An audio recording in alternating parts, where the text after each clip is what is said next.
Hey, hey, hey, everybody. Cozy, time-appropriate greetings, one and all. So good to be here.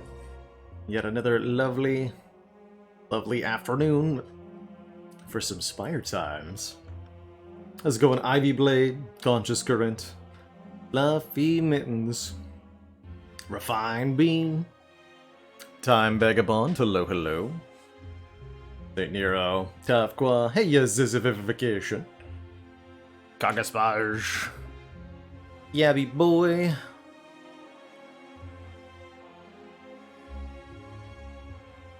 Naru, hello, hello.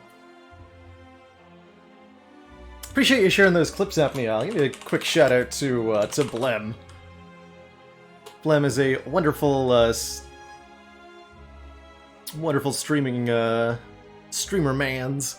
He plays some A20 Spire, both Ironclad and Silent, in the morning times usually.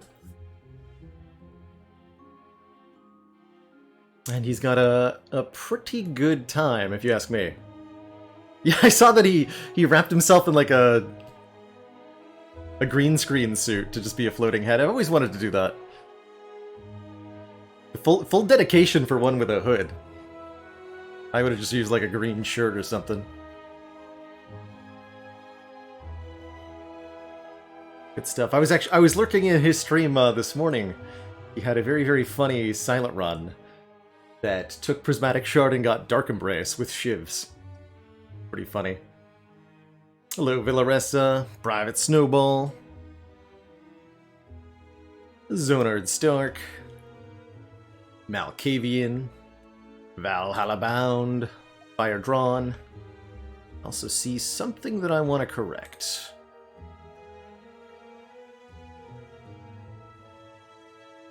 Damn Vagabond, thank you so much for the very generous 13 months, the baker's dozen years of support.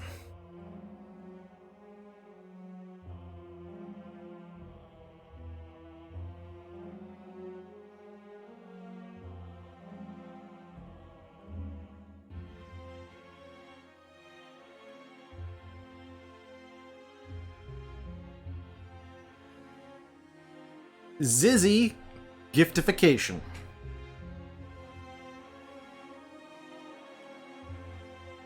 Thank you so much for all the hours you spend here. Enjoy the extra month of sub. And the joke. Appreciate ya.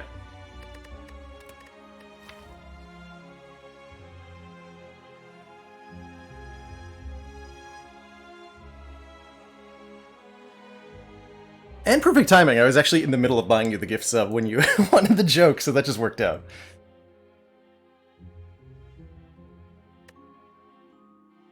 See, yesterday we had some really good swap runs.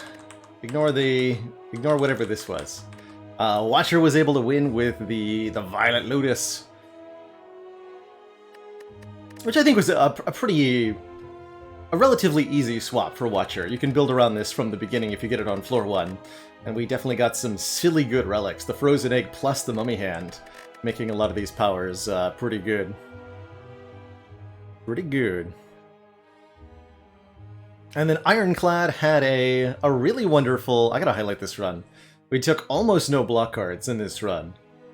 Astrolabe gave us Flex, Combust, Burning Pacts in exchange for 2 of our defense and a strike, and I decided to just lean into that.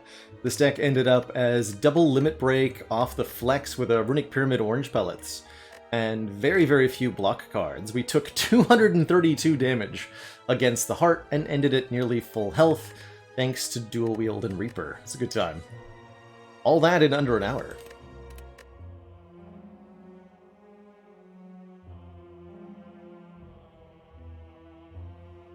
The Violent Lotus. The angriest of flowers. Next up is going to be a run with the Silent. Quickly checking in with our Mod the Spire here, our Filter the Spire. We've got this configured to not give us any run that would start with any of the relics that we've already won with. Those are the Astrolabe, the Calling Bell, the Ectoplasm, the Empty Cage, Hovering Kite, Philosopher's Stone, Runic Dome, Snecko Eye, Sozu, and the Violet Lotus. We've had quite a few Busted Crown runs, but we have yet to win with it. Maybe today's the day.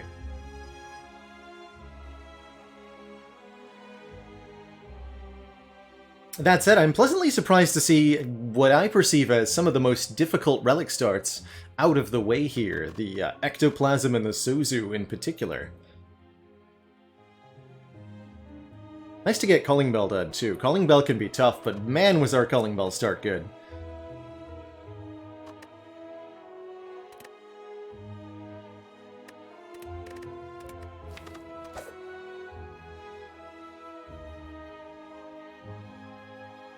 That's right, Jeremoni. I'm taking random swaps and then removing them from the pool if we win with them, such that we eventually get 26 winning runs, one with each of the different boss relics that you can start with.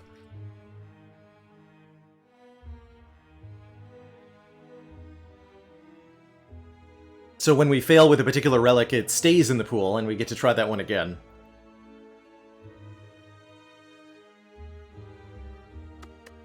Come on, Tiny House. I feel like we had a... Oh no, yeah, that's right. That was one of the Act 1 deaths. Oh yeah, we had a Tiny House start, but it didn't get a chance to really thrive. I can't wait to have our winning Tiny House run. But that is not gonna be today. Today is Pyramid Day. On Silent, I think Runic Pyramid is a beautiful starting relic, allowing us to retain our hand from turn to turn. It's so good. You'd wish it wasn't so good.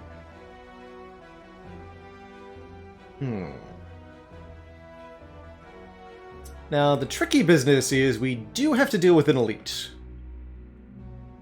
Pyramid makes that a lot easier, but it's not free, certainly.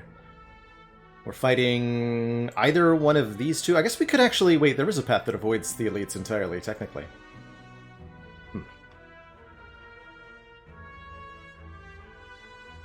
Actually, this is a pretty reasonable path. We go this way, collecting money, we get an upgrade or rest for the shop, then we get to pop into a store, buy potions or upgrades if we didn't get any, and from there we can opt to fight the Burning Elite. Only gets us 2 rest sites for the act, which is a little low, but don't forget that anytime you're not getting a rest site, you are getting some other kind of map node. I think that's one of the things I really appreciate about Spire. You're making your own roguelite and you want to make it a balanced experience, you have to limit the ways the player can get stronger. And by ensuring that every run of Slay the Spire is the exact same number of floors, exact same number of map nodes, the developers made sure that you have to be really efficient with your resources during your run. Jaco asks, what act do I look for Burning Elite combat? The most truthful answer is whenever it's convenient. Whenever you've got an opportunity to. I think the first act is probably one of the best to get the buffs, to get the Burning Elite, because the buffs are the smallest in magnitude. Each of the buffs increases in numerical effect later in the act, in later acts. So for example, strength is 2 strength in Act 1, 3 strength in Act 2, and 4 strength in Act 4. And also because 2 of the 3 elites in Act 1 are only single creatures, and the buffs that the Burning Elite gets are more dangerous when there are more opponents. This is really what makes the Burning Elite in Act 2 super dangerous, because if you stroll into your Burning Elite combat and it's slavers with any buff, you're gonna have a bad time. Some of the other combinations can be real. Also, all of those elites are kind of DPS checks, and most of the buffs add resilience to the creature in question. So getting Gremlin Leader or Book of Stabbing or Slavers with more hit points is super scary. To that end, I generally like to, if there's a convenient path that incorporates the Burning Elite in Act 1, I try to prioritize that where I can. I'm more likely to go for the Burning Elite if they're in the later half of the act, after that chest where you can get a bonus relic. Oh, there's another fire here, actually. I didn't notice that. So I'm actually getting 4 fires if I go this way versus the 2 for this way. Maybe I like this path more then, but there's a small chance of ruin here.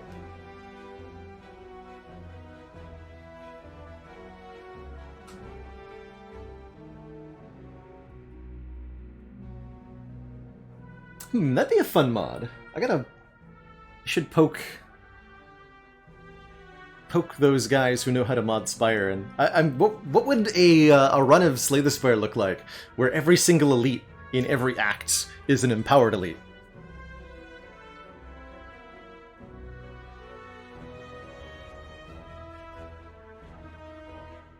As you note, Fluffy Mittens, I think Act 3 often can be the best time to go for the Burning Elite. However, the problem with Act 3 Burning Elite is that you must follow, of course, a map path that can get to the Burning Elite.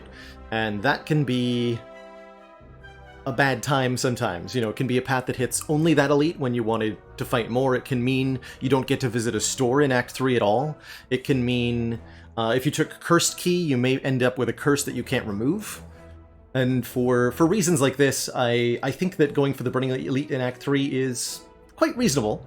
The buffs don't feel that impactful. Like, regen Giant Head isn't much worse than regular Giant Head. But plus Strength Repto in particular can be super nasty, as can max HP Giant Head. And Nemesis with regen is really mean.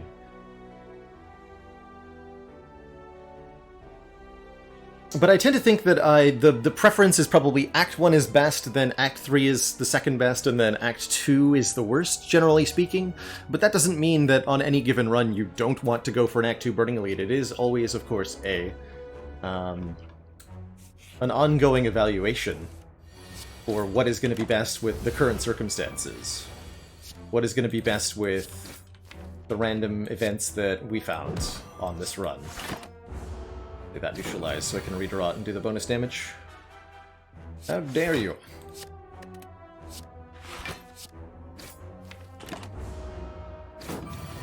Now listen here, Mr. Cultistman. I see your game. I'm trying to redraw that neutralize again. This is a little greedy. Easy every time. Love the retain of the Runic Pyramid. With the Runic Pyramid, of course, there is a slight problem of quote-unquote hand claw, which is to say that if you start your turn with more than 5 cards in hand, then you won't be able to draw the 5 cards per turn that you get as your base draw. And sometimes that's a problem, but sometimes it's not a problem. Fighting Slime Boss. Okay, I'll take a Dagger Spray. For Silent, she has a natural way to combat Hand Claw, which is the discard mechanic. If you discard a card from your hand, then you free up space to draw a new card. This is one of the reasons I think the Silent pairs really naturally with the Runic Pyramid. She's also got a hell of a lot of cards that are just excellent if you have the ability to retain them, such as Catalyst, Piercing Wail, Leg Sweep. Grab a Predator, pretty good damage. The bonus draw might not be that useful, at least not now. But I'm sure we can get some use out of it. And when they're right next to Riddle with Holes, it's easy to see the advantage of the Predator. That maneuver has some utility, giving us energy on the next turn. Decent with Runic Pyramid and all that. But this is not what you call front load. Not going to let us do immediate damage or have any useful instant output. Of course, the big weakness of the Runic Pyramid is, as always, your turn 1, since the Pyramid does not actually do anything on the first turn. Only applies once you end your first turn. And that means we're susceptible to enemies that attack us on turn 1. Ooh, Bouncing Flask. Distraction's kind of interesting. Pyramid likes cards that upgrade for an energy reduction, since Pyramid is going to give you a lot of cards in hand. So Distraction is kind of reasonable, but overall this card is pretty iffy. Hello, Tio Most Fria. Hello, hello. I'll take a Bouncing Flask. It's really good with these duplication potions. Could absolutely shut down a Lagavulin, for example, helping us ensure that the first elite won't be a problem for us. Expertise is not particularly good card draw when you retain cards. Uh-oh.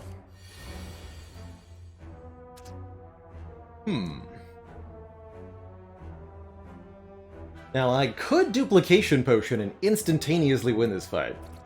But we're not actually taking very much damage here, right? Dagger Spray plus Strike will kill one of them, and then I can survive her to only take 4 this turn. We probably won't take much more on following turns. Just gonna do this. Though I do need to keep the Strike. Next turn could sting a little bit.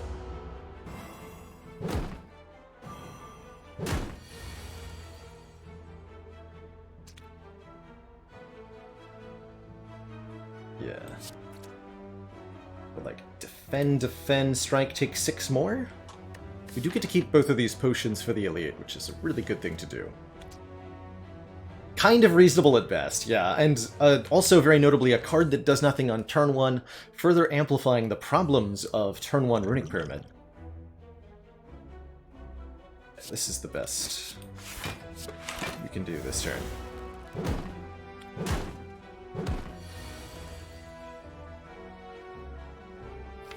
And then I actually have to take 1 more here. Then we're done.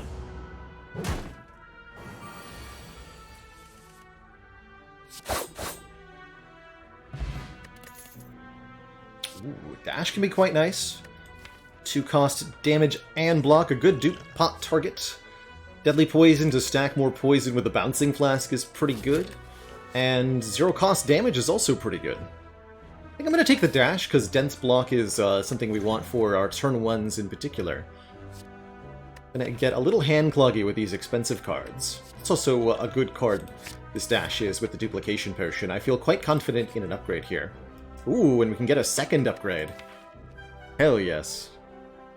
So I can upgrade Bouncing Flask to deal with Knob and Lega, and we can upgrade Dagger Spray to deal with the sentries. Since we get an upgrade here, and an upgrade here, we could instead choose to remove or transform. I think both of those options are reasonable, but going into an elite combat right now, I'd really like to get an upgrade. So let's grab 2 upgrades. 1 on Dagger Spray, 1 on Bouncing Flask. And these upgraded cards are going to be extremely valuable the whole game through. Alright, who's up first? It is Lagavulin, perfect. So basically we just want to wait until Bouncing Flask is in hand and play that.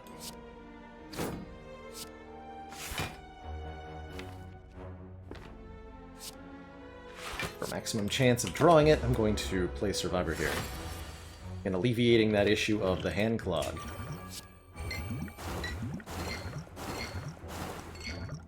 Enjoy your 24 poison. You nerd.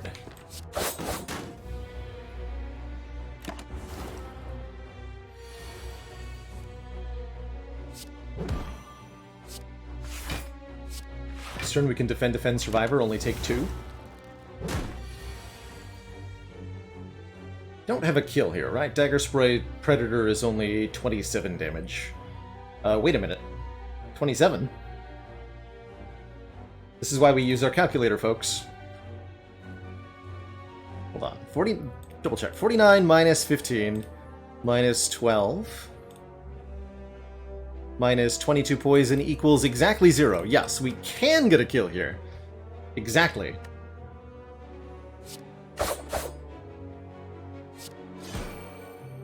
Gorgeous. And I love the Eternal Feather here. Silent in general likes the Eternal Feather. She has a larger starting deck of cards, so it heals more on average for her. And she has the lowest max HP of any character, meaning she values, oh god. She values the healing more than anybody else. I'm saying oh god here because I'm about to take this setup.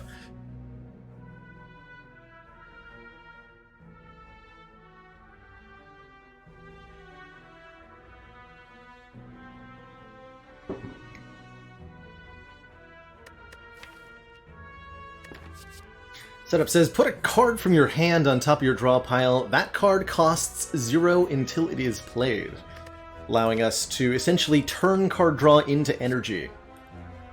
Setup is one of the weirder / worst energy generating cards, but it has some specific utility, and it gets better and better as you, 1, have access to Retain, which we do, and 2, get more and more expensive cards. We've got several 2-cost cards, and this deck would be happy with some 3 costs, like Wraithform, Nightmare,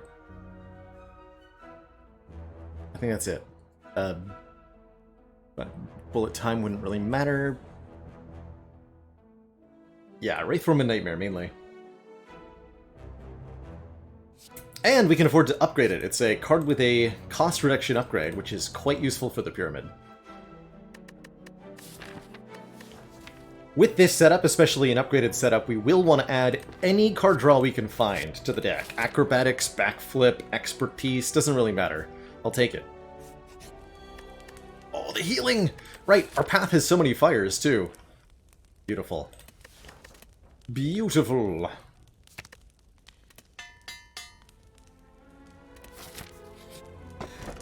Ooh, and a courier. Courier means I'm not as upset that we're not getting a shop this act, giving us a 20% discount on everything the merchant sells.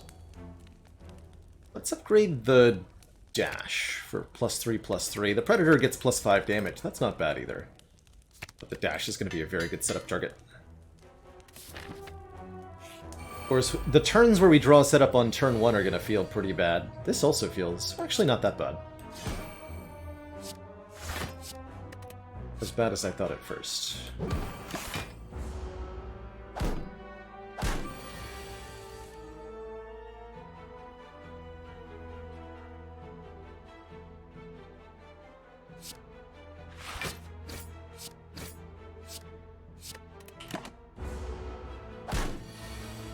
And we get a free bouncing flask.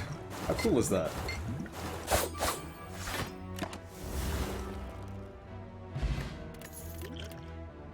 Pot could be okay for Slime Boss. Quick Slash is draw, and it's some immediate damage. It's not a bad addition here, especially with the setup, because we can set up and then use the Quick Slash to immediately draw the setup card.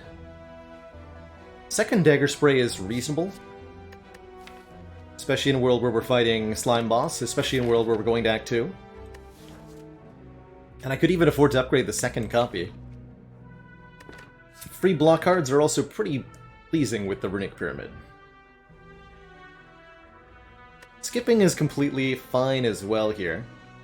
The more cards we don't take, the better our card quality can be on average later, probably. But I upgrade... I can upgrade the Neutralize and be pretty happy with that. And we're going to get 3 more card rewards before the boss. Not too worried if we get Super Sentries. I think that would be relatively easy. And I'm not... I'd actually strongly prefer that we... I guess Quick Slash would be good, but I would like to have a higher chance of drawing Bouncing Flask turn 1 against the Knob. I am going to skip these cards. It is Super Sentries. They're regenerating Sentries. It's fine by me. And we drew Dagger Spray turn 1. Also fine by me.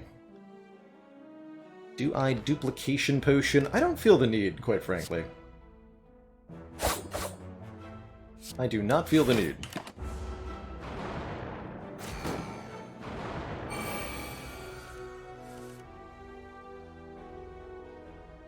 I can block for 15, or I can just Predator Strike, take the 10, and be done with one of them. Since they're regenerating, I think that's probably the wise play. And that can be the only damage we need to take this fight.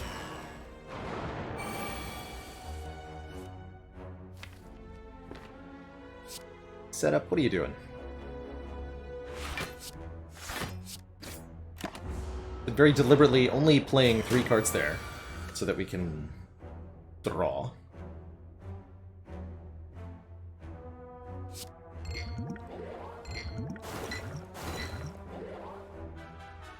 Okay, you're dying first.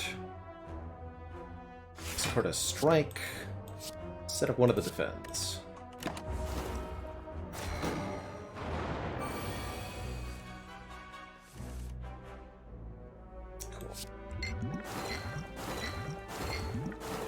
Good.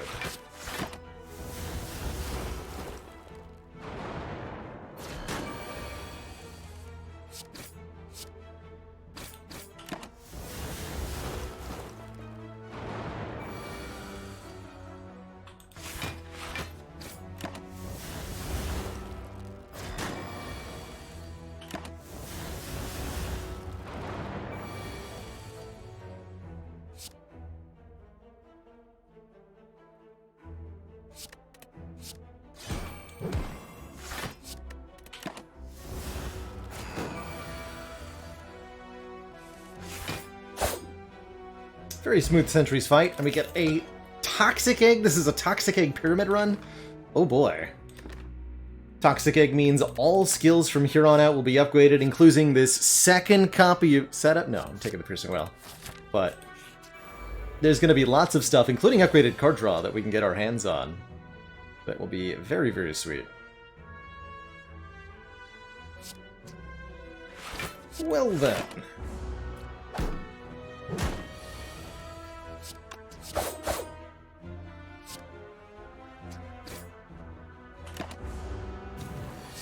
She's so lethal here.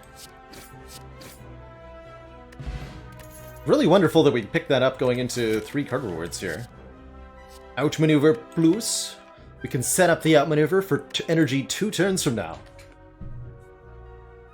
How do I feel about second Dagger Spray now? Feels less important with the Piercing Whale, quite frankly. Piercing Whale sets us up so well for Act 2.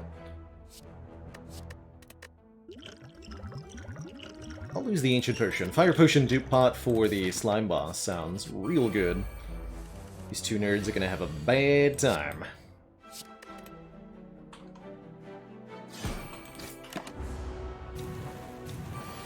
How come we don't have a Pyramid run yet? This is the first time we've gotten Pyramid this challenge. I'm sure we'll have the Pyramid run win pretty soon, though. This is looking like a very good start. Courier Toxic Egg is gonna be crazy, and look at this! Look at this! All of these are incredible in their own right. I have said in the past, if you have Runic Pyramid, take every Piercing Whale that you see. That does apply here, but what about this Crippling Cloud, pairing with our Bouncing Flask and being another very, very good setup target? Sneaky Me, thank you so much for the 3 months and that Prime sub. Keep them coming. Enjoy that new sub badge.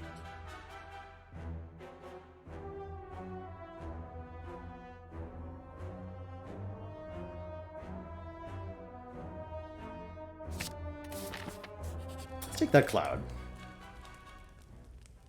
And I'm less incentivized to upgrade the Neutralize now that I have a Crippling Cloud.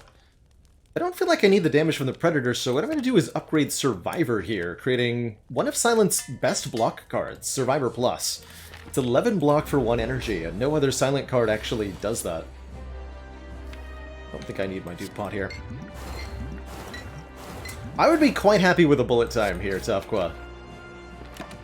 It's a little redundant with the setup, but I would be very pleased with bullet time.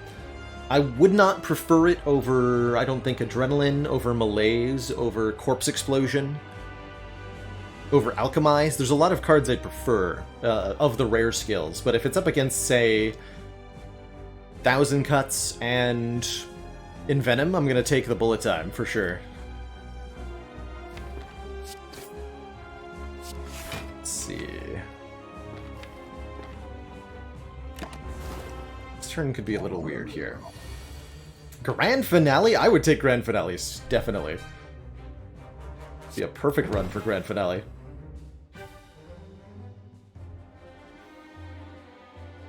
Let's see, you're at 102, so I would have to do 27 damage to split. Hey look, 27 damage. Of course, do I want to split? And I think the answer is not right now. We'll just take 10. Set up a better split here.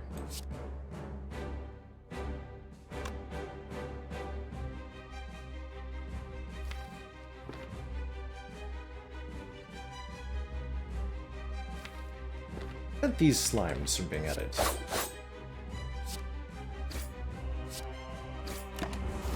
Predator was a little bit more damage than Strike, but I wanted to get a card out of my hand. Let's set up the Crippling Cloud. This card is slimed. Strike the Frail one. I'm more scared of Frail than I am Weaken here. Do I want to hold on to this for later? Yeah, I think I want to poison the mini slimes that come from this one.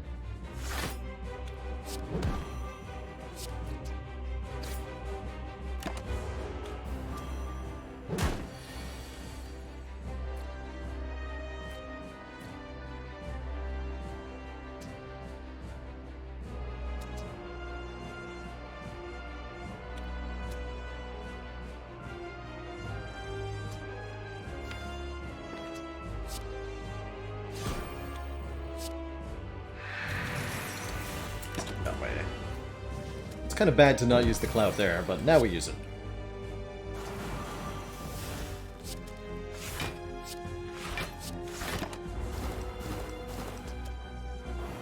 I'll keep both these potions. Should be completely fine.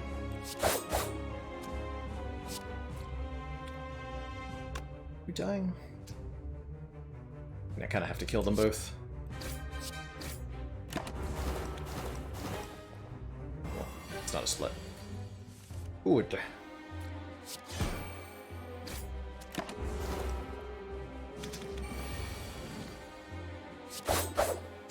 GG.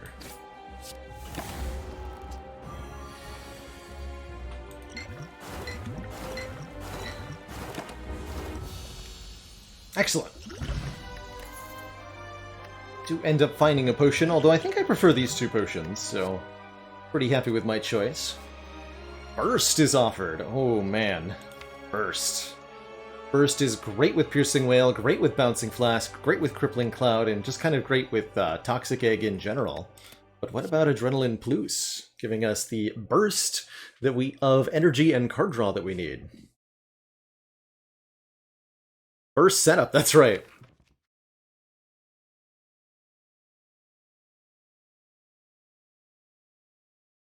Really like how Burst plays with the setup. I think the Adrenaline's going to be better on average. Take that Adrenaline. But if I get offered another Burst, I will super take it. Ooh. I mean, that's a pretty free coffee dripper. With Eternal Feather healing us, of course. Wristblade makes 0 cost attacks do more damage. All the Shiv cards we could see would be upgraded, so that's nice, but we currently don't have any Shiv cards. Or Black Star to give us additional relics from elites. I don't feel like getting 4 base energy is that necessary at the moment with the setup and the Adrenaline. Oh, setup makes the Wristblade do a thing, so we could set up Dagger Spray, and the Dagger Spray would then be 10x2. That's pretty cool, actually. I think I would still prefer the Black Star to the Wristblade. My feeling is that the Coffee Dripper is probably the most correct, but would it be too easy? I don't want to make this into a Black Star run. Sounds really fun, and I think we can get away with it. Let's just take a riddle with holes. It's not even that much damage, is the sad truth. It'd be what, like 7x5, 35? That's not too bad. I think I am going to take this Black Star to get extra relics.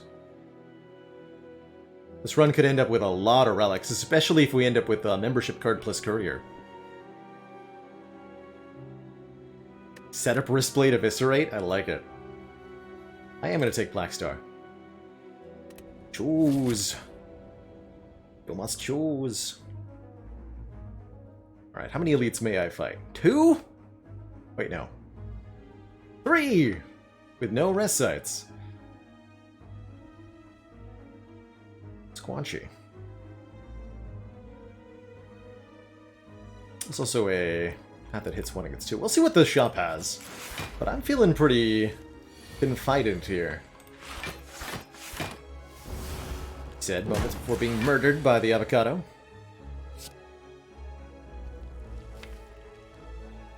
Please stop.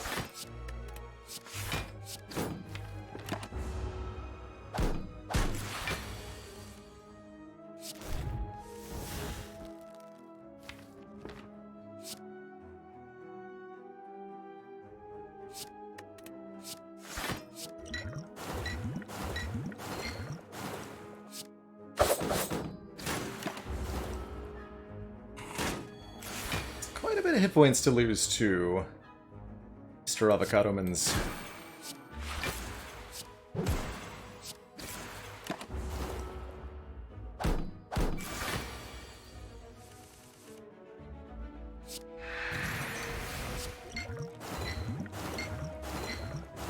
You can see it's mostly turn 1, turn 2 that are potentially problematic for us.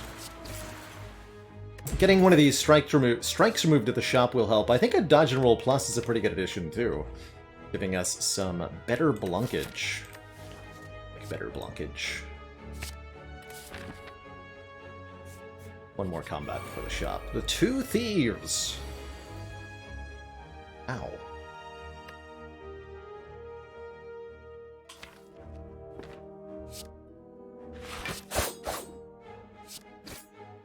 Suppose I could have used both potions to kill one, but that seems ridiculous.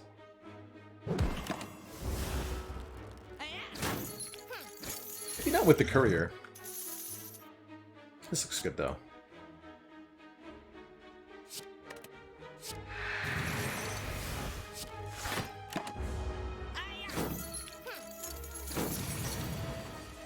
Hand it over.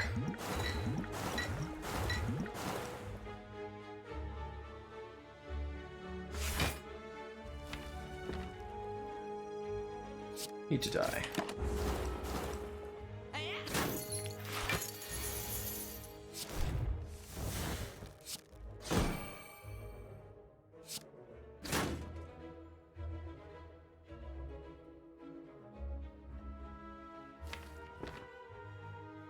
I'm 1 damage short of killing this guy without using a potion. I can buy a potion for less than it... Yeah.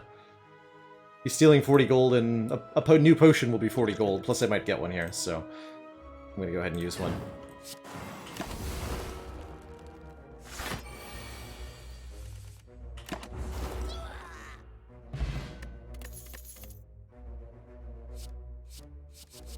Both of those are very good. I'm going to take this Expertise Plus, helping us get more cards in hand. Not quite the card draw I had in mind, but I think it will serve just fine. We get offered the waffle. Not only do we get offered the waffle, we get offered some really good stuff in this shop. Holy crap.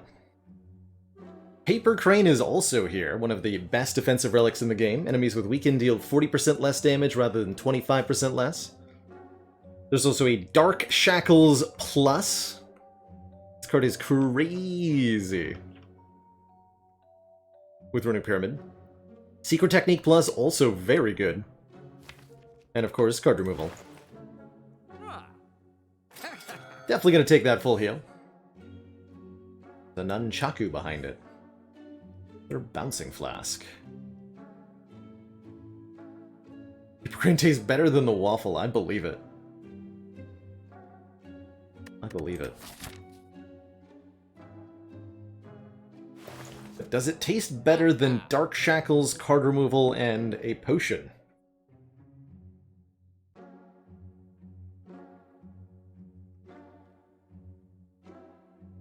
That's a tough choice. Paper Crane or Dark Shackles Plus? Like... That's a choice. Is outmaneuver an option? It is, but I don't know that we actually need that energy with the now that we have the setup and the adrenaline. Even if outmaneuver were to be okay, I think the Art of War would be a better way to get the same effects, giving us additional energy after we don't play any attacks on our turn. Art of War is also fairly good here. Of course. I think we have enough attacks that it'll be a little awkward.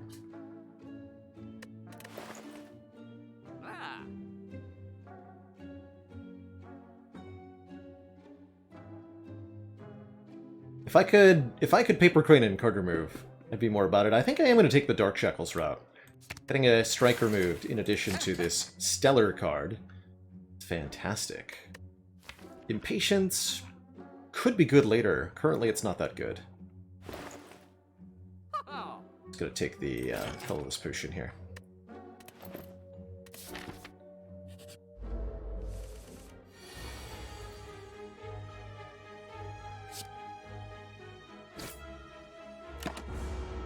Not the world's greatest turn one there, but that's okay.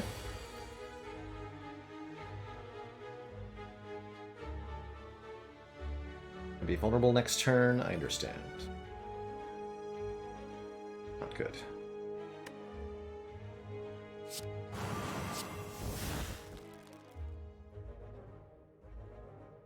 These fights are scary, man.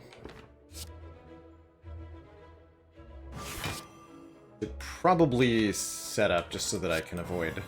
I can get more cards in hand next turn. I'm gonna save this Dark Shackles for next turn. It's gonna block more next turn. This 23 goes to 6. Good.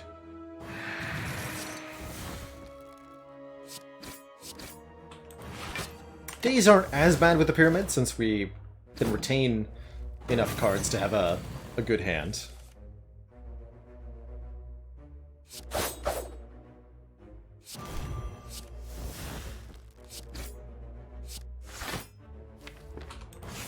They do become a little overwhelming at some point.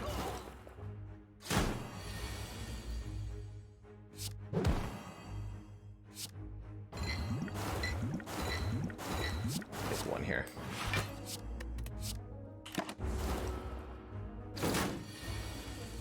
Overall, not too bad. 2 more. Go with Predator next turn.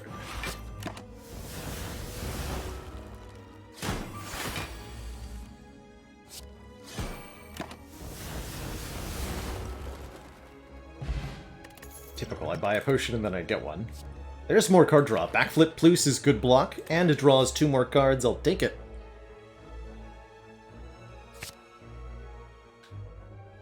So, when a good time to take Runic Pyramid, RoboJosh, is particularly when you have cards that either need to be played on a specific turn.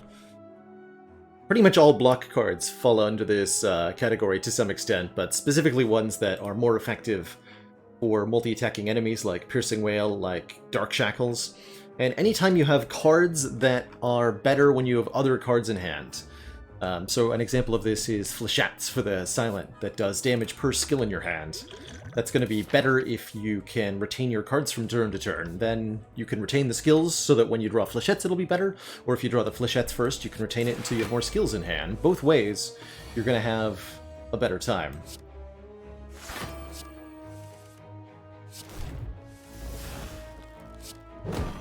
Okay, so what do you jerks think you're doing here? This dash for next turn? Question mark? Take 2. Take 0.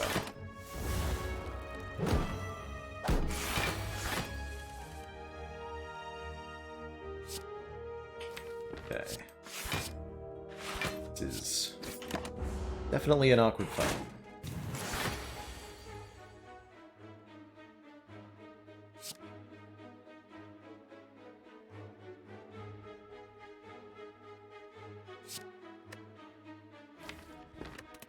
Dark Shackles next turn, so I can Piercing Wail comfortably here.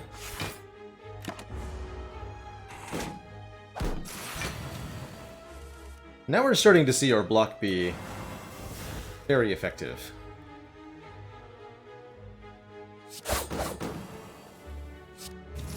Down to nothing.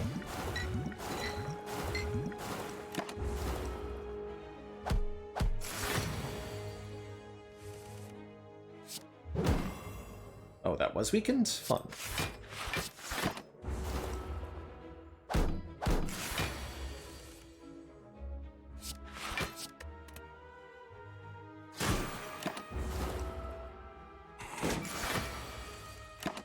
Zero damage, Shelled Parasite, plus,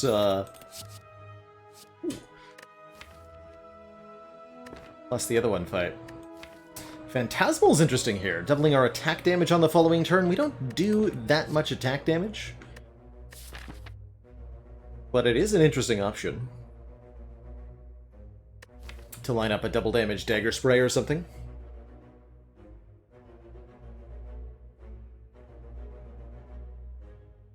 Problem is, I'm relatively unlikely to add more attacks to this.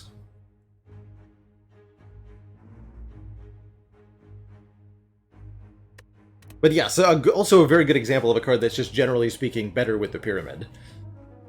Since in order for this card to be good normally, you have to draw attacks on your next turn. If you can retain attacks, though, you're just going to be better off. I do want to go for 3 elites, and I think we can do it.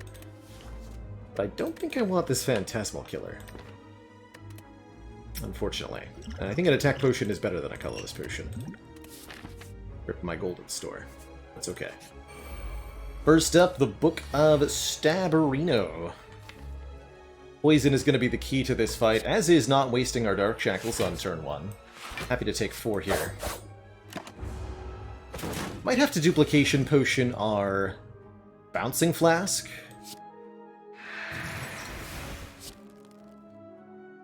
Actually get the bonus draw the Predator. I guess I'll play the Neutralize to draw 1 more.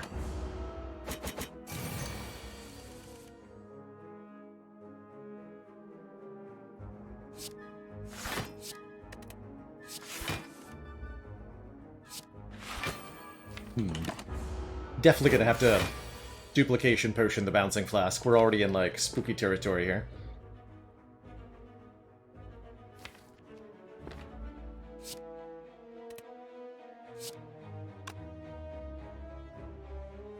Don't want to Dark Shackles on this turn. Next turn would be better.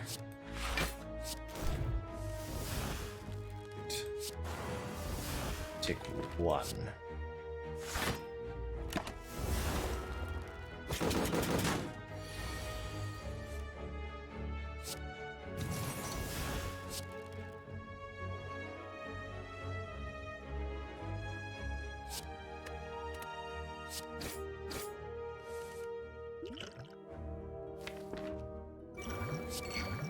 Next turn, the book will only attack for a single hit of 24. The following turn, it'll attack us for 7 by 8, but it'll die then. Hopefully.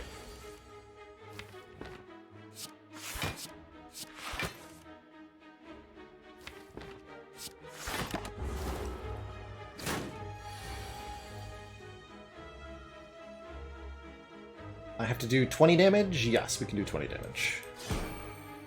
Whew. Close. We did have the attack potion to bridge the gap if we needed to. We get Akabeko, making our first attack each combat do 8 more damage. Exceptional with this Dagger Spray. That would have been a good reason to take the Phantasmal Killer. And Question Card gives us more options from future card rewards, helping us find the skills that we're looking for. Do I take an Unload or Endless Agony? I don't think that I do. Endless Agony would be a waste of the Akabeko, after all. Oh, hecko. It is a Snecko.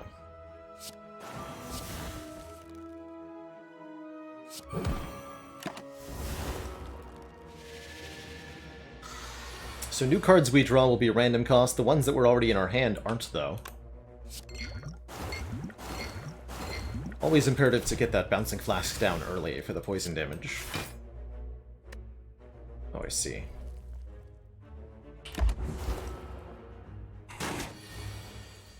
Three cost defends are not welcome here.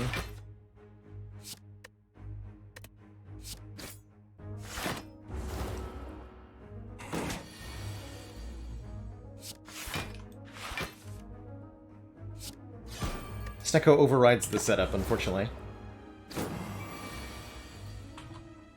27, more like 4. Dark Shackles Plus, so good. So good. That's why we thought it was better than Paper Crane. The ability to do that. All attack could be good. Flechette's Akabeko actually may be insane. That is a really good Flechette's.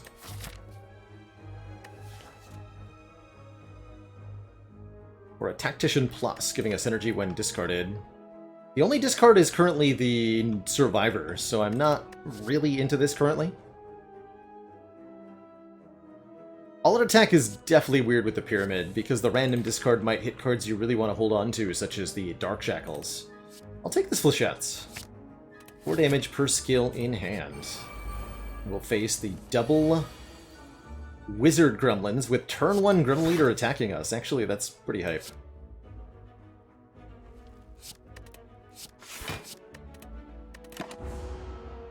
Generally speaking, if the leader attacks you on turn 1, it's a good thing, because you can usually block it. Oh dear.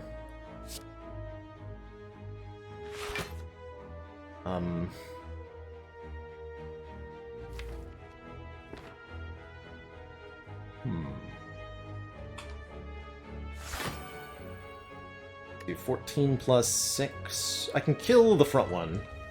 I should probably do that. Yeah, I'm gonna do that.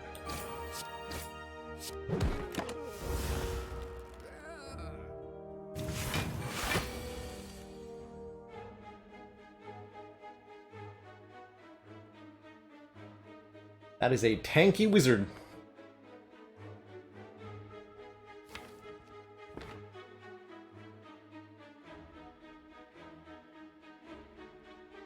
And I simply don't have the damage to kill it.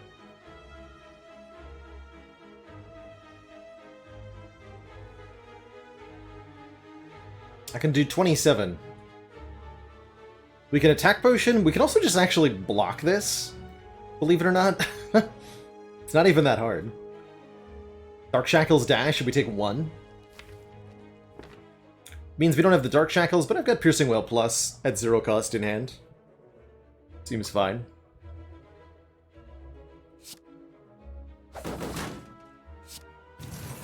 Again, Dark Shackles Plus being a very effective single-target block source here. Unfortunately, on A20, the wizard does attack every turn. However, Dagger Spray.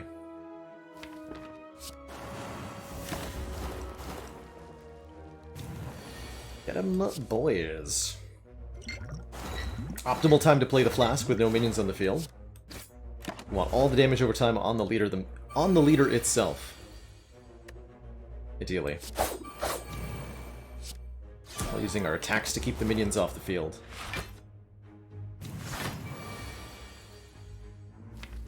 Yikes. That is still 13 by 3, huh? Dear God, okay.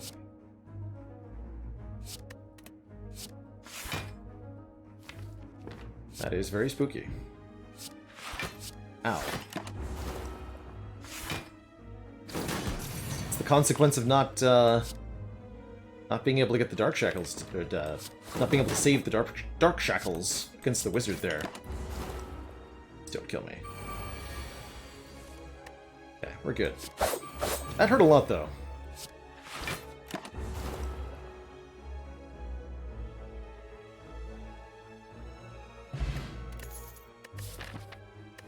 Actually, that's pretty good to get right before the chest. Matrushka gives us 2 relics out of our next 2 chests, and the Ball Bank will let us accumulate money. Very good with Courier here. Do I want to Concentrate Plus? Not really, although it does pair pretty well with the Expertise Plus, letting us clear our hand and then draw a lot of cards, but leads to really awkward turn 1s. I'm going to go ahead and pass, at least for now. I want to get past this fight alive, ideally.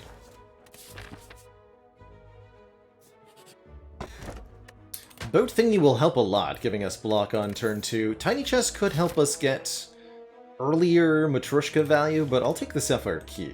There are a lot of better relics we could get later. Ooh, and potions. An Entropic Brew to go with our attack potion. Okay. Feeling much better about our upcoming elite fight. I think I will avoid a combat for the moment. Let's try to only do 1 instead of 2. Well, never mind.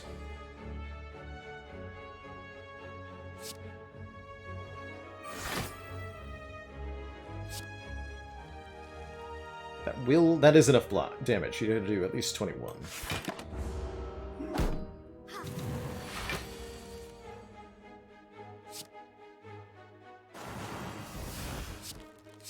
That up, I guess. Going for this Centurion first. You're usually the one you want to kill. They're a bit less resilient than the Mystic is.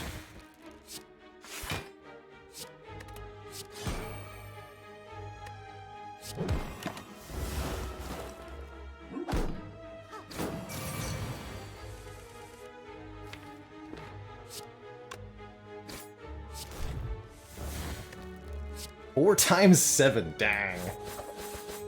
Get him. GG.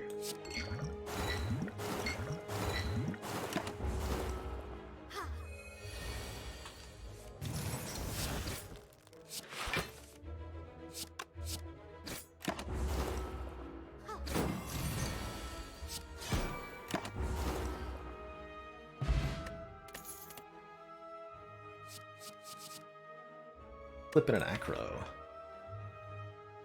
There was more card draw. Doesn't give any block. And lets us discard one, which can help cycle the hand. I think I prefer the acrobatics, given that we already have one backflip. I think I prefer this acrobatics here. That could help us take a tactician or reflex, too. Although currently I don't think we need a reflex. Oh boy. Ouch. Well, there's a Piercing Whale and a Dark Shackles in this deck somewhere.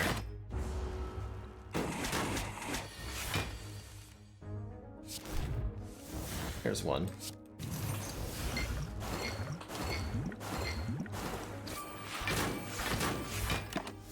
Should be able to kill before we get attacked again, or at minimum just draw the Piercing Whale. Yeah. How about both? Yeah, we have max potions for the elite. One more dodge and roll plus? Nah, without any dexterity, I don't like it that much. How about a distraction plus? That's a card that's 0 cost. Generates a random skill. I like that with Pyramid. With the amount of card draw we got. And I'll take a Fire Potion over an Attack Potion. Just a little bit more reliable at popping off one of the 3 slavers here. Yeah, easy game. Easy, easy game.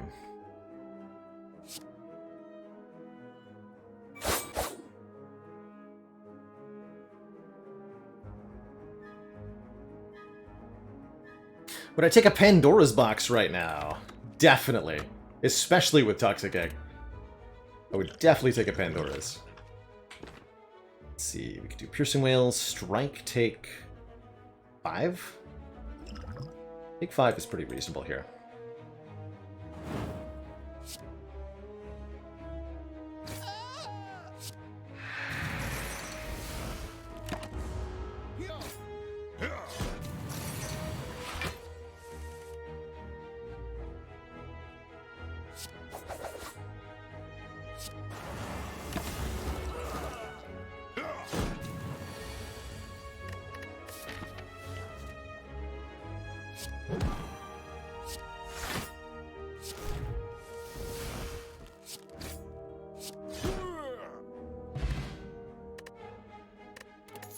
Interesting.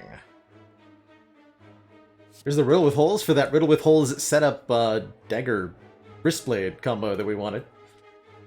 Do I take a second expertise? I don't think so. Things is pretty cool here. And if we discard a card during our turn, deal 3 damage to a random enemy. Calculated gambles incoming. And Whetstone upgrades 2 strikes, which is fine, I guess. Although it is kind of nice with the Tingsha now, but I'm mostly looking to retain my non-attack cards. I don't want to get rid of them.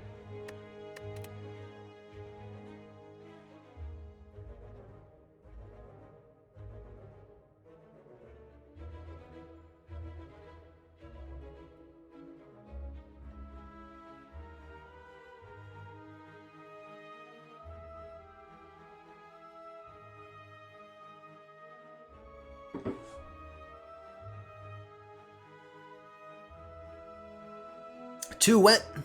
Where does a small town bear keep their savings money? At the Ma and Pa Bank.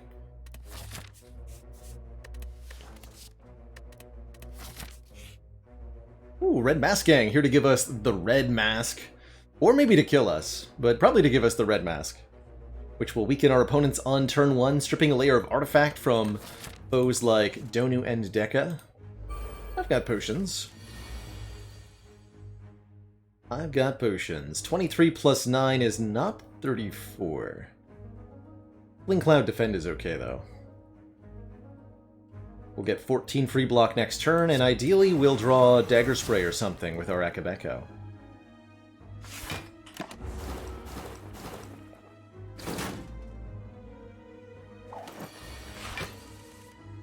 Or we can just draw Piercing Whale. Easy peasy like.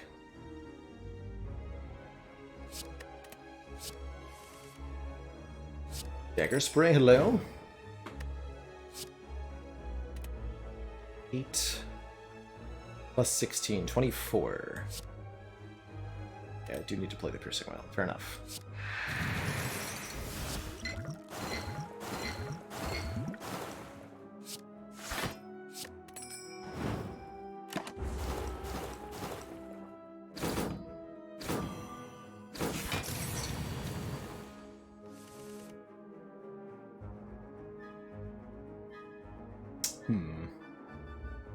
I was really hoping we'd see Dagger Spray. Hello? Or Flechettes? Anyone? No? Alright.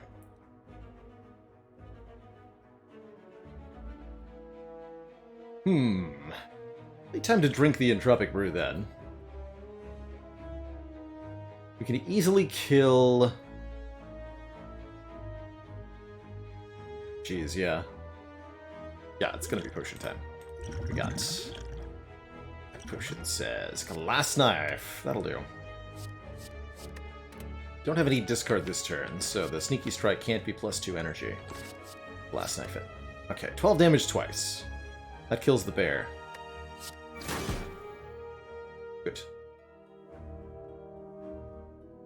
That kills you. And you. Draw one card. Not good enough.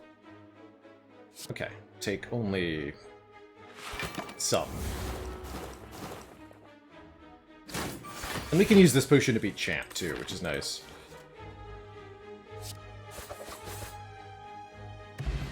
Alright, we also get a potion back, in addition to the red mask. Not going to take a second distraction, nor a deflect. That deflect is not bad, actually. Maybe I will take a deflect. Alright, I'll take a deflect. And I'm gonna rest. Flagon331, thank you so much for the Prime sub and those 20 months, the 2 metric years. Get well soon. Oh, I got a heal there too. Grades are even important. Flechettes maybe? I'll just rest.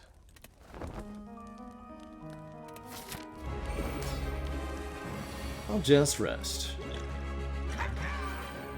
Carl!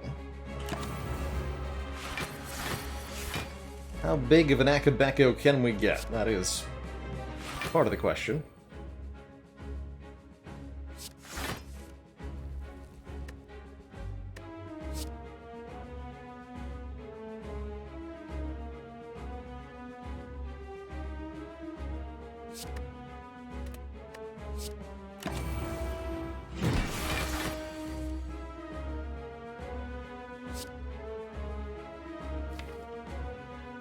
Gonna have to play some of these attacks at some point, right?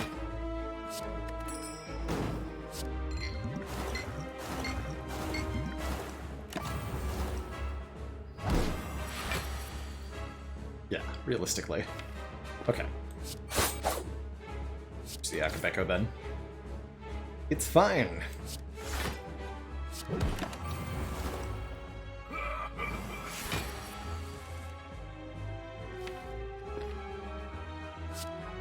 I was hoping I could, like, use the 1 strength per turn plus the Akabeko Flechettes to eventually just do a 1-attack kill, but we don't have enough discard in the deck to actually not get clogged by attacks if I do that.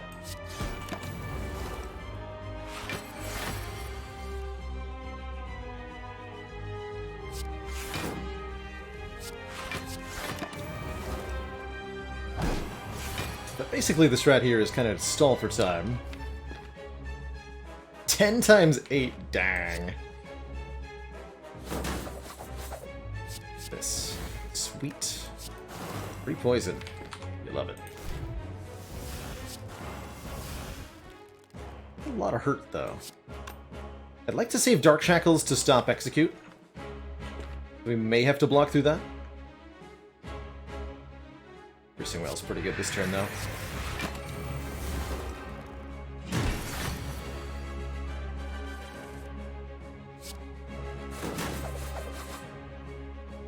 It's him well below half.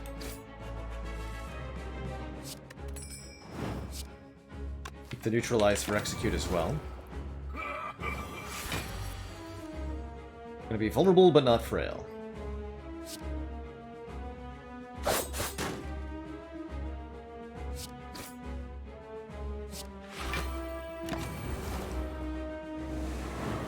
Here it comes. 33 by 2. How about 10 by 2? 7 by 2. How about nothing?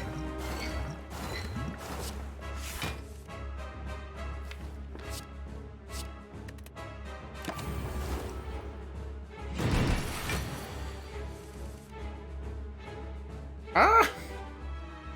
How about giant numbers?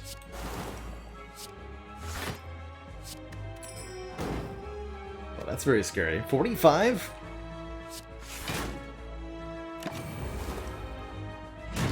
Ow.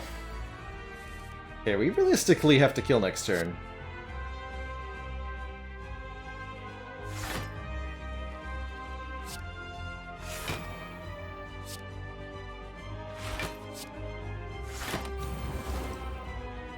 His execute number 2's coming in, and he's just as mean as before. 16 by 5 says GG. That was close, but we made it. That was definitely close. Ooh. And Envenom's kind of interesting. Another chance at Phantasmal Killer here. It's definitely better than it was. Really like Malaise' ability to permanently remove strength from an opponent, as well as another weakened source. Envenom's not bad either. I don't think we want this doppelganger. Venom makes Flechettes apply quite a bit of poison, as many as like 8 or 9. But I'm gravitating towards Malaise as a counter to Awakened One, as a counter to Time Eater, as a counter to Heart. We can block every multi-attack from Heart at this point. Good against Spire Spear and Spire Shield too. It's just a very good card in Act 3 in general, when the fights tend to go a bit longer on average. I'll take it. Collar is a great way to get some more energy here. As is the... well, the Astrolabe's not more energy. Astrolabe is giving us 3 transformed cards and upgrading them. Or maybe Fusion Hammer's actually even better, preventing us from upgrading at rest sites. We still have to recall, and, I mean, all the skills we get are upgraded anyway, right? So what do we even need to upgrade? Maybe a power. We don't have any powers in this deck, currently. Actually feels like a very reasonable Fusion Hammer. I'll take it. Are a little bit low on HP.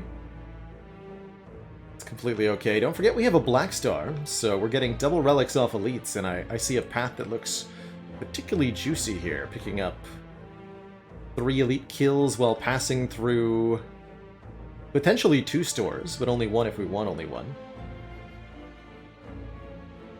Resting up between the elites for a full heal. That looks great. At the end of the act we have Time Eater, who I'm not too worried about right now. Although ideally we pick up maybe a little bit more poison before that fight.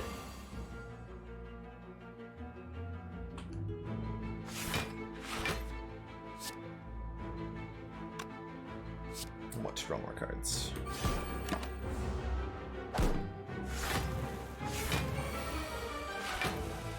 That's why. Outmaneuver.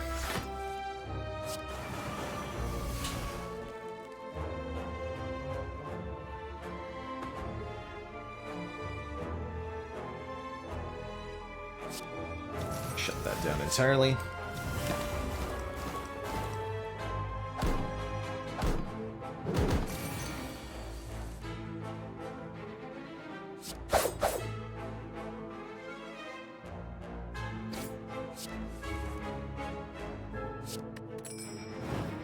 Nice. Worked out beautifully.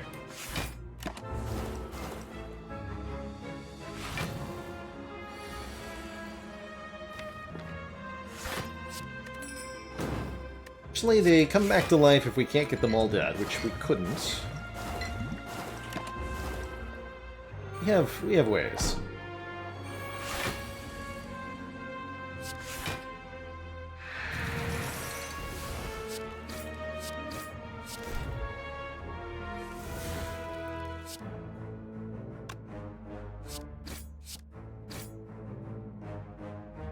just have to draw a Dagger Spray.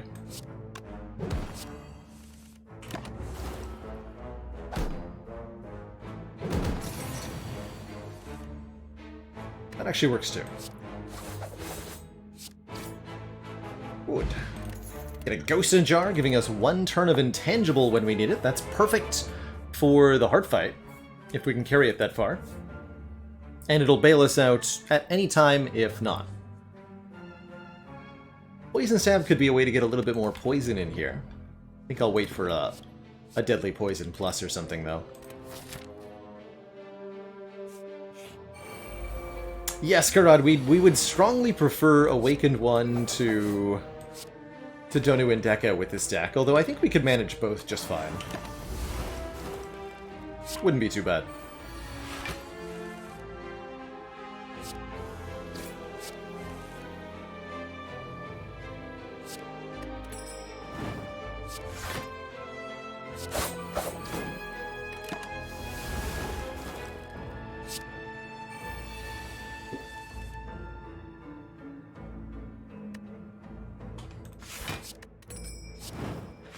You do get the block from dash before the thorns. I wasn't 100% sure, though.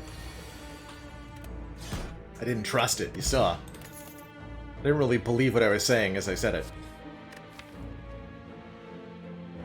Do I take a quick slash with Plus on it? Not really. It's not bad damage, but it's not the kind of damage you need to be able to kill something like Time Eater with 480 hit points. Need per turn damage. We're looking for Caltrops, we're looking for Envenom, we're looking for any poison card other than Poison Stab, I guess. How much do I value removals? A lot. So I'll go to 2 shops rather than just 1. Ooh. I have Courier?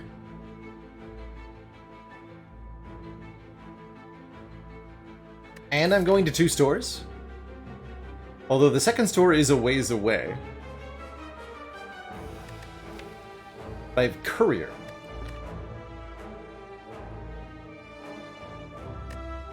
I'm gonna do it. Can it really be this easy? You receive 1,000 gold. Yes.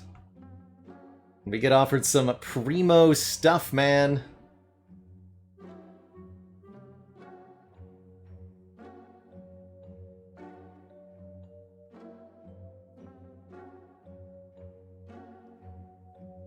What does Normality do again? Normality is a curse that says, while this card is in your hand, you cannot play more than 3 cards per turn. Super spooky stuff. We have to remove one of them right now. And then the other one has to be discarded. With the Pyramid, it'll retain from turn to turn. So we're reliant on Acrobatics, or even Setup, hilariously. We can set up the Normality to put it off for a turn. Tough Bandages is here to pair with the Tingsha. Whenever you discard a card during your turn, gain 3 block. Yes, please. Don't need an Apotheosis because the deck is basically entirely upgraded. Second Dark Shackles plus. Yes, please. I'll take that instead of the Piercing Wail. Noxious Fumes. Yes, please. Take a Tactician plus. I'd like to be immune to Frail. I would like to have more potion slots. I would like to have a second Ghost in a Jar. I would like to have Intangible every 6 turns.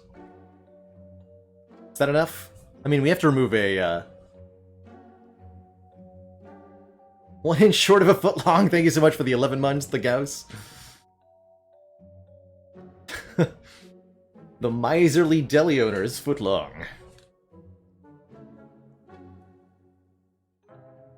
Ginger makes us immune to weaken. That's kind of cute.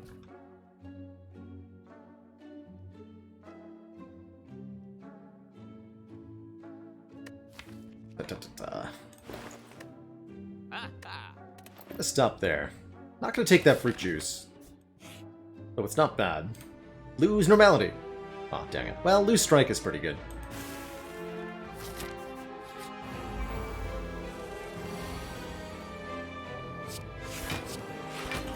Tactician's actually gonna be a little awkward for a little while, until we can get another discard card.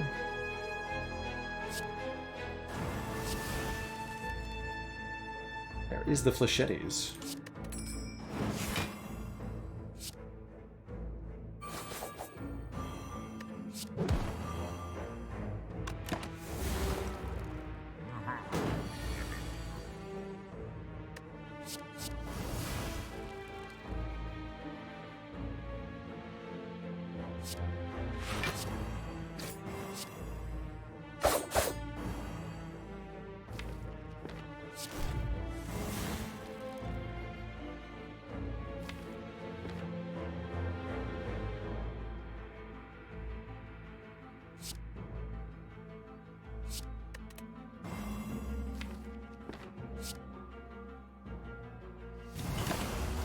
mental malaise there. Okay, we have Survivor ready for this normality. We're not going to use it on the Tactician here. It's for discarding this card right now. The Fumes in play. Play the Predator. These Dark Shackles are very good block against Giant Head. Unlike the Piercing Whale, that was the other option. Take it from 31 all the way down to 20 here. 20 is pretty reasonable.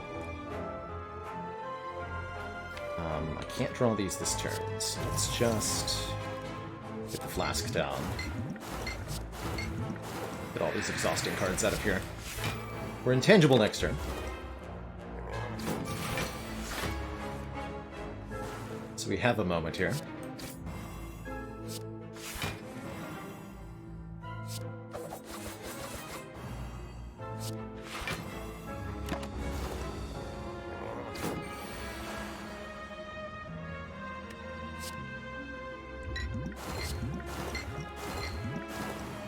If this hits normality, I can set it up. Not.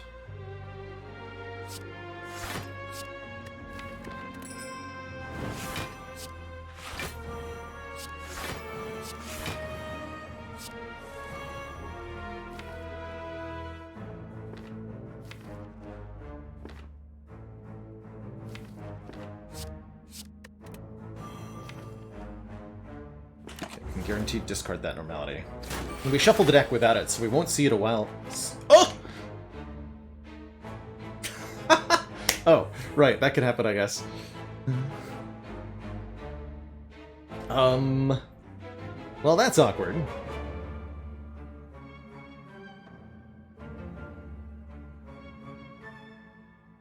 $57? I guess I'll Ghost in a Jar here. And we'll play damage cards. Guaranteed! You heard me.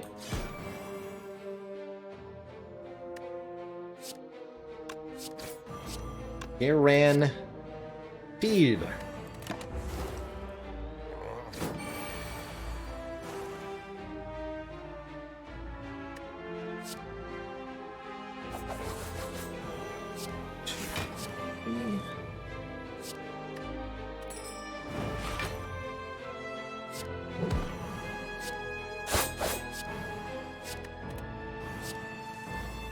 Oof. Play a nasty turn here.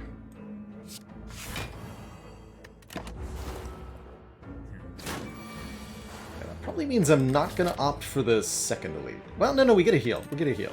Be fine.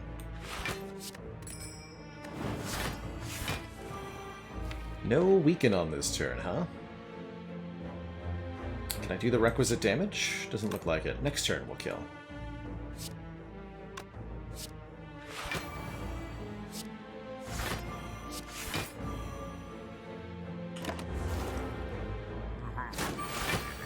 Ow.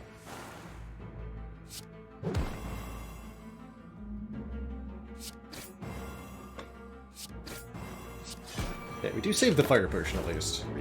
And we're intangible. Turn 1 of the next combat, we get 10 max HP, then current HP, a frozen egg, ensuring that the powers we see are upgraded. Love this Caltrops, because that is exactly the kind of damage output we need for the damage power. And yeah, we'll go for one more elite, although I'm not going to go for this one. I'm going to go to the shop and remove our second normality, please.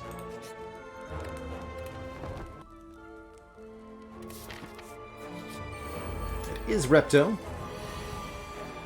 Definitely a little spooky here. Would have rather been intangible on turn 2, but what can you do? Give me Dagger Spray next turn.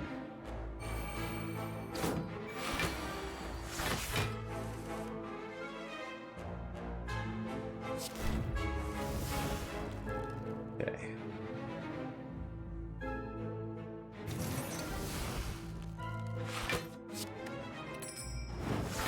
If this draws normality, we can discard it. Can't play the backflip, though.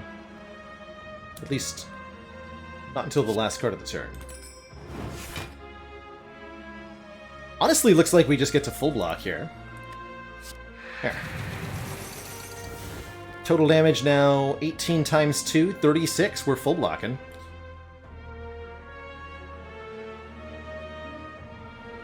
pick off one of the daggers that's attacking me next turn then. I've also melee'd quite reasonably there. Set up the Bouncing Flask.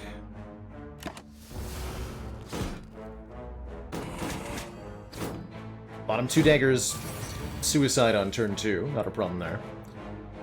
Not a problem.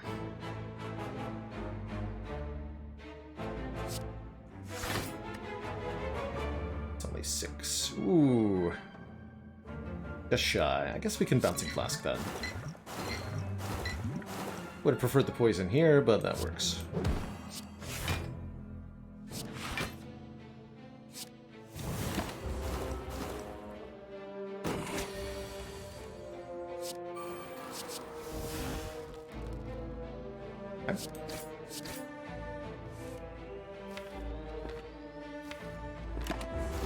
Uh-oh.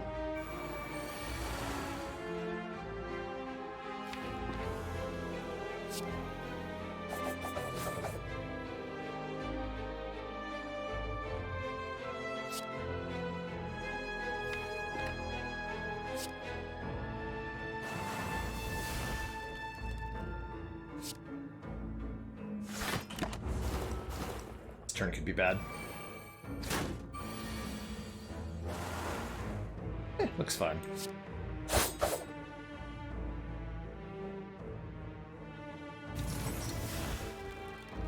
You take 1 dagger hit. Actually, no, we can just Fire Potion it. Yeah, let's do that. Make my life easy.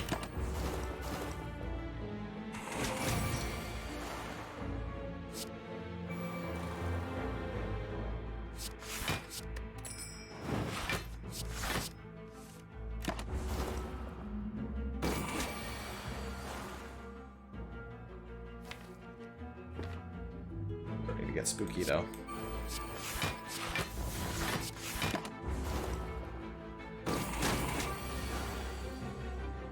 Please stop.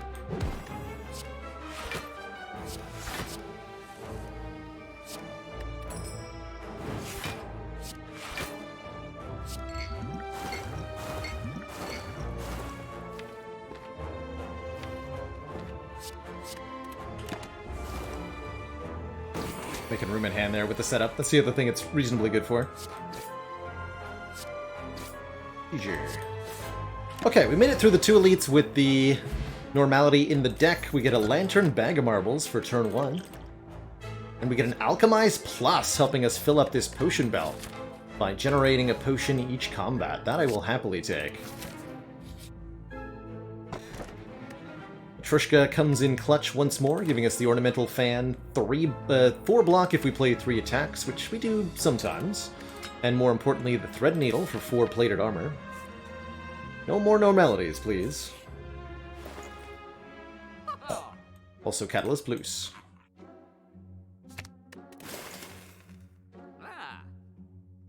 Actually, many amazing things here. Love the footwork, love the acro, love the catalyst. They're all good. Chemical X makes our melees hit for 2 more. We do have a 1x cost card in the deck. But definitely yes to Catalyst. Definitely yes to Acro. Definitely yes to another Catalyst. 1 more Acro?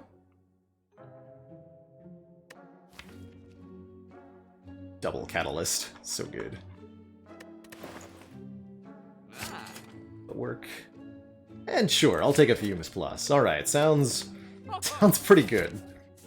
Thanks for those eggs. An excellent store.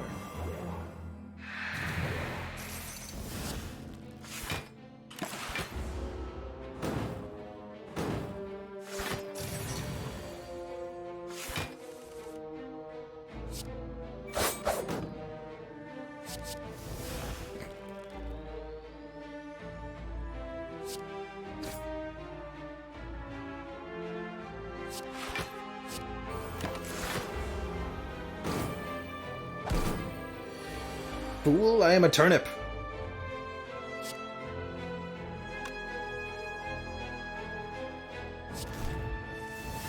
And you are dead.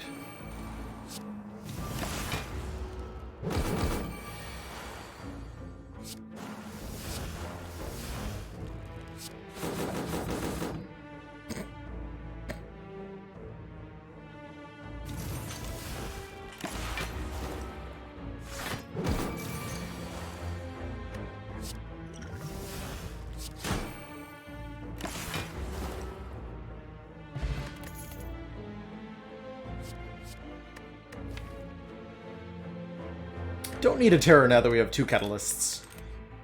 Our physical damage is kind of irrelevant.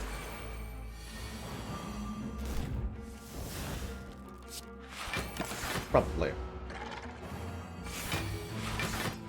Although we still get hype Akabeko flechettes sometimes.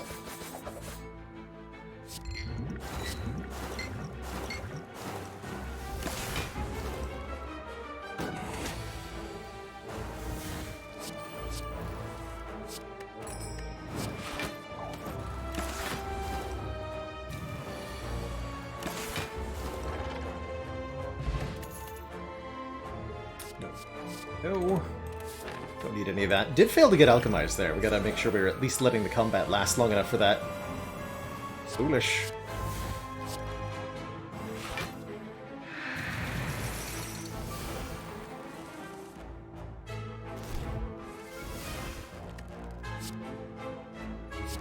Set up an acrobatics, then draw it with the acrobatics.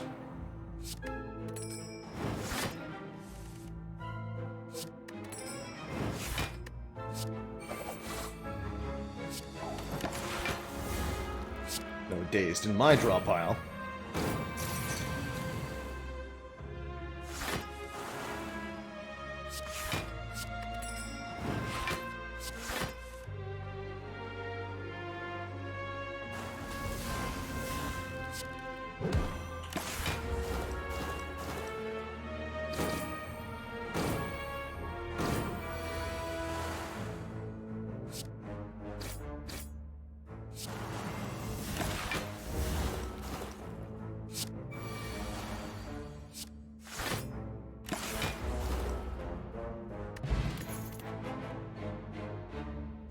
Last chance.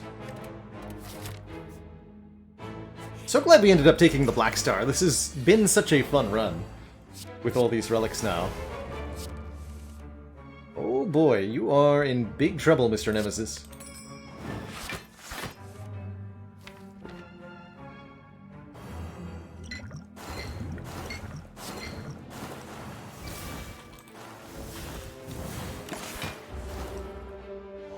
It's a hell of a turn 1 for me, and I'm now intangible, so nice try.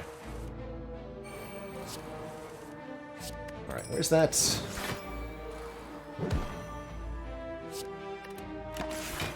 Where's that alchemize at?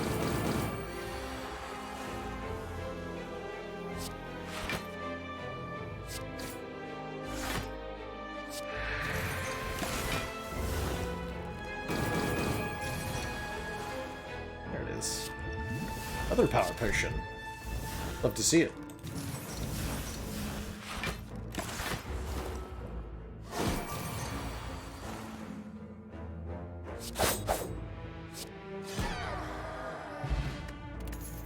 Smiling Mask makes for a cheap removal at the final shop. The White Beast statue will give us a potion after we beat Shield and Spear. And I love Prepared Plus with both the Tough Bandages and the Tingsha. Draws through the deck more quickly, avoids Hand Clog, gives good bonuses. Not a bad leg sweep, though. But with the Discard Relics, it's going to be a Prepared for me. We should set up our burner for Spire Spear and Spire Shield. But I'm not worried about it for any of our boss fights here. I'm just not too concerned, quite simply. A little power potion for Time Eater. Let's get a bonus footwork here. Why not?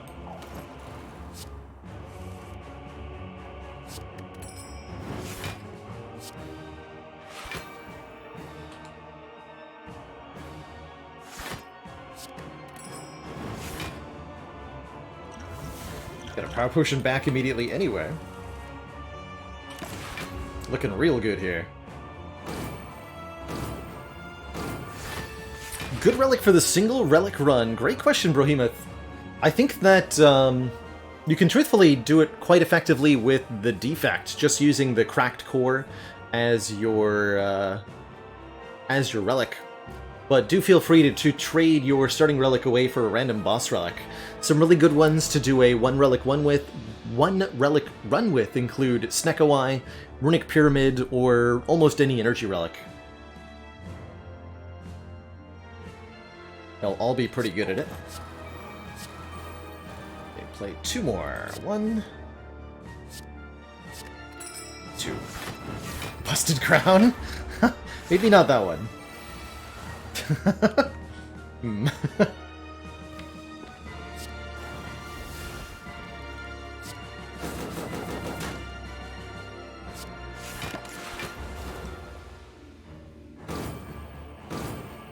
Awkward that we have to keep playing cards so that we can keep drawing cards, but for the most part it's a non-issue.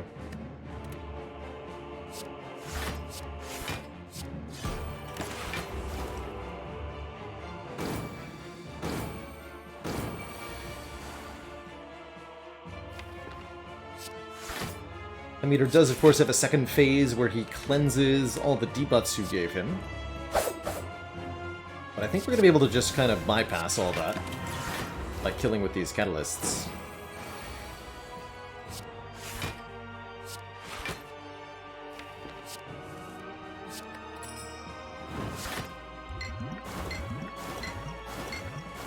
Let's play both catalysts now. Enjoy!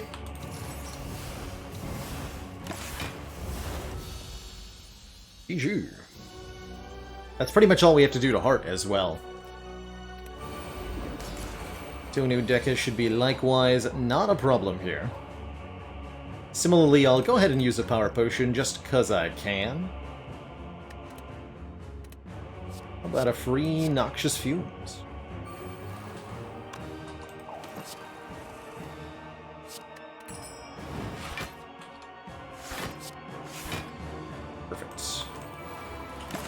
Powers down.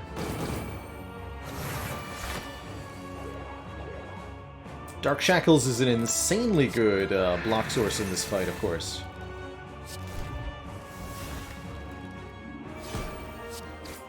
Probably actually care more about the daze than strength gain from Donu, but both of these enemies are going to be dead very quickly. So I'm ultimately just not worried about it at all.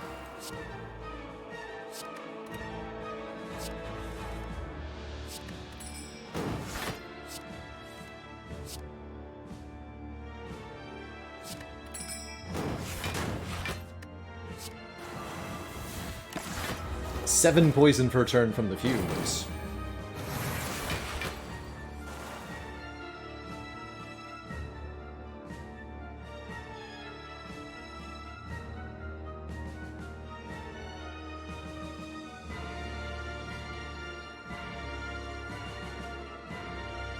How about nothing?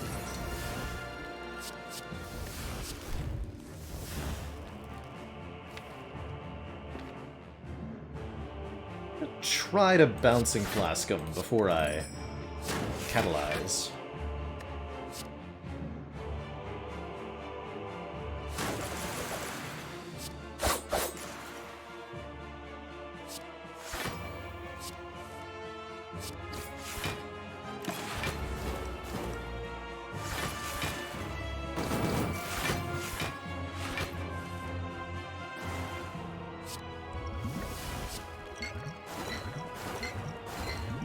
Perfect.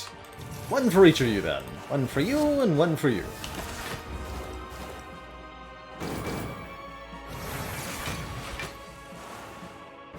And this also perfectly lines up our Incense Burner for Act 4 here, as we kill with the Incense Burner set to 4. GG. GG. On to Act 4, Tooth Thump, a deep pulsing dread can be felt throughout the room. Is this the heart of the Spire, the source of an easy-peasy pyramid win? GG. Oh yeah, and speaking of who needs relics, we totally do have, whoops, who needs relics? We do have a YouTube video specifically about that. I did that one with the Watcher, who's also a very good candidate for the One Relic achievement. Watcher has lots of ways to generate her own energy. If you're looking to do a One Relic run, energy is going to be your biggest stumbling block, because if you didn't trade for a random boss relic, you're only going to have 3 energy every turn, and that's never going to get better. So looking for lots of zero-cost cards or energy-generating cards to counteract that is paramount.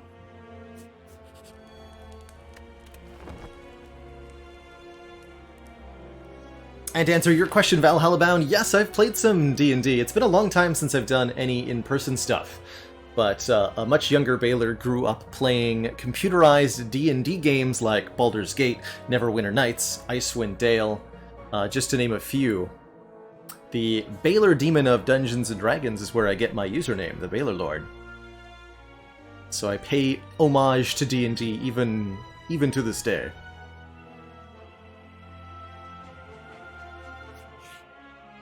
And yes, for a 1 relic run, you are allowed to upgrade your starting relic to the Black Blood, Ring of the Serpent, the Holy Water, or the Frozen Core, since it only takes up 1 spot on the relic bar. Another Bouncing Flask to get the poison started even earlier. Honestly, just removing a strike might be the best thing that I can do. Planescape Torment, shout out Moribund, good stuff. But what can change the nature of a man?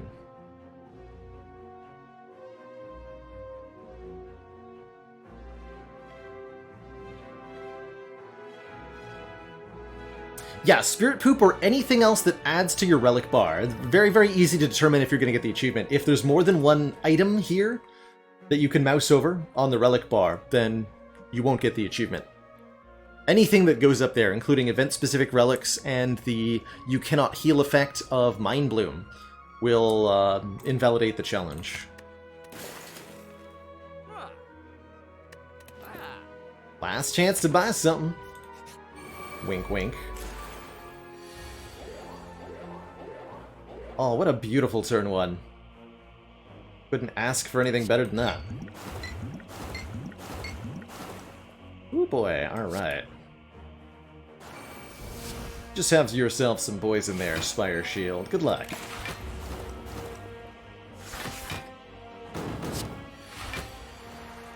Suckers. I pass.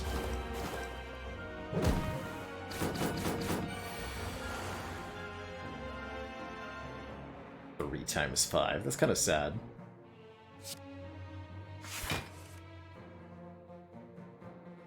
We're not killing you this turn. That's okay, because we can full lock pretty reasonably. Get the fumes in play.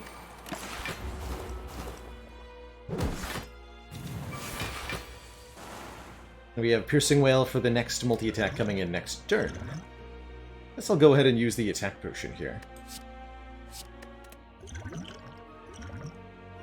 Another Fruit Predator. We get an Ancient Potion for the heart, letting us block the vulnerable. Extremely good.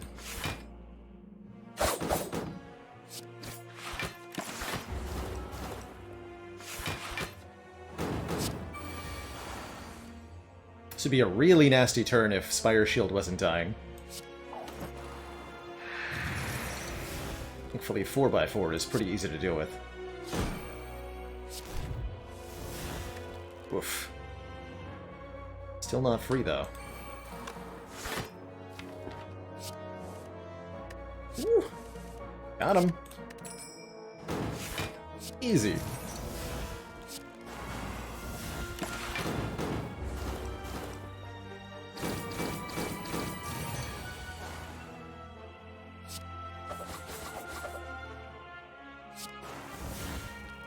Incense Burner set up for Heart. Although it's not exactly optimal with the Ancient Potion. Boot is here to make our flechettes do bonus damage. The Centennial Puzzle could be good. Another Prepared Plus I think is very good. Could argue for a Terror or maybe even more Weaken, since most of our Weaken is exhausting. The Malaise and the Crippling Cloud. Most of our damage will be Thorns and Poison, so I'm not interested in a Terror here.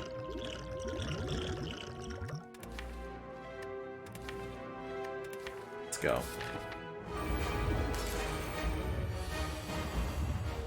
Lots of Potions to use. Oh boy, a well-laid plans. Just what I wanted.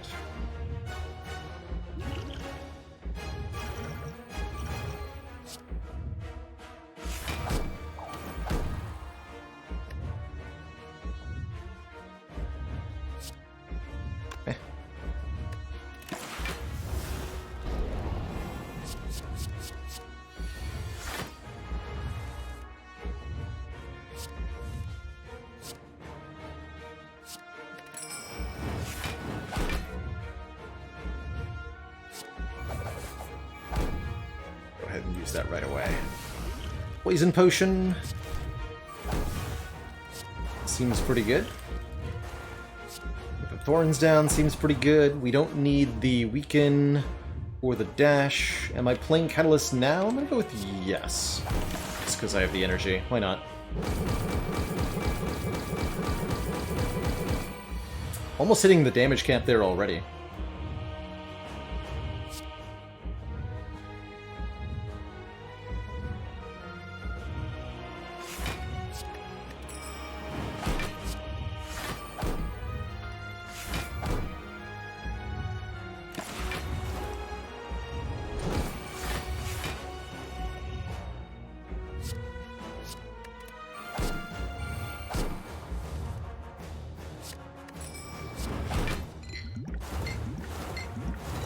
Okay, we'll use Malaise to remove the additional strength the heart is about to get.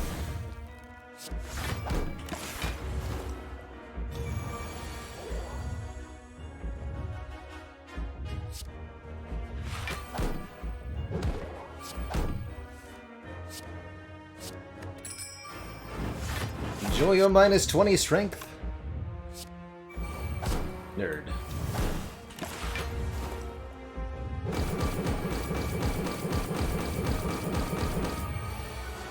Look at that health just disappearing.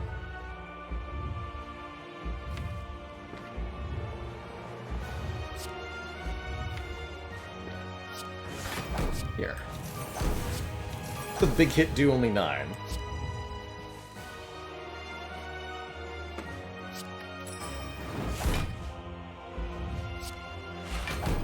Easy peasy.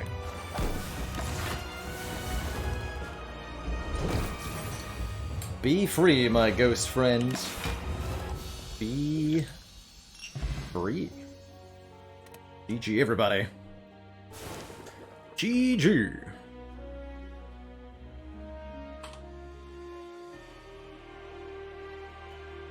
Cross Pyramid off the list. Always a fun one to do a run with.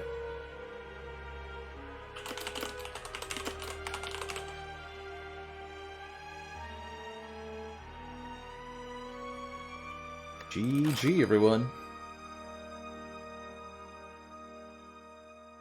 Perfect. Yes, Gekline, I think the Silent has the absolute best toolkit for dealing with heart. Those toolkits being poison damage, which is very, very good. Particularly the Bouncing Flask card. Caltrops as a return damage method. Piercing Whale to block multi-hits, ready access to weaken, which is really good against the heart. Dexterity scaling. These are all things that work really well on the heart. And the bonus draw on turn 1 if you're playing with your starter relic ain't bad either. GG. GG. Alright, well, a fantastic start to the stream today. Next up, the Defect. Has been struggling a little bit, but that's probably because Defect has been getting Busted Crown.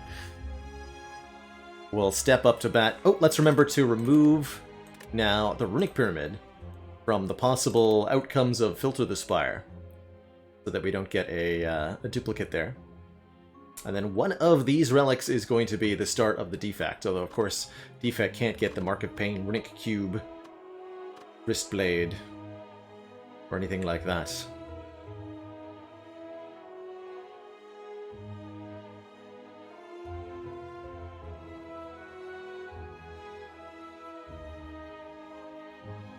The most solid candidate for the Busted Crown, I think, will be either the Defect or the Watcher.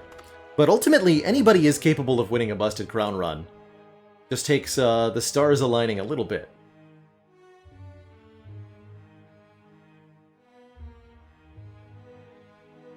Before we jump on into this next run, I am going to take a quick break, refill my legs, stretch my water. When I return, we'll play some more. The reprogrammed Defect did lose Chrono. We were 40 damage short of killing the heart. It was super, super close run. Super, super close. But also not unexpected. Very typical for Busted Crown and somewhat typical for reprogram too. I think the orbs were retrospectively the better play, but that's only because we got offered a consume, and I had no idea that was coming. Anyway, I'll be right back.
Alrighty, folks, we are back.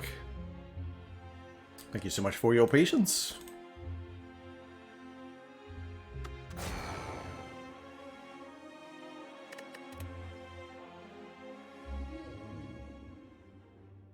Only one seed to find one we had not won with yet. It's gonna be... I'm feeling Slaver's Color for some reason.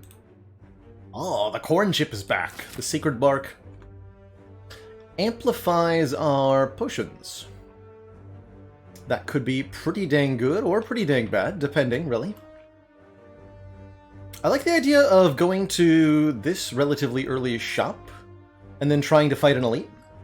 An early Sacred Bark is exceptional at defeating an elite for effectively free if you can get a decent potion to duplicate.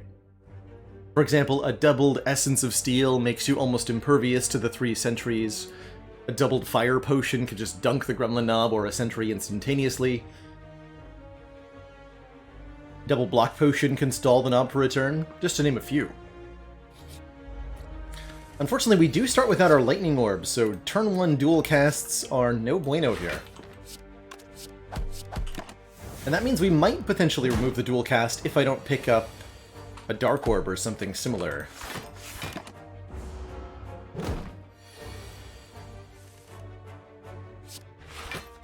Ouch. Do the strike rather than the dual cast there. Try not to take any more damage. Good. 17 gold and ooh, Reinforced Body is one of my favorite block cards. Otherwise, we're taking some kind of damage card, either the Compile River, which is not that good without a Stunning Orb, or the Sweeping Beam for a little bit of AoE. If we were fighting Slime Boss, I'd be more inclined to take a Sweeping Beam, but I'm going to go ahead and take a Reinforced. Not all that often that I'll take a block card first, but I think it's good in this case.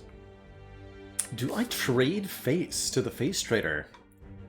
The earlier you are, the better the good faces are, but with a shop upcoming, 50 gold is genuinely tempting, giving us enough money to buy a relic here. We could buy orange pellets, we could buy membership card, we could buy quite a few things. I think I'll take the guaranteed gain over the risk of something bad happening. The money. Compensation? Compensation.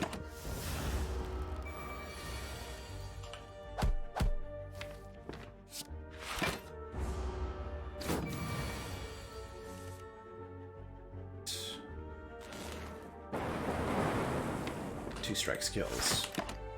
Not a bad cultist fight. Get a Liquid Memories, that's an excellent start. Getting 2 cards from the discard pile and putting them into our hand at 0 cost. We're offered a Hologram, Skim, and Streamline. Feels like we need some damage very immediately. The Streamline is a pretty good way to get that. I feel like I gotta take it. Can't not take a second damage card, although we do have the opportunity to maybe buy a damage card at the shop.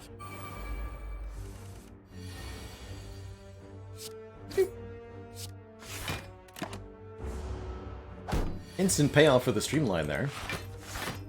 Much appreciated. You gonna give me another potion? No. Ooh, free Frost Orbs. Static Discharge is also pretty nice, especially with Hexaghost at the end of the act, giving us Lightning Orbs whenever we take damage. And I think because I'm fighting Hexaghost, I should take the Discharge over the Chill, although I'd much prefer Chill for, say, a Sentry or something. We'll take it. Alright, store, what do you got? We do get offered orange pellets. That is certainly a thing.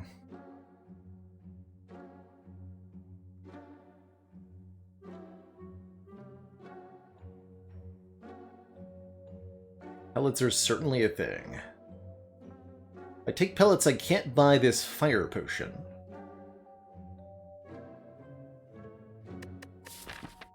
The problem with the pellets is, of course, that they don't do much right now. Although we can activate them. Pellets are, generally speaking, so good on defect. Who can use them to negate bias cognition and other stinky debuffs? Where to go this way, right? This way? Yeah, because then I get the relic before the second elite. Yeah.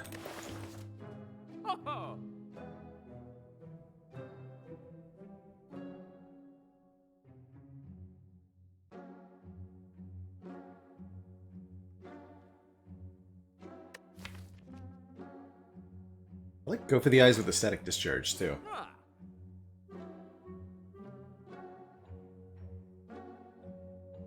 We already got Hexagos sorted, sure, but what we don't have is Gremlin Knob sorted.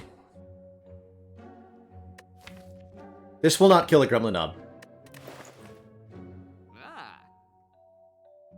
And that's the current problem.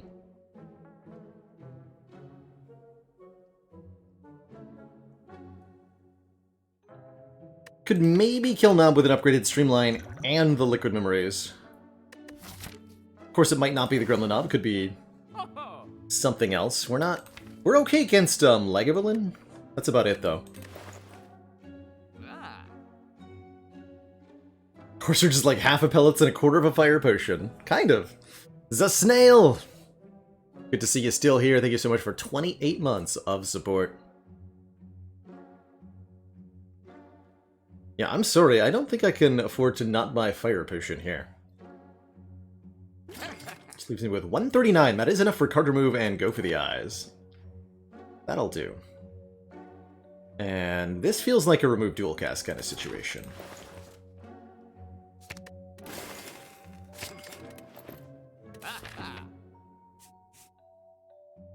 Faylord, thank you so much for 8 months of loving support.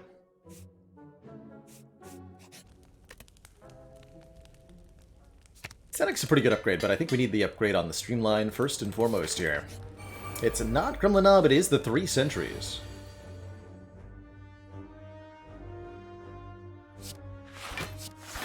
Just gonna go ahead and boop. The 2 Sentries fight.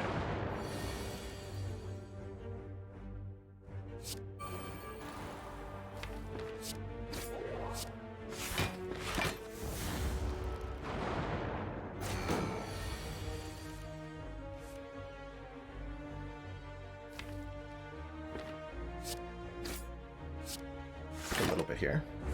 Could use the Liquid Memories to basically perfect the fight, but that feels unnecessary.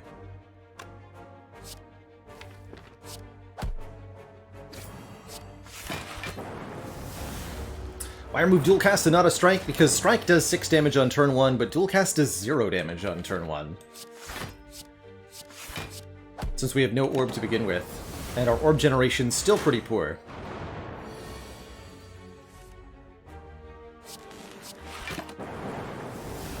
Got lucky there.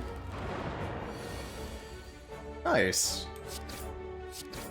Really smooth Sentries fight. Give me another potion. Thank you. Distilled Chaos plays the top 6 cards of the deck. And we're offered an Auto Shield, which I think is exceptional block in Act 1. A Go for the Eyes or a Beam Cell to make the Streamline do more damage.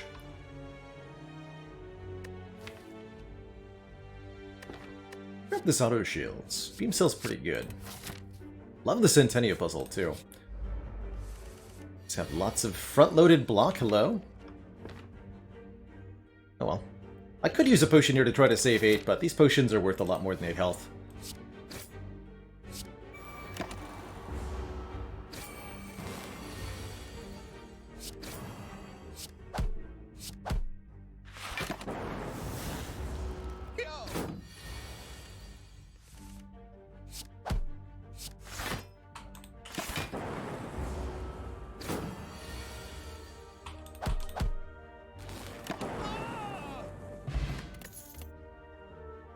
Ooh, Consume!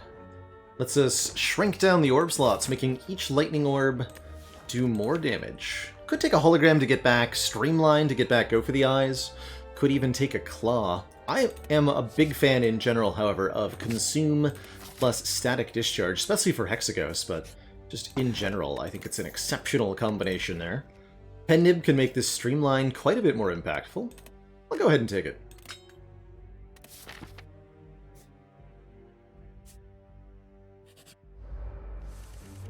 Alright, Noob. Gremlin Noob. Not a good fight for the Distilled Chaos, but it is a good fight for the Liquid Memories.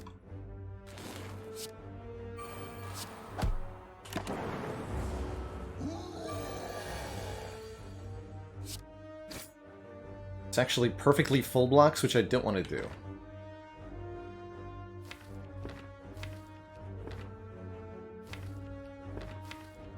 Unless I want to play the Zap? I want to... Liquid Memory is the Streamline and... Yeah, Streamline Zap, play Auto Shield, play Zap, get attack for 14, take 3. Nob will have...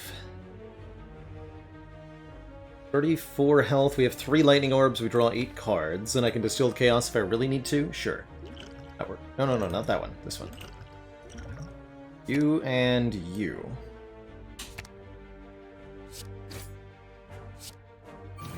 I want the Zap because I want to take a little bit of damage, both for the Static Discharge and the Centennial Puzzle.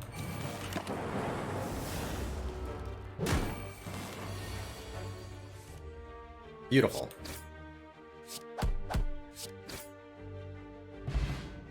Get an Omamori negating the next 2 curses that we would take, and an interesting offer of Vision here. Letting us remove our orbs for card drawn energy. Again, with the Static Discharge as the only orb generation, it's not that good, though.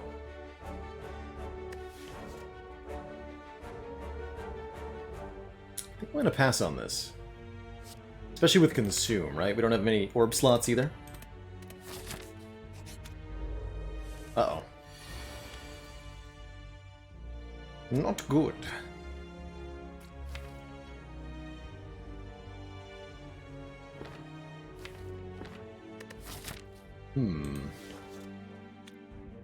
This deck is not good at this fight.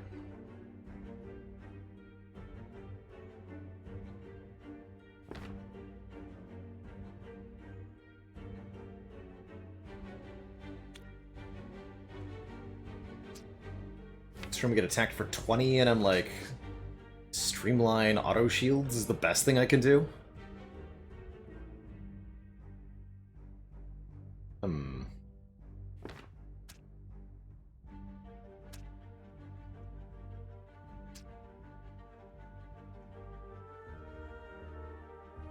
Could use our potion here.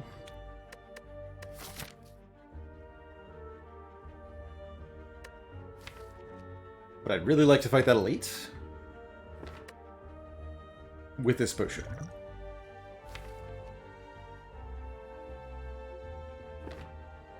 Dude. Oh, it's 1 short, right? Strike this one and they'll be vulnerable to a regular strike.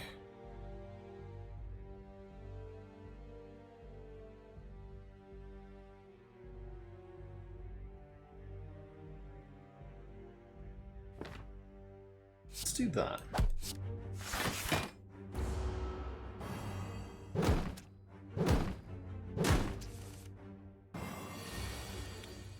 I knew it. Didn't draw the auto shields, tragically. We'll do it this way then.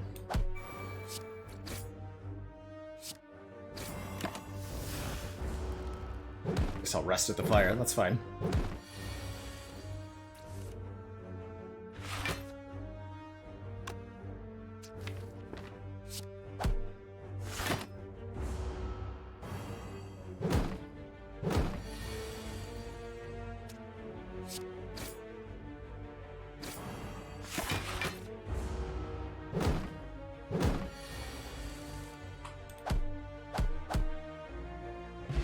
And we get another potion, too, so I'm relatively confident. Snap, Compile Driver, or Claw. With the Consume and the Static Discharge, I love a Cold Snap here, especially with the Pen Nib encouraging us to take more attacks. Markov Brain, great to have you back. Thank you so much for the 27 months. Glad you've been enjoying the YouTube. Shout out to the YouTube.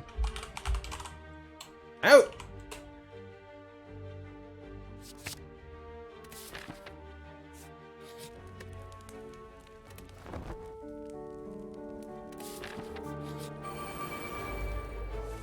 Stinkos.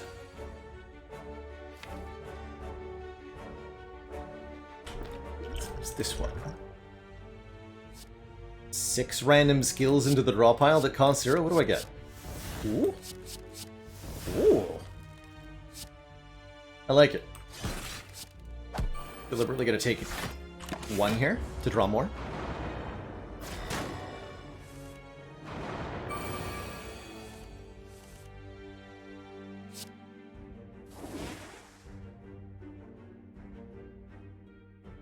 A Dorcas Orb.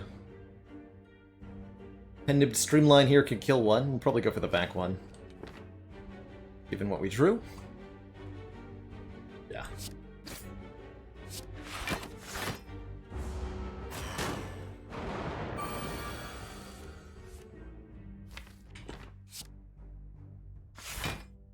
I'll just go ahead and take that back, thank you. Chill Consume is going to be so much free block for us. Yeah, I did that wrong.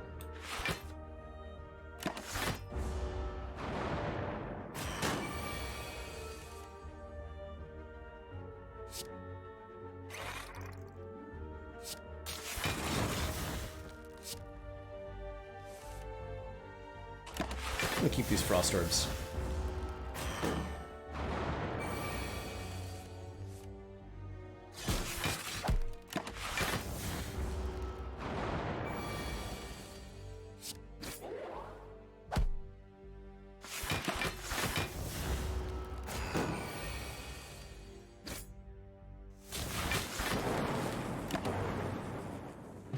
Zippity zoopity, gimme a strike dummy, making our strikes hit for 3 more damage.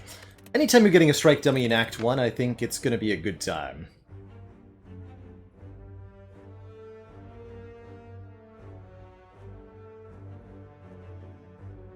We want a Hello World. Not really. Recycle?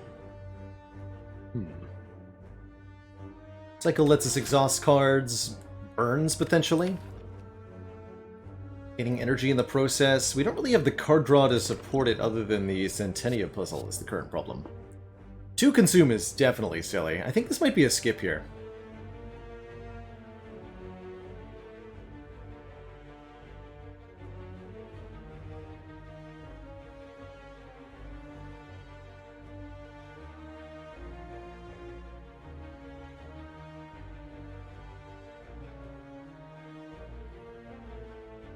Could shrink the deck down for Streamline redraws.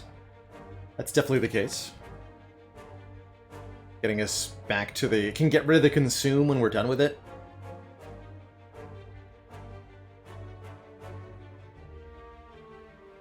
Lakama Chicken says they've been coming around in Hello World against bosses that shuffle statuses, and I totally respect that. It's a nice way to counter the dilution of your deck by adding more cards. It's good stuff.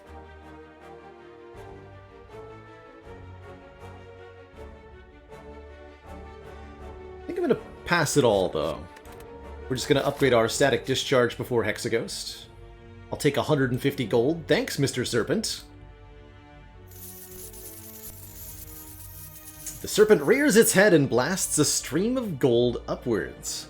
It is amazing and terrifying simultaneously.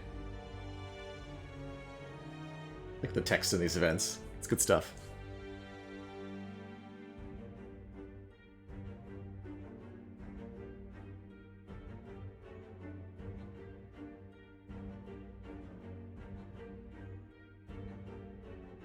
Thank you, Snake.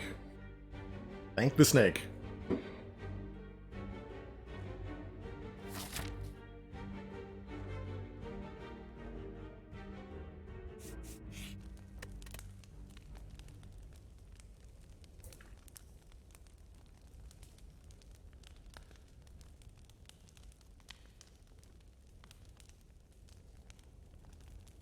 Owl Bandit, did you hear about the defect?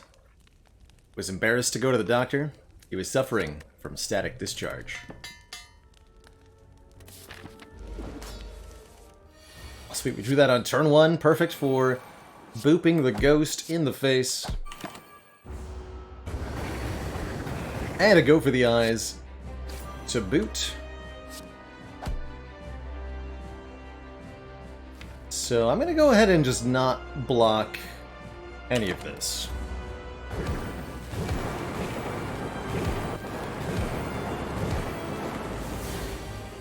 Thanks. Play Consume later. Let's underblock by 1 again. Deliberately taking 1 damage here to get 2 more Lightning Orbs. Zippity zappity.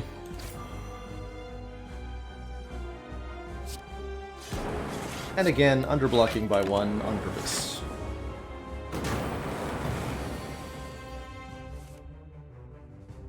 This time, though.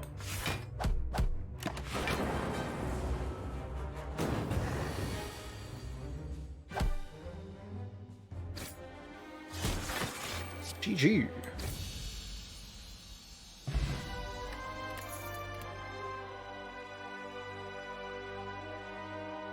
GG. It's here! Thunder Strike both benefits from the Strike dummy, is good with the pen nib, and is great with a static discharge generating lightning orbs. Doing 7 damage to a random enemy per lightning we've channeled this combat. I think more realistically, Core Surge is going to be reliably good. This also says Strike on it. I mean, this would be the easiest Snecko take in the world, right? Although, if we're going to take a Snecko, the Meteor Strike is better.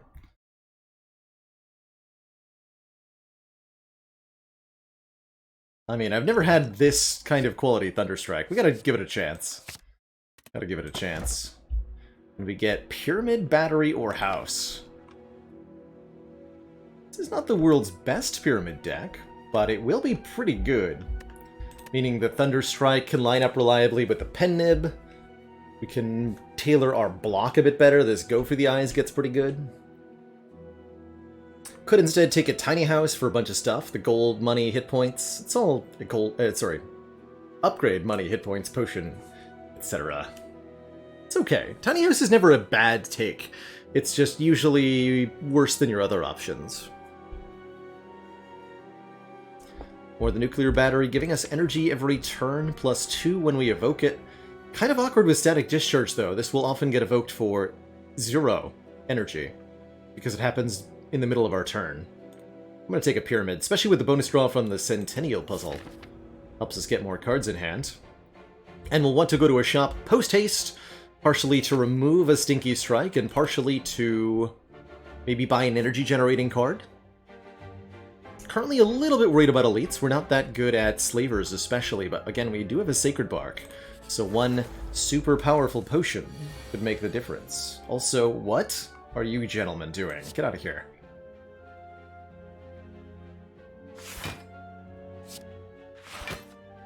Could perfectly full block, but I'd rather not.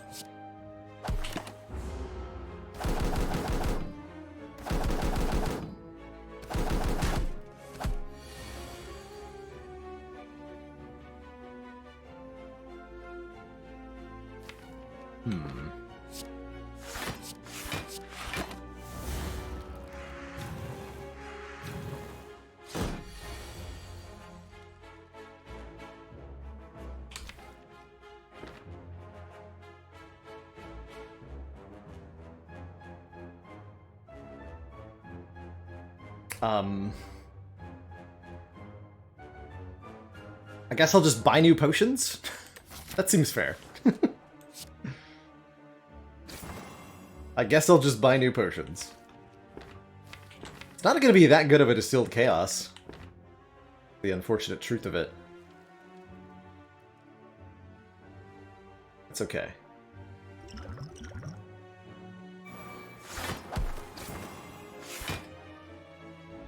Yeah, that was kind of sad, actually. Still worked fine.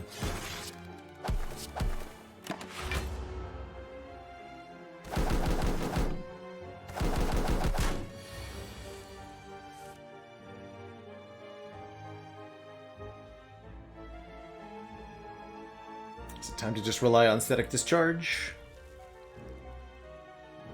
1822. Give it one more turn.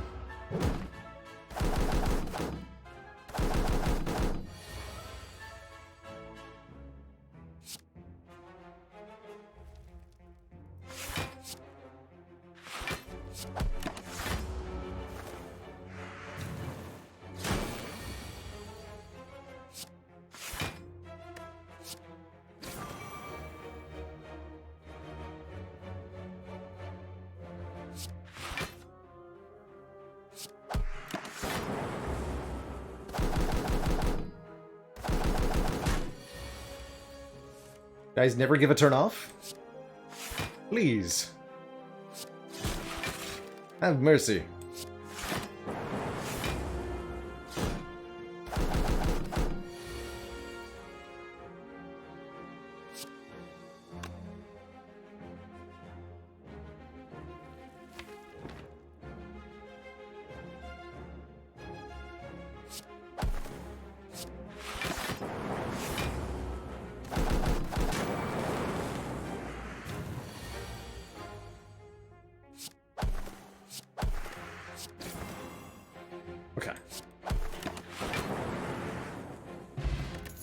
pretty spooky. We do get a potion back. Love a boot sequence with a runic pyramid, since you can just retain the boot sequence. Doesn't feel like a deck that wants a darkness. Go ahead and take the boot. Oh my, runic capacitor gives us more room for orb slots here. There's also a toxic egg, letting us get only upgraded skills, which I think would be extremely good with his good instincts, but also with, you know, everything else that we're gonna find. But man, consume plus runic capacitor is like really, really good. We cannot afford both of them, so I'm gonna go for the cheaper option.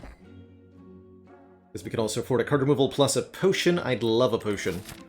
Would really love a potion. Root, thank you so much for giving us up to Jank Shank.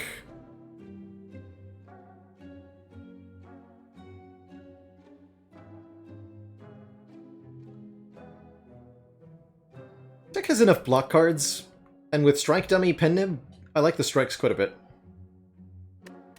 Doom and Gloom is quite good here, with the Pen Nib especially, potentially doubling it for 20 damage to all enemies. Definitely a reasonable take.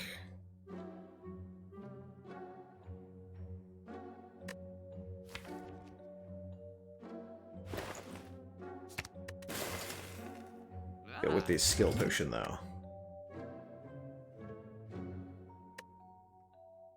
Static? I don't think so. I'd still buy the good instincts, actually.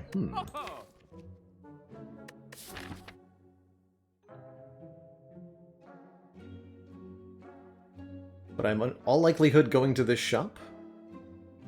I guess I could end up going this way.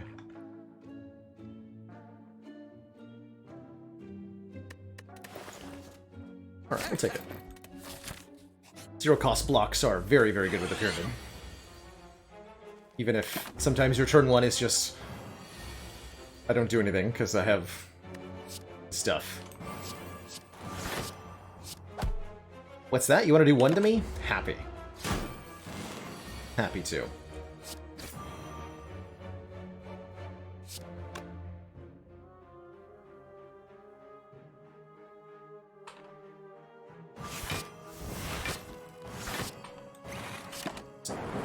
As long as I'm willing to take a little bit of damage here and there, our damage output's going to be pretty exceptional.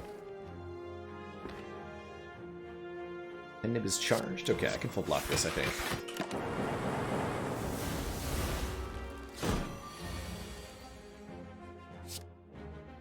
Bruh. It did something!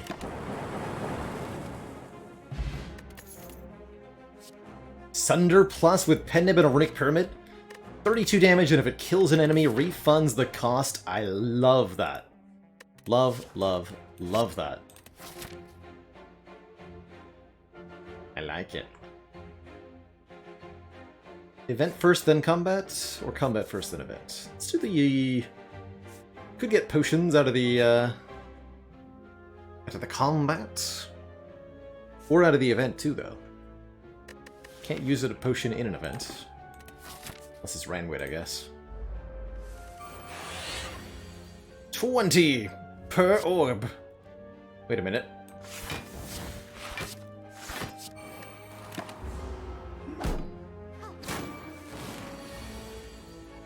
Now wait just a minute here.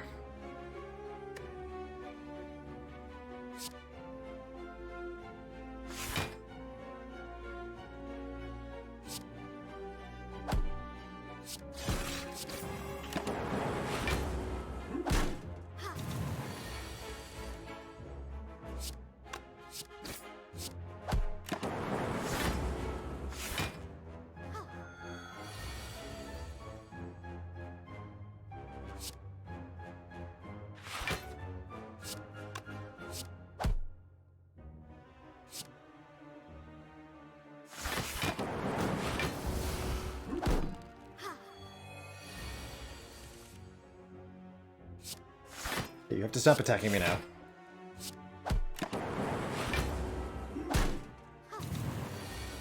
Thank you.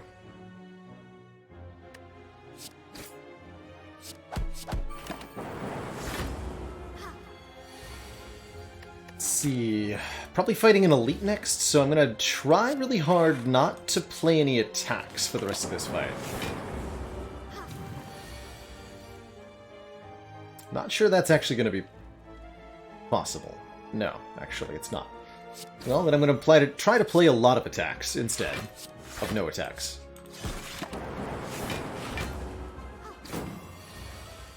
If I can.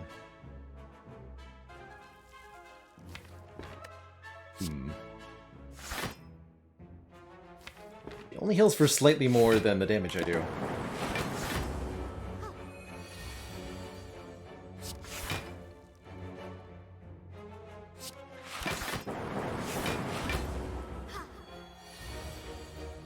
Alright, well, you've chosen death.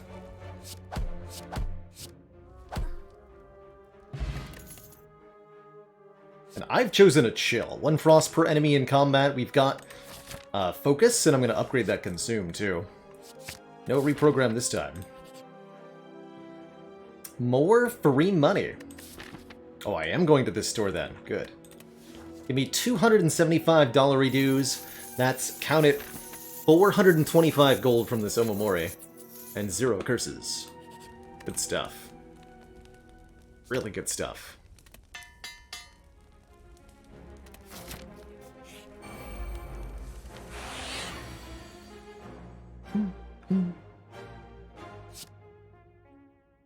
The Rufio! My god, is that a new channel cutie detected? It is. It sure is.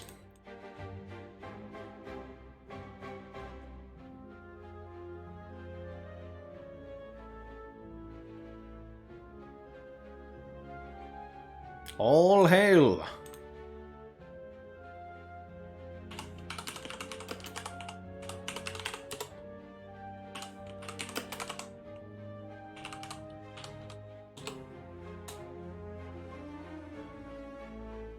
All hail.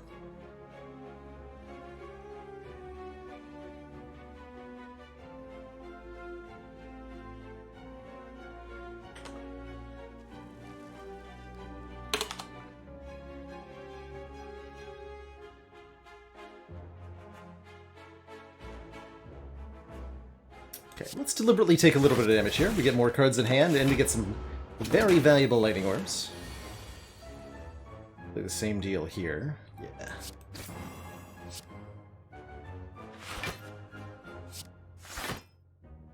Take 2.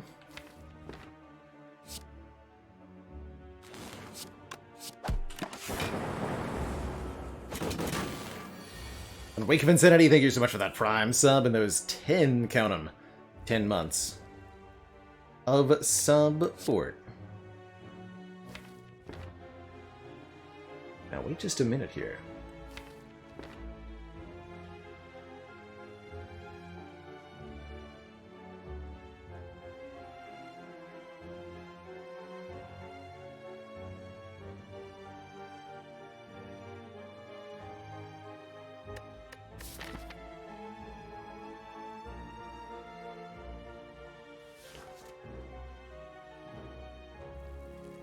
We did remove dual cast, yes. Someone decided they didn't need it anymore. Do what, 7 by 5 next turn? I'll just take the small amount of damage here. Go auto shields, strike.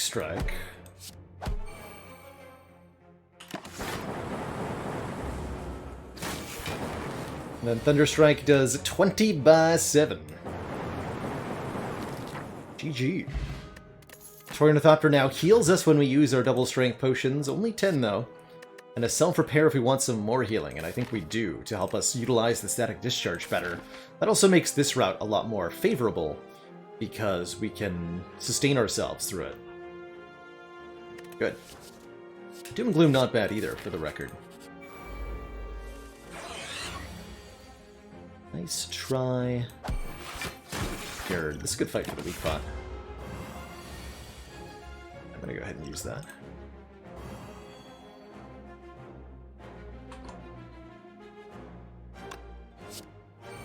18. 11.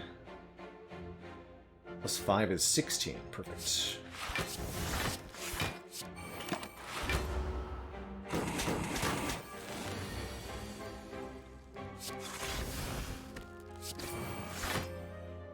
This makes this 5 plus 5. It's 5. Or I can take nothing.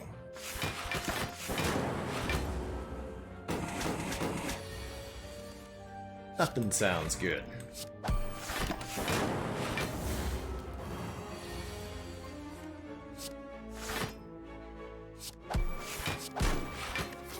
Fighting an elite next, so I'd like to get the pendant properly charged.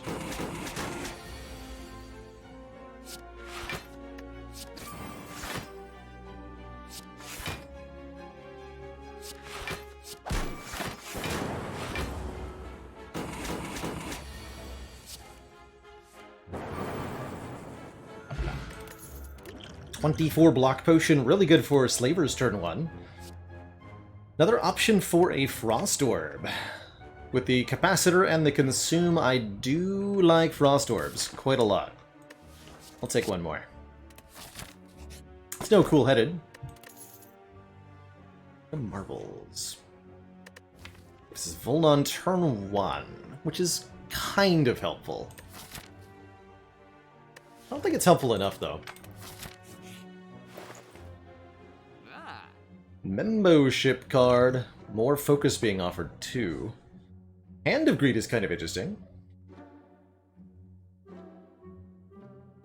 Do I have any front-load damage with this deck? Yes, the Sunder does count as that. As does the Streamline. And even though we don't have necessarily that much front-loaded damage, we do have a lot of front-loaded block. This Boot Sequence, this Good Instincts, this Auto Shields, this Reinforced Body. All capable of blocking while we get our orbs set up a bit. I believe I'm also going to take this panic button in the shop, giving us 30 block for 0 energy. We could take the Kunai, giving us a point of dex if we play 3 attacks. That's not too bad. We do have a go for the eyes, but without a hologram, I don't quite like it. Can I do panic button, card remove, and defrag? I sure can. This time I will remove 1 strike. We're definitely going with orbs. With the Runic Capacitor and the Consume, we have a really good start to a functioning orb deck here. This way. I'm feeling capable. Oh boy, Pen Nib, go for the eyes. Hell yes. Wait a minute. This is not what I wanted.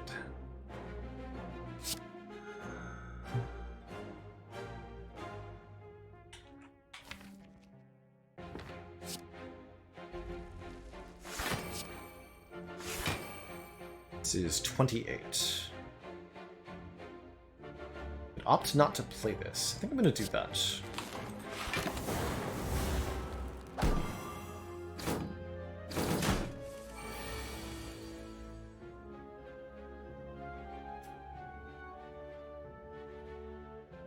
Those charge batteries have got a lot of energy here.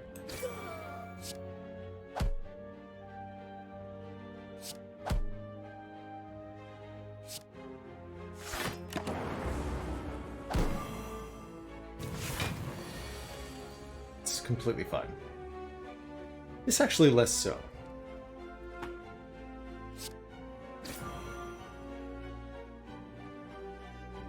I can't kill the fat gremlin.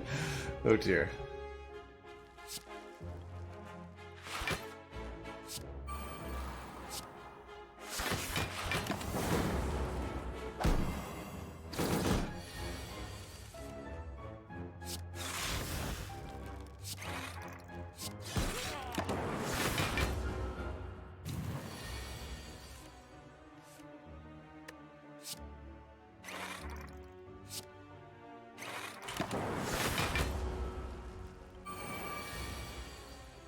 Nice try.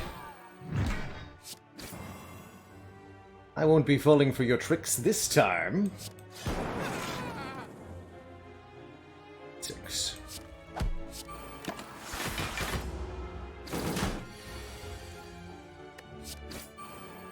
Oops.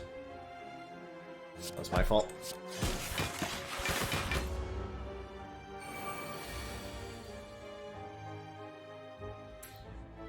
Ah. Very well then.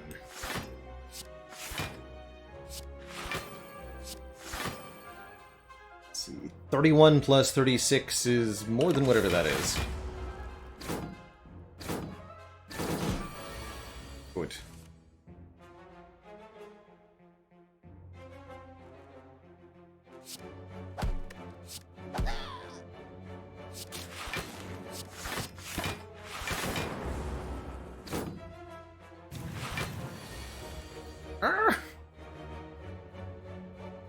You have to stop.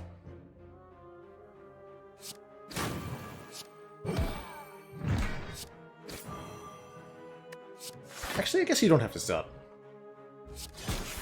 Seems fine.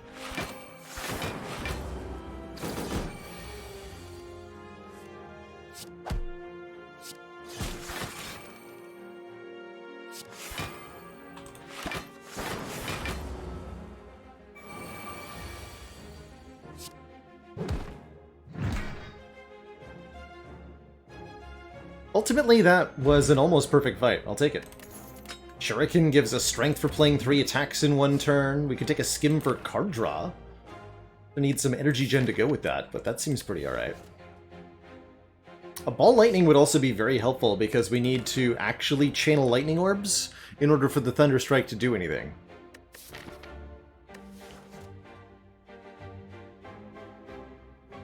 Genetic algorithm's not bad either.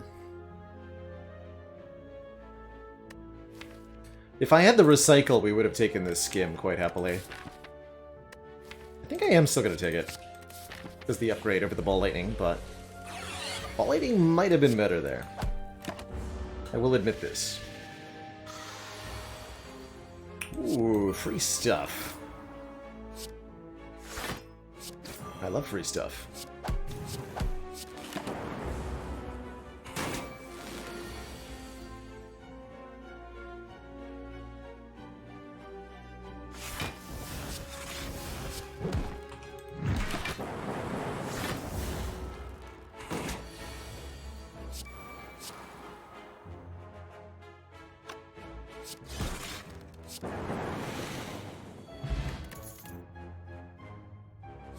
FTL pairs with the Shuriken and the Pendant. Don't need a second streamline. Guess we'll take this FTL. Pretty free with the Pyramid. 29 incoming damage, huh?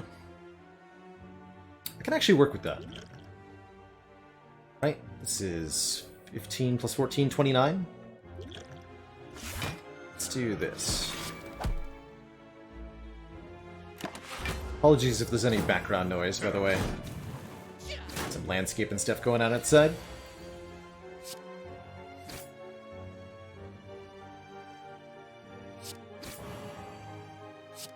Okay, we do become entangled.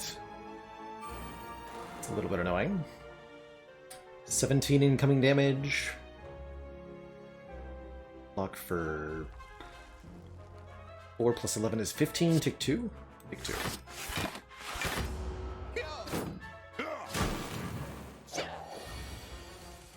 Fortunately, we are going to be entangled here.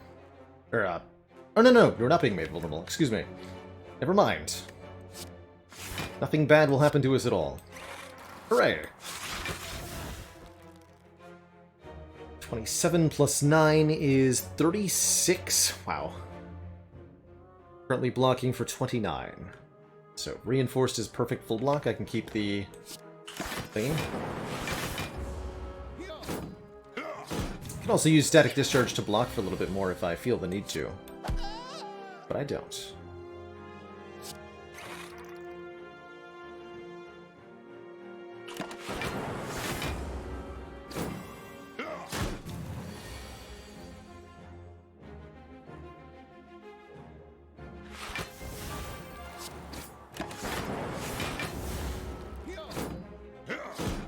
possible to get your hand clogged with wounds in this fight, but if your deck is doing decent damage, it shouldn't be a problem.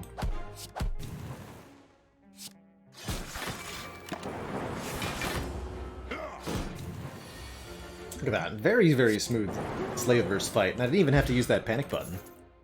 Akabeko Pennib. Now I do wish I'd taken the bag of marbles. Offered a second upgraded boot sequence. Don't think I need it, though.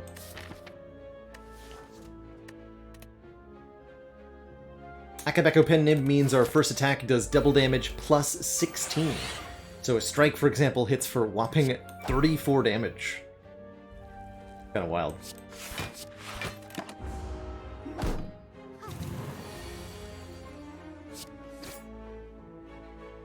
Kinda wild.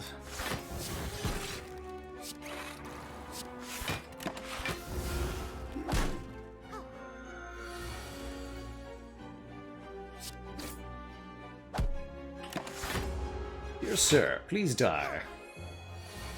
Would be better between upgrade and remove zap with the Thunder Strike. I would definitely prefer upgraded zap to removed zap. Strongly prefer.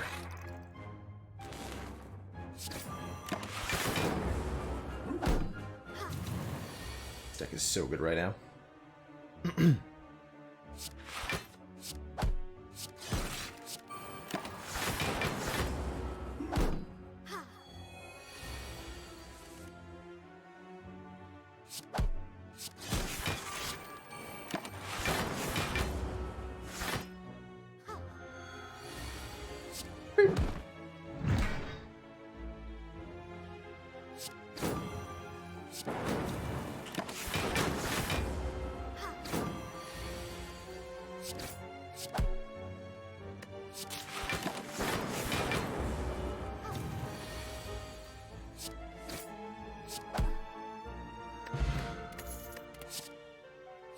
That's more lightning orbs, and it makes our lightning orbs way more deadly, causing them to hit all enemies. That's perfect.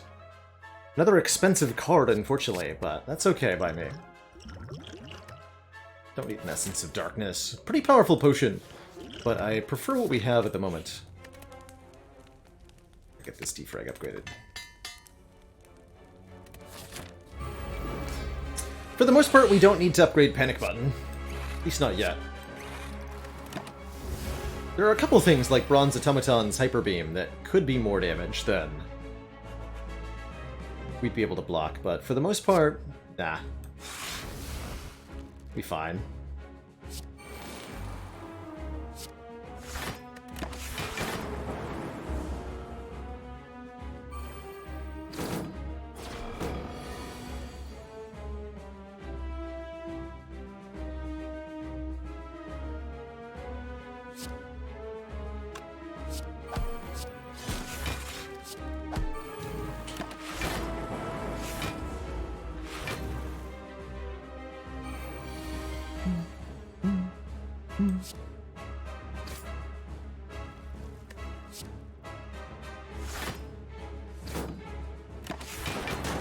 Hyper Beam will be next turn.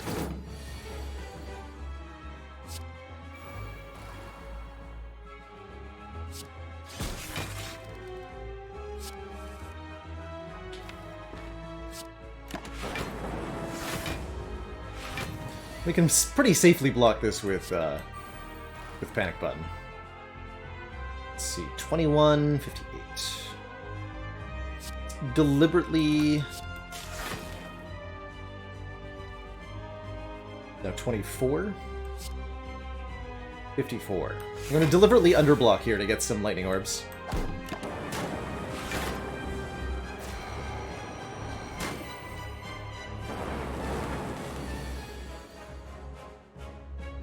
Well, that is charge.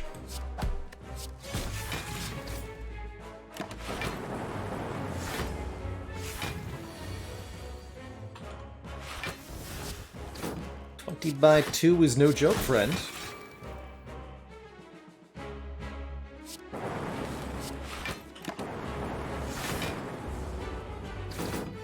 Prepare the zappification. GG.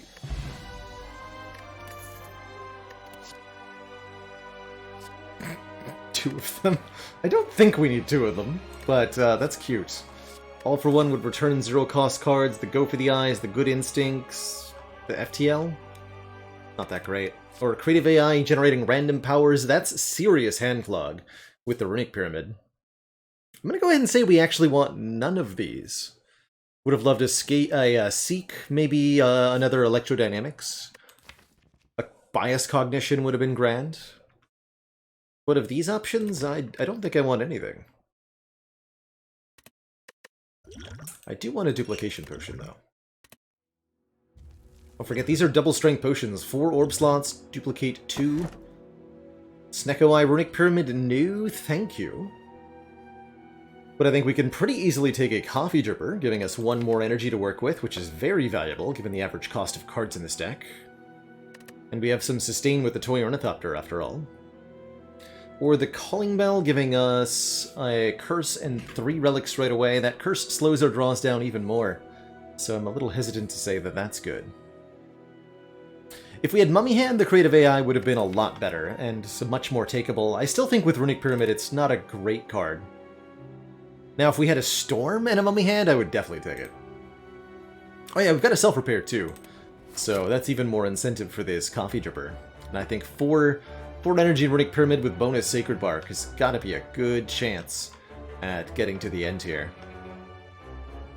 We will visit this store with our 400 bucks. That's another striker move for us. That's another chance at something.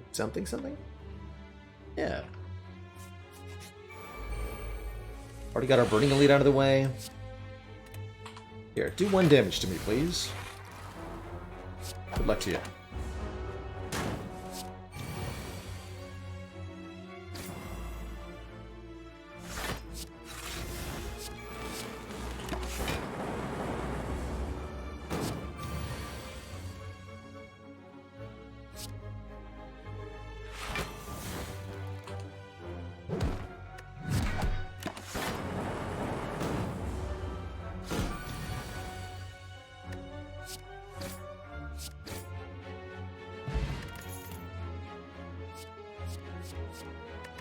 More Frost Orbs.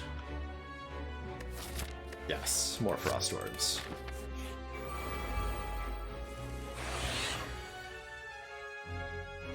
Okay.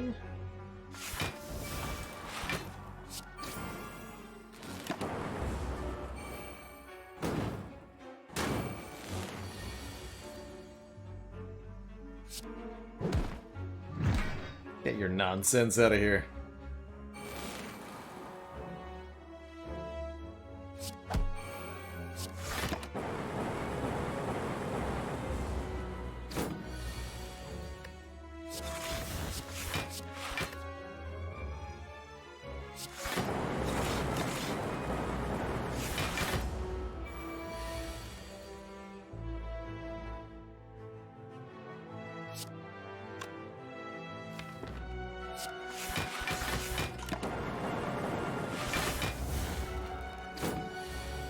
No.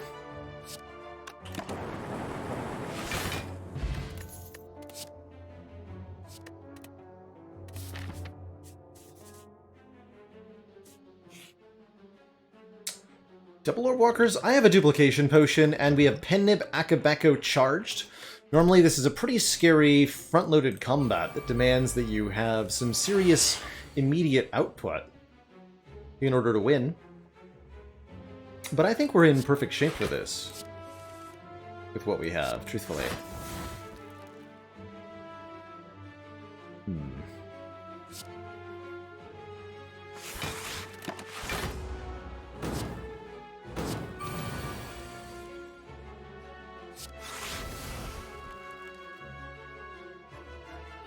Potion hits 2 cards. Gotta play this streamline now.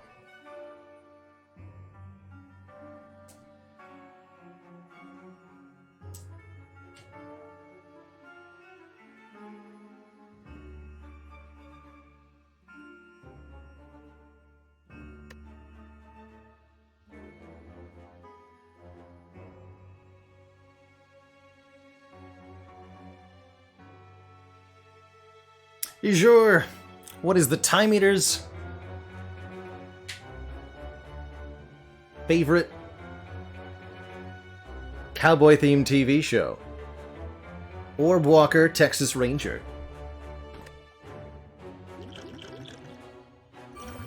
Alright, we'll use the Duke Pot on the streamline here.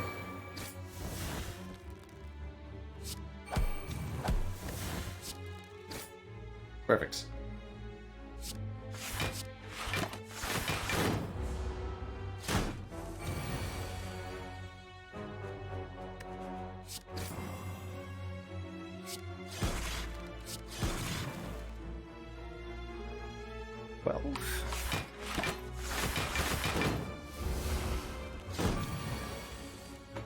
This is going pretty well, actually.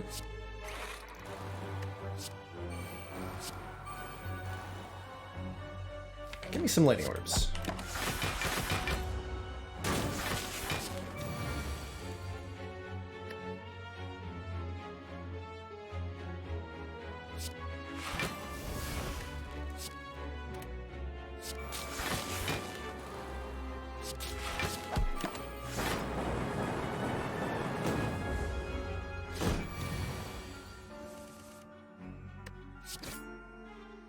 That went pretty smoothly. We get a fruit juice for 10 max HP, plus 5 current HP, so I should actually use it after taking damage.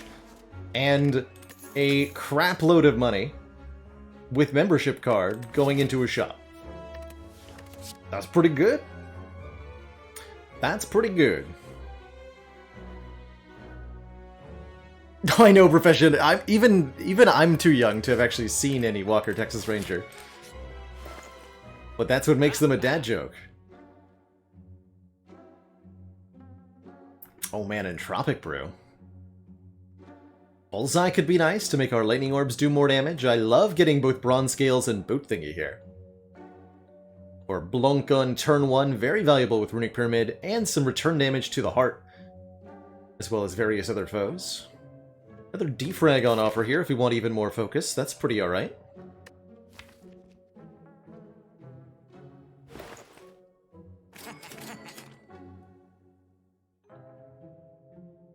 Get rid of one more strike.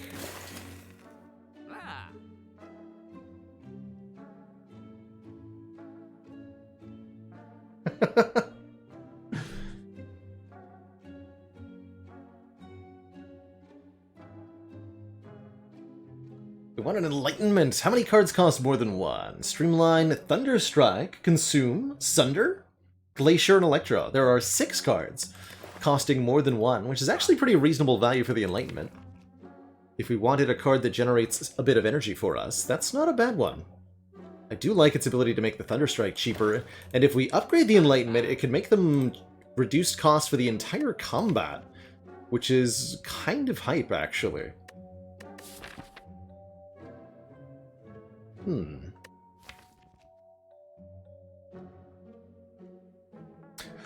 So Entropic Brew itself doesn't get any direct benefit from the Sacred Bark. It'll still just fill our empty potion slots with random potions, so we'll get 2 new potions. However, those potions that were generated will be, of course, double strength with the Sacred Bark, so we'll get 2 double strength potions. You know what? I am going to try Enlightenment. That actually sounds kind of hype. Do I buy a new potion? Not necessarily. Do I buy another chill? Maybe. Do I buy another defrag? Also maybe.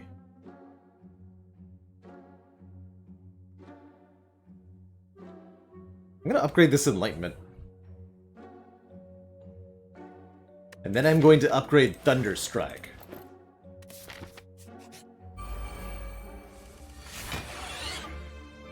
Ominous music plays.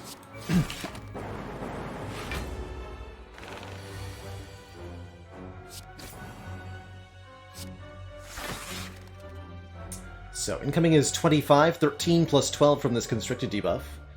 Blocking for 13. So let's take 2. Draw me some cards. Gotten value out of this puzzle almost every combat, and been able to sustain it the whole time. Feels good.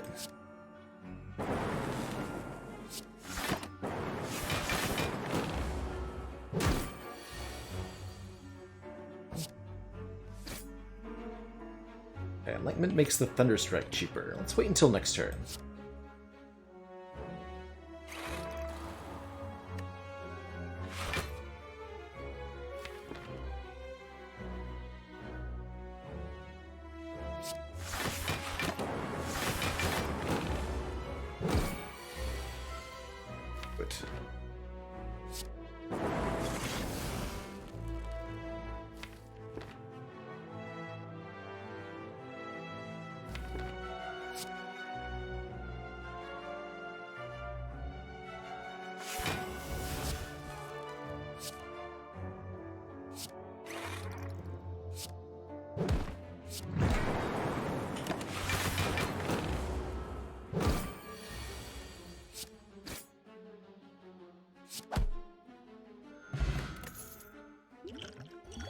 Their capacity potion's pretty cool.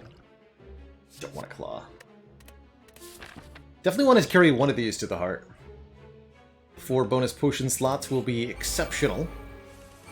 Maybe I'll use one of them in an elite fight? Not sure.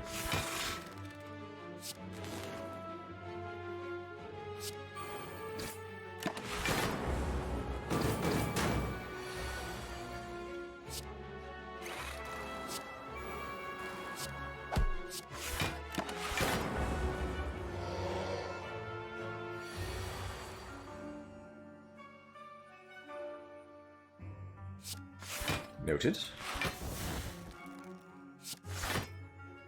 27 plus 8, 35. Need 10 more.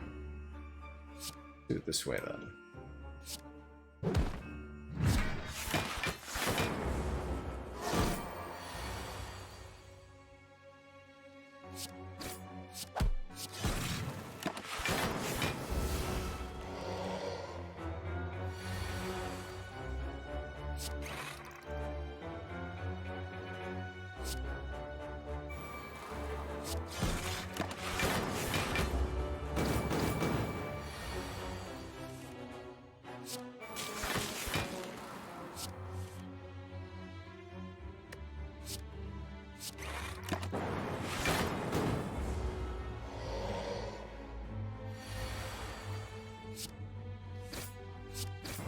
You dare.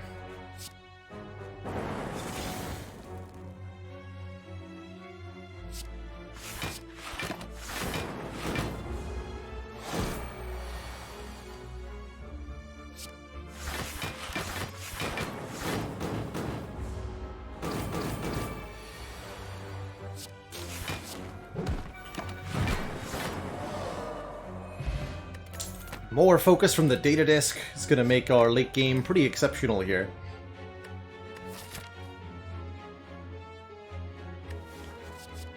Recursion could be nice for lightning orbs, actually. Let's grab one Recursion Plus. Evoke your next orb and channel the orb that was just evoked. With as much focus as we have, it's actually a pretty decent card. And it does, if you recreate a lightning orb, it does count for Thunderstrike, yes.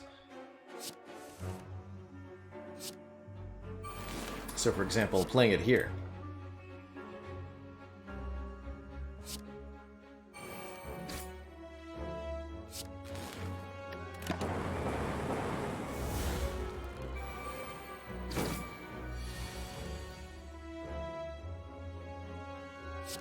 For example, like this.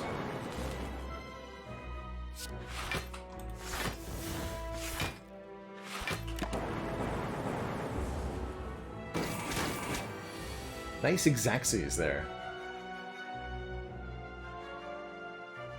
That's nice on this turn, though.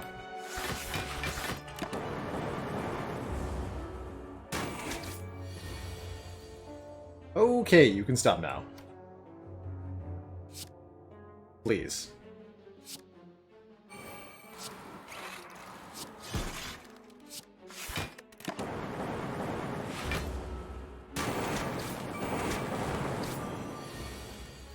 Ow.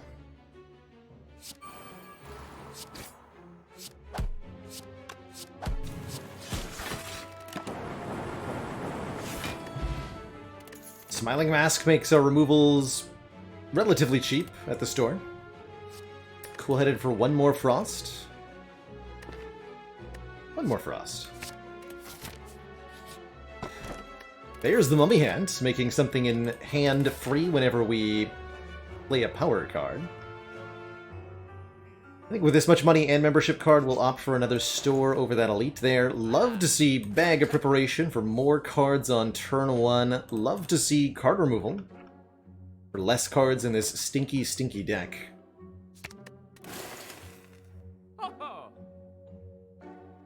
Could take a Turnip for immunity to Frail, which is minorly useful. Could take the Spoon to let us keep cards that might exhaust, such as Boot Sequence and Panic Button. Don't feel like we have quite enough cards for that to be worthwhile.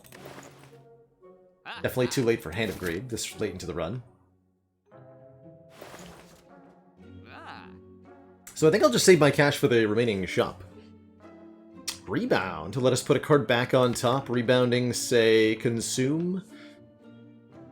Rebounding our down-priced Thunderstrike, also an interesting option. It's actually not a bad rebound. Not a bad rebound at all, especially with no holograms in this deck. Why is Turnip not an instant take? Well, the way I see it is that Turnip is going to mostly apply for the Heart Fight, where we'll have 2 turns where we'll get 25% more block out of our block cards. Most of our block does come from our Frost Orbs and the Focus, so this is a very significant amount of gold for what I perceive as maybe 10 or so hit points against the Heart.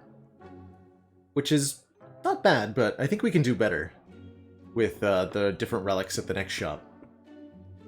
I'd prefer maybe an Oddly Smooth Stone.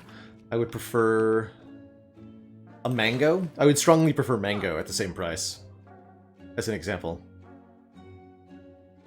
Because I think the Mango will be more hit points than this. But yeah, it's ultimately because most of our block is in the form of Frost Orbs at this moment. Not all of it, of course, but most of it. Okay, we did use up the thingies. Do we want Madnesses? No, that's what the Enlightenment is for. And I do want upgrades. Grab an upgrade on the Enlightenment. Reduce the cost of all cards in your hand to 1 this combat.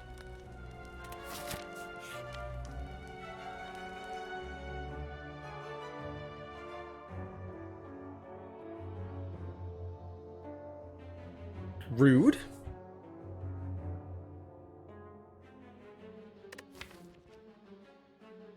Rip Glacier? Got enough backup Frost Orbs. But that's a big oof. Alright, third event can't possibly be bad. It's another merchant. Hey, my defrag. And there's also that hologram. Okay, hologram's gonna be better than the rebound was. So we'll take a hologram. I'm going to remove the last strike from the deck. Do I take the Captain's Boat thingy? Block on turn 3? This is a lot of protection against the Heart. It's also pretty good against Spire Spear and Spire Shield. And quite good against our upcoming bosses as well. This Focus Potion is 4 points of focus, don't forget. So maybe we bring Focus Potion, Potion of Capacity to the Heart.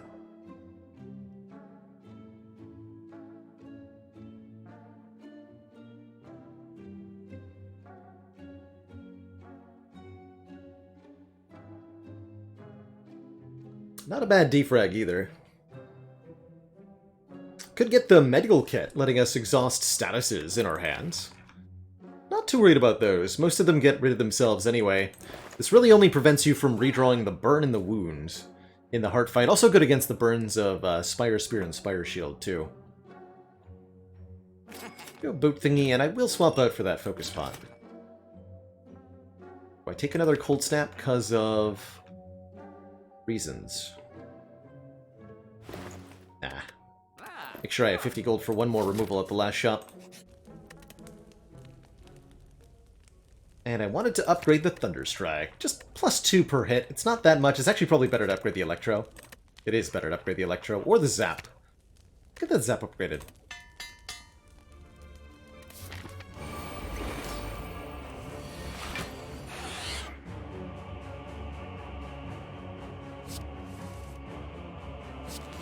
Brilliant.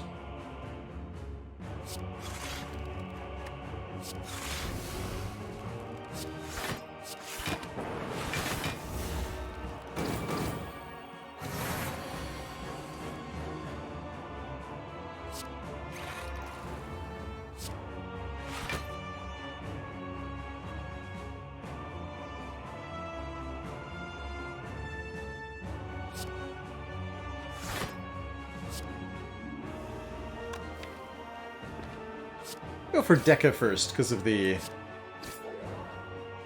days that are getting added.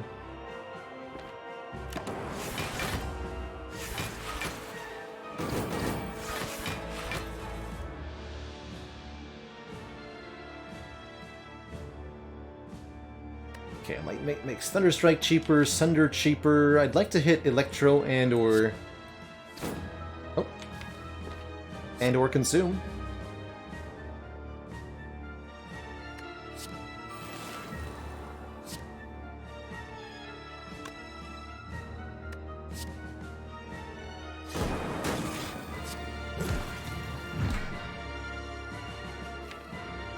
It's permanently 1 cost, so I can hologram and do that again. There will.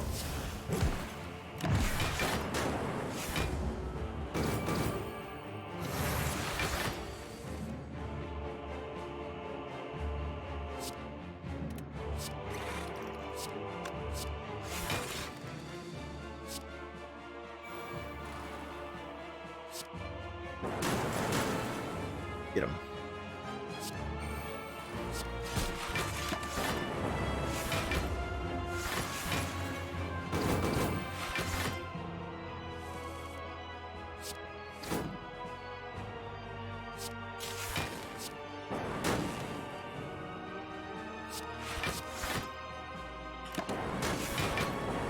Haven't needed to use the discharge at all here.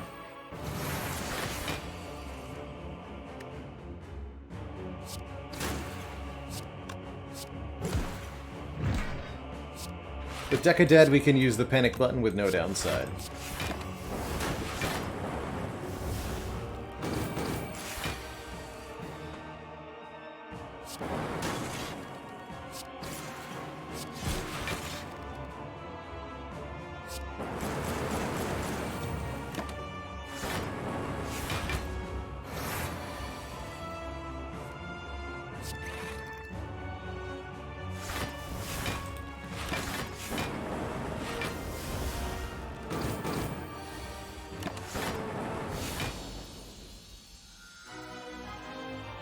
Who's next?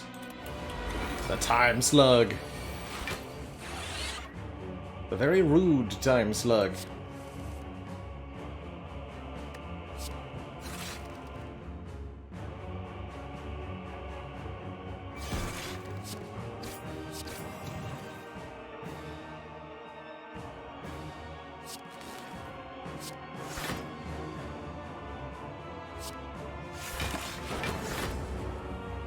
Block fully, since I didn't have hand space for the bonus cards.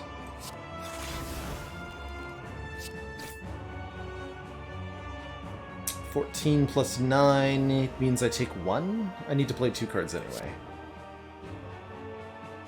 Plus you're gaining strength.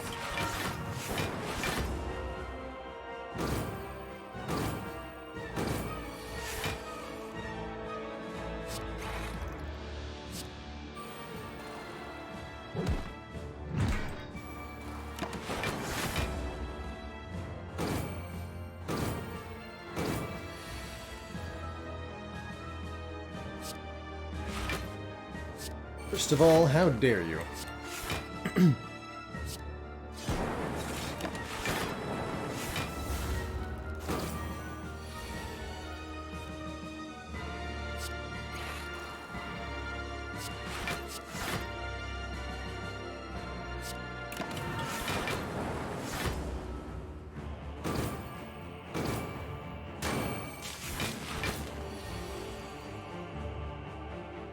Good.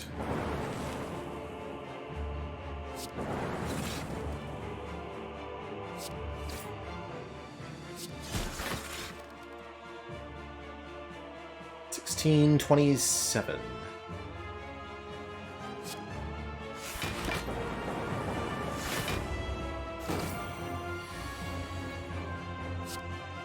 That's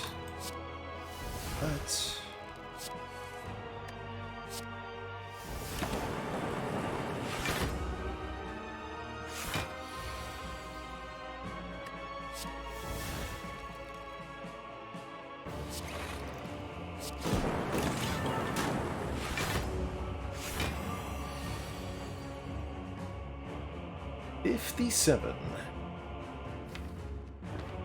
Well, that's certainly a number.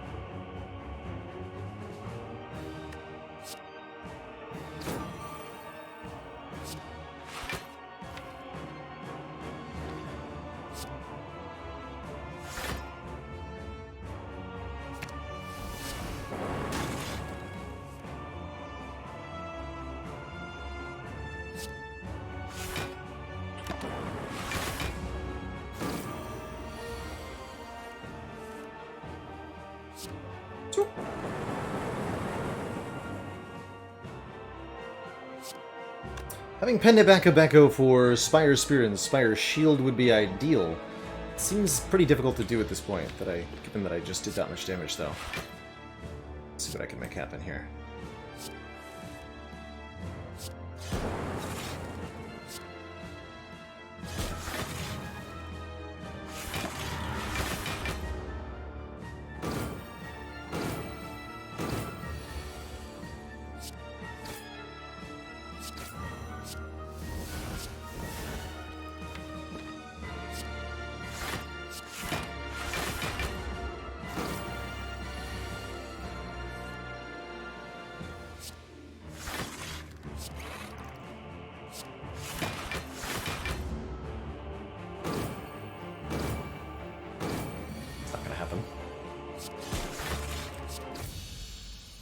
That's okay.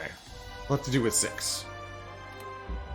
Two thump, a deep pulsing dread can be felt throughout the room. Is this the heart of the Spire, the source of these juicy, juicy potions? 2051. A good year.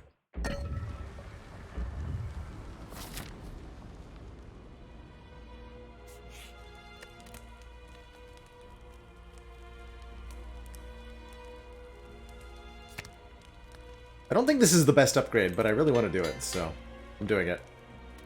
Upgrade the Thunderstrike. Clockwork Souvenir could take Entropic Brew, but I think the current potions are a little too good. Rainbow is 3 orbs for the price of 1. That's pretty good, channeling a Lightning and a Frost. But I think just removing a card so that we can draw the good stuff more easily is pretty reasonable. Probably our best upgrade was actually Hologram. Let's remove a defend here. Alright, Spire Shield and Spire Spear. Show me what you got.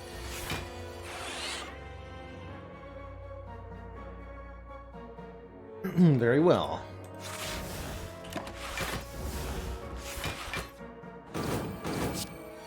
Not quite the turn one I wanted, but here we are.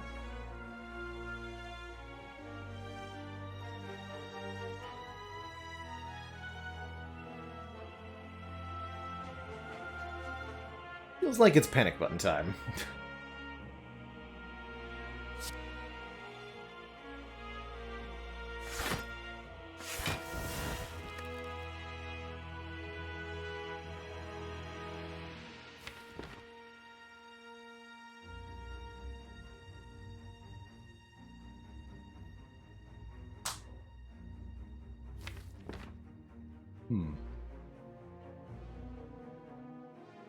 I could do Enlightenment, Consume, Hollow Consume. And I get free block next turn? Yeah, I'm gonna do that.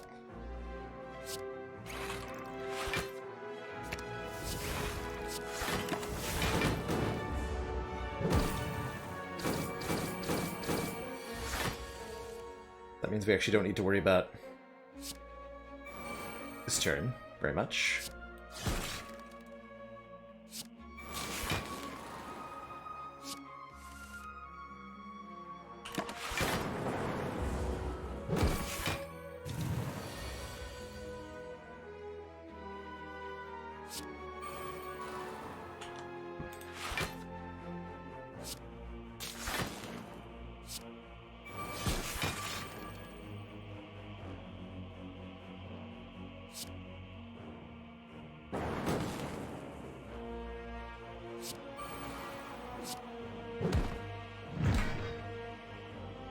Incoming damage 40, currently blocking for slightly less than 40.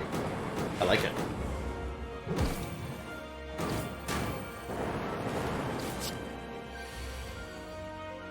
I like it a lot.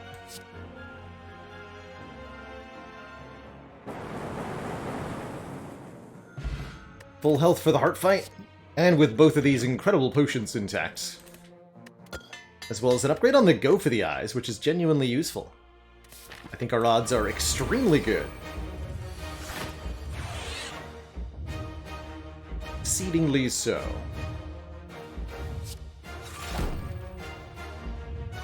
We got Static Discharge turn 1, that's also incredibly fortuitous. Not going to use these potions just yet, since they're currently not doing anything other than wasting the heal from the Ornithopter.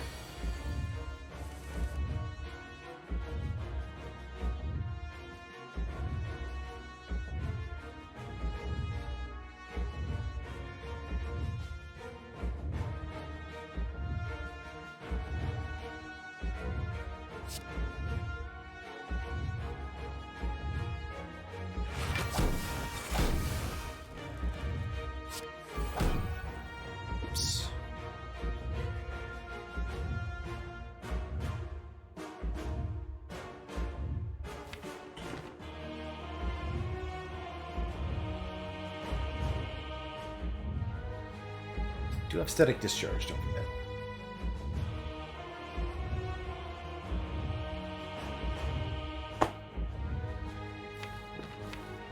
Probably looking at the Centennial puzzle.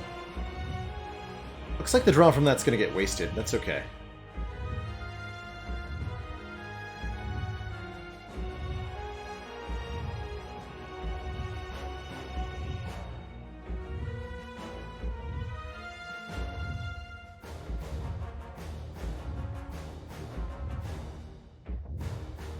Do it this way.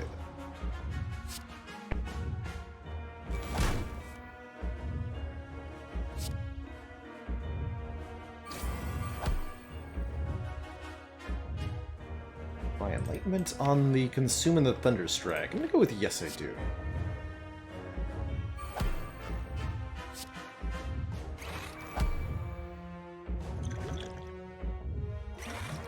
Now that we've lost enough health, I can actually use that potion meaningfully. Oh, I can Recursion, Hollow Recursion, and take almost nothing here. Oh, I like that.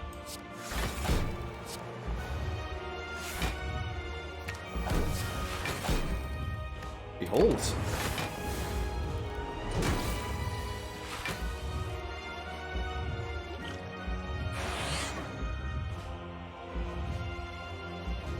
Behold. The power.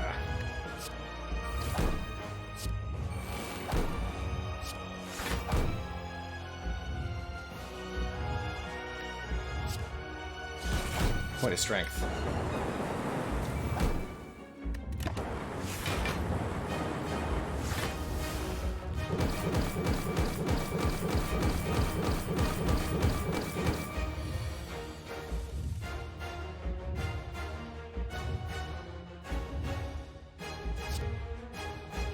Cheapify the streamline, get the slime out of my hands.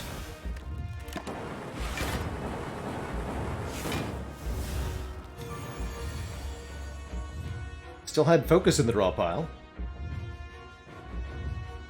Ideally, I'd actually like to take just a little bit of damage here at the end of this turn. See if I can make that happen.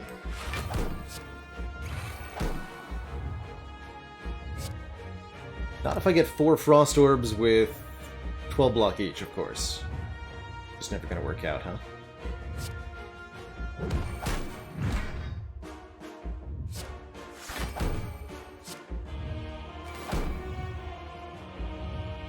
Let's see.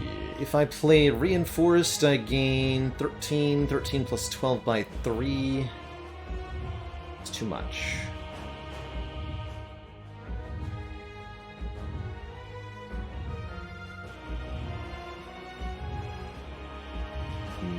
Fine.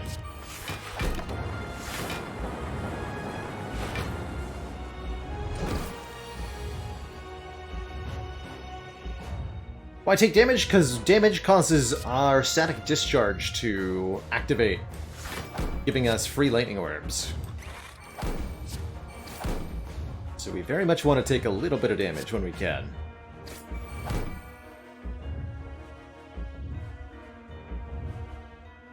For example, right here.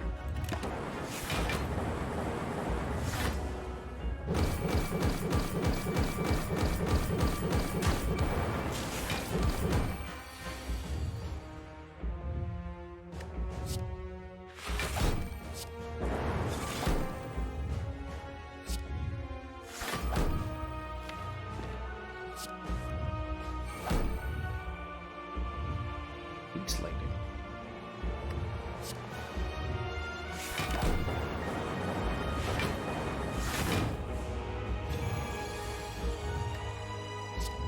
GG, Mr. Hart.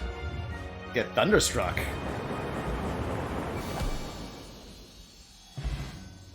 GG, everybody. What a run. Always happy to have a Thunderstrike run under the belt. One of my favorite ways to win with the defect. GG.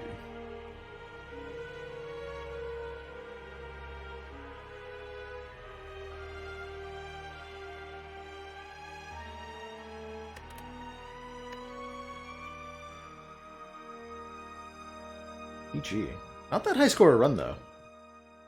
But fantastic. Credit to Runic Pyramid for really enabling so much nonsense there. Plus a myriad of relics from the membership card. So good. So good.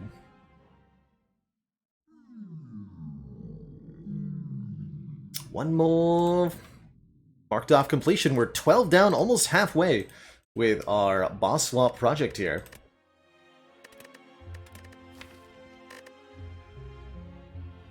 Really, really fantastic run overall. Always happy to see a Thunderstrike plus Strike Dummy. That was particularly sweet.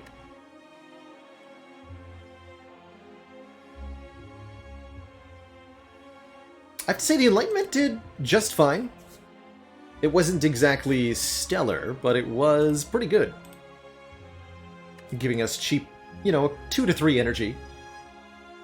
The turn we play it, and then sometimes a lot more when we draw those cards again. That was good. That was really good. Take that off of the Filter the Spire, so that we can no longer start with the Sacred Bark. See you, Busted Crown. I see you. And thank you for that update, Zizzy. Quick water break before we jump on into another run. Next up is going to be the Watcher, taking her attempt at whatever it is that we get. Barry Halls, happy Tuesday. Thank you so much for 10 months of support. I'll be right back, everybody. When I return, more Spire.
Watch her out, everybody. We're back. Let's embark.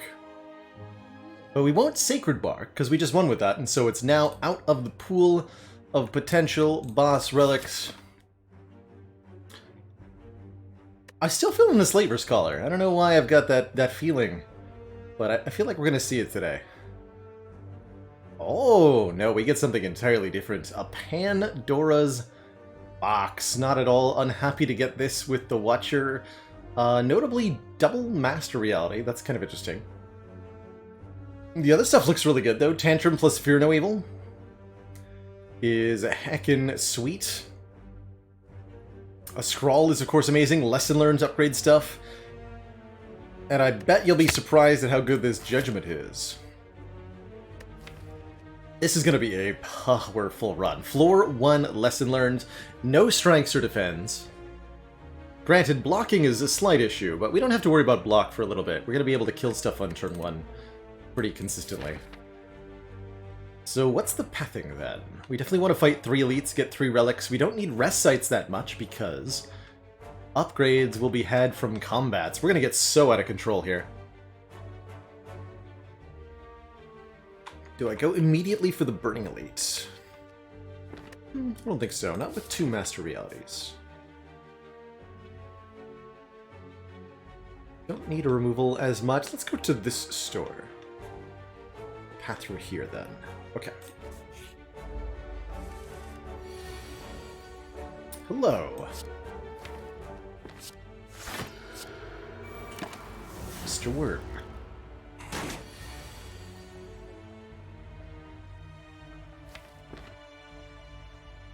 Simply scroll? Okay,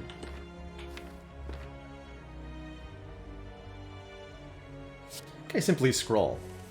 That gives me Tantrum, Fear No Evil, Lesson Learned. You know what? That's actually going to help, so I won't complain about a Lesson Learned that upgrades itself for plus 3 damage, making it easier to land future Lesson Learned. Got a Floor 1 Lesson Learned plus. That's kind of amusing. Halt is actually very good block with reliable Wrath entry. Indignation could be vulnerable, or Cut Through Fate is an excellent scry opportunity. I actually really love this halt. I tend to love decks that block with halt too. It's one of my favorite Watcher cards, I think, in its design. It's just a massively powerful zero-cost card if and only if you can meet its condition. And it's a decently useful zero-cost block even without. Zero-cost block 3, that's not even that much worse than Deflect is, right? If you get any dexterity at all, Halt also becomes crazy good. Look at that upgraded Lesson Learned immediately getting value. Judged. Oh dear.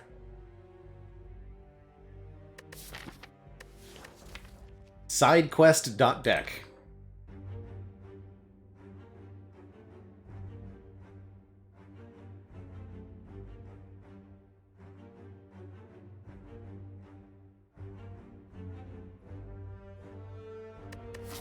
Which means we can get so much more money, means this run can get so much more bonkers. I'm definitely gonna grab this, because I want to see how dumb we can make this run. In terms of if I'm just looking for the way to win most quickly and most efficiently from here, then Wish is absolutely the wrong play. You know, we're getting additional money out of combats, potentially. But this deck is already 90% of the way to where it needs to go. I want to see if we can make it 1000% of the way to where it needs to go. This is definitely that kind of run. And that kind of run is going to get more relics too. A kunai? Yeah, let's go.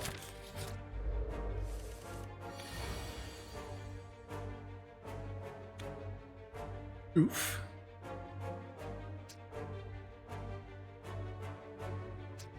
Now, we may not always get to play this Wish, and that's okay. Oh, I can just the big one. Yo. Good stuff. Alright, you may live. For now.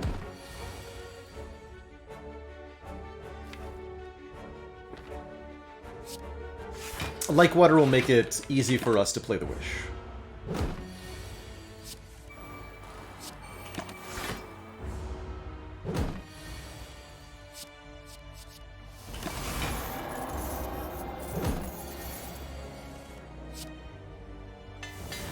And as the deck gets more and more upgraded, it'll be easier and easier to do what we want to do. I actually really love a Tranquility, a retaining comm source. Quite nice with all the Wrath we have. Wait, Study plus Master Reality? Study creates an insight every turn with these Master Realities. Those are going to be upgraded studies? That's kind of like being useful.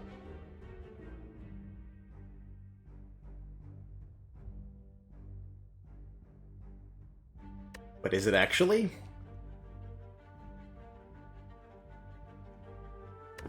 Let's find out. Sounds fun. Combats are just amazing for us, so let's keep taking those. And I might even go for the Burning Elite, depending on how we're feeling here.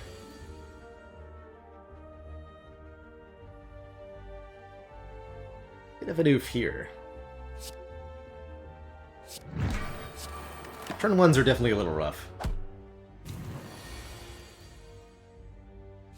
Burp.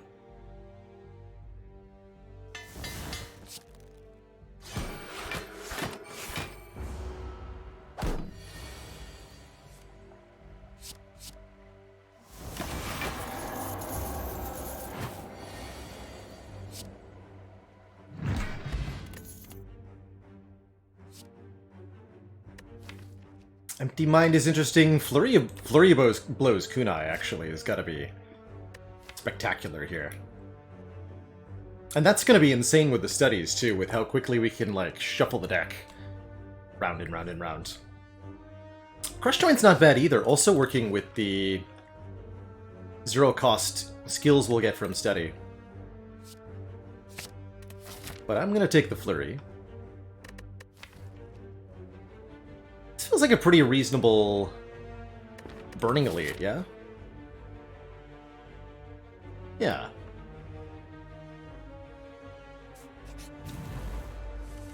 What's the worst that could happen?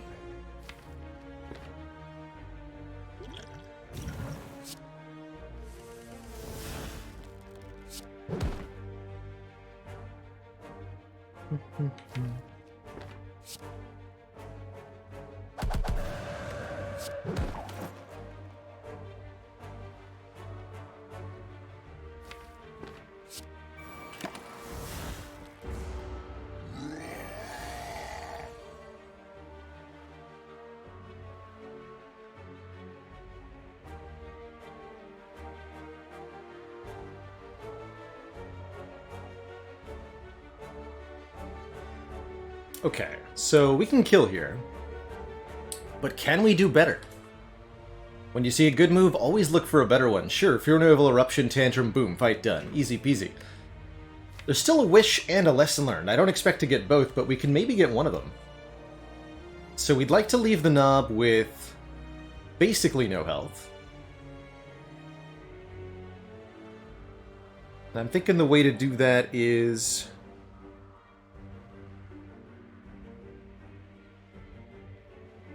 we want to put Tantrum in the draw pile to make sure we have a guaranteed kill. Probably. But then we can have 4 cards that would be other things. Tantrum Fear No Evil is 50. We would take a little bit of damage. Can we avoid taking the damage additionally? I think so. But if I go Fear No Evil first... Flurry of Blows... I want this to be Tantrum. This, oh yeah, we can leave him at 1 here, and then full block. How about that? Boop. Get the upgrade. Ooh, Scry? We could also maybe try adding Divinity here. That'd be really funny. It's another card that adds a card to the draw pile, as is Reach Heaven, actually. So this is pretty good with the Master Reality as well. All very interesting. So none of these are attacks, we'll just take the Whetstone then, see what gets upgraded.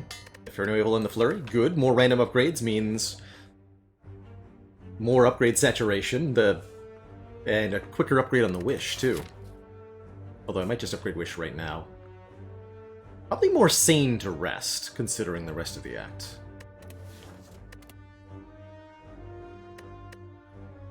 So, which, if any of these, do I want?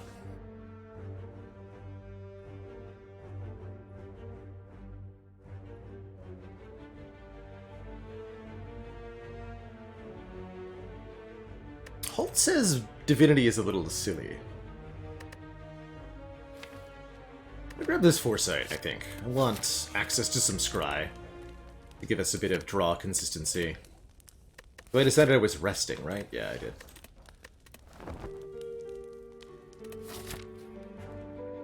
Ensures we can take this gauntlet relatively safely, and it's not like we're gonna miss out on upgrades, right? This deck will be fully upgraded pretty quick. And that means we get to take the bonus Secret Elite that was in this event space. You come across a dead adventurer on the floor. His pants have been stolen, and it looks as though he's been gouged and trampled by a horned beast. The text of this event tells you which of the 3 elites of Act 1 you'll be facing should you encounter the monster. Gouged and trampled means this will be Gremlin Knob, even though we just fought one. The normal rule of not being able to fight 2 elites in a row does not apply to this event specifically, so the Knob rematch can happen.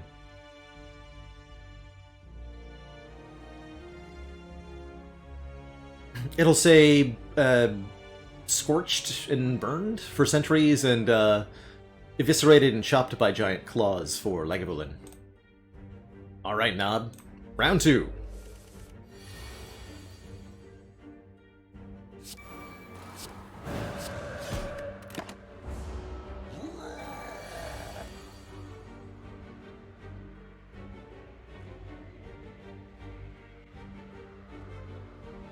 Vigilance is actually just a full block on its own. It seems pretty good.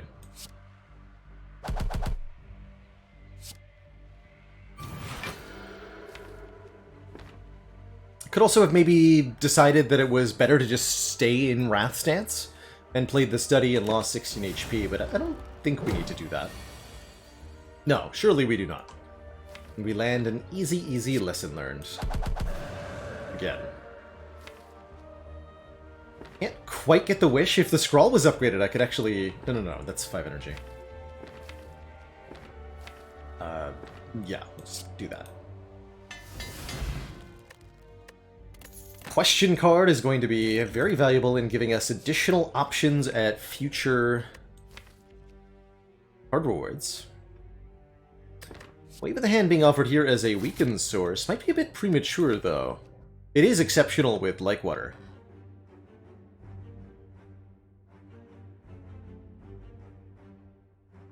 Now we remove Master Reality Minus. That's correct. Assuming it doesn't get upgraded. It might get upgraded, we'll still remove it though. I don't need 2 copies of that card. Protect might be nice here, actually. Just giving us another block card. That could help us stall for our Wish, since we're struggling to play it in these Knob fights for some reason. Empty Fist is a card I like a lot less in a deck with a Like-Water. You really want to be in Calm or Wrath, but not Nothing. It's still okay. Good upgrade, too. I'll take this Protect, actually. We're going to find a Deceive Reality. I'm going to feel like a fool for taking it. This is definitely going to prevent me from landing a Wish or Lesson Learned at some point, but it's a great relic, so I'm going to take it. Especially with Slime Boss coming up.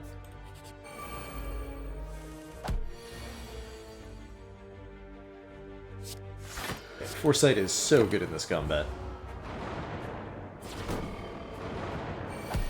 What you got for me?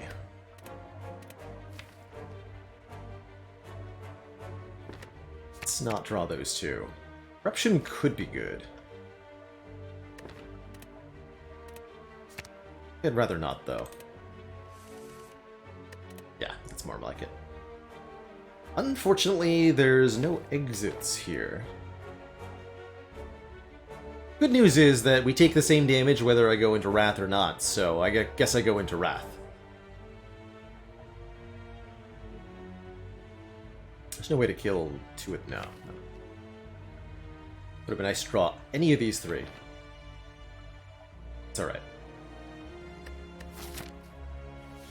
That's why we rested. Simple as that.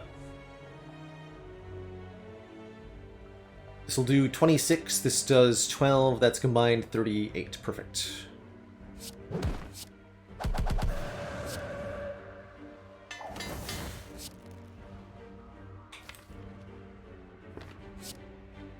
Kill this one next turn.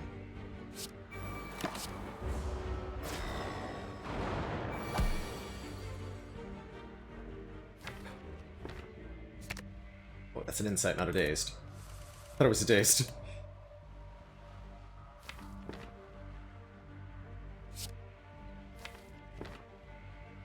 I'm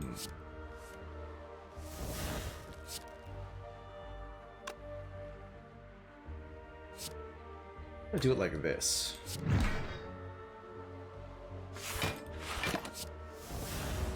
I have 2 turns to find an answer to this one. Slash, play the wish.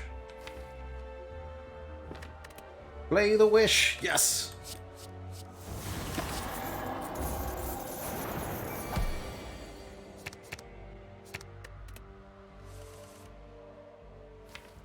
Hubris? Uh-oh. No! I deserve that. I absolutely deserve that.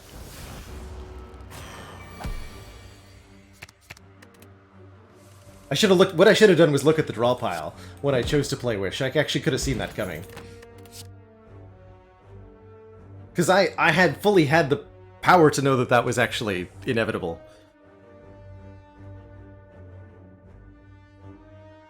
So that's just entirely on me. Expensive mistake. But we should be okay. With a kunai, I'm gonna go ahead and take this Just Lucky. It's also a really good card when upgraded, scrying for 2. Thorn Spot. I'm still gonna fight that elite, though. Watch me. Am I, though? Oh, so close. Okay, we'll skill push right here. What do you got?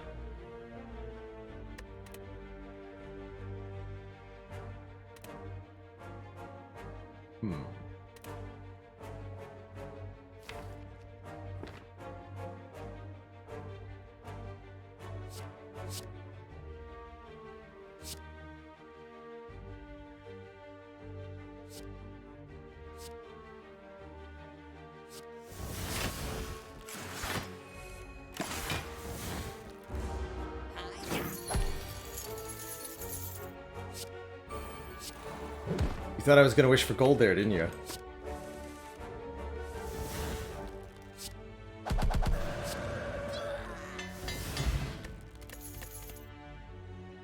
Ooh, third eye. Evaluate's also actually very good.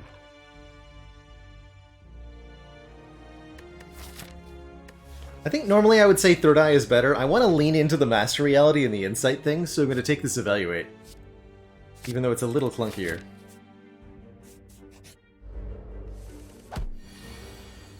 Didn't I just fight you?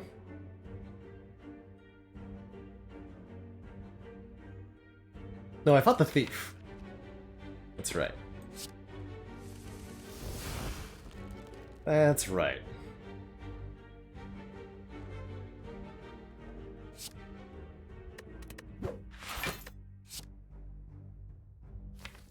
Vision blocking.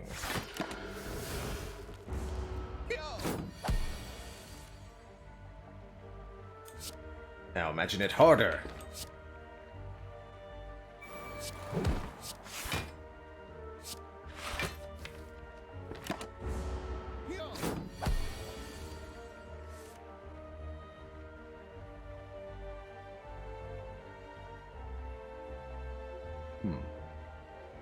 This would be 12 plus. No, that would kill.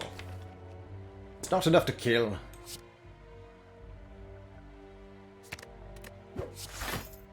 Must also be wise.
Easy. Oh, dang it! All that work for nothing! That's okay.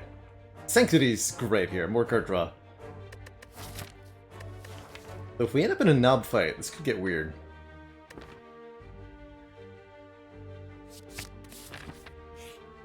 It is the third knob of the month.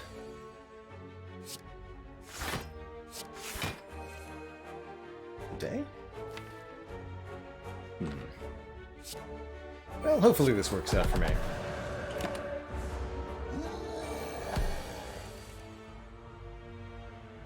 Go with...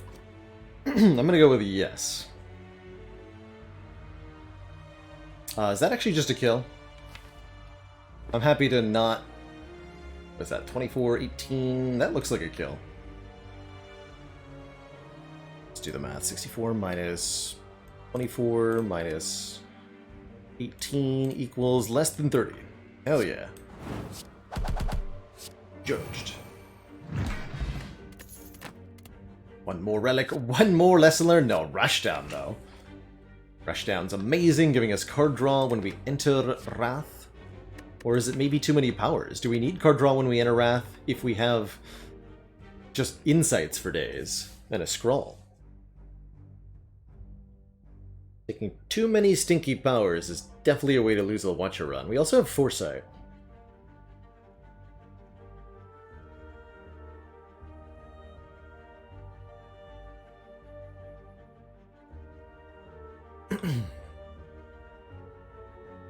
Insights do have to be drawn, but you can draw those insights with other insights. It's free card draw.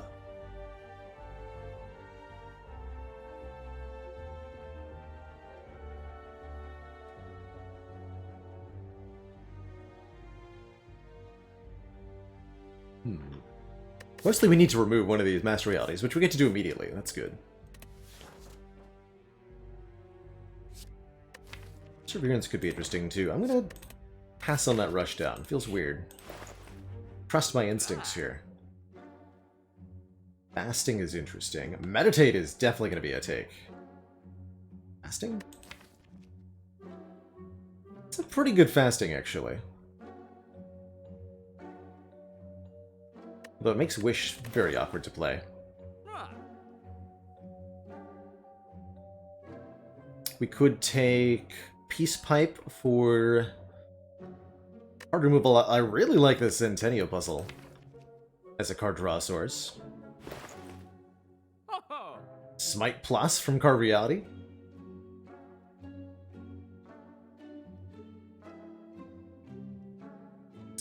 Can't afford both relics that I want. I do also want the Sling of Courage for bonus strength in elite fights, but maybe we don't need that.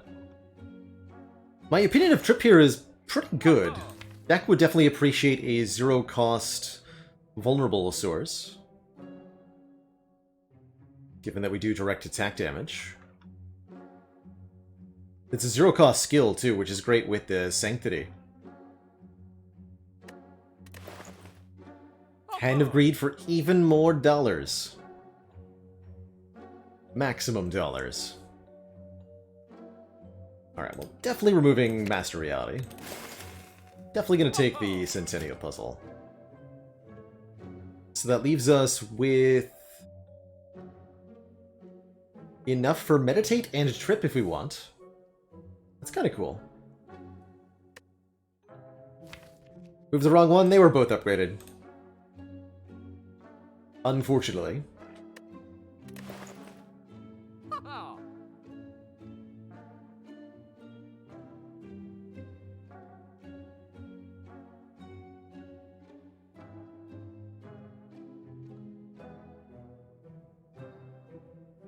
It's a little unusual. Let's do it. $1. There's no way I am, no way I'm resting ahead of Slime Boss. I'll upgrade Wish, which is hubris incarnate. What I'm not gonna do is play it on turn 1. For money.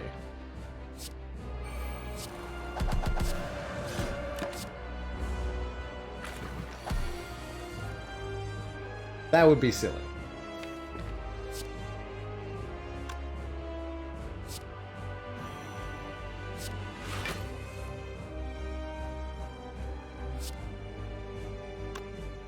split right now.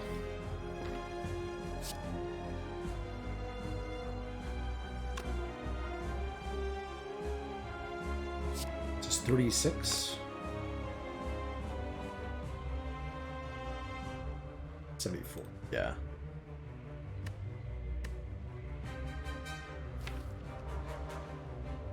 Not a lot of damage in the draw pile, notably.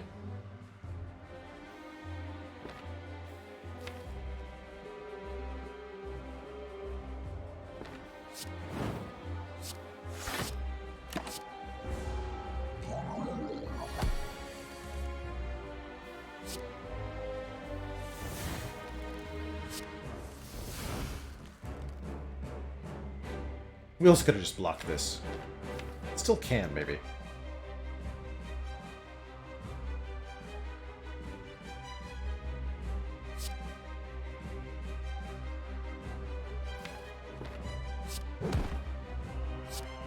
Be a bit of a slow slime boss fight. Which is completely okay.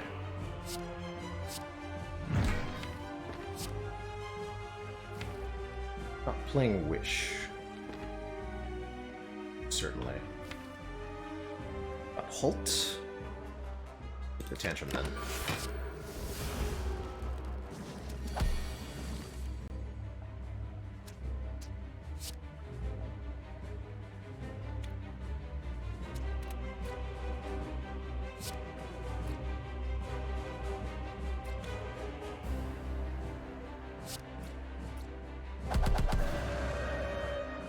Shuffle with the flurry of blows in hand.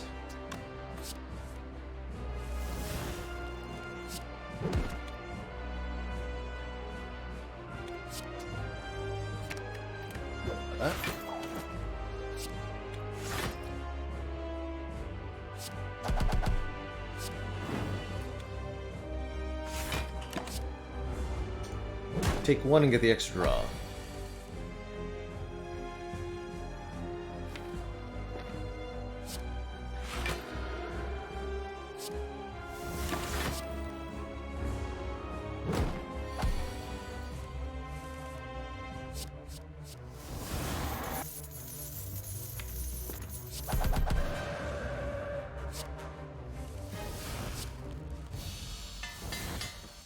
GG.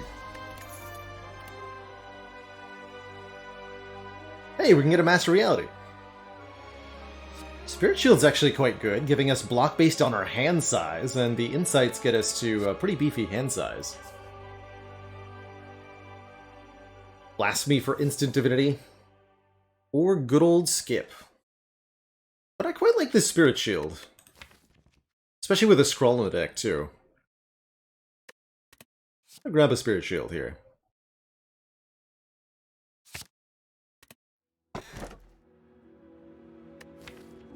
You do not want a Snecko Eye in a deck with that's trying to do Flurry of Blows and Insight things.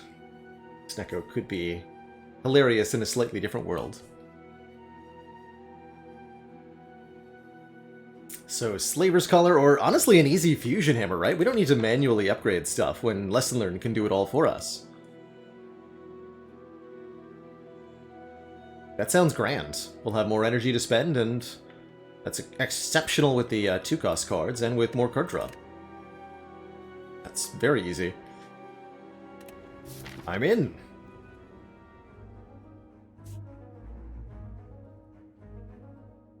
Quite as many as 3 elites. Not sure how our sustain is going to look, though. Definitely like a later store.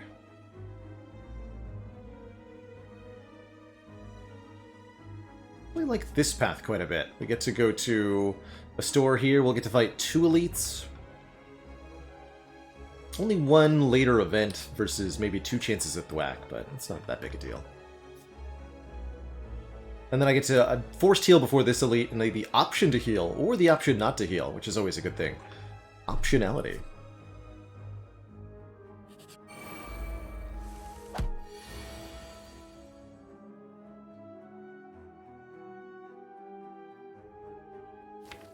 This is why we like to have sustain. Because, ouch.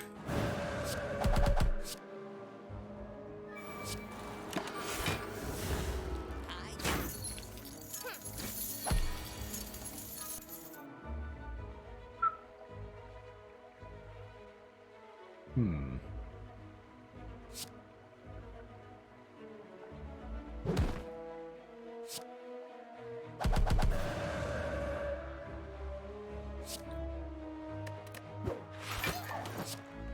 How's this for a turn?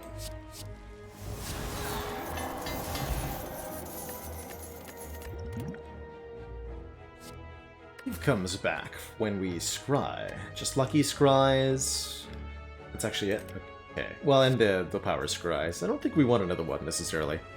Blank epilogue page. Yo, thanks for 23 months. Just one more to those 2 years.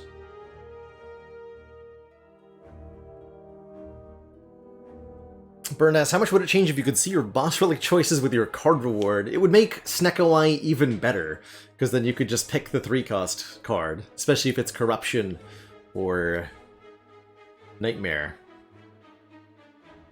It would definitely make Snecko a lot better. Would overall be, of course, a buff to the player. Pretty good one at that, too. What double flurry? Is that a thing?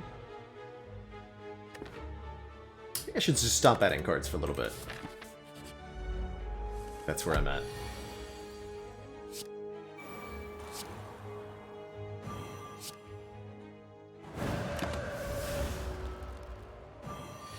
Chosen only attacks half the time on turn 2. Unfortunately, that half the time includes the current time.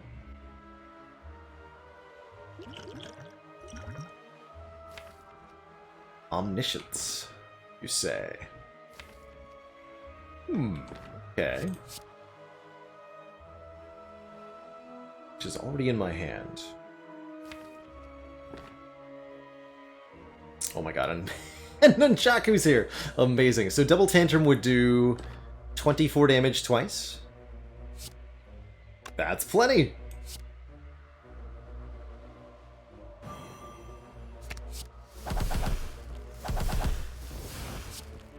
Wish for gold, learn a lesson. Beautiful.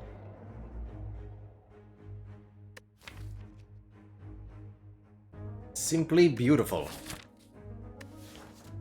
I don't think I want a second meditate, do I? Can it really be this easy?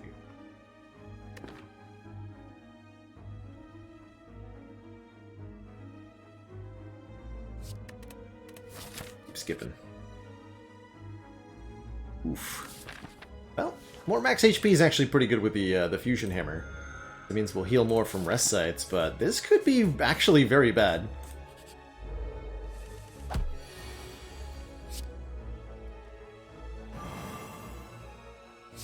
Like, actually really, really bad.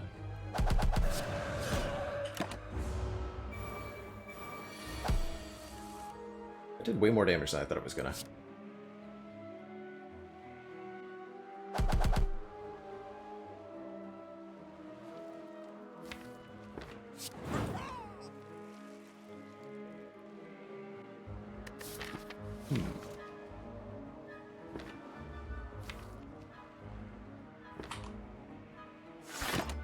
I regret that.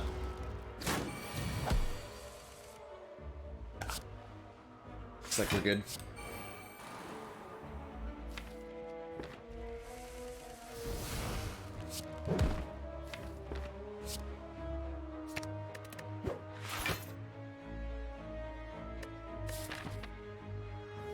Just need to make it to that fire. Skip the wish here.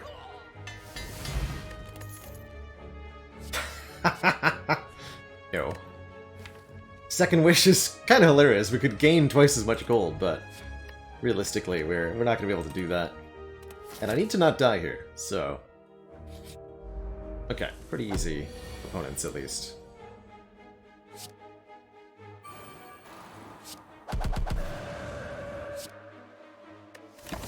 Even use the lesson learned for damage there. But what I should have did was meditated. That's alright.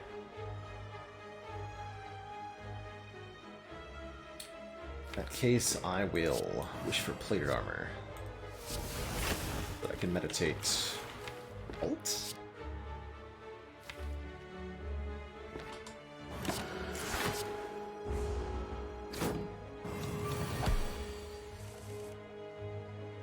Hmm.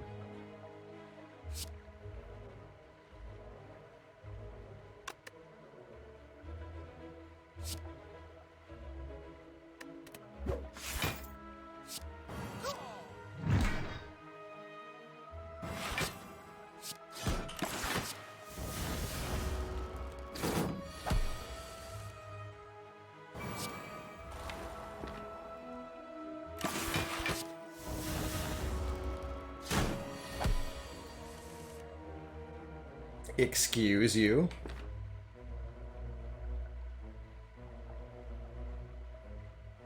We need to get this scroll into our hands.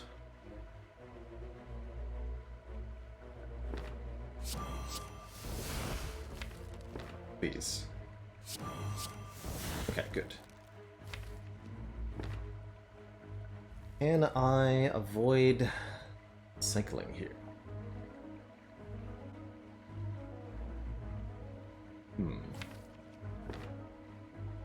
Pretty spooky.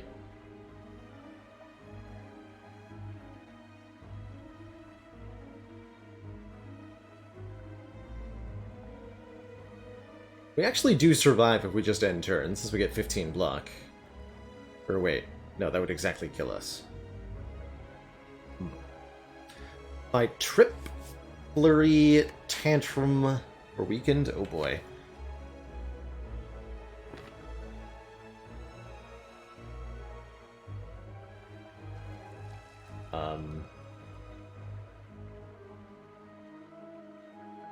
Huh. So what do I do? Oh, we have to play Tantrum multiple times, I think, is what we need to do. Can I do that? Let's see, currently there are 4 days in the draw pile.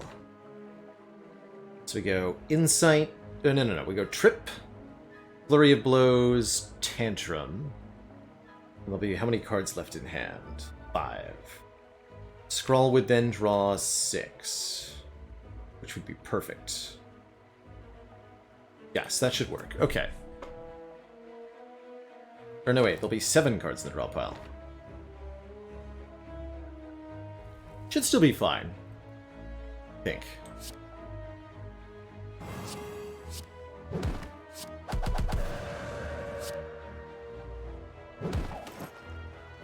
The idea is that we redraw the Tantrum here with the Scrawl.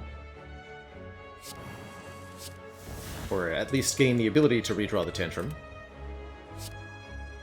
Yeah, there was no chance of dying here. Because then this guaranteed draws Tantrum.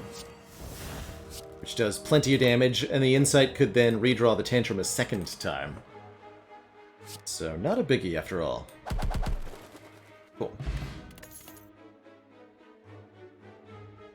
Okay, a Mental Fortress I do like quite a bit, giving us block when we change stances. Pretty spicy. Especially with a Meditate now, we can, get the Wrath card back. Go ahead and take that.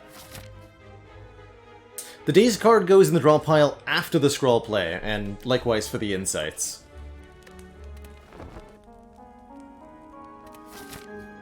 Okay. Elite numero uno. Angie Gremlin Leader.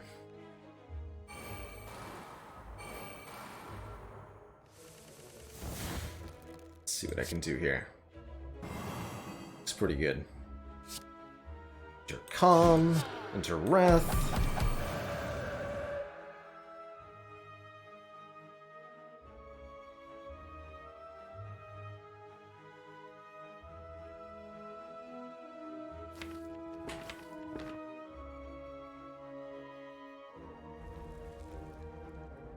Oh, you're very angry now.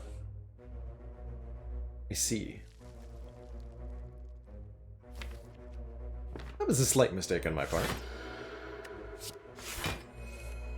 But only slightly. Alright. Thought we would have had a kill there or something, you know?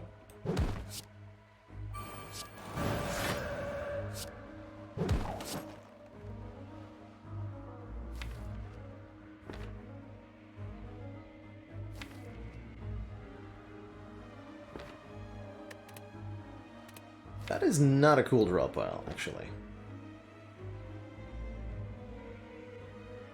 God. It'll only be 12 by 3, actually. It's not as bad as it looks. Leave those cards there.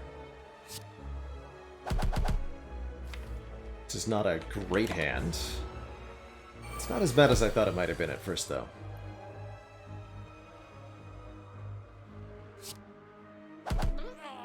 Refuse to allow myself to be weakened.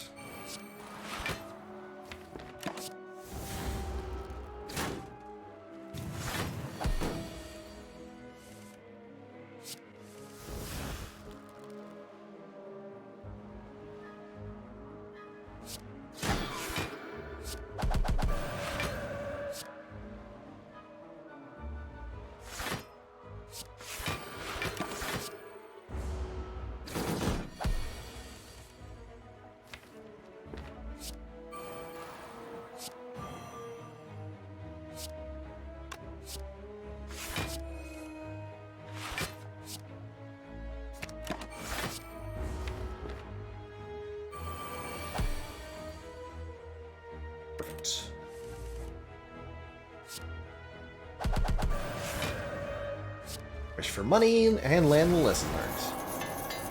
Beautiful. We get the incredibly powerful Golden Eye, giving us +2 to the number of cards scryed whenever we scry, making our Just Lucky pretty insane as far as deck manipulation goes, and I'm actually really happy to grab a second copy of Halt as part of our block strategy with the Kunai here. Especially with more scry now. Let's keep taking combats, they're very good for us.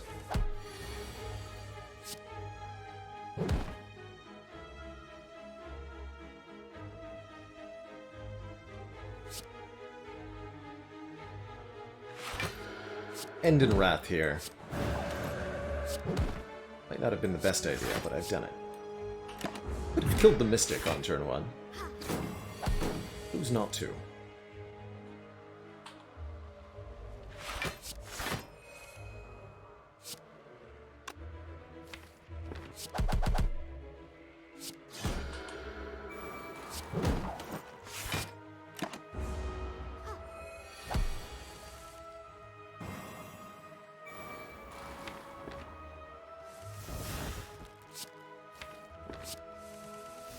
Sure.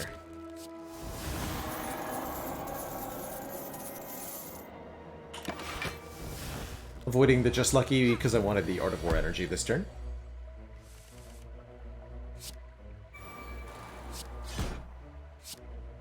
Wait. My lesson. Already have a vulnerable card. I'll take a Cut Through Fate because it combos with the Kunai and combos with the Golden Eye now for one more scry. I'll also definitely take a point of strength, making all of our attacks do 1 more damage.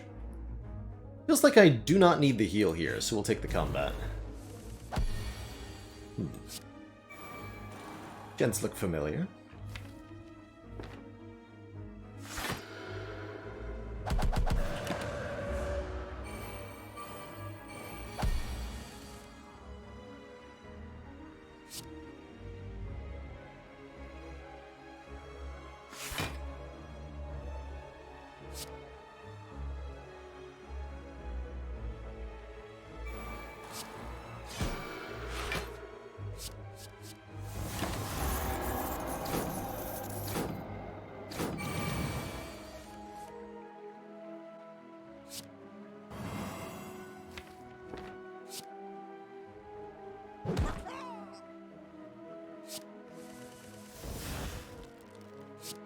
Lesson learned. It's 42.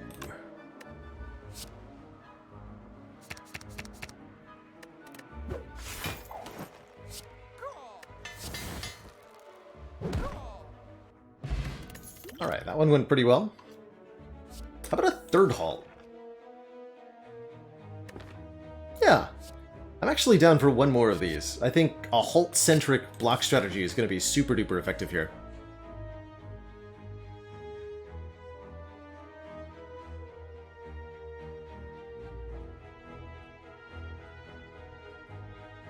Yeah, we fought 3 gremlin knobs, one from the Dead Adventurer event.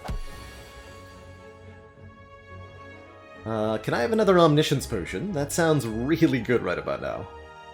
This is not the turn 1 we wanted. If only this were Judgment Plus, it would be a clean kill. What do you got? Oof. Ow? Owie. Dang. Nothing good. Brutal.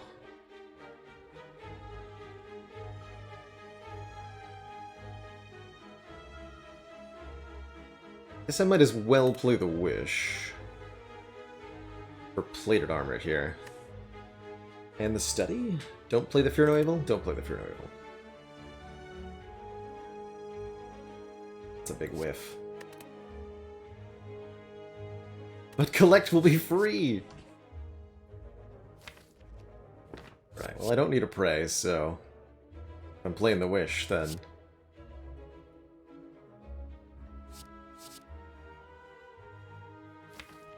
might be correct to gain the strength, actually.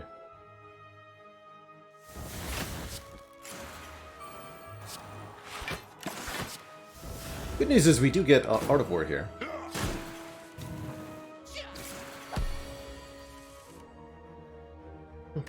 Doesn't feel like strength would have helped that much.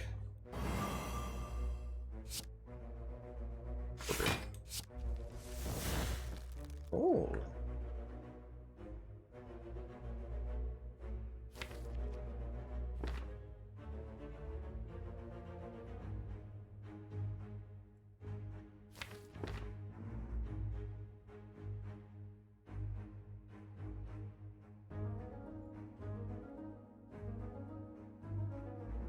Hmm.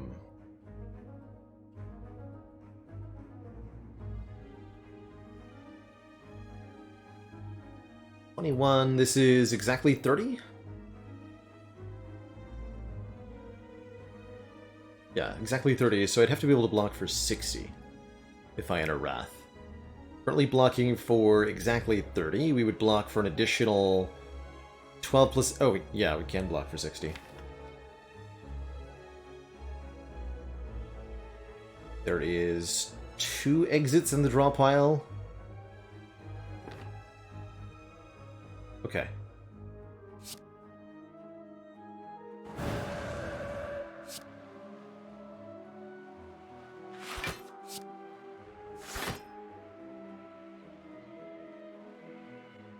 Spooky.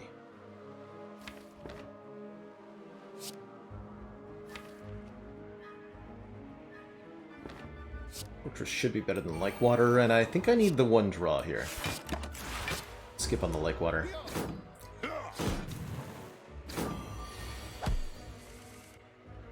Good. What a spooky turn this was. I had no idea what I was going to draw. Very concerned for a minute. I don't know that I can play that Lesson Learned.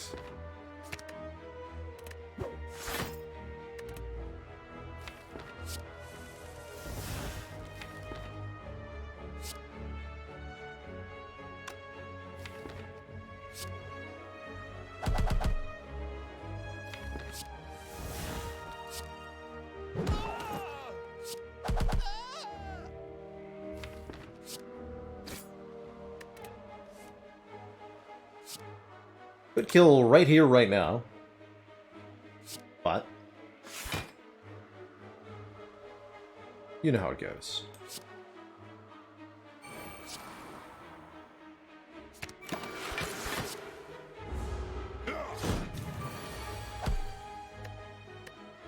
Insight ruined my foresight. Inforesight.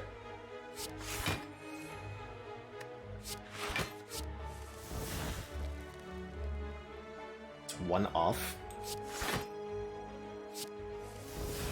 Dang it. Well, there's another meditate, so... very well.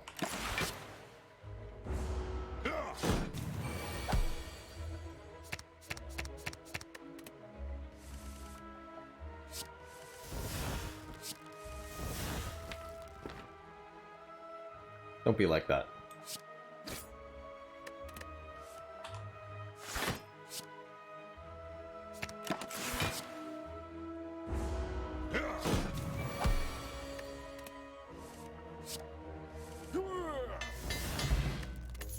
I got marbles for when vulnerable on turn 1. No to pressure points. Consecrate could be okay, but I think let's just not.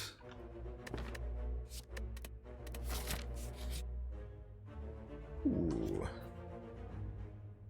Get Jaxed, giving us a lose 3 HP, gain 2 strength card. I really like that actually with our Centennial Puzzle. And the Fusion Hammer. And the fact that this deck wants to scale with strength, quite frankly. That's actually a really good Jax. Normally I'm all about the mutagenic strength, which I think is exceptional with Bag of Marbles. Or the Transform too, but we don't have any particularly good Transform targets. Everything in the deck is something that I want there. We'll probably remove Judgment, though, at the store.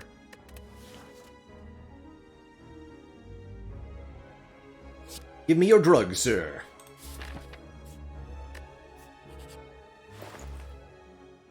Oh! What a hype shop. On sale Third Eye is here. Dolly's Mirror lets us duplicate any card in the deck. Like Scrawl Plus, for example. Meat on the Bone. A way to sustain through the Jax use.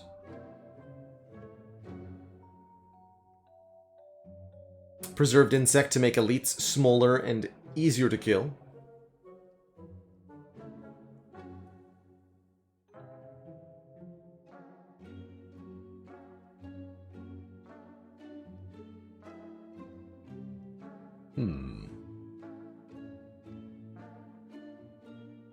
Really like duping Scroll. Could have had 3 wishes by now, it's true. It's true. Gonna dupe the Scroll. Leaving us with exactly enough for Preserved Insect card remove. Cool. That I will do.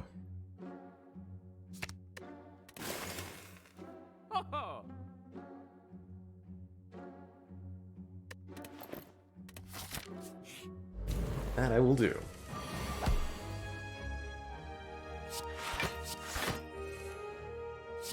Money!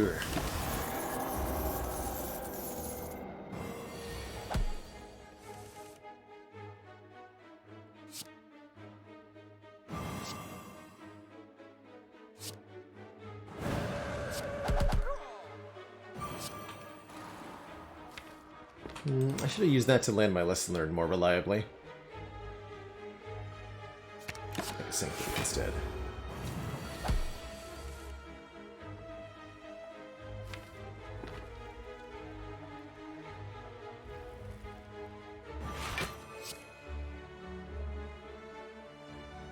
I dare.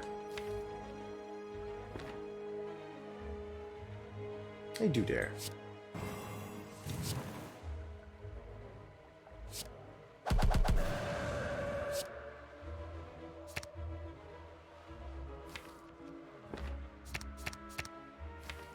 For here. If Tate is already in the discard pile, then we're just trying to shuffle the entire deck.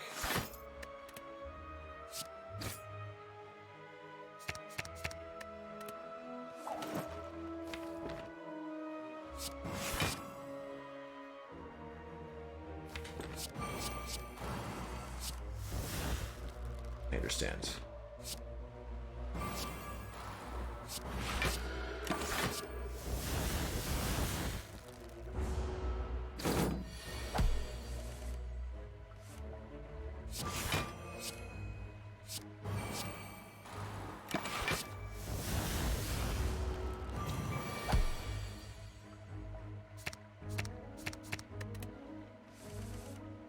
We already played Wish, right? That's right. Great that. Cut Through Fate. Could take a Swivel here. Swivel lets us play an attack for free, although our most expensive attack, I guess, is Lesson Learned. Everything else is just a 1 energy discount. So it's a decent block card for 1 energy, you can think of it as. I think that's good enough to add to the deck. I'm gonna go ahead and rest, since we are definitely a little bit low on HP here. Could be that recalling was correct, but we'll get that done next act, one way or the other.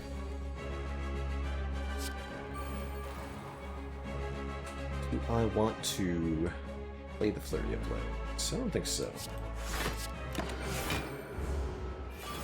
That Art of War energy.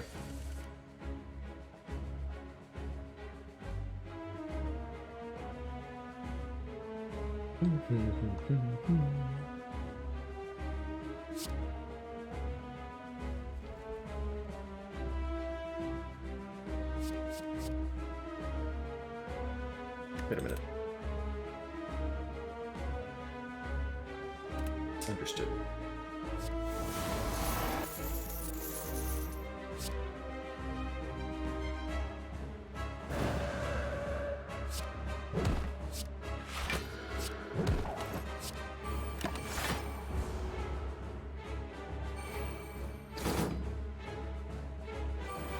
Thanks for holding on to that for me. I'll be back for it. Eventually.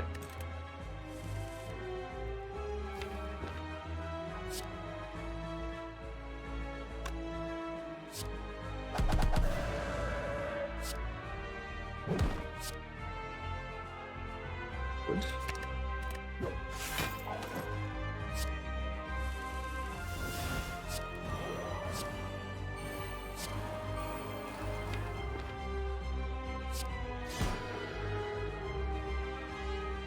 Now, shuffle.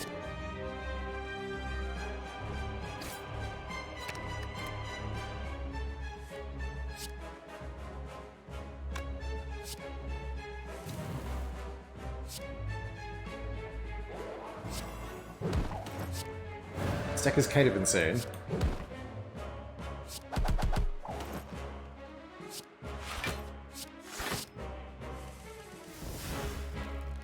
More than kind of insane. Absolutely kabonkers.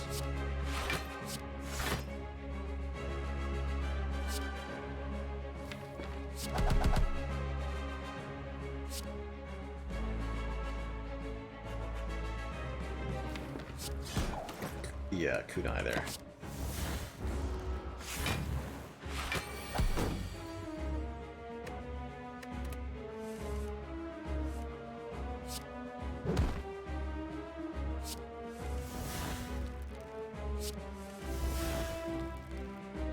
Now we can play this, I guess.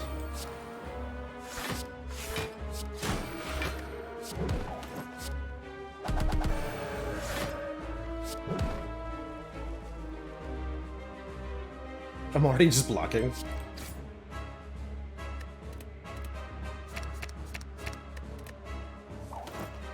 GG, Mr. Tomato. GG. There's an Omniscience. That can let us play a card in the draw pile 2 times, including our Wish 2 times. Establishment can make retained cards more cheaper, but we only retain the things that Meditate puts into our hand. I guess it also protects. So it's a little bit of energy generation, but not enough to merit its inclusion in the deck. And we've already removed these 2 cards, so we're not taking either of them. Let's grab an Omni here. And I don't want to really play with Dome or Chokers, so heck, let's take a Calling Bell. Give me some relics, please.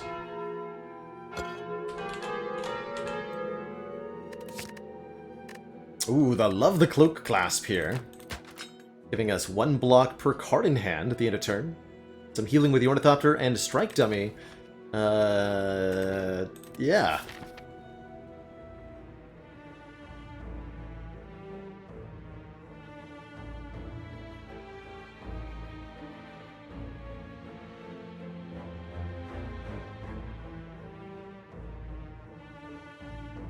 Okay, Max Elites is 3. That's 3. A bunch of events this act. I'd like to see Mind Bloom, I'd like to see double Orb Walkers, get some rare relics in here. No need for a store, at least not early in the act. Fortunately, if we want to go to the late store, we have to only take 2 elites? Meh. I'll just wish a bunch of times.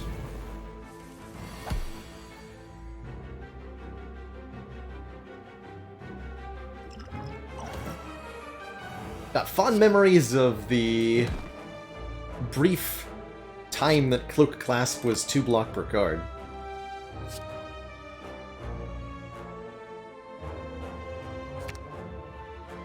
I am going to get bonus draw.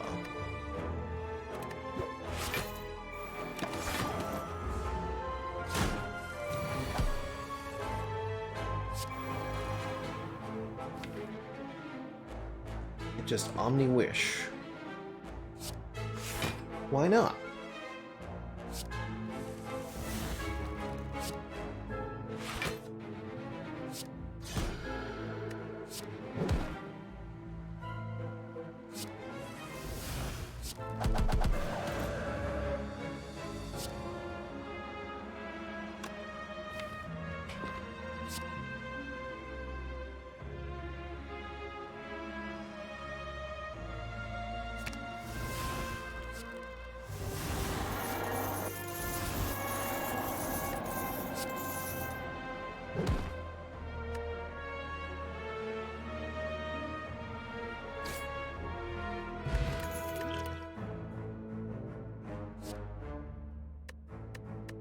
I don't think I need that.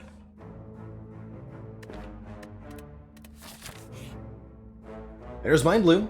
Could gain 999 gold to add 2 normalities to the deck, but with no shops coming up, I don't think we want to do that. Instead, we'll take a Combat, which will be an easy peasy upgrade, an easy peasy wish. No reason not to.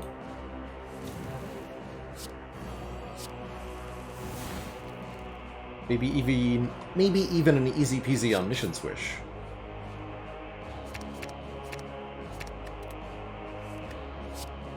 It's currently my main concern. Get set up Omniscience Wish.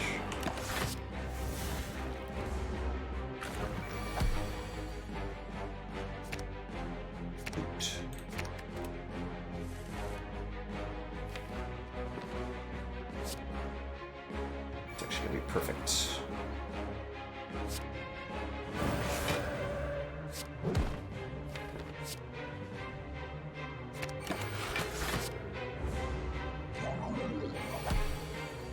Slime has no idea what's about to happen.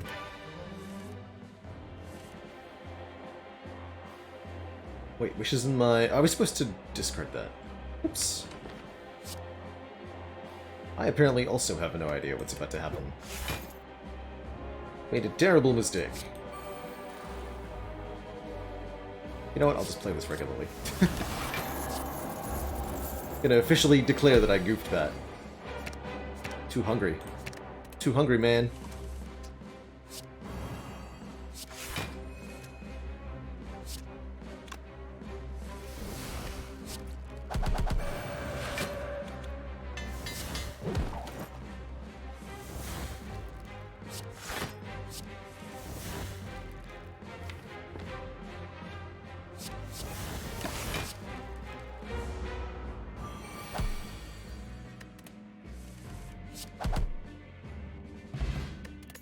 Thingy!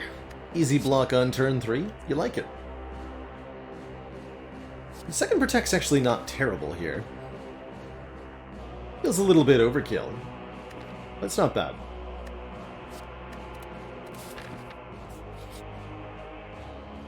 It's too much money to pay for the red mask, for sure.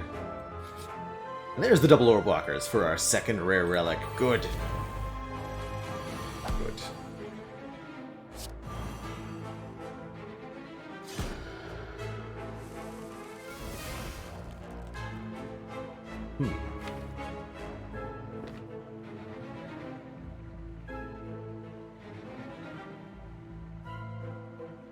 Or to just like look for a... Yeah.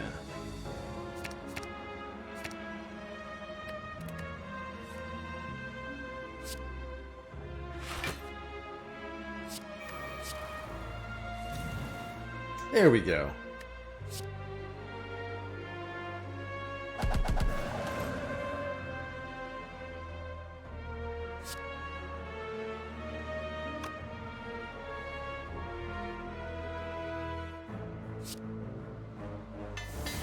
Look, class mostly has us covered here.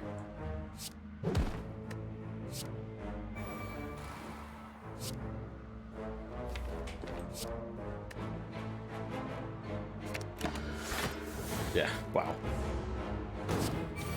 It's a lot of luck.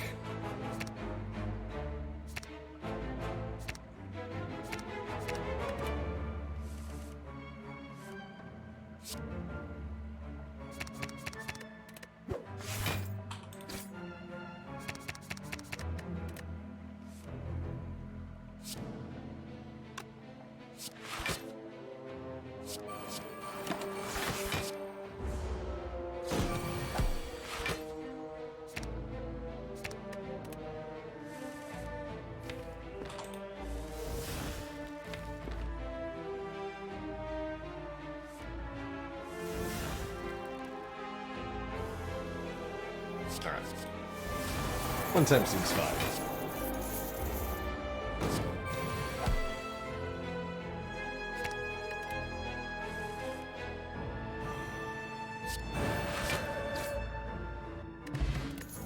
Stone Calendar. Okay, Deceive Reality is a lot better than the Protect was. I'll take a Deceive.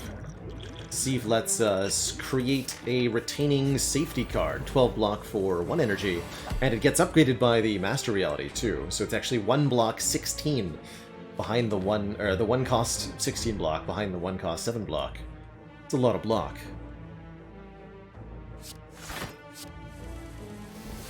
That's a lot of block.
Fourth Halt seems...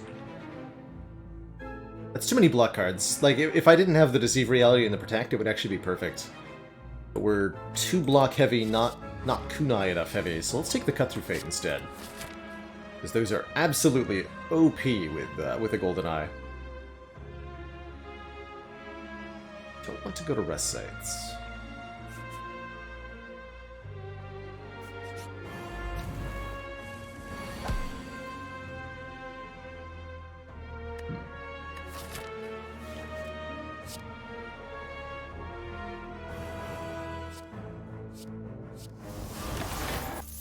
Hit me.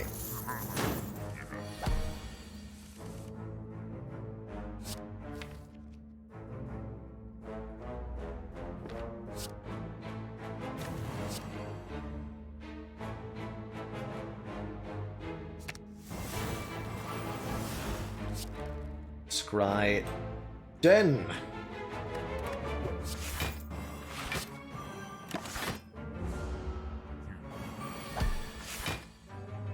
To do this every turn. We're not being attacked, right? That's right. Just, like, get everything in play.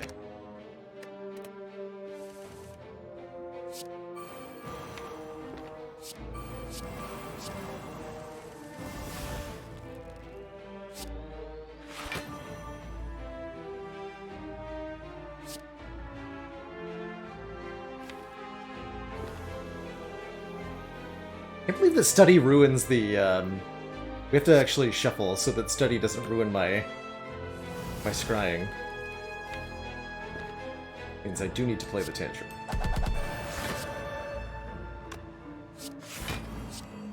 Like that.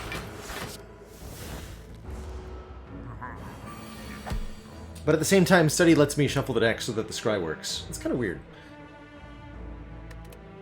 Do they work together or not, dang it?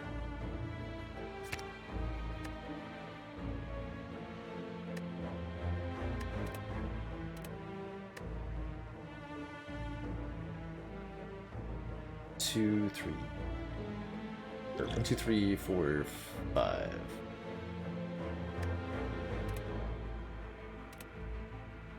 Oh, I need to draw cards.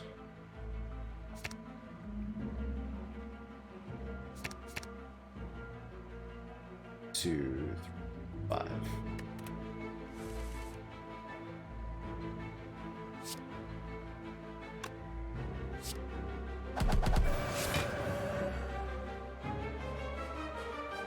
Sweet.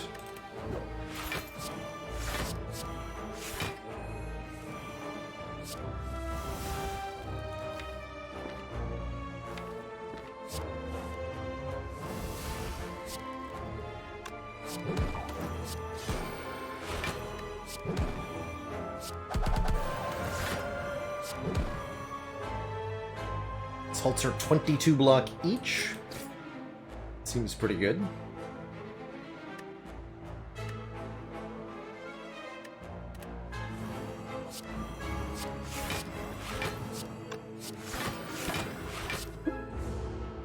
Ew.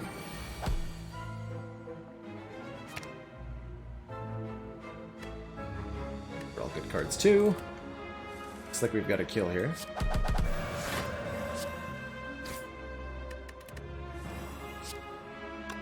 Definitely. Oh man, Ink Bottle! Ink Bottle is the bonus card draw this deck absolutely wanted, but didn't really need. Giving us 1 card drawn every time we play 10 cards. Doesn't feel like we need a fasting. We independently have strength and dex scaling already. No need to scale down our energy at the same time.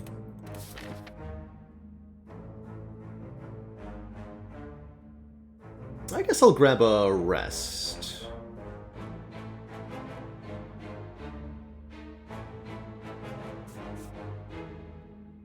Actually, no, I don't need to right now. Let's recall here.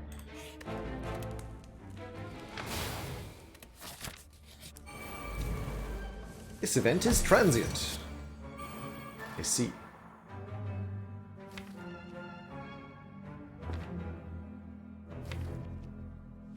Way to Omni Wish, at least not on this turn. Like Fire Potion Omni Wish, but that still takes damage. Well, hold on. Now I can Fire Potion Omni Wish, and that actually works out for me.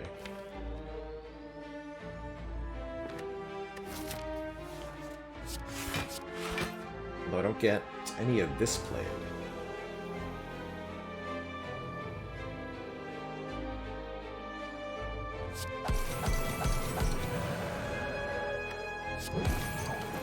Now I don't even need to Fire Potion to Omni Wish. But I still don't get to play these.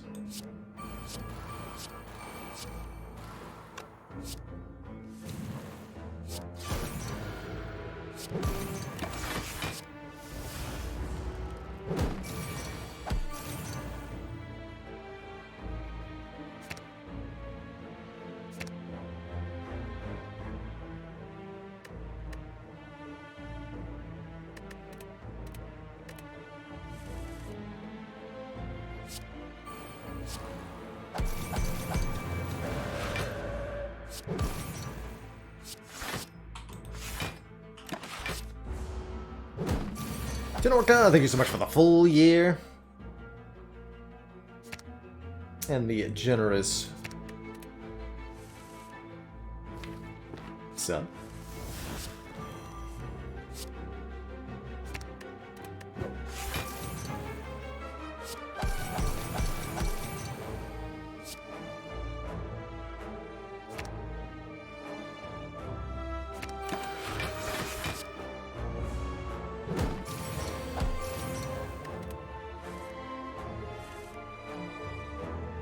Easy.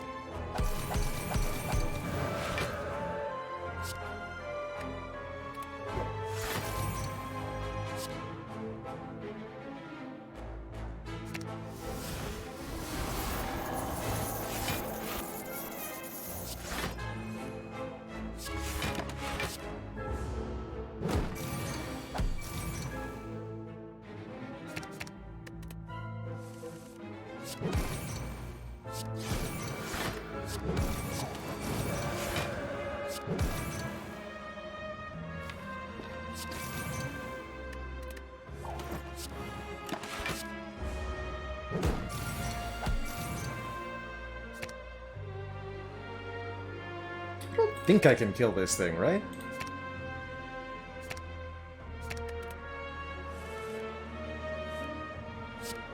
It's a lot of card draw, though. Hold on.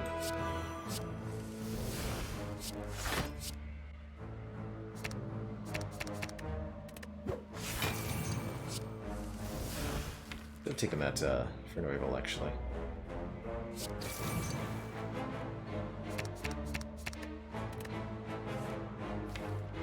Definitely.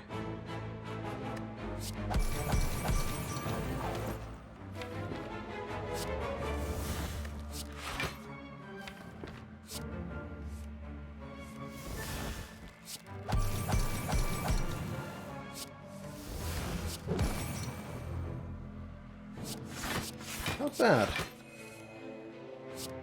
Not a bad turn.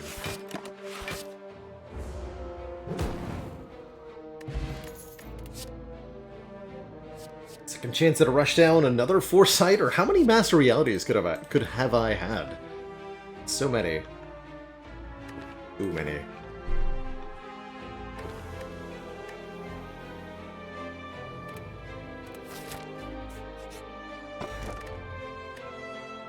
It would have been pretty good, but not too concerned with losing it there.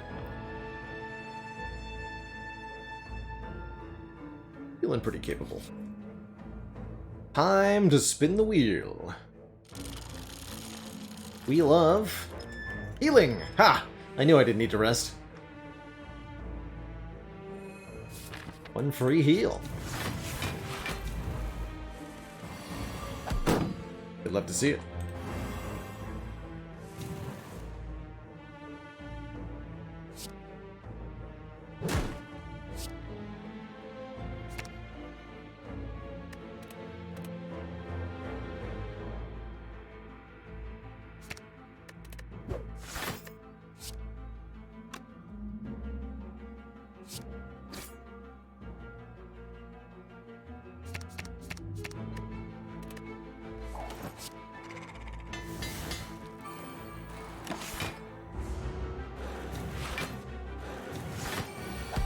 Have we cast Spirit Shield yet? I have not. It quickly became an inefficient way to block, amusingly.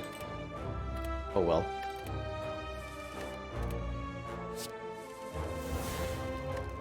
That's how it be sometimes.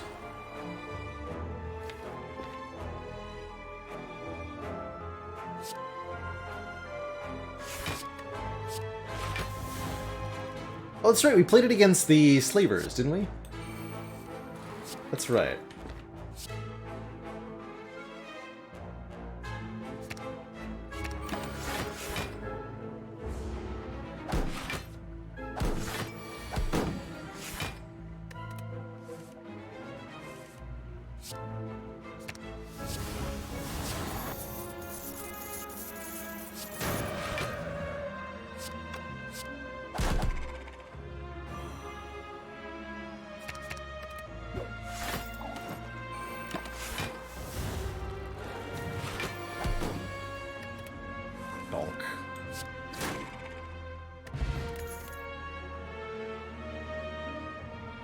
No need for any of this. Just a little bit of weaken could maybe help, though. Currently don't have any weaken. I would definitely now take a Wave of the Hand. I do kind of regret not taking the one we saw earlier. But it is, again, a late game card, not an early game card. We definitely have to get Foresight in play. Way more important than Mental Fortress. We'll actually draw a ton here. Cool with that. Deliberately taking chip damage. Yes to jacks, might as well. Yes. No need. I don't want that this turn. Hopefully Cut Through Fate can find me a Wrath card.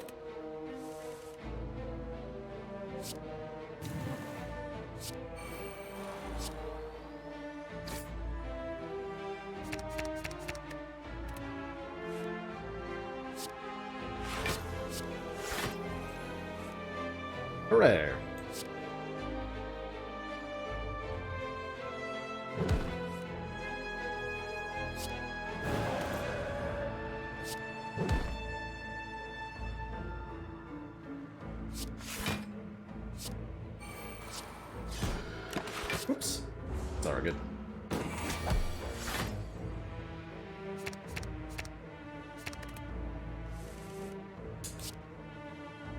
bit premature there.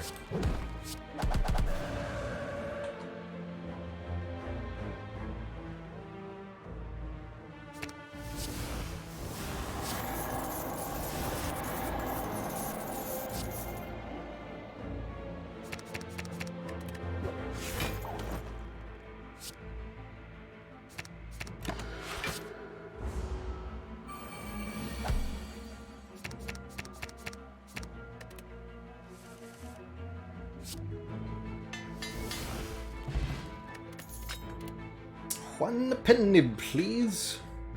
Doubling the damage of every 10th attack. No need for any of these. Just keep collecting relics, just keep collecting money. Be able to buy out the last shop, maybe. Kind of exciting. Let's see here. 15 plus... This will be 42? Can I make that happen? Yeah. Yeah, I can.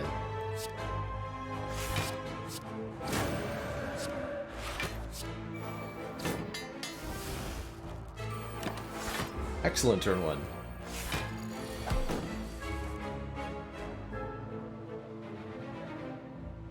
Omni Wish. Regular Wish.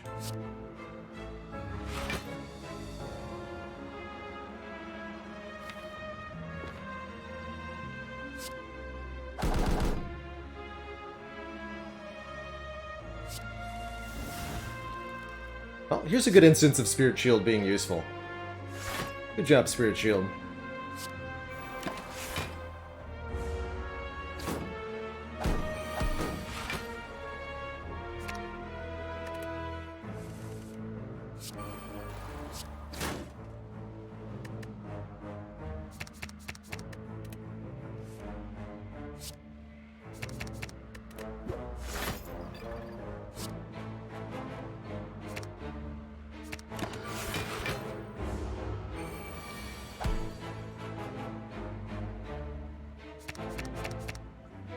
Gotta go again.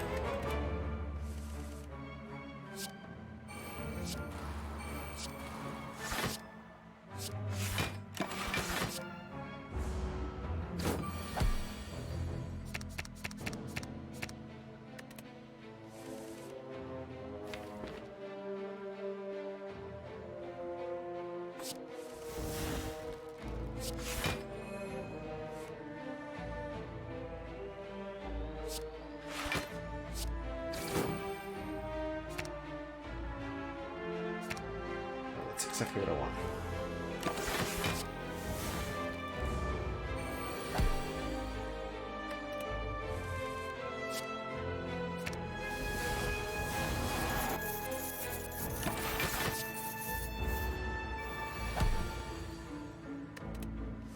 Get 'em, Stone Calendar. And ink bottle.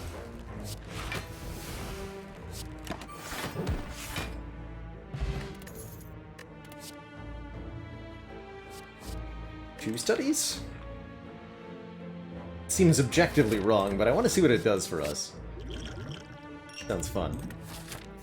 More card draw.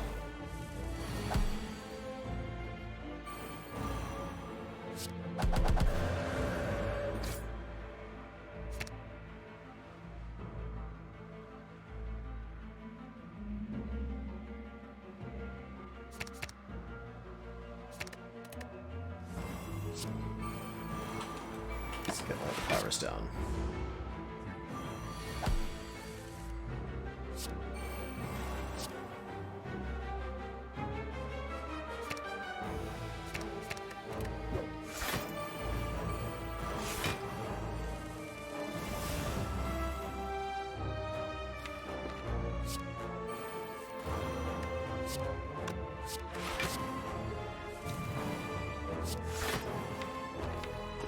Meditate the conditions? Question mark? Am I gonna do that? I guess I am.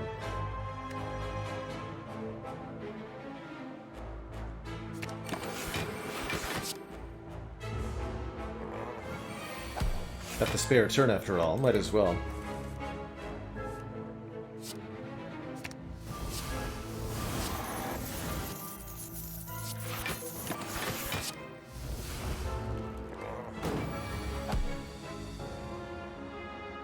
Now it is time.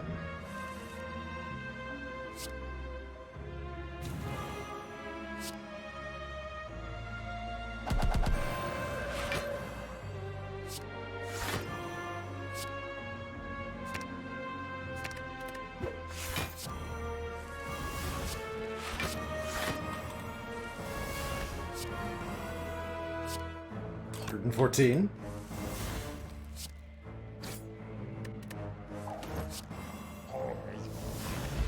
Oh. Yes, the deck is now fully upgraded, apparently. There is no more lessons to learn. But there is Akabekos and Wallops. Devaform? Adding a Devaform seems like a hilarious kind of scaling. Totally unnecessary.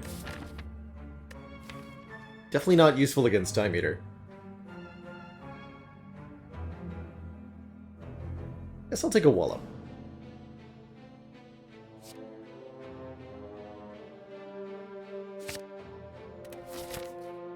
I'll skip that Flex Potion too. Alright, Mr. Eater. Good luck to you. Definitely seems like the kind of fight for only one study. This is not the fight to mess around with Omni Wish for Gold, though. You know? Let's do it this way.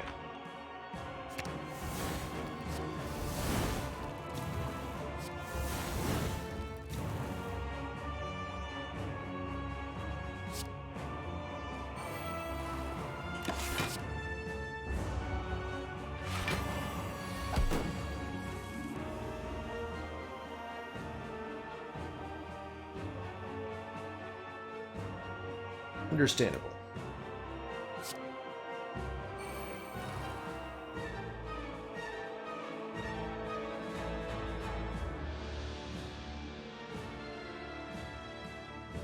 Well, Tantrum would obviously kill me, so... not gonna do that.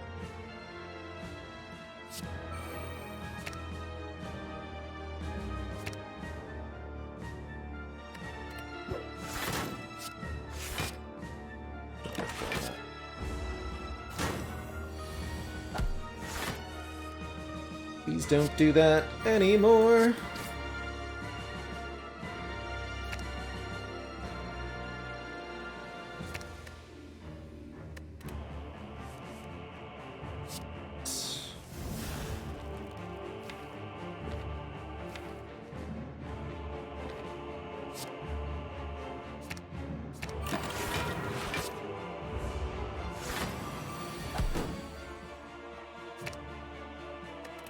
Seems good.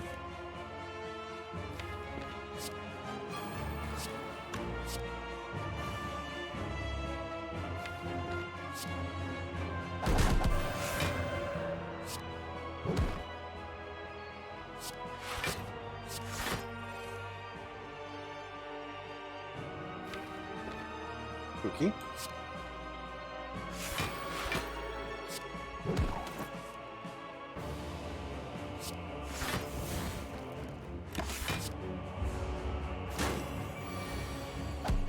Cards this turn. Well, Spirit Shield is definitely going to be one of them.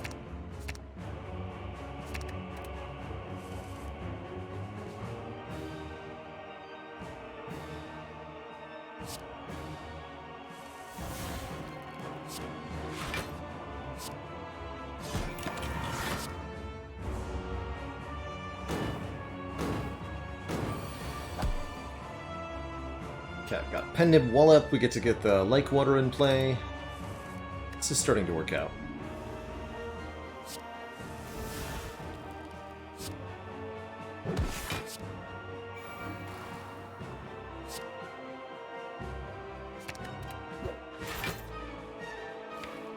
$241. If I can do any amount of damage this turn, Time Eater won't attack me next turn. And we can actually get the kill with the help of the...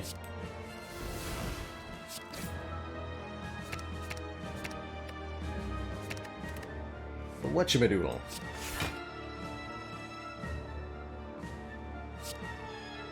Stone Calendar.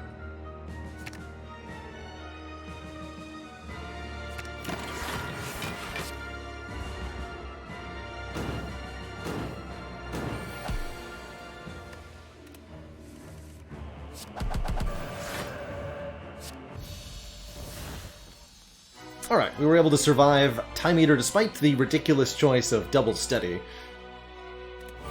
We have to deal with Awakened One next, who will also punish us for having 2 unnecessary powers.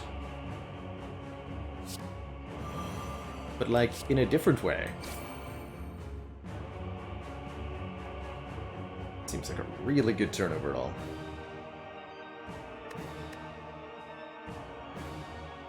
Although I have to discard these 2, right? If I want the scroll? Correct. No, I'm ink bottle drawing too, right? So I get Eruption and Scroll.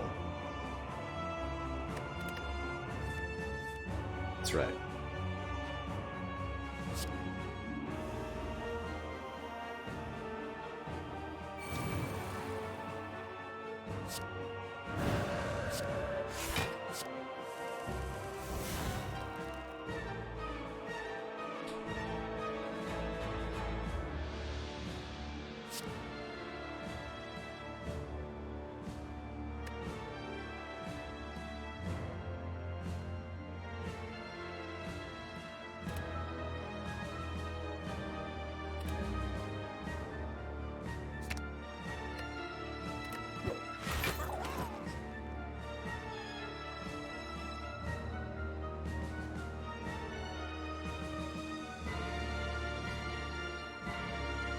I can scroll for Vigilance to easily block, then I don't get to play this Evaluate, or the Deceive Reality.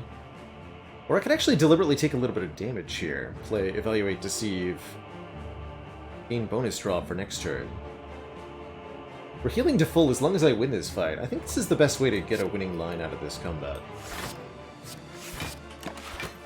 Oh, actually we full block? Lol. Right, thank you.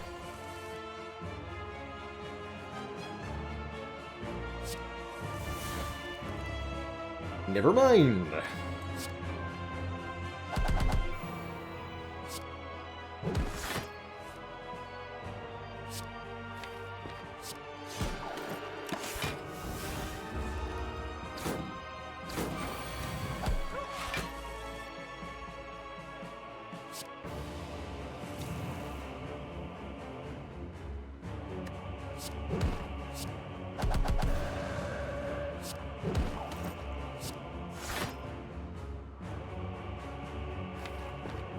I might be able to just go almost directly to the second phase here and just kind of skip out on some of the powers for a little bit. That seems pretty reasonable right now. Although it pains me to skip on the Foresight.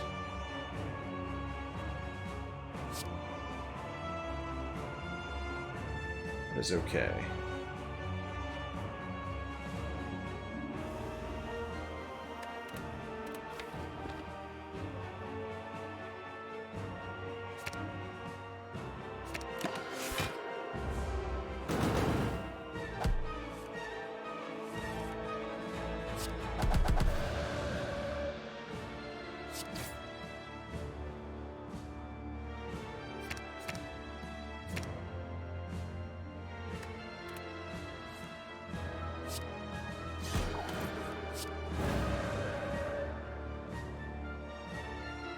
So close.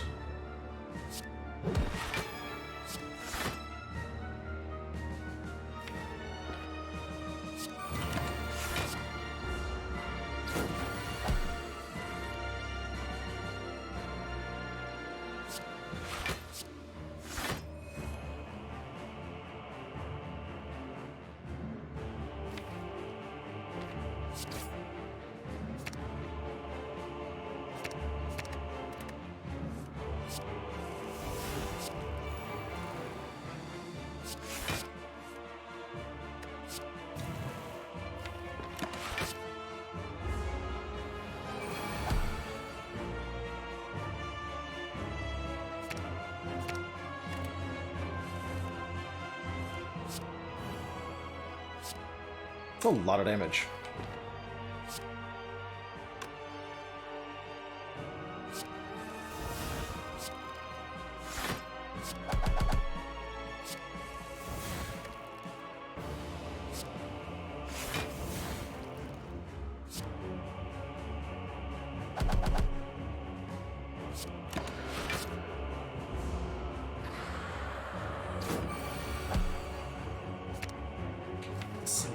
Omniscience is still in the draw pile.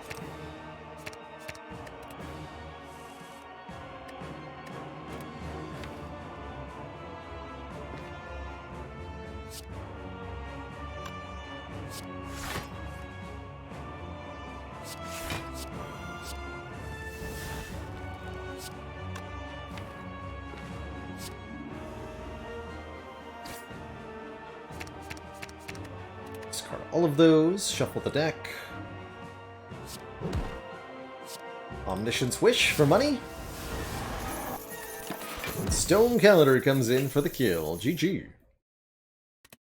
Two thump, two thump, two thump. Deep pulsing dread can be felt throughout the room. Is this the heart of the Spire, the source of this nice amount of money? You prime your stick, dealing 24.37. GG. We'll have a big old sleep.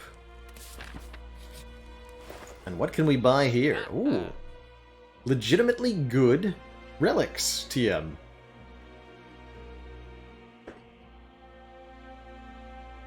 Smooth Stone for a dexterity, great. Boot thingy for 10 block on turn 1, great. Melange to scry 5 with Goldeneye whenever we shuffle the deck, also pretty good. 1, 2, 3. We can afford a card removal of Lesson Learned, of course, because it's done its job, and there's nothing left to upgrade.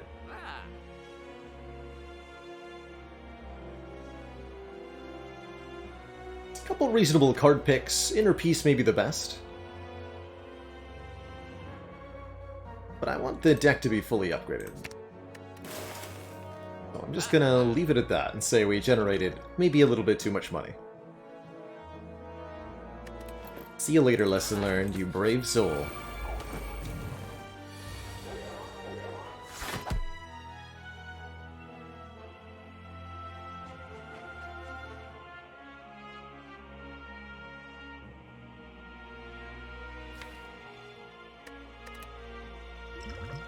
I'm gonna Power Potion in this fight.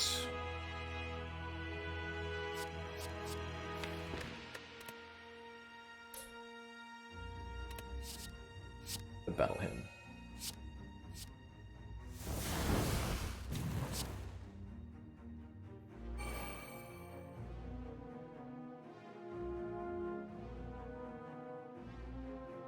And I just wished for strength. Okay.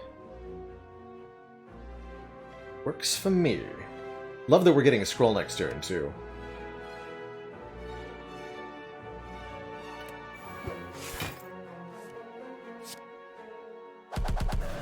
This was flurry first. Shouldn't matter.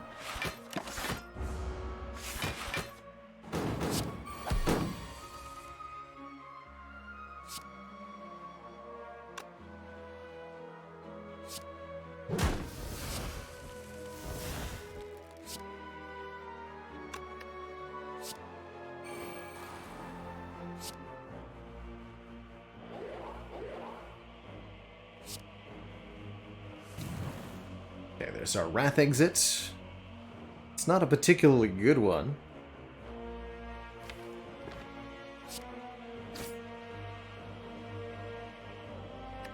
What if I just Penib Walloped instead? 3x4? Yeah. Please no.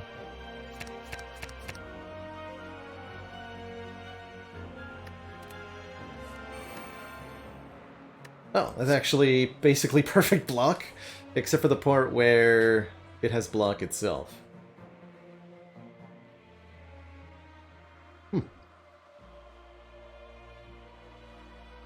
Good duplication potion, and that would solve my issue.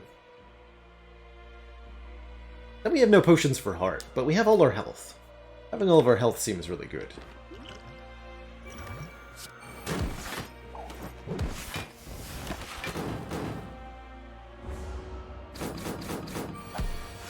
Just go ahead and do that. The boot! Whatever boot is find. I think Rushdown's actually quite good for just for this final fight. giving us that last boost of card draw that we need without necessarily subjecting us to beat of death incessantly. Foresight on turn 1 is about as good as it gets, meaning we'll be scrying 6 every turn of this combat. That means we might not have to deal with any stinky statuses.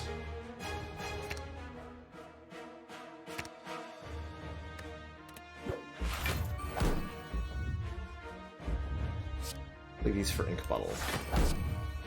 Gain 1 block.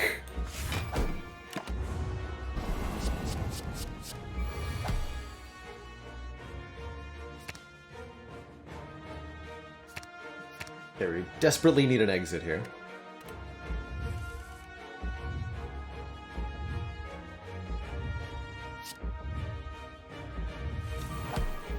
We found one.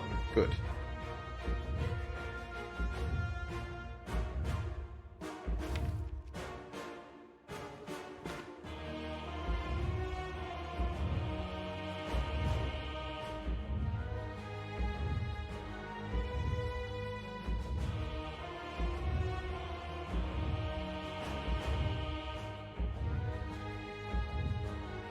Little Sun 9.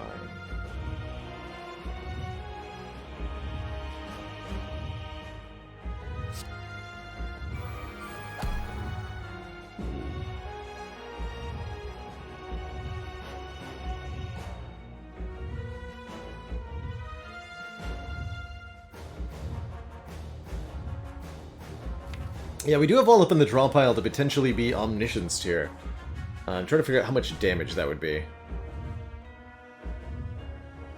Let's see, we're at 4 strength, so it's going to be 16 base times 0.75 times 3. 36 block per wallop. That would not be enough then if we have to end turn in Wrath. I guess I could just, like, double wallop without being in Wrath is an option. 2.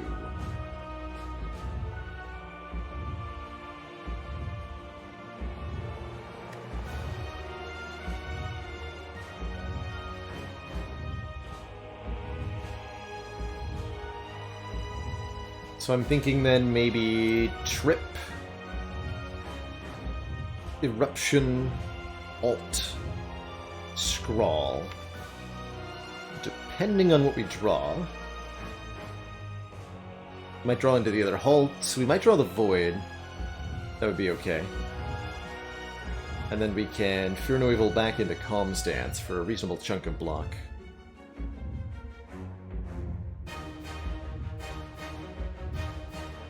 This turn is definitely going to hurt, but looks like we're going to survive, and the boat thingy next turn will help mitigate that massively.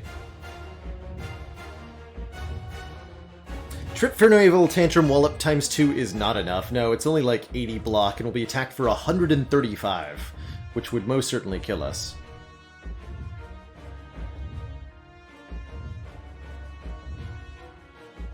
Now, if I could get back into Calm after that, it'd be perfect, but I can't. Another reasonable option is Trip, Fear No Evil, Eruption, Omniscience, Vigilance or something to get a lot of block. That actually feels very reasonable.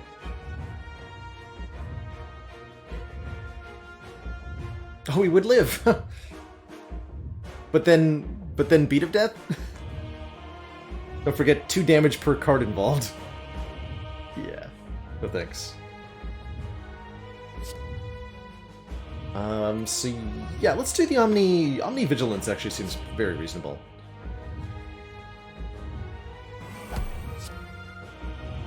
Omni Wish for money, you fool! It's in the discard pile.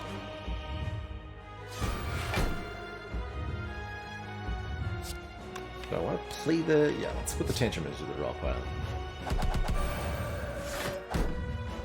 Oh my god, Rushdown. Totally forgot about Rushdown. Okay, that means I actually have an exit in hand, which is advantageous question mark.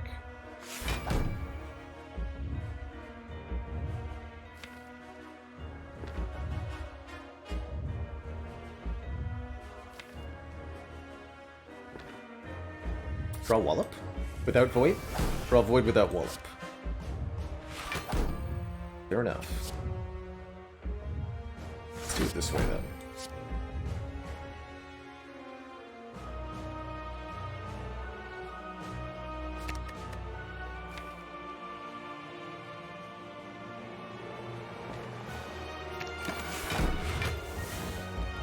Okay, that's much more comfortable.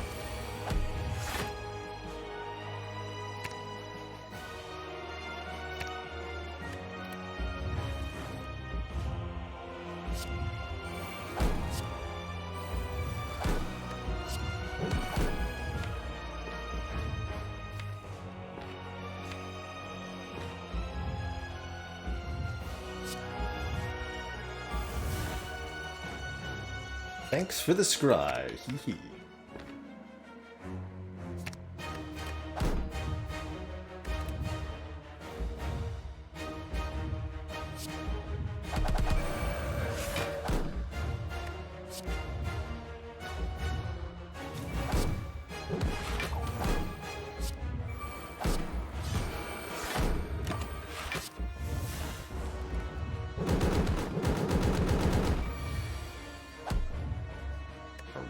It's our turn to play Omniscience if we want to. To what end, though?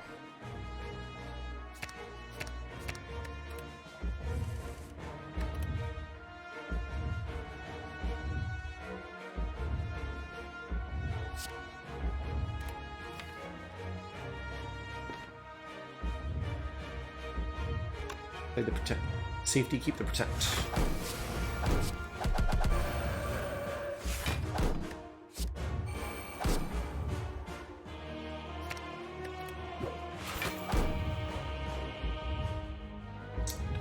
I think I care that much about doing 44 more this turn. Could be a world where I did, but I think that I do.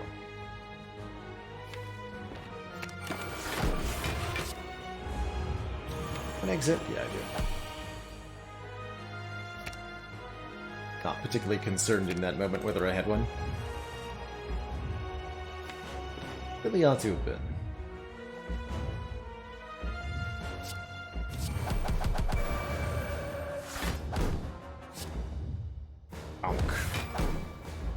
Actually did not need to be concerned about having an exit, looks like.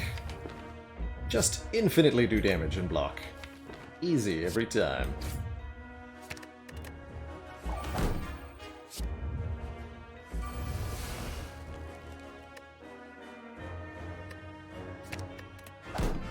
Not anymore.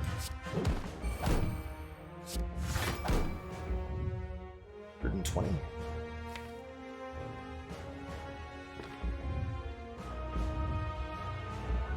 Guess I can Omni Wish as long as I wish for plated armor?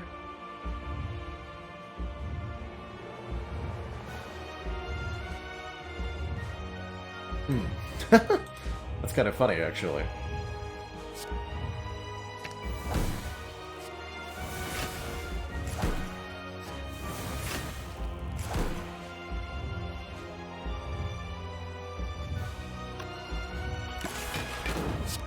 I think one.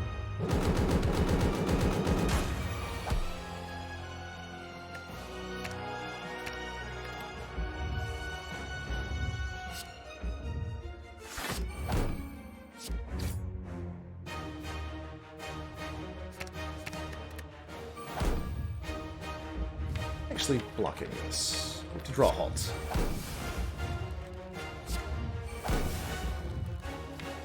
Hello? There they are.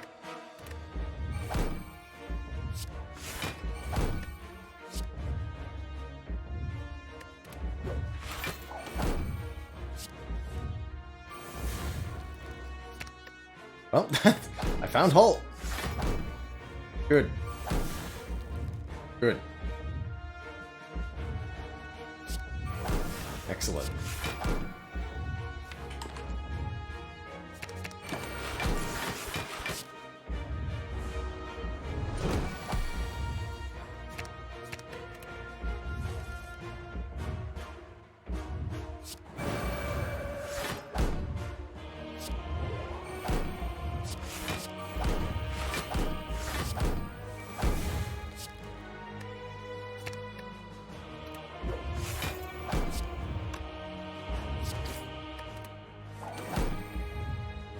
Get him, Stone Calendar.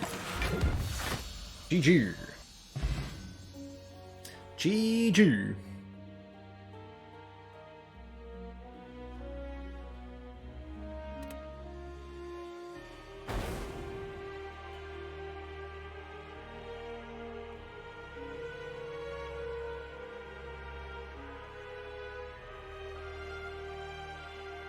GG, everybody.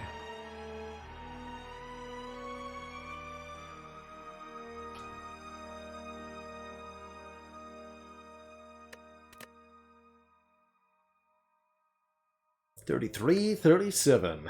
Good year.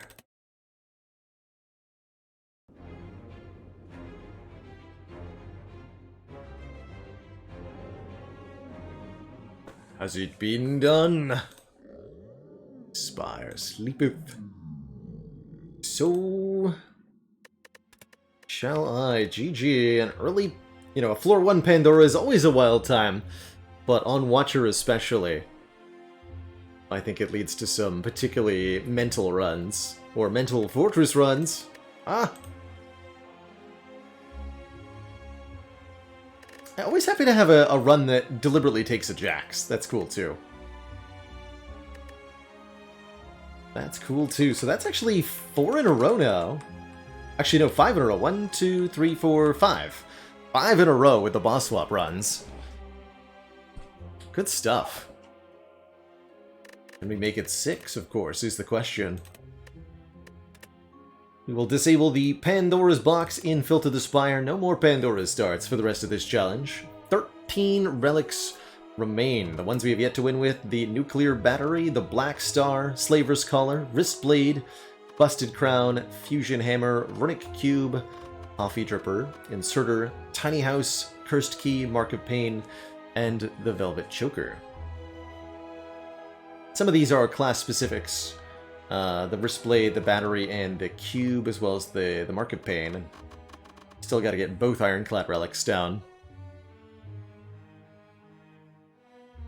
Wonder if one of those two will be the last relic standing. Too Wet, thank you so much for the Prime sub and the 3 months.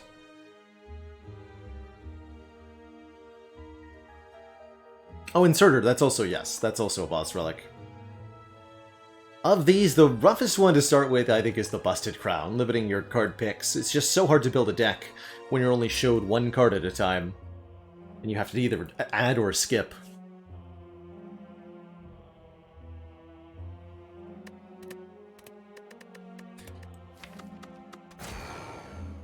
Quick water break before we jump into this defect run after that long-ass Watcher run. Or sorry, not defect run. Ironclad run.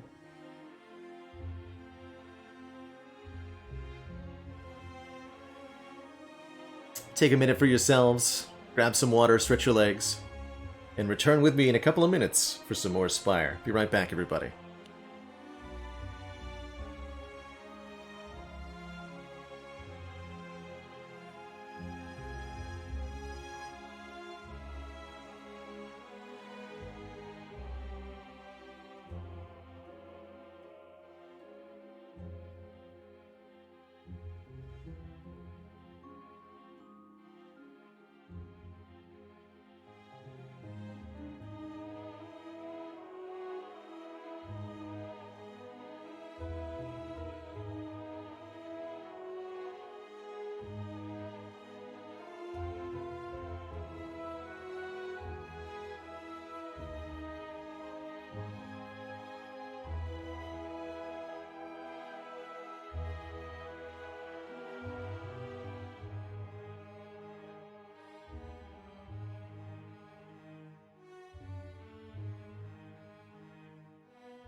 Alrighty then.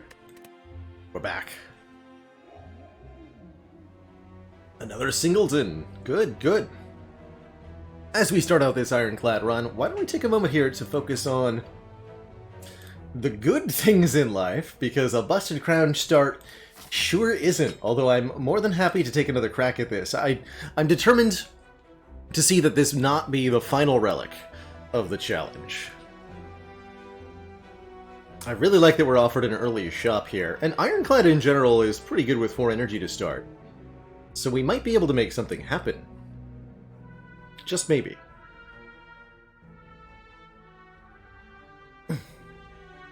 Oh, I'm glad you actually re-asked that one, Service. I did see that before I left on break.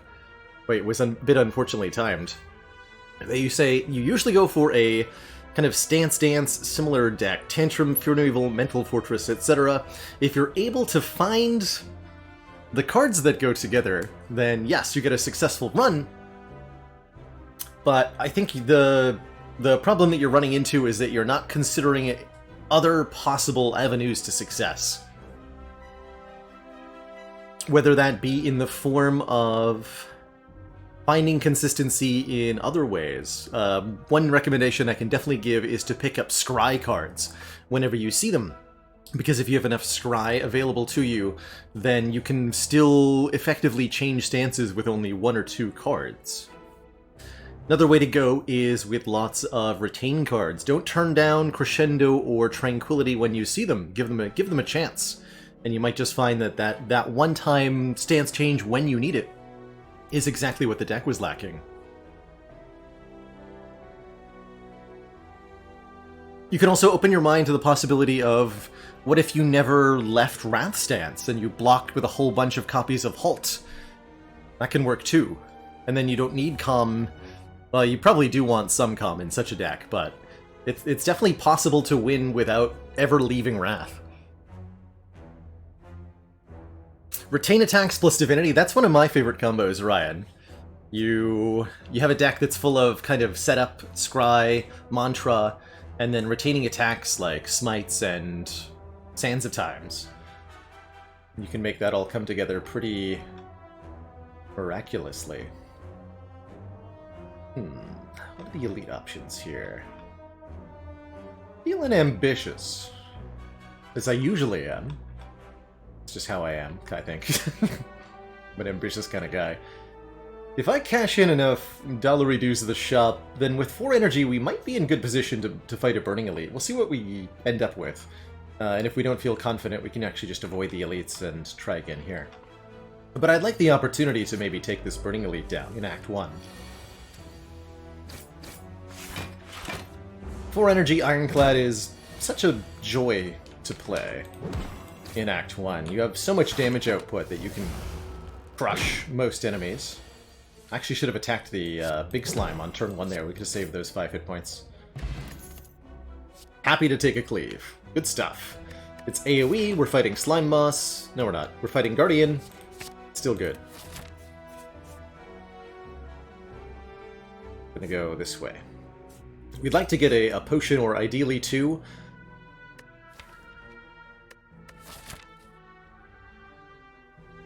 Well, I've been asked a couple of times, when is the correct time to take the Stinky Curse of the Serpent?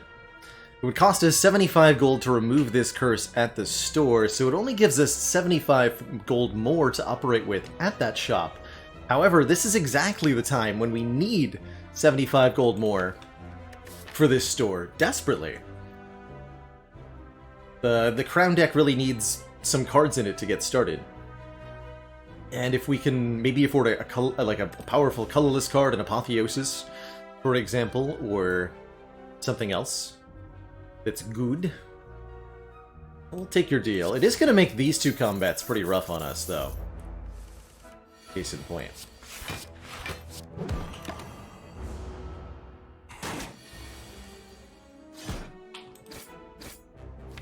Could have been so much more damage.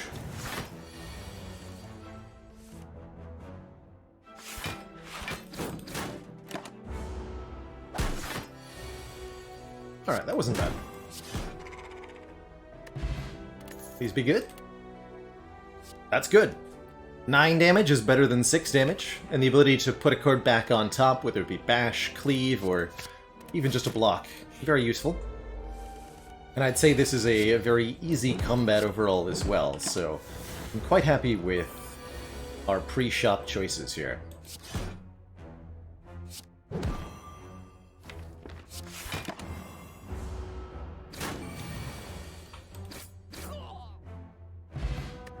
Still no potions, though.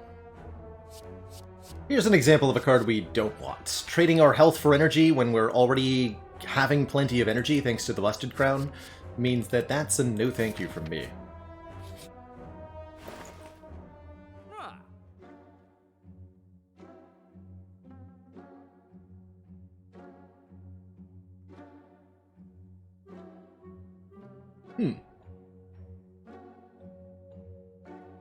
Some sweet relics here.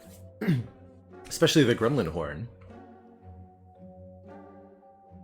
Magnetism is cards! I like the souvenir quite a bit. I think we need to remove the curse, although if we buy the souvenir, we don't necessarily need to remove the curse.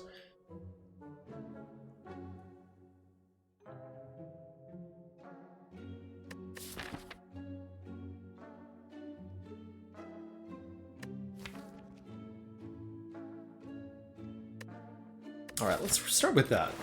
Let's see, 219. Not enough for Fire Potion plus Clockwork Souvenir. You know, if I want to be able to fight the Burning Elite, then buying 2 potions would be a really good choice. Probably Fire Pot and... let's go with Distilled Chaos? Probably Fire Pot, Distilled Chaos would be a really good way to ensure that this is no problem. The other option is to not fight the Burning Elite, go a different way.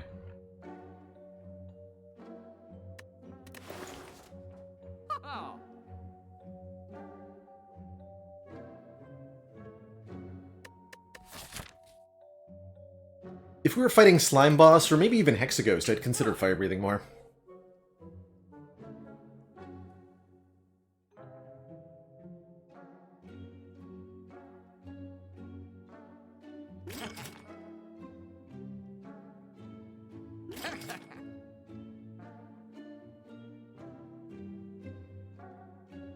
Alright, that means that I actually totally did not need to take the curse from the Serpent Man. Oh well. We had more options here, and that was valuable. Is what I'm going to tell myself as I cry to sleep. Alright, let's upgrade the Cleave. Very good headbutt target. What do you got? Okay. I did think a little bit about that anger. Oh god, no.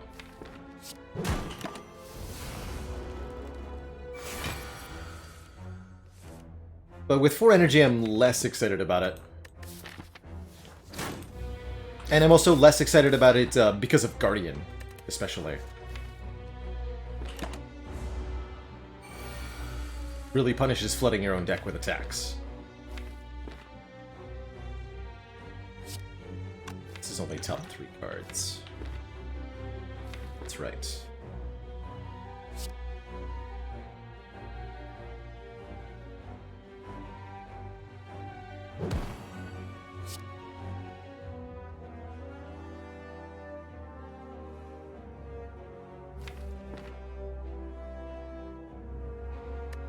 Take the 15.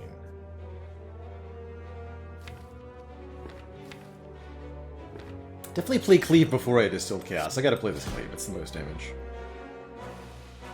I might allow myself to play a Defend. Let's see what Distilled Chaos hits. Or I could Distilled Chaos the Bash. Ah! Just randomly hit it. Okay, we definitely play Defend then. Easy.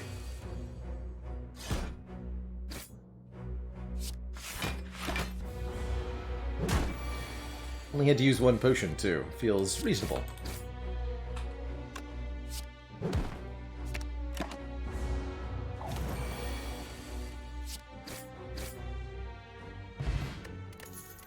Shuriken is not normally that good on Ironclad, but it's not bad here. Now I do wish I'd bought the Anger.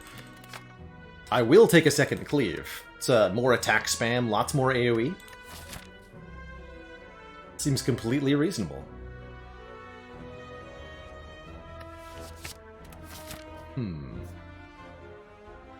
To put myself on a trajectory this way, we might, depending on what this event is, we might go this way. Okay, well, I'm down for 2 elites in that case. Double fire potion. Yeah, this elite will die instantly. Okay, let's go this way. The courier gives us a reduced price at shops and enables restocking of the shop. That's very, very critical with the Busted Crown, allowing us to potentially buy an entire deck at once if we really need to. Wouldn't that be something? You need to die before the weakening occurs. No.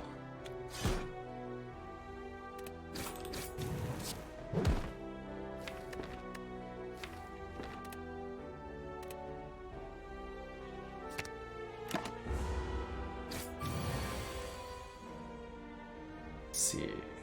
9 plus 13 plus 18. Check for lethal. We have it.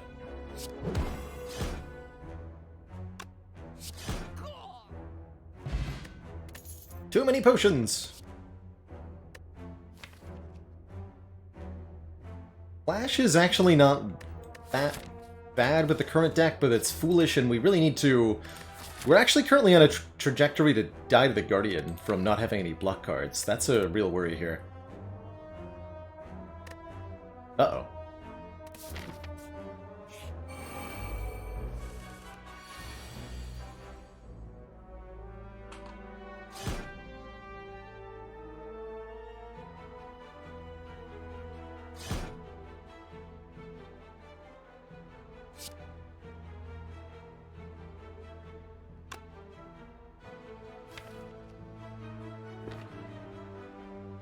Use the fire potion on the middle one here.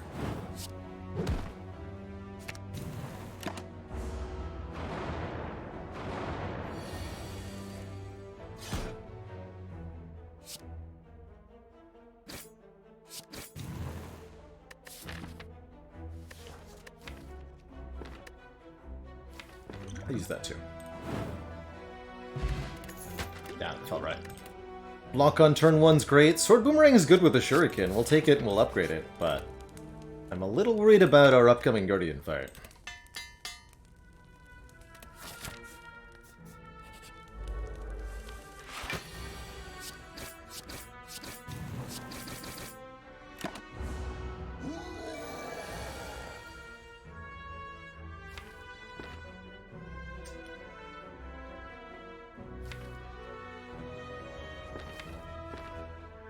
Ooh, that's not good. What's our maximum damage? Bash, Cleave, Sword Boomerang?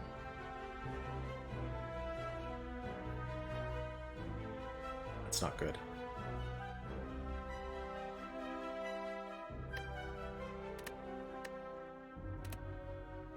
Do 10, so we have to do 45. It would be 9 plus, this would be a base of 12 plus 18. And then Boomerang would be 6 times 4, 24. Oh, that will kill, actually. Okay, so we're actually fine? Might not draw the bash, though. We'll see what this looks like, but I'm just going to play all 3 defends here.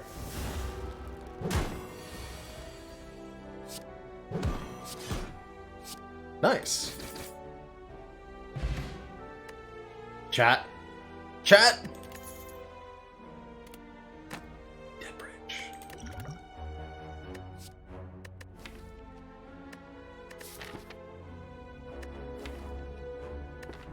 Not sure about this one. So, current problem is that we only have 1 exhausting card, but at least do have 2 potions. This still is, like, not gonna win against Guardian.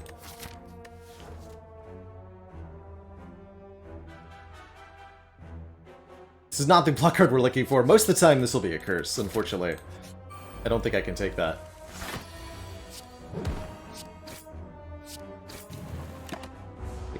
here. We'll be resting before Guardian as well.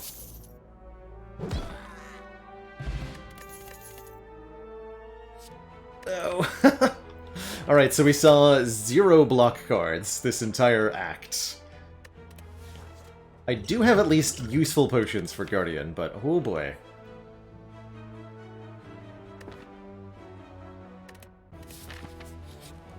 We have to count on the Dead Branch to make something really good out of this Ascender's Bane, I think.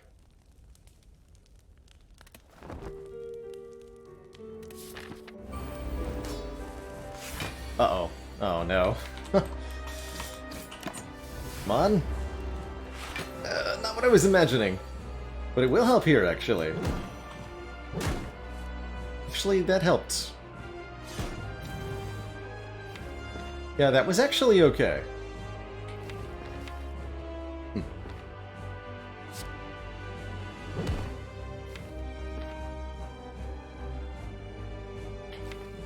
This actually gets me a perfect shuffle.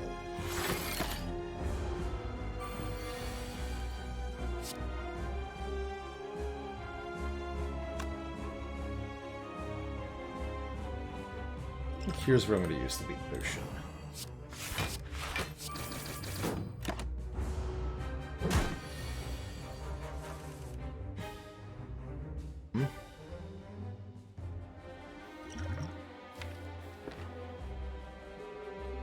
Feels about right.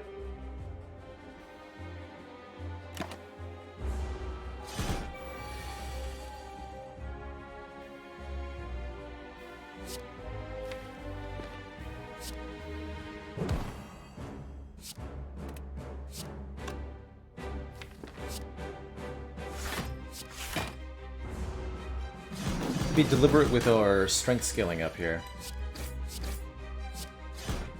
I really appreciate that that did not transform, actually. Glad that mapped out.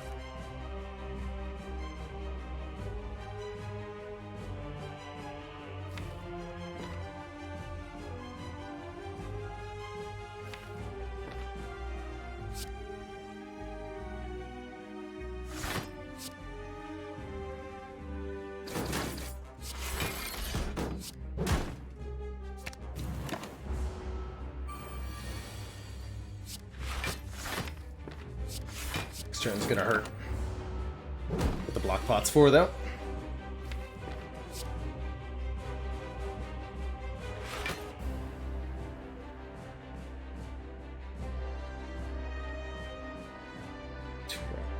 Drop kick.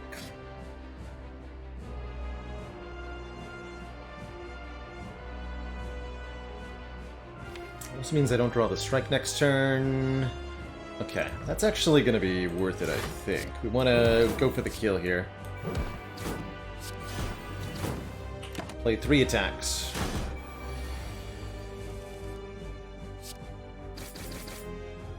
Yes! Shoot, I wasted my block potion. Alright, Limit Break exhausts, too, and as well as doubling our strength. It's not a very good card just with Shuriken, but for the simple fact it says exhaust, we're gonna have to take it. Cage seems like really good. Please, 2- strikes. Don't want to give enemies extra strength. Do not want to lose my ability to rest, so I'm actually very happy with an empty cage here. Thinning out the deck a little bit, making our defend density at least reasonable. Certainly not the boss relics we wanted to see, but these will have to do. Maybe it's 1 strike, 1 defend, because of the... You know, I don't want to draw a hand where I can't play 3 attacks. Let's take out 1 and 1. Okay, a store. Good. Maybe 2 stores?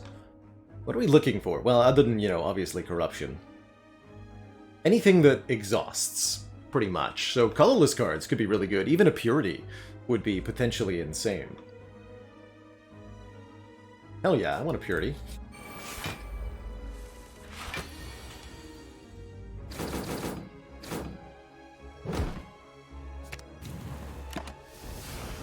Ooh. Block cards? I thought those were outlawed years ago.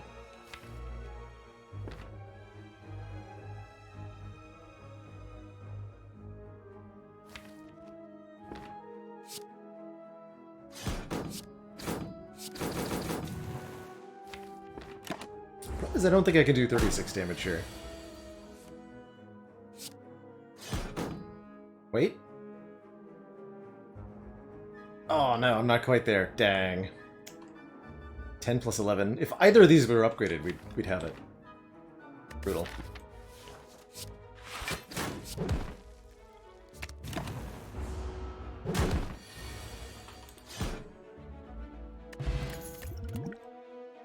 Yes.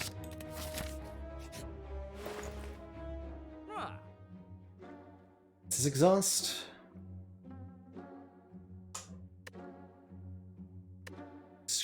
This particular store is not that good. Have I ever skipped a boss relic on a winning A20 run? I think I've done it long ago. And I suspect I'm going to be doing it again in the near future, actually. Intentionally so. But I have something to do after this challenge is over.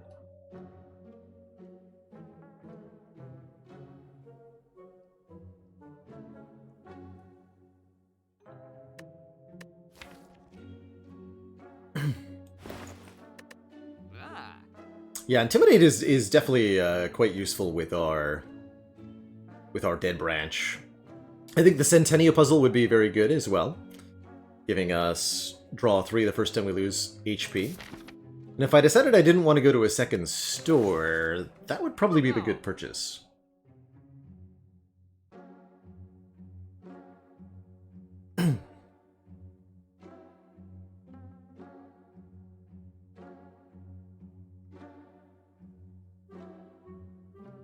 And we have a courier, don't forget. So if we buy something, it'll be replaced with something else. Warcry is actually pretty good, too. I'm not gonna buy it, though. Just gonna go to the next shop.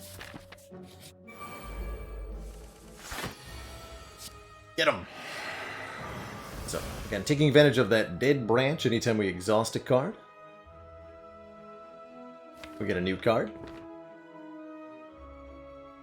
Pretty good. Kill one of them specifically.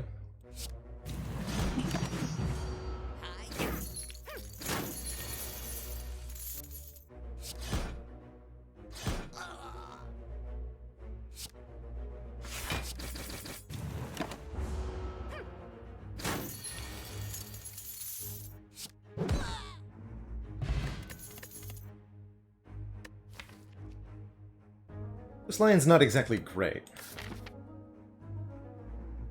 Might have to do? Good liquid memories target. Gives us some more weaken. Rather have an uppercut, but alright, alright. Membership card. Panacea could be good, this exhausts. But I think what we need right now is meat on the bone. Keep us alive.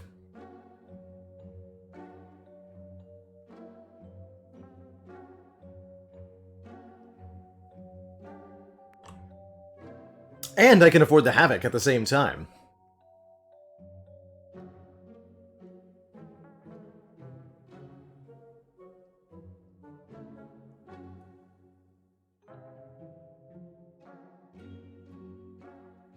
We're one short from membership card plus the meat. It'd be membership card courier, too. Dang.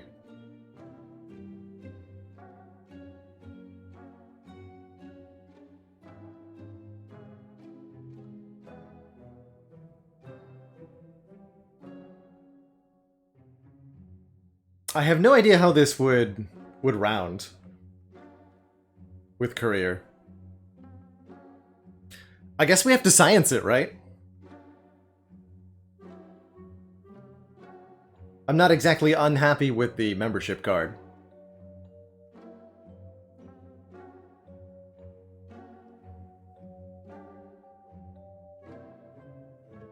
So we're left with 110 gold.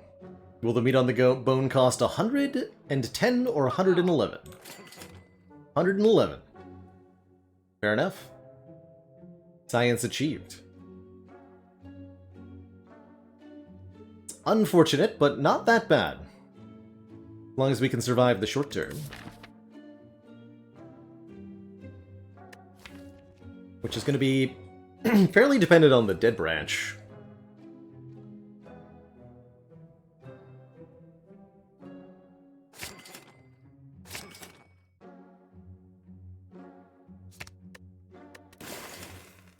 Let's do that.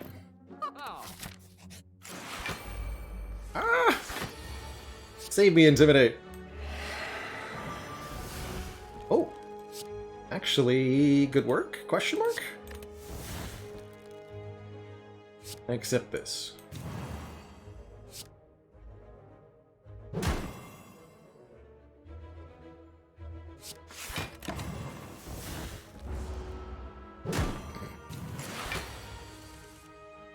Thanks.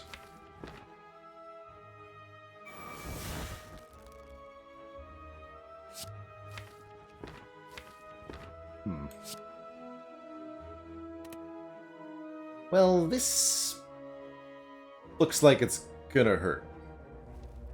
Although if we can kill the rat, have a bit of a better time.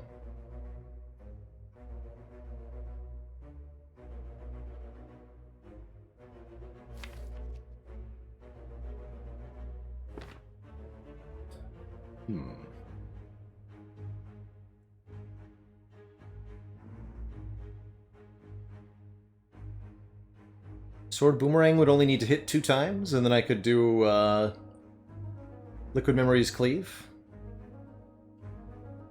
Yes. Please hit twice. Actually, wait. If I'm gonna do that, I can also inflame, right? Yes, I could actually just inflame. That's guaranteed. Good. I could maybe even save the Liquid Memories if 3 of them hit the rat. But if none of them hit the rat, I will be in trouble. Right, of course. Why would I expect any other outcome?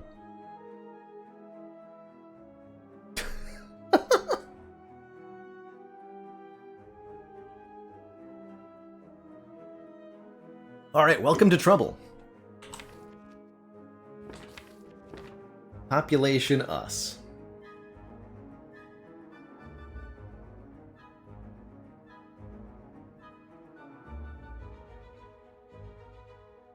Actually, wait, Clothesline gets it, right? That's 14 plus 10. No, we're 1 short. Yeah, we're 1 short. Wait.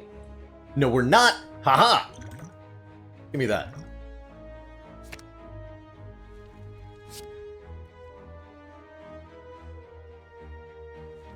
Cleave. Whirlwind for strength, then Clothesline. Alright.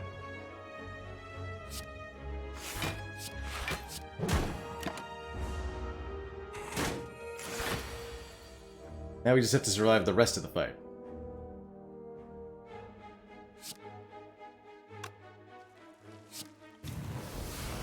Oh! Good job, Dead Branch.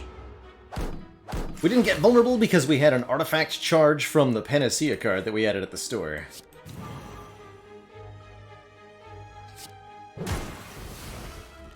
Get him. Sure would be nice to have a meat on the bone. At least Flame Barrier is a block card. Good. Alright, I'm kind of like terrified of elites, and I have a Dead Branch, so all we need to do is just not die.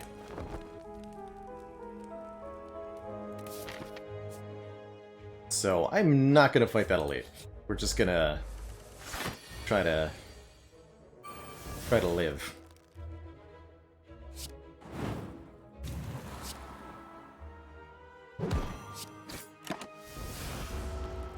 Oh, and I can play the Berserk for free thanks to the artifact now.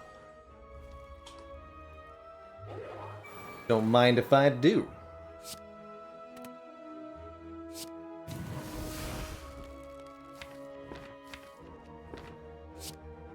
Doing the limit break there.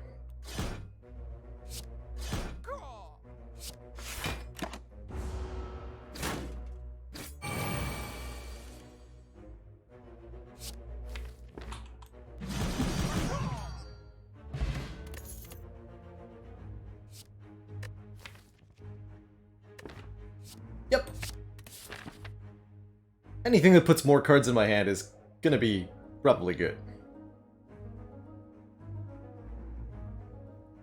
Definitely probably good. Let's upgrade first in case we get like a Regal Pillow or something. What are the upgrades that I want? Havoc seems exceptional as an upgrade. Whirlwind is a very good upgrade. Actually, I think we need Whirlwind upgraded so that I can maybe fight this elite. Yeah, let's upgrade the Whirlwind. A way to kill multiple enemies is a good idea. Dreamcatcher, okay. I'm going to rest, so this does let me look at one card. Is that worth the different relic not happening later?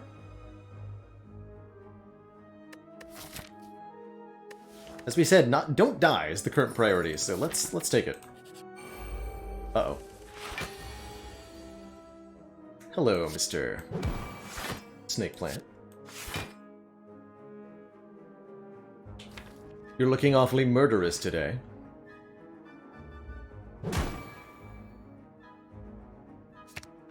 So I can extend the week. You jerk. Yeah, definitely resting. Maybe not even fighting that elite. Dang.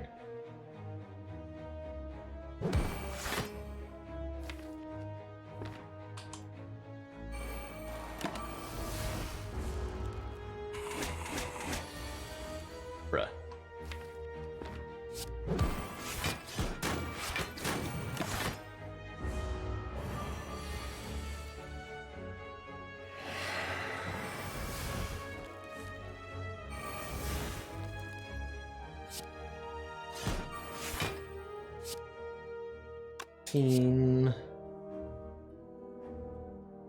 We hit it for 7. It gains 4 block. So we do 4 damage, give it 4 block. Put it to 13. No, put it to 12 with 4 blocks, so 16.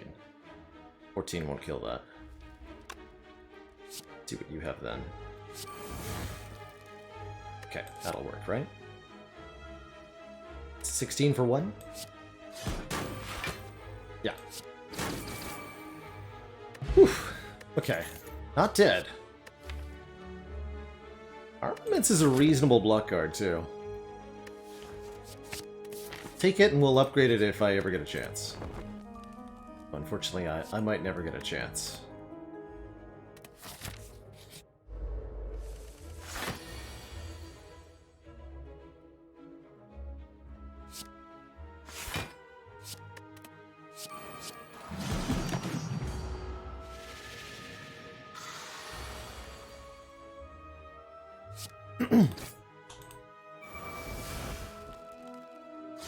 That'll block the debuff. Form or 1 turn a week. It's gotta be demon form.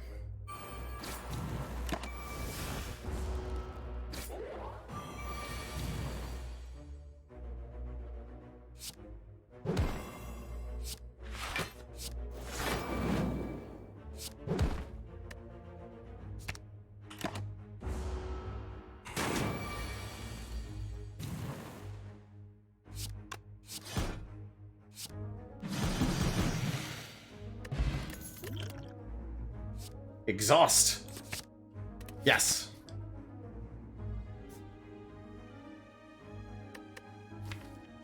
Alright, well I don't feel like I can survive an elite, and we're gonna rest again, so let's take 2 events. Transform is good. Give me a corruption? Please?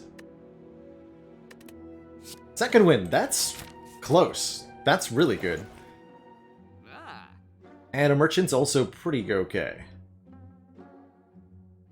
Giving us another card remove, and genuinely Warcry is something worth paying for here. Every time we're generating a new card looks good. Probably should buy a potion, though. Just trust in Mayhem. Whetstone is also decent, getting 2 attack upgrades. Really doesn't matter what they are.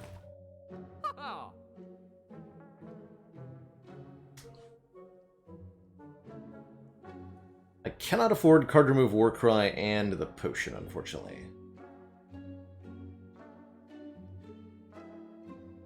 $10 gold Iron Wave.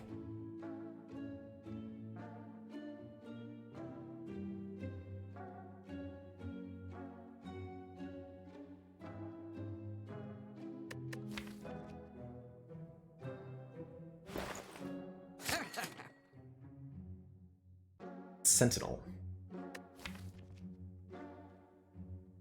Second Wind and True Good at this point. And Havoc. Yeah. Take a Sentinel, and I'm gonna buy the Blessing of the Forge for the fight. We're gonna rest. Anger? Sure. Sure.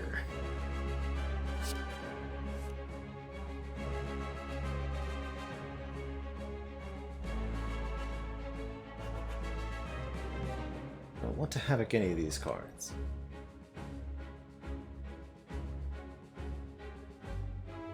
Do this.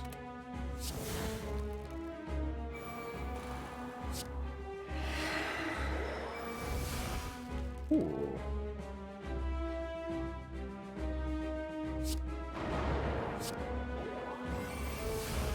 Hey, not bad.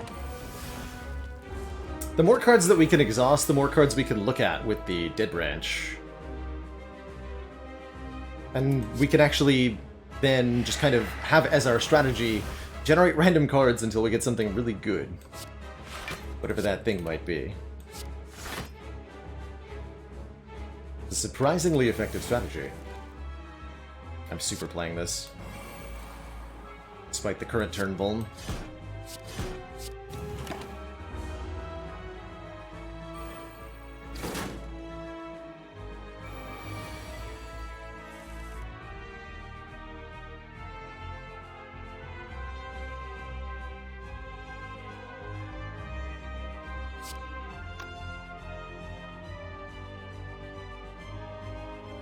Got second win.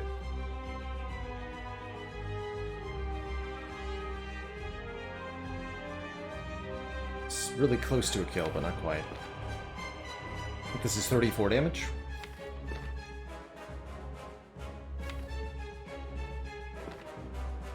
You have my Panacea. Question is, what do I headbutt then? For next turn, probably Shockwave.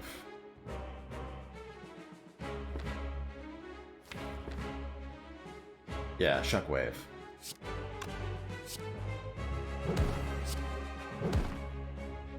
Could use one of my potions on this turn too, of course.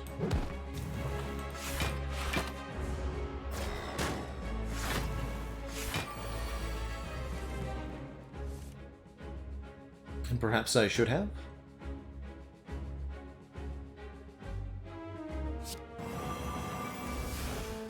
Ah, this looks fine.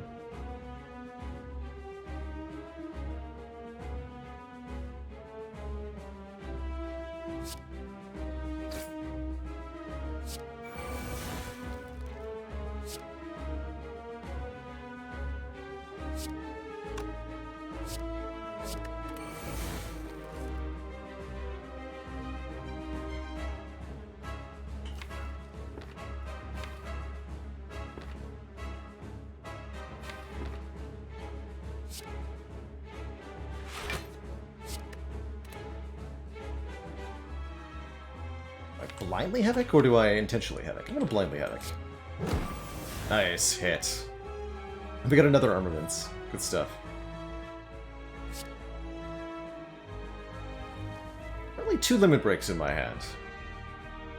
Can't help but notice that.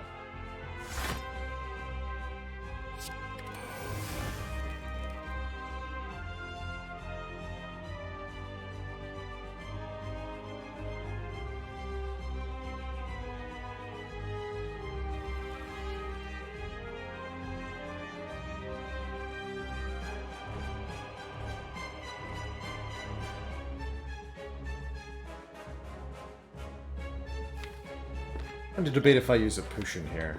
I'll do it later in this fight.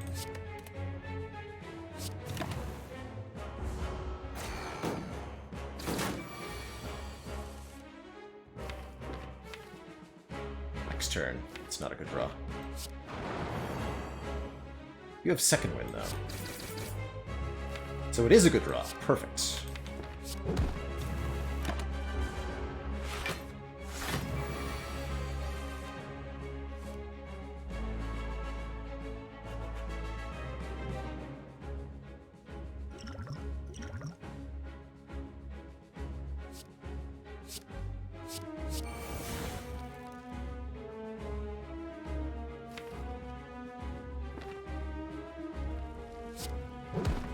Tax, huh?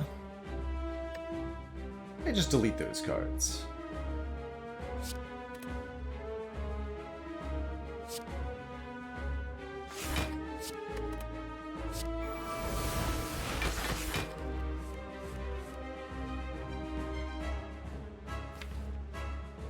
Now we're talking.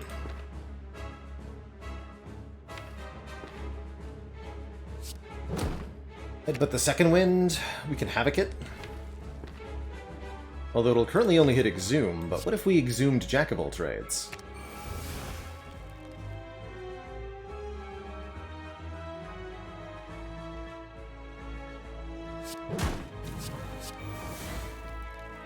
That's more like it.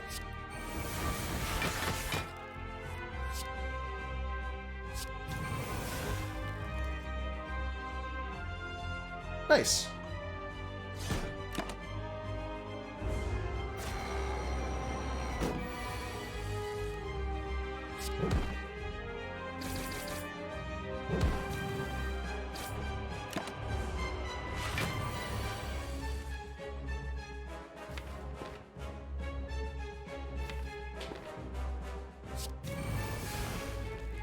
Hello. You're a little bit late, but you're more than welcome. Good to see you, Corruption. GG. GG. Alright, come on, one time. Not what I had in mind, but I'll take it. Reaper, welcome to the team. A way to heal, and another card that exhausts, plus it's good with strength.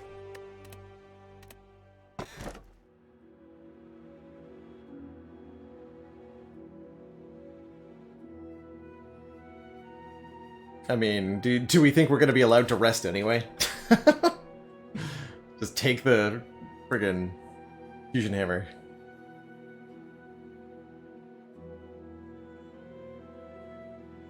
And I have to recall anyhow. Culling Bell further interferes with our draws, and a Dead Branch deck basically has no limit to the amount of energy it wants. I don't want to deal with a curse, so I'll just never upgrade, and we'll continue to get Dreamcatcher value.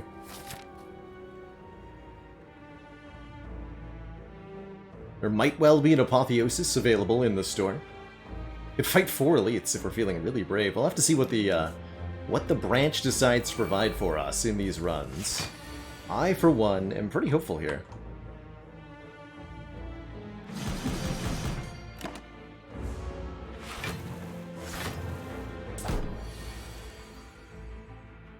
Gamerovich, thank you so much for the Prime sub and the 7 months of support. Get me out of this fight.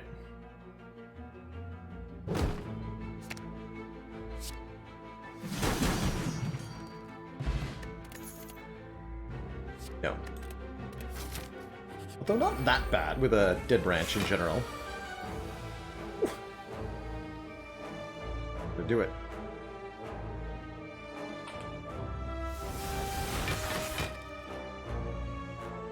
Maybe.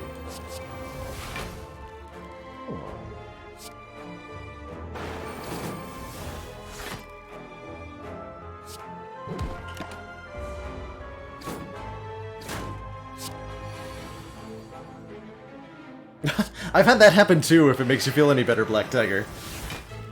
It's easy to do like dozens and dozens of runs where they're completely non-threatening, but if you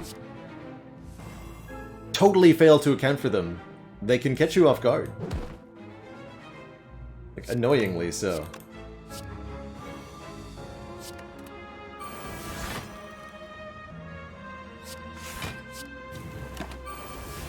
Can play Whirlwind for 0, though, without hurting ourselves.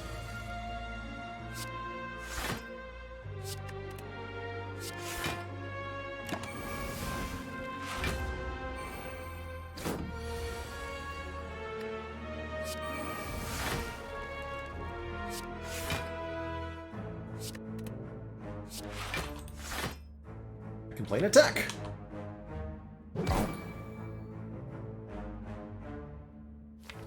Please give me more... oh, hell, I don't know. Burning Pacts. Just, like, randomly generate a barricade, please.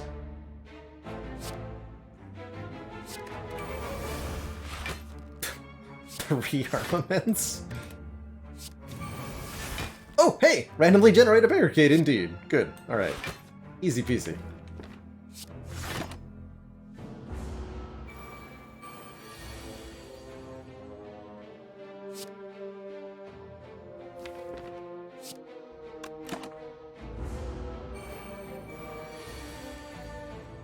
Oh no. My time is up. Ah! Why are you still here?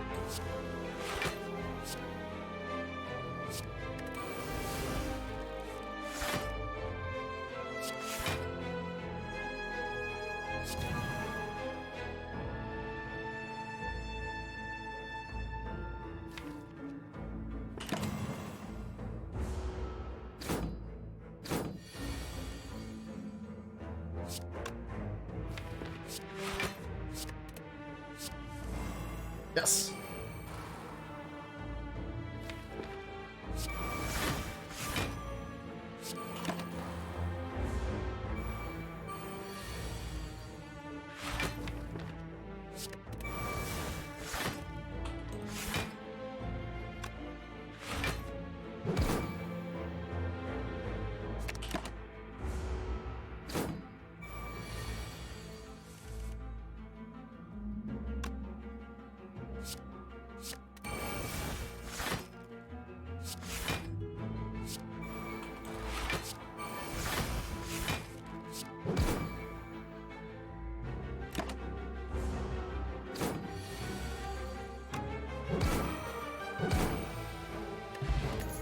When we got a very good potion and elixir, letting us exhaust any number of cards in hand, essentially re-rolling all of them.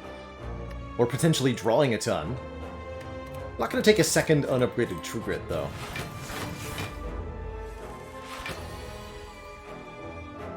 Oh boy, okay.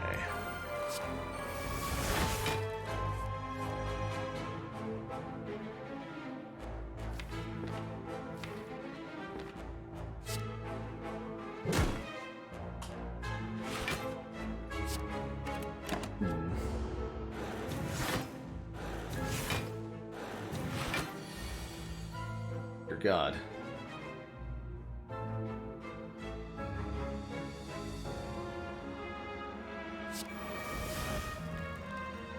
Help! Alright, I found the use for the elixir. Don't exhaust that, though, actually.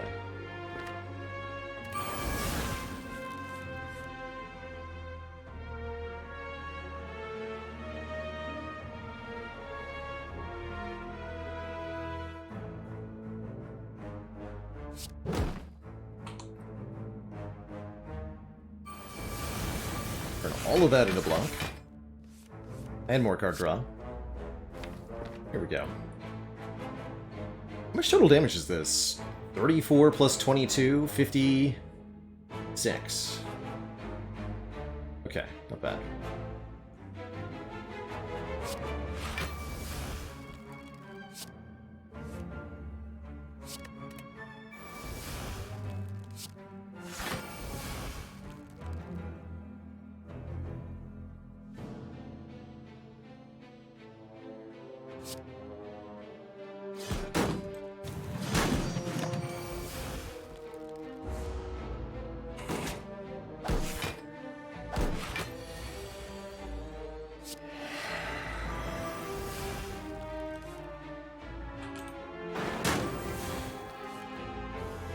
Okay.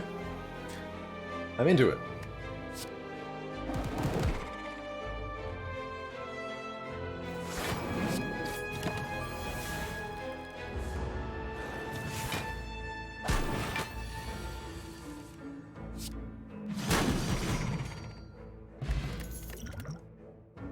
Don't need a second copy of Anger. To the store. Corruption. White Beast statue? Question card.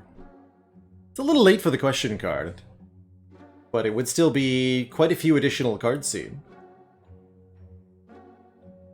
Really like one potion per combat to spend. Something like secret weapon's pretty good too.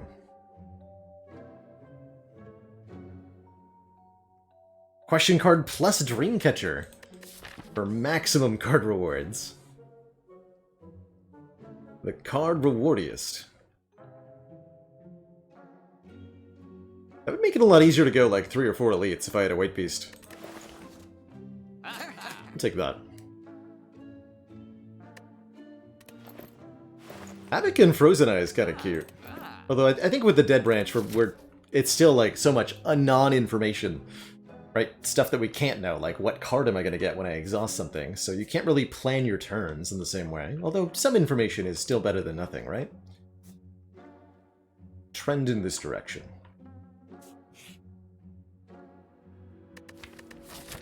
$275 gold with membership card to take a Regret Curse? Deal. Thanks for the stinky curse.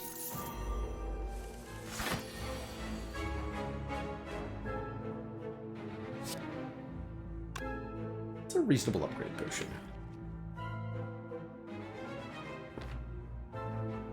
Alright.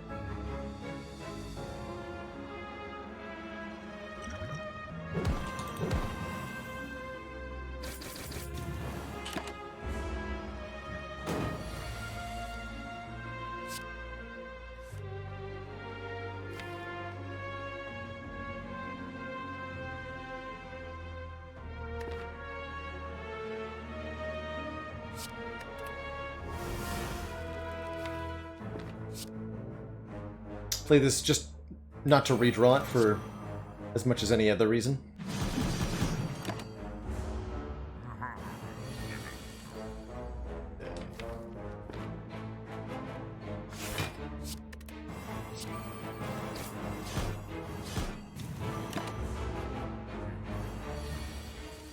Unfortunately, not a great turn. Or is it?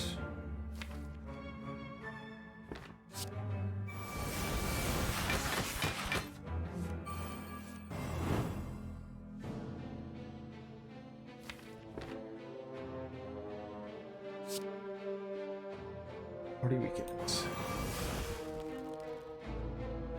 Pulled by me.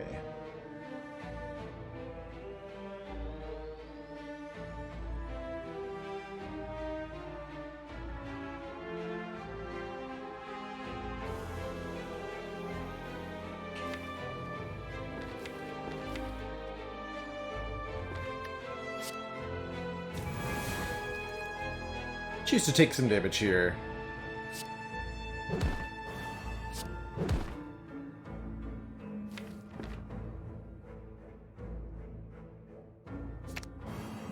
To set up my next turn a bit more.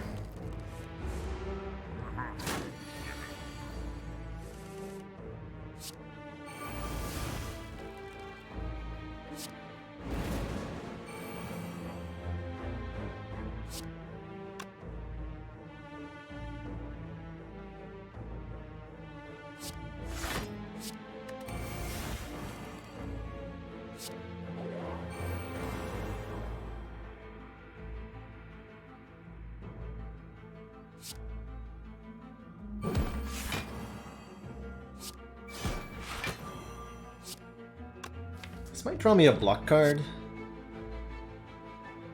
So even though slow value wants me to play this last, I want to play it not last.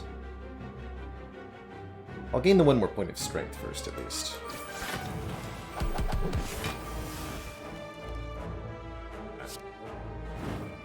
Not quite what I hoped that turn would look like, but this is still not bad.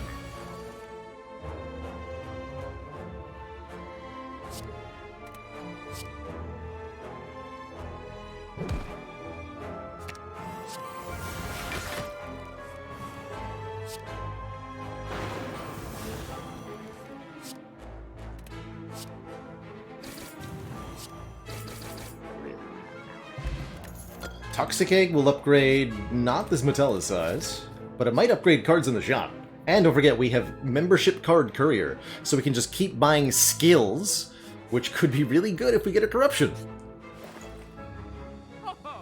Like a 36 gold Impervious Plus, for example. Wow. Ori here, but Ori only looks at 5 cards. Don't forget. You can also just buy powers. I'm definitely just gonna buy Impervious. I'm also gonna buy Shockwave. I'm also gonna buy Second Wind. Okay, those are pretty good.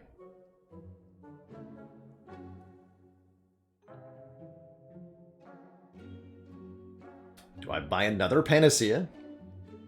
I don't want to.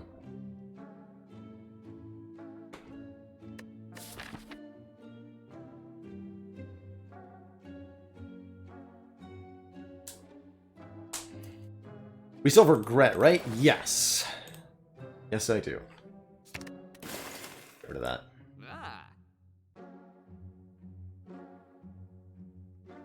There's another shop here. Not gonna worry about that. I take the strawberry. I think I see what's behind Panacea first. Find. Now, I'm gonna take some max HP. And I'm definitely gonna take the Bag of Preparation for additional cards turn 1. Good purchase.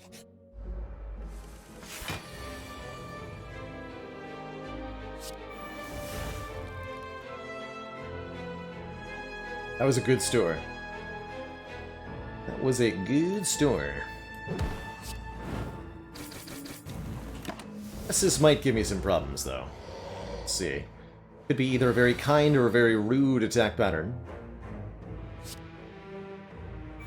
We don't really get to know which one ahead of time.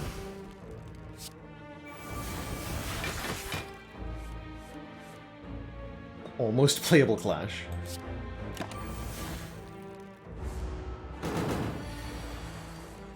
Looks like kind so far.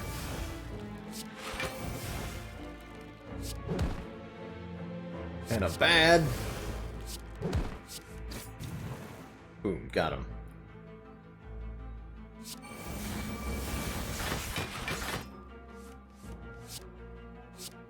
How is the deck working? It's all the Dead Branch here. The core idea is that Dead Branch adds random cards to our hand whenever we exhaust cards. And a lot of the cards that we've added to the deck have the exhaust keyword on them. So the idea is that we kind of slot machine our way to victory by just generating a lot of random cards. And eventually, we're going to get ones that are very powerful for the current combat.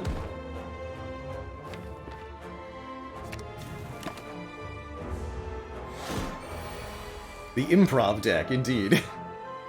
I'll take my 1 hit point, please. Thank you.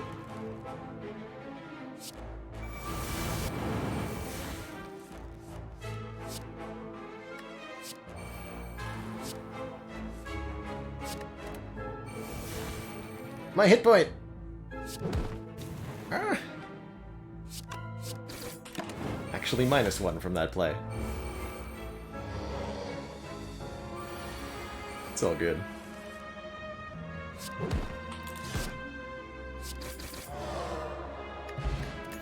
Strike Dummy makes the remaining strikes do a little bit more damage, plus any random strikes we get from the Dead Branch. Use that Thorn Spot for now. Don't forget, we are getting a guaranteed... Oof. That's a really good old coin, but I have to take the Sapphire Key. I took Dreamcatcher for this? Dang.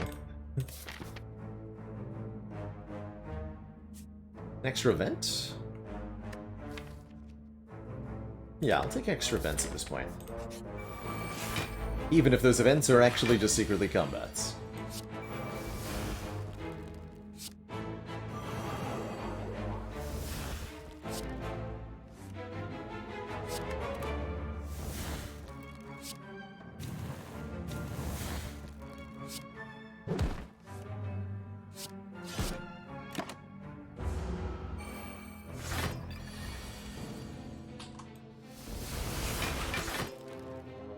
Yeah, try not to think about how many relics that could have been. Just accept they're gone now.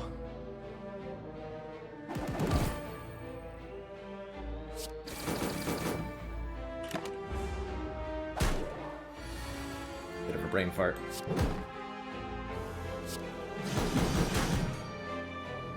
All good though. Fire-breathing Plus. I don't feel like we do enough statuses to want this. We're gonna exhaust statuses as well. So I think doubly no thank you. Different cards, please. Hey, there's a Feel No Pain. It's the magic of the Dead Branch. We don't really need specific cards, because the Dead Branch can just randomly make them for us. Pretty good.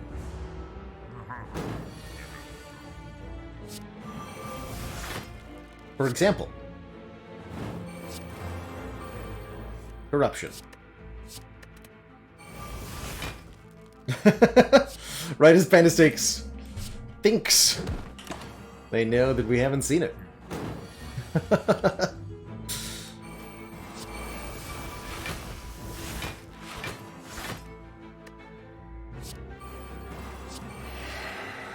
Where's my barricade?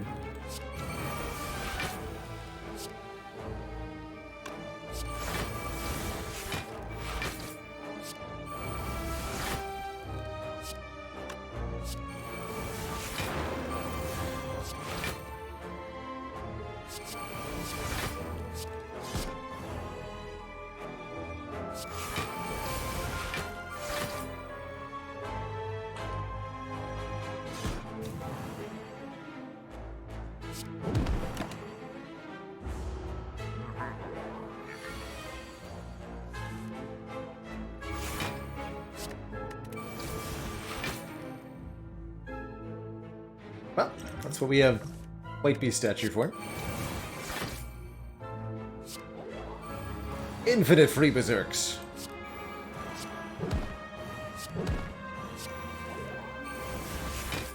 Also infinite free brutalities, I guess.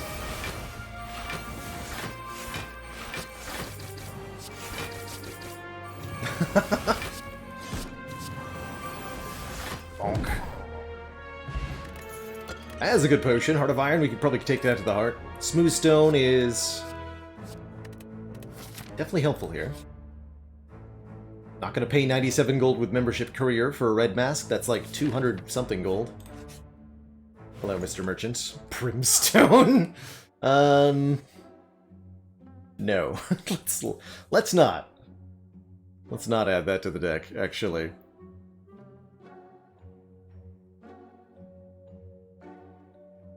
Start of your turn, gain 2 strength, and all enemies gain 1 strength. Makes the heart very, very scary. Does make our damage output kind of crazy-like. But boy, will it make heart very angry. And I think our damage output is actually quite good. Even without a Brimstone, so I'm not going to take that. Maybe 1 strength Vajra is fine, like a very, very small Brimstone.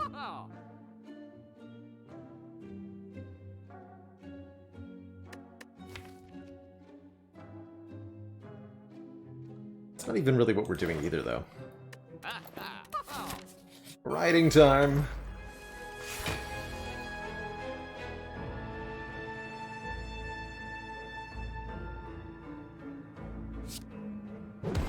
What's this for point of strength?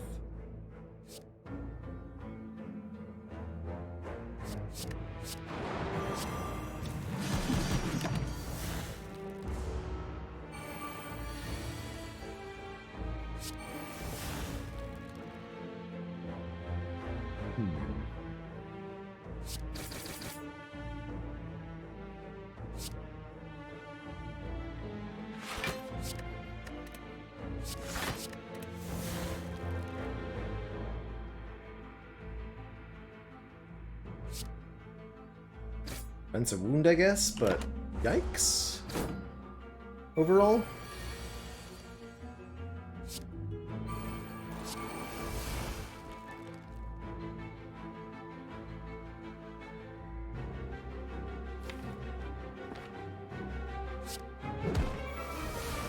Shoot. 'Cause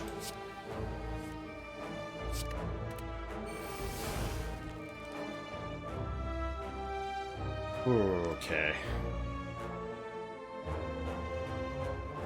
Guess I just weakened them all, huh?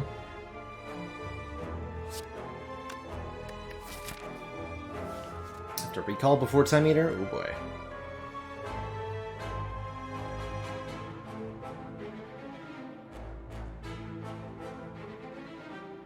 And we drew the impervious to the wrong turn.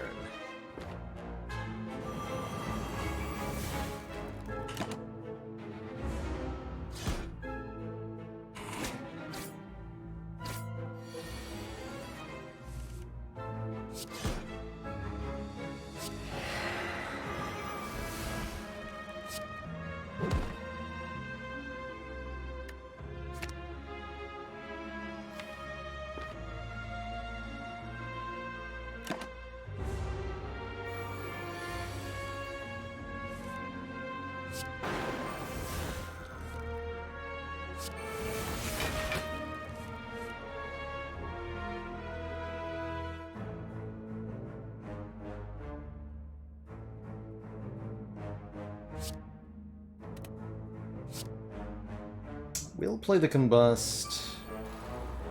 Oh, I can't. Can't double tap Underworld here. Shoot.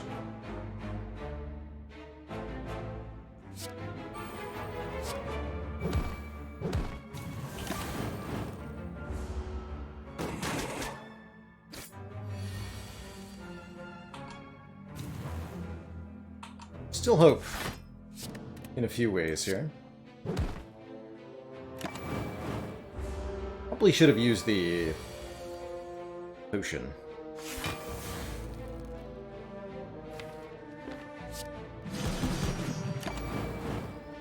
earlier in this fight.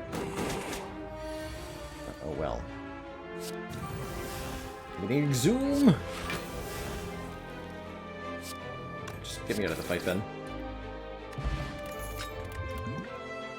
Lex Plus. I have so many panaceas. That's actually hugely good. But I'm a little bit worried about the two bosses with our current hit point total.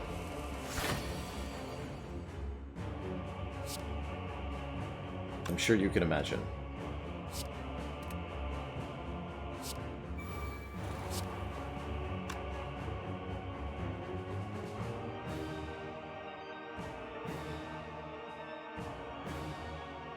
I might clothesline him if I'm willing to Essence of Steel. I think I am willing to Essence of Steel this one.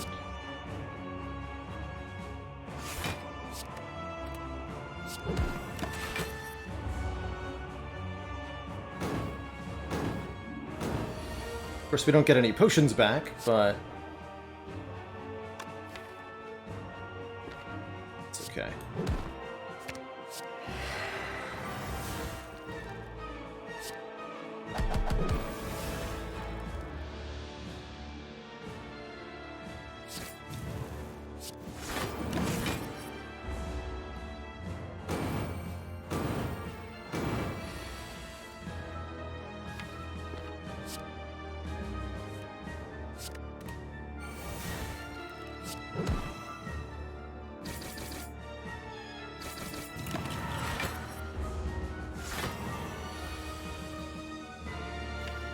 Spooky.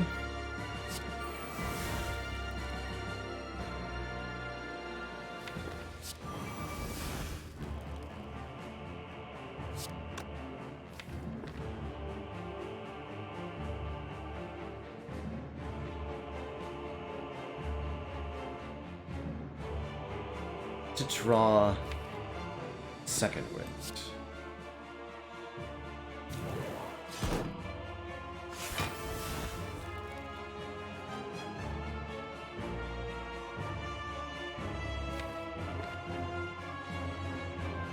To draw a second wind.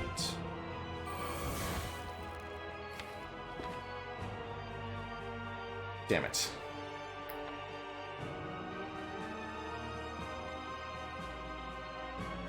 Blah.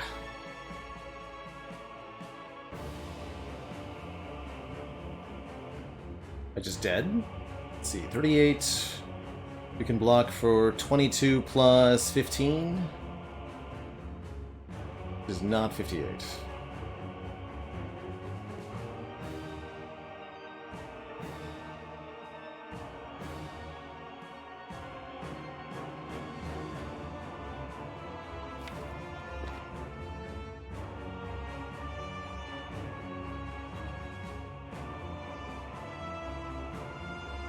Reaper heals for 0. That meter has block.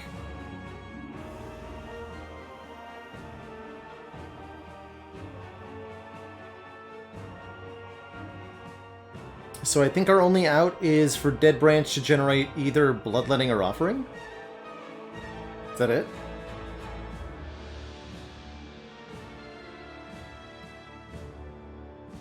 I think that's it. Man, all I had to do was just take the event space there. Ah, GG.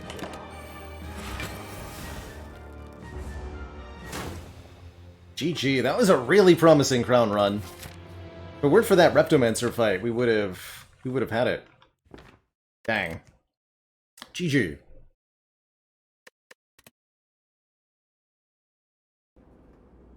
GG.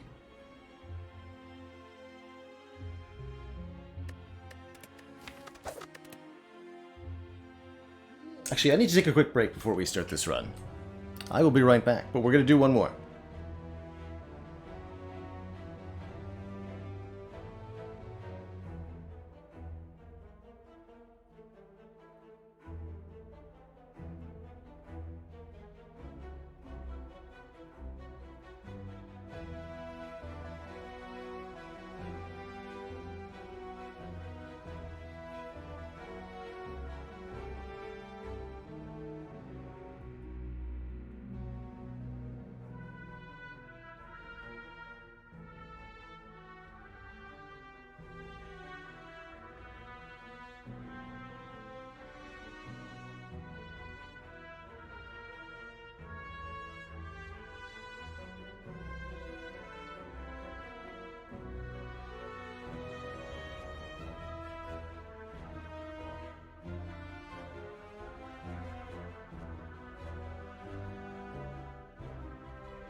Alrighty, everybody, we are back. Thank you for the patience. Do need to add Pandora's Box to that. We did win that Pandora's Box run. Probably switch to listing the relics we haven't won with pretty soon. But for now, we get a crack at the Coffee Dripper here with the Silent. Coffee Dripper says that we get extra energy every turn, but we can't rest at rest sites. So we have to ration our health a little bit. And I think that often means backloading our axe, taking upgrades and shops in the early part, getting strong, and then harvesting rewards from the later half. But I particularly like going for these two elites. We get to upgrade twice beforehand. We get our chest relic before any elites are fought. That feels pretty good. Don't get to visit a store, but we do get quite a few events. I like it. I like it a lot. Now, the big problem with the Dripper is, of course, that without our starting relic, we don't have very good turn ones, especially owing to that extra large starting deck the Silent has.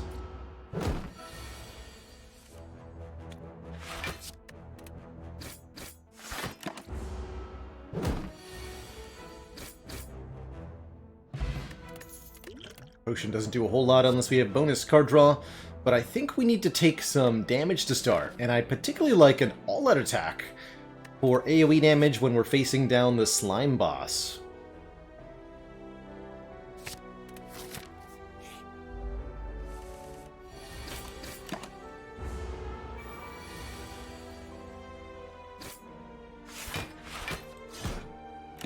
Take that, you stinky Ascender's Bane.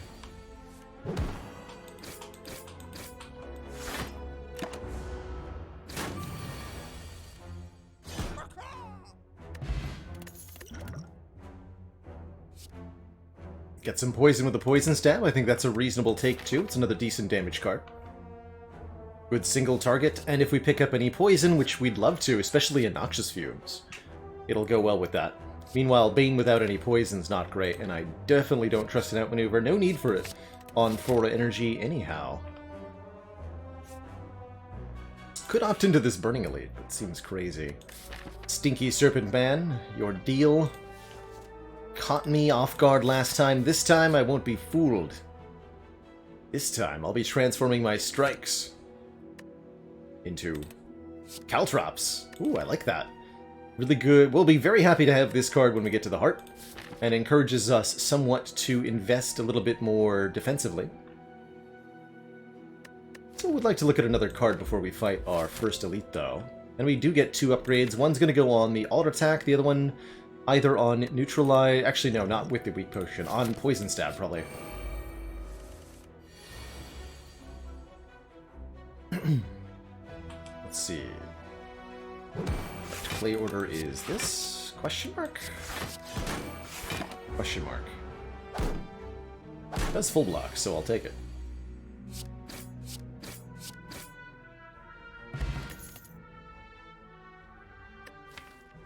Light Slice, Cloak and Dagger. Not thrilled with any of these. The Cloak and Dagger's decent. It's a block and a little bit of damage at the same time. The zero-cost cards are a lot less appealing with a Coffee Dripper.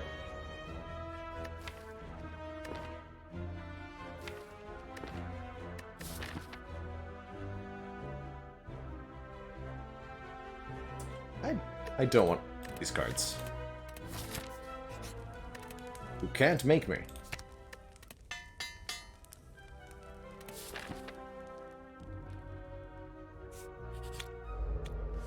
Bonus card reward. I actually quite appreciate that.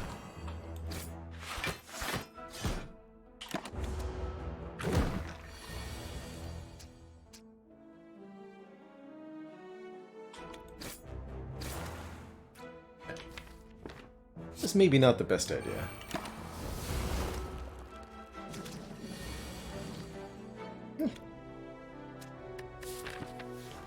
Seems acceptable. We're not weakened after all.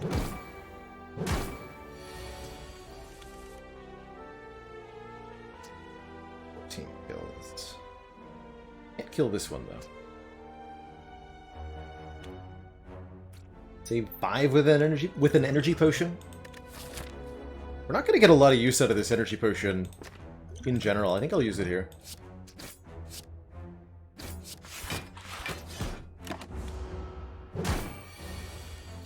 And we may find a potion immediately after this combat, too. Like so.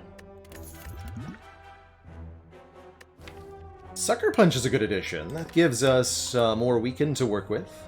We take Blur to retain block from turn to turn, but you want more damage than block going into Slime Boss and also going into Act 1 Elites. So I think the Sucker Punch serves better, being offense and defense at the same time. Calculated Gamble is a reasonable take too, but it doesn't help us a whole lot in this upcoming Elite fight. Take that Sucker Punch. Sucker Punch also good artifact removal. The Survivor is a reasonable upgrade here.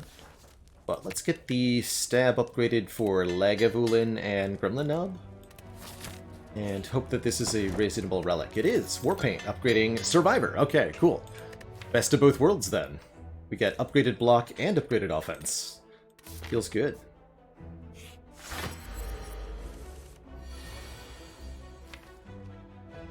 We'll try to play the Caltrops and let the Ascender's Bane exhaust before we awaken the Sleepy Egg. Fruit Juice does seem to have expired a little bit. It's probably still good. We're not going to drink it in the event that Lagavulin maybe drops the Toy Ornithopter, healing us for 5 when we use a potion. Or potentially holding it past the boss to take a Sacred Bark. Both valid reasons to do it.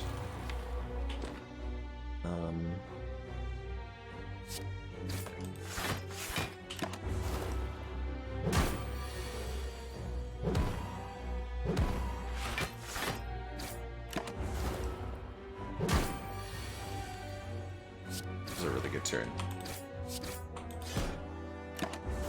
Sometimes you just draw all your block cards on the debuff turn against this guy, and it's miserable every time. I knew I should have used that weak potion.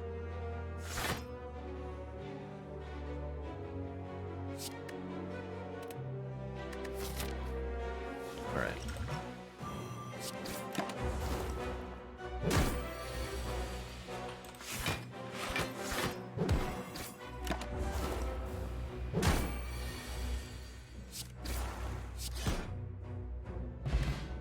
More free upgrades, this time on 2 attacks, as well as a choice between Dash and Piercing Wail. Love them both, although I think with a free attack upgrade coming in, I slightly prefer the Dash, especially on 4 energy here. Very good card against whomever this is, very good card against Slime Boss. Yeah. Doesn't get an upgrade, but the Neutralize does, as well as one of the strikes. And I might just manually upgrade this Dash, although I'd also like to upgrade Caltrops. Let's get the Caltrops upgraded. 5 return damage is surprisingly lots, and we have a really good defensive setup now with upgraded block cards and consistent access to Weaken. It's going to make the Caltrops pretty spicy. This is not the turn one we wanted against Knob. Not the worst turn one, though.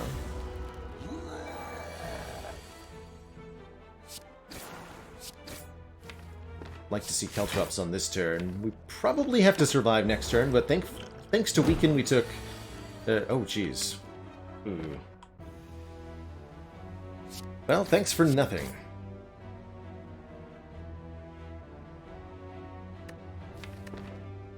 Bang.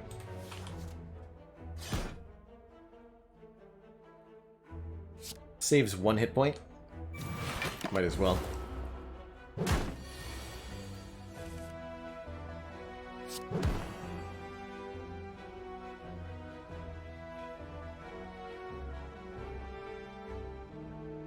Definitely should have upgraded Dash. That's what this moment is telling me. Dang.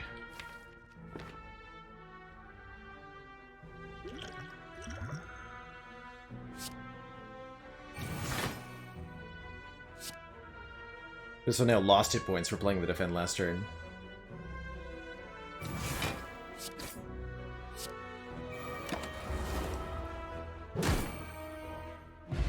Okay, we're still in it to win it, though. And we have a Wraith form. So don't count me out. And a Gurya?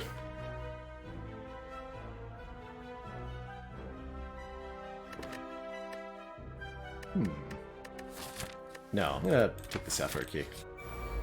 Because we're not gonna lift anytime soon.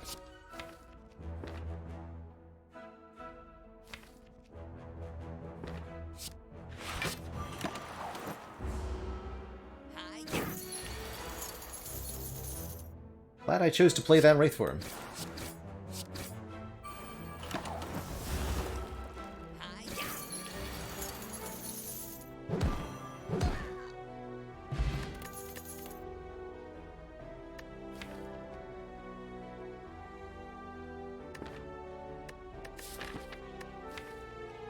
One flying lady. And yeah, we have to upgrade it. It's that we can't rest, so definitely upgrade the Wraith form.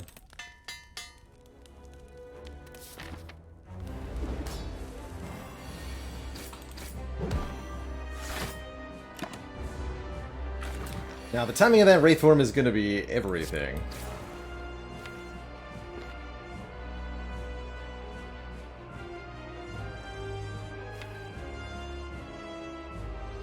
Let's see. I could do some math on how likely we are to draw a split next turn. Let's see. Split's at 75. Currently at 99 minus 7. 92. So I only need to draw a little bit of damage. I'm going to not play the Wraith form yet. I might immediately die. I think that's enough. Yeah, that's enough. It's a really bad split. Next turn I might die. You just hope to redraw Wraith form immediately? Or to be able to split here.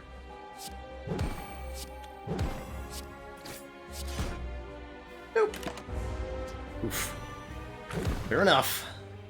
Losing not to the slime boss necessarily, but definitely to that knob fight. Very, very severely punished, ultimately, for upgrading Caltrops over one of our attacks. Should have known better. Alright, let's give Defect a go. Last run of the night, we'll call. 8 seeds to find one we hadn't started with yet.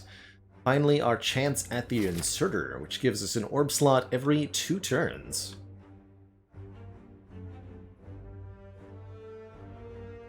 Inserter's a really slow start. I would consider this worse than nothing at the start of the run. And so it's imperative that an Inserter run not go headlong into any elites in Act 1. You're going to be behind and losing quite a few hit points in your opening combats. Unfortunately, we do have a forced early elite, which is a big yikes. Maybe requiring me to go to the store to buy a potion? Seems like a good idea. I want to stay in the easy pool here. I don't want a hard pool fight before the first elite. I think it would be a bad idea.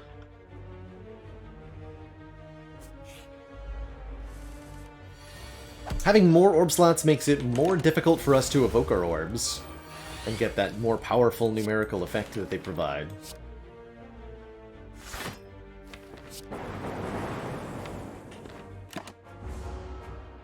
We're already really suffering here.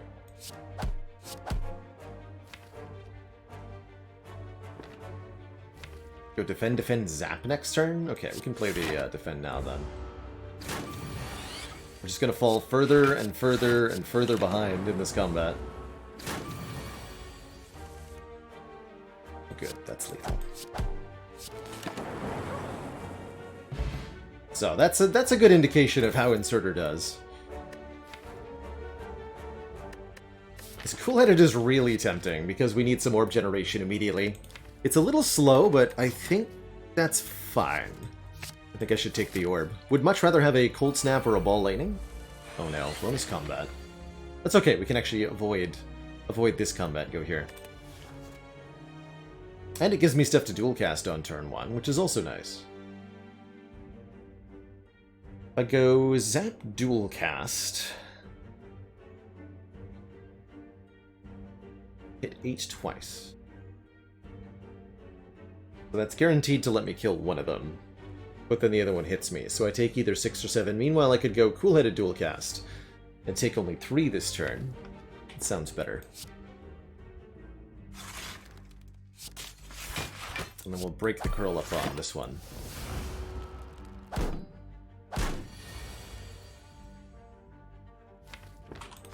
Neither are attacking me next turn, so I can just triple block. Lice can't attack 3 times in a row.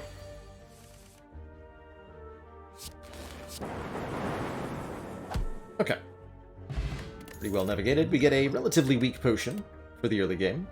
And orb generation. Ooh, chaos here. Upgrades to channel it 2 random orbs. That's very exciting, because it means we can fill up all the orb slots that the inserter gives us.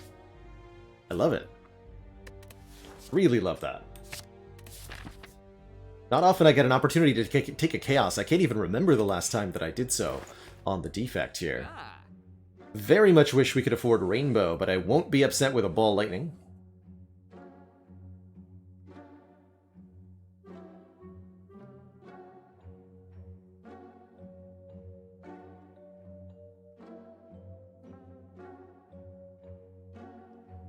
On sale capacitor, yeah. Shame about the bag of preparation. One of my favorite relics on the defect. Same with Toxic Egg. I do think Ball Lightning and the Fire Potion together are great. Remember, we're gearing up for an elite fight here. And a Fire Potion definitely makes an elite a lot safer.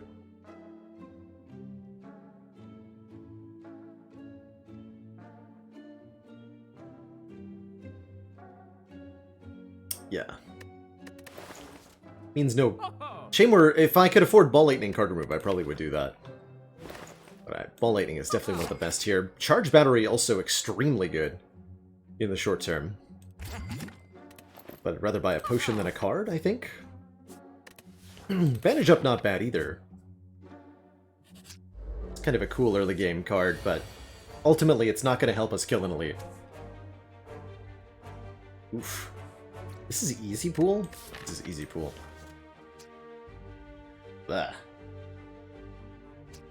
Please die? Alright. So this is happening now.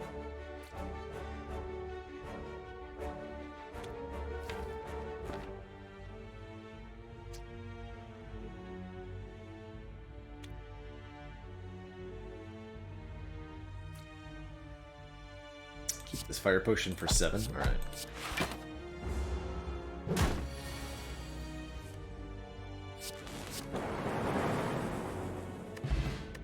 And that's why I said an inserter start shouldn't fight an early elite, because this is your easy pool.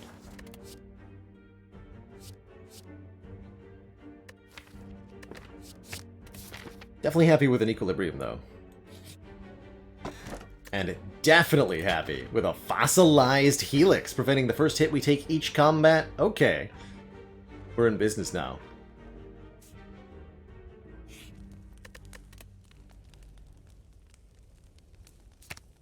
Gonna upgrade this Chaos. I think we get to upgrade because of the Helix. Especially since it's Lagavulin. Good. Lagavulin sleeps for up to 3 turns, giving us time for more orb slots.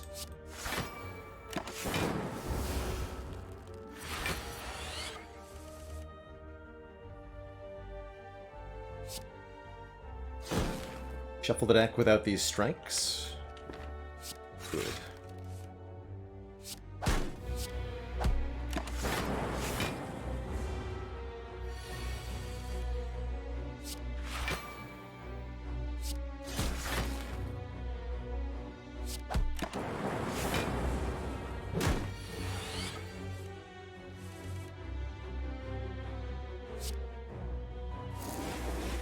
Two Dark Orbs, okay. Sure, why not? No point in blocking, we're losing the buffer either way.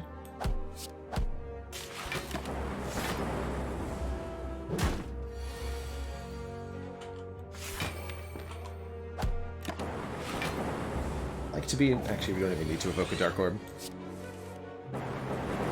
Alright, perfect Lagavulin. Guess I should have used the Thorns Potion after all.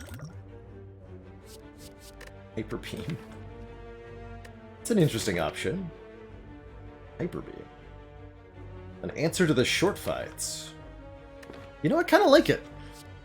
Actually, kind of like it quite a bit. The idea behind the Hyper Beam here is that this is a card we only play in some combats. The combats that threaten us immediately with multiple enemies or front-loaded damage.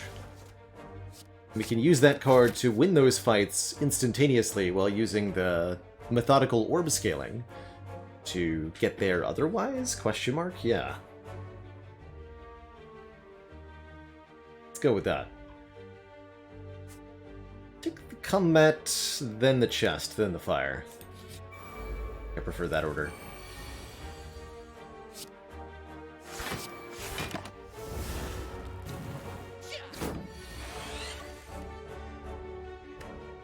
For example,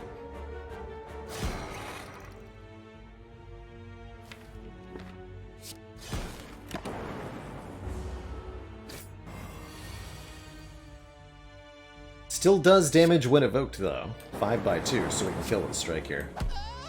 Alright, very good demonstration of the Hyper Beam. Good job, deck.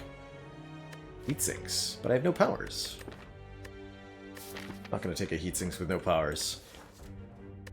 Don't need the streamline, we took the Hyper Beam for that. We should upgrade the Hyper Beam, though. Bottled Hyper Beam? That's good some of the time. Kind of want it as a finisher, though. No, I'm going to take the Sapphire Key. I really want to draw it, say, turn 2 against Darklings or something. But I will upgrade it. And I will upgrade also, I guess, Zap. Equilibrium and Ball Lightning are good upgrades too. Let's upgrade the Equilibrium, actually. That block upgrade in there. It destroyed on nerds.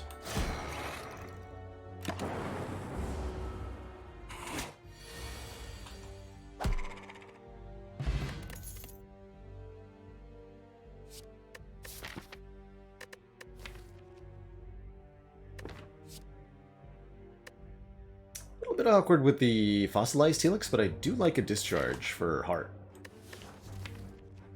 I think we're gonna... I think it's gonna be a dead card in too many combats, though. What do I need for Hexaghost? We already have Inserter Orb Scaling. I think we'll actually be fine for Hexaghost. Could reasonably take a Melter. Definitely got some good utility. Nice little attack supplement. Helps against the Hexaghost. Helps against Knob. Yeah. I'd like to be taking Melter a little bit more often. I'm gonna click 2 times. 1, 2. Easy. Got a Vajra for +1 strength.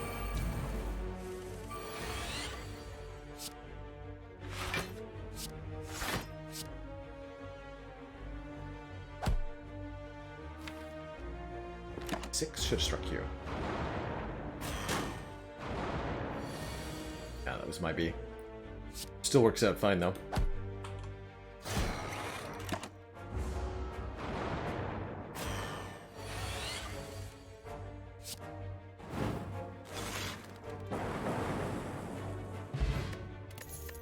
Bottled Lightning.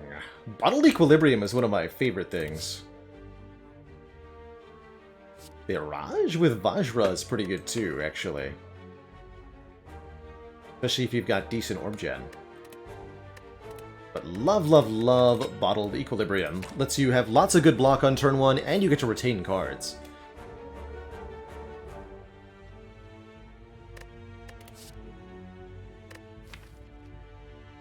Beam Cell's pretty good with the Hyper Beam, too. And with the Melter.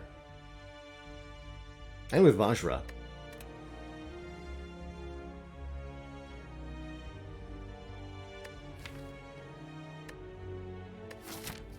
Let's grab the Barrage.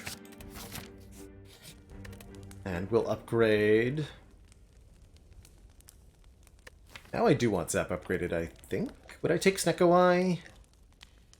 Yes. Okay.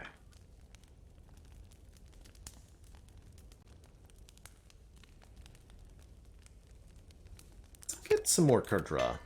Don't think I'll ever complain about that. Definitely not playing this immediately. Ooh. Alright.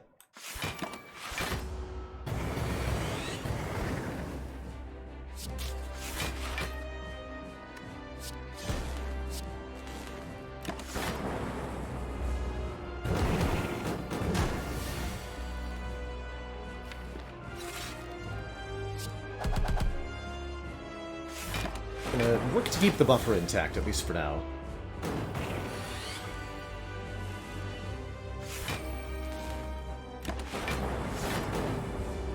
Would like to keep both potions, too. Not 100% sure how much I'm allowed to do that, though.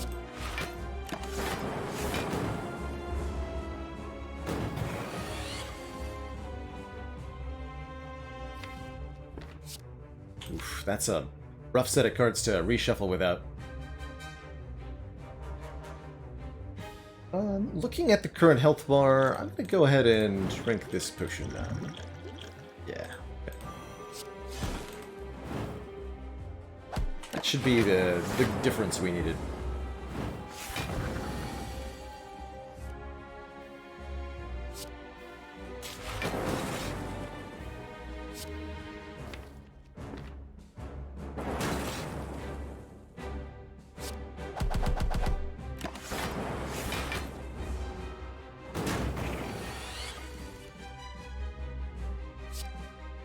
Here's where the Hyper Beam comes in, I think.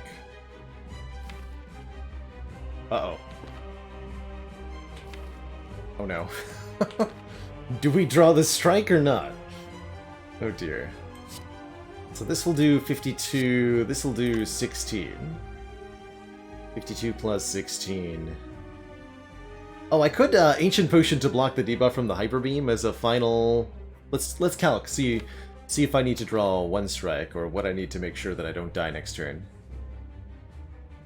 Okay with all 3 potions being used if we survive the act.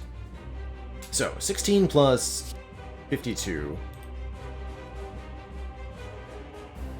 is 68. These only do 7. We won't be vulnerable anymore. So yes, I will Ancient Potion. I mean, the ball lightning is better. 16 versus... yeah, it is.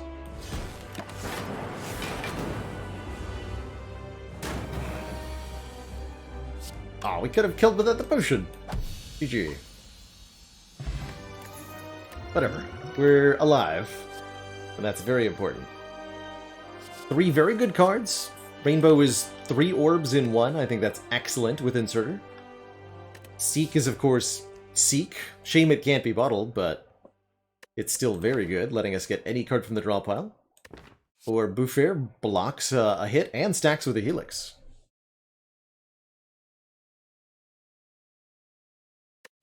Generally speaking, I think it's a really good idea to get Seek. It helps us find the Hyper Beam if we need it. And such. Yeah. Ooh, and we get offered Pandoras for 8 transforms. Could also take doubled potions from a Sacred Bark, or +1 energy with the Fusion Hammer. With no upgraded strikes and defends, and not a lot of reason to want them. I really like this Pandora's box. Basically, no matter what we get, we'll be up.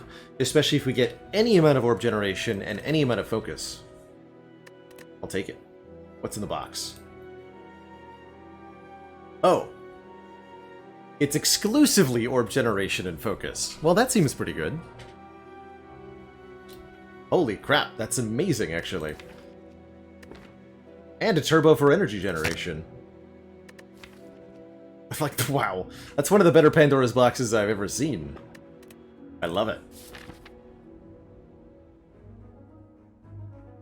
Definitely want to keep our eyes peeled for ways to gain Artifact, or potentially to remove those stinky bias cognition debuffs, but in the short term, we're just really happy to have them.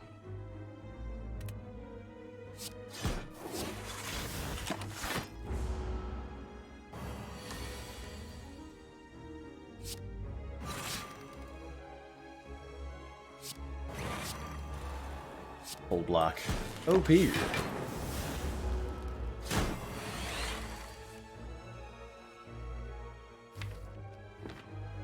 I can just play the Meteor Strike.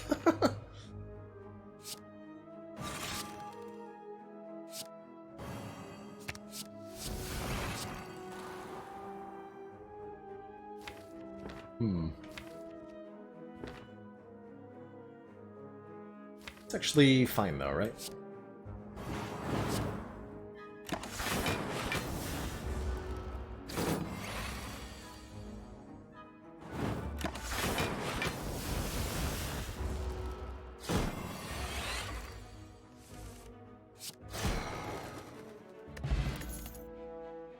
Reinforced Body's a pretty good block card too. I'm gonna add that for good measure. It's front-loaded block. Thunder wasn't bad either, but I think with the Hyper Beam we don't need, and the Meteor Strike, we don't need it as much. Hard to imagine card rewards are that useful. Let's look at a couple events. I'd like for a Writhe Curse. Could remove that, but I've got a couple good removals anyway. Take that. They'll take 10 HP though.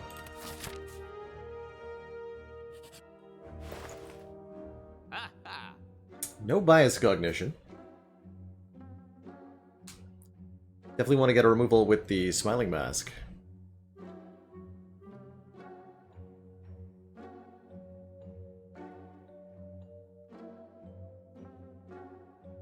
Another Equilibrium is pretty damn good too.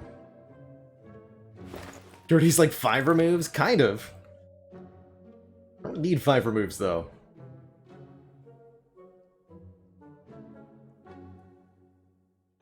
I think I'm just removing Meteor Strike. That hurts to remove. Am I buying a hologram? It's a pretty good purchase with a turbo in the deck.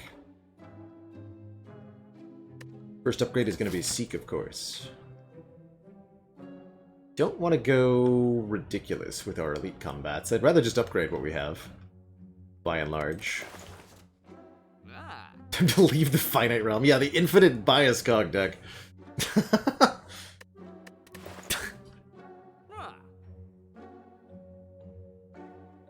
Alright. You hate to see it.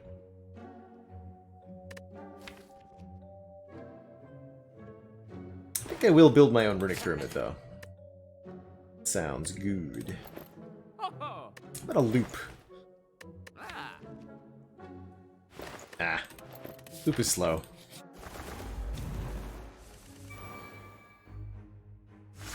Do stuff next turn? Who cares about next turn?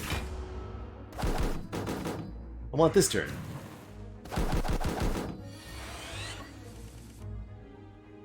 I want double bias cognition this turn. You know?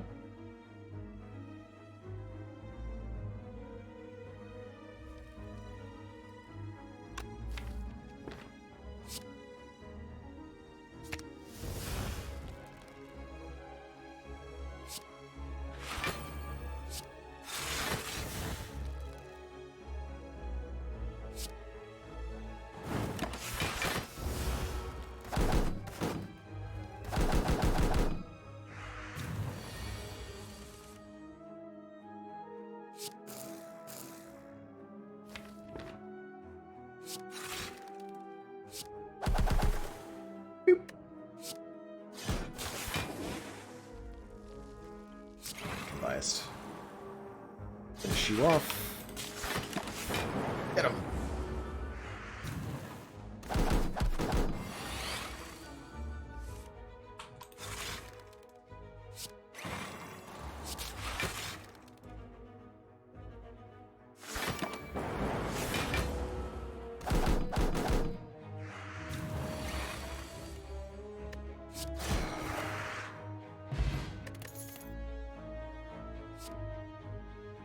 Probably actually the Cold Snap, right? Oh no, I have 2 Cool-Headeds now, I don't need the Frost Gen from that. Do I take the Static Discharge? It is upgraded.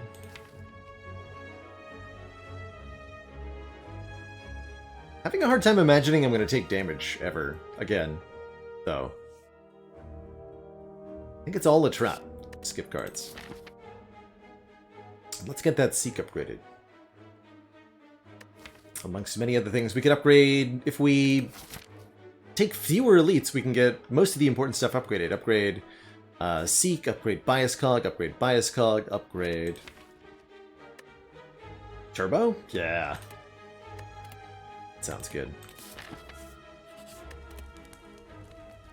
But it starts with Seek. So that we can fetch Turbo and something else. Greetings, Mr. Book.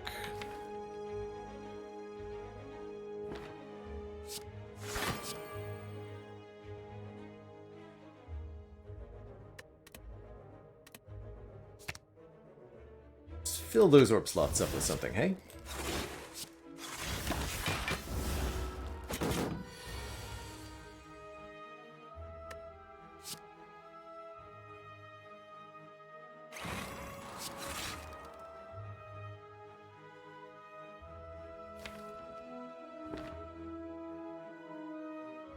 Oh, I can play the ball lightning then. Good.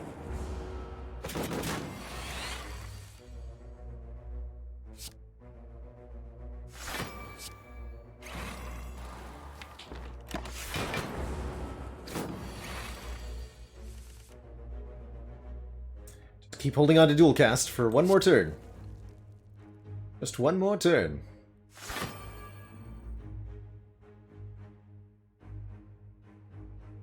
Seven, seven, seven, seven.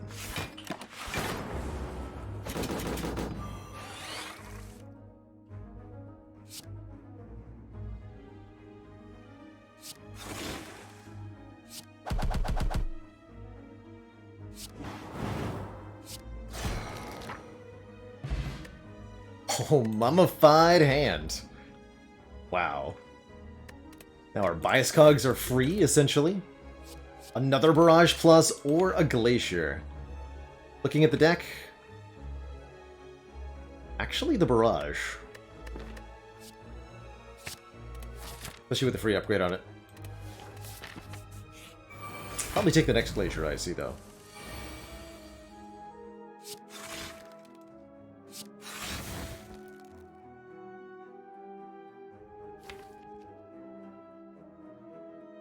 Got Melter for the Guardian.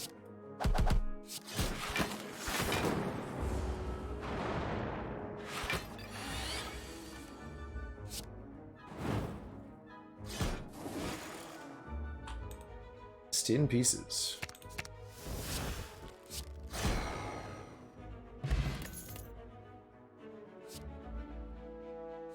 Storm.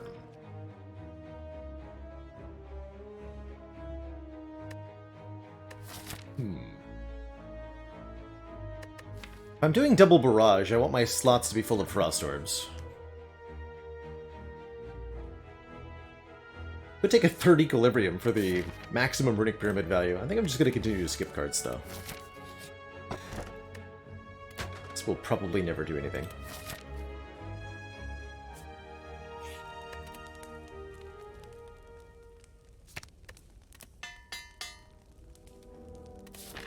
I think continuing to look at combats is a good idea. We'd like to see Consume, in particular. But there's a few other good reasons. I'm just gonna kill the rat turn one. Block with buffer.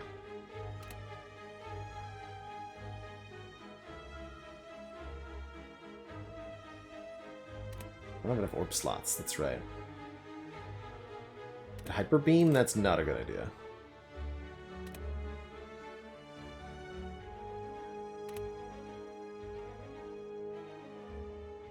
Ugh. Not sure what to do. So I'll do this.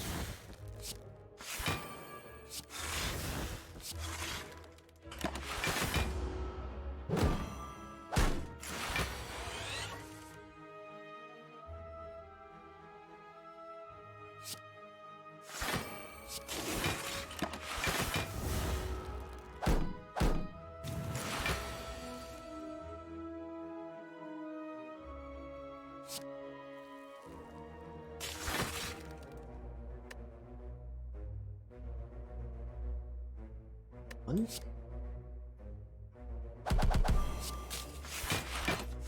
Cool with taking the first point of damage this act. Oh god. Seems like we're good though.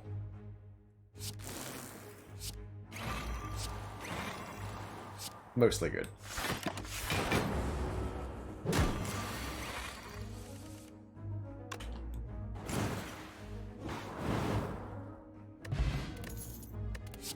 Definitely going to grab an Ancient Potion for the Bronze Automaton fight, so we can play one of the Bias Cogs without losing focus per turn.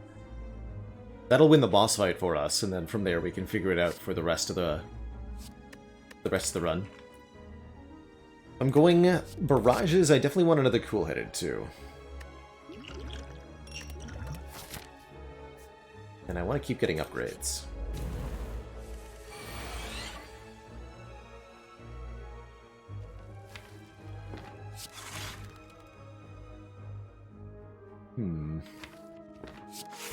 Oh, hold on for a second here.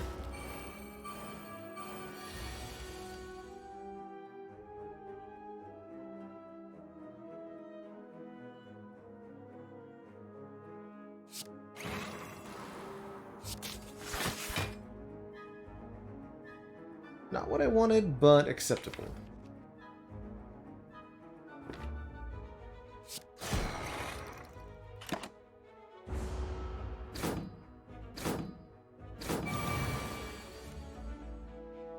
Perfect.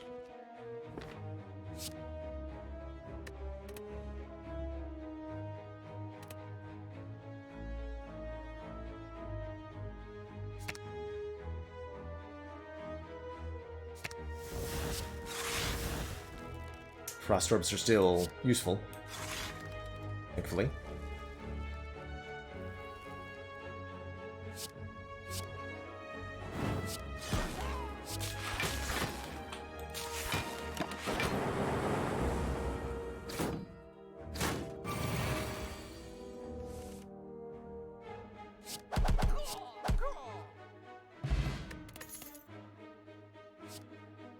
I think that's too many barrages.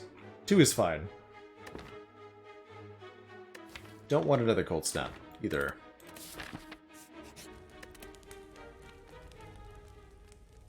Break you.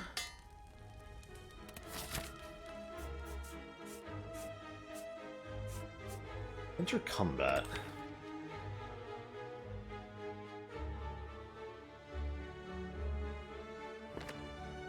I think combat's better. The guaranteed card reward is important. Sure, we could get the Colosseum, but we could also get useless apparitions, useless bites, useless Forgotten Altar. There's a lot of stuff we could get that I don't want.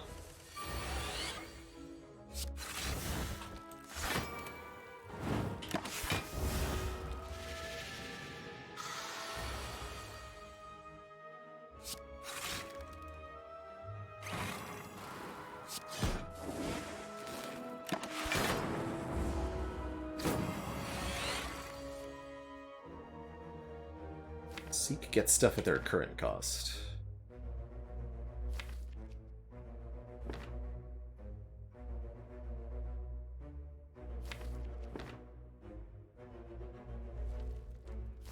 I can get Cool-Headed.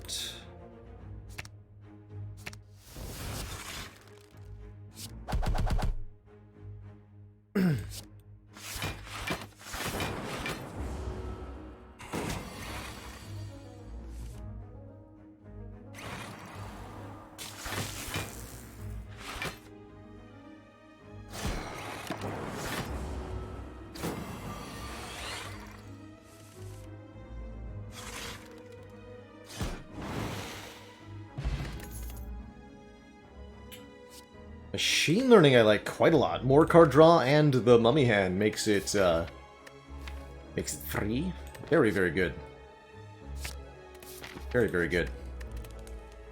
You know, I might not even need to use the Ancient Potion on Bronze Automaton.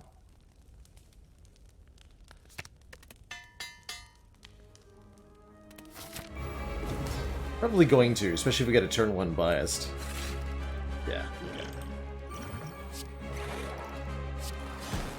But I'm not sure that we needed it.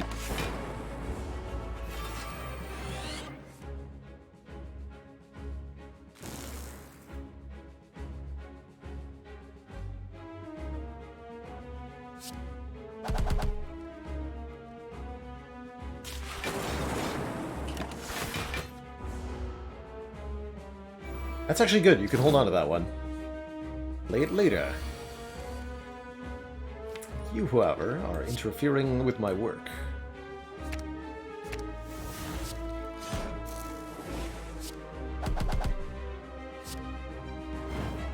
Good. Just channeling more orbs in general to get the numeric effects, whether it be block or damage. We gotta do both.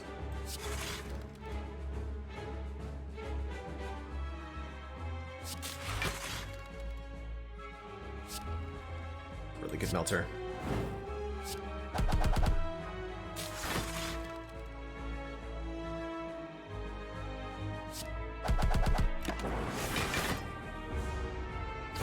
Actually okay with bias going there.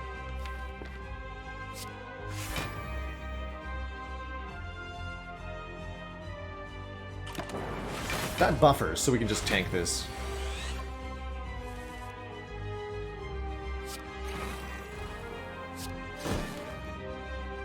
First. Retaining, so I'll dual cast this now.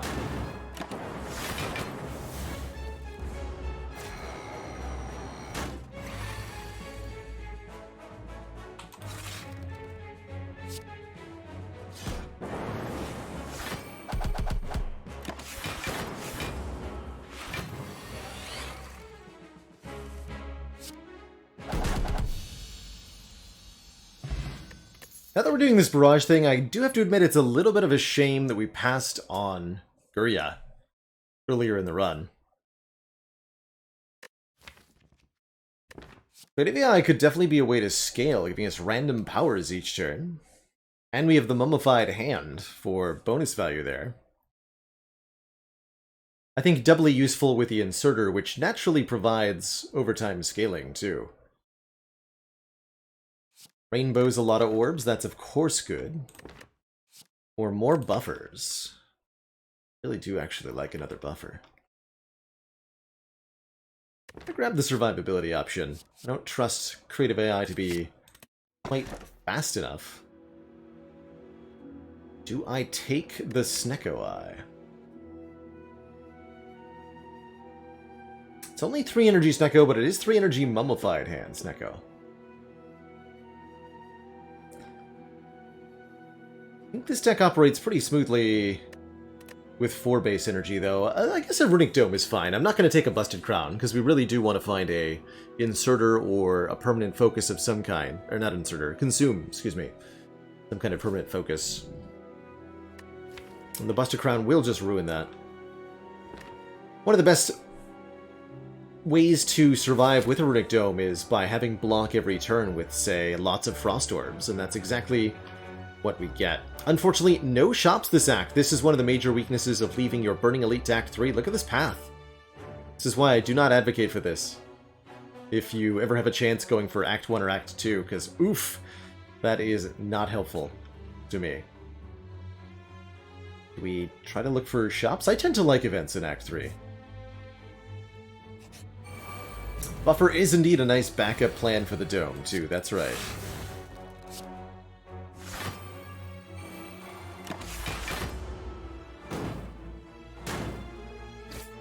For example, if the Spiker attacks on turn 1, like a jerk, you're protected.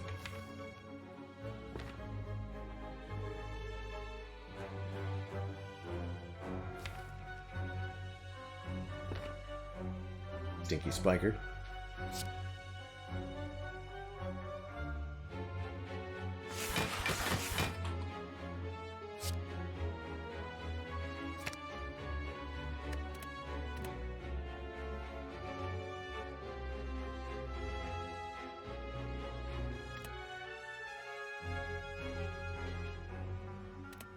I guess I can just play the Melter, right?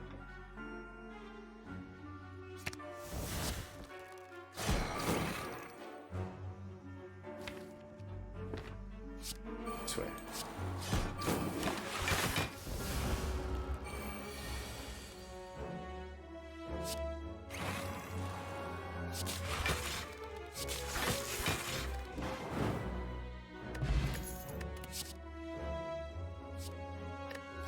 Is there such a thing as too many cool-headeds? Probably not.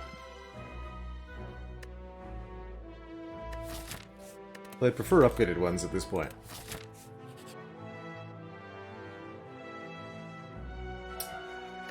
Two normalities with no shops.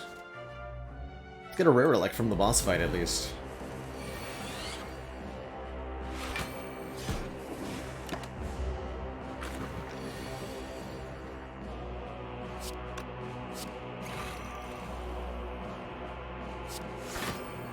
Buffer the hit.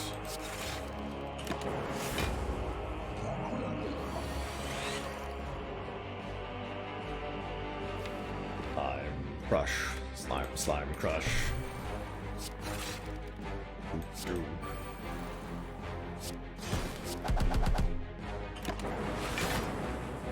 Get badly splitted, nerd.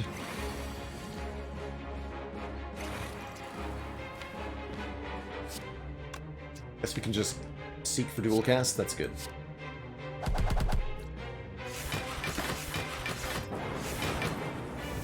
Rude.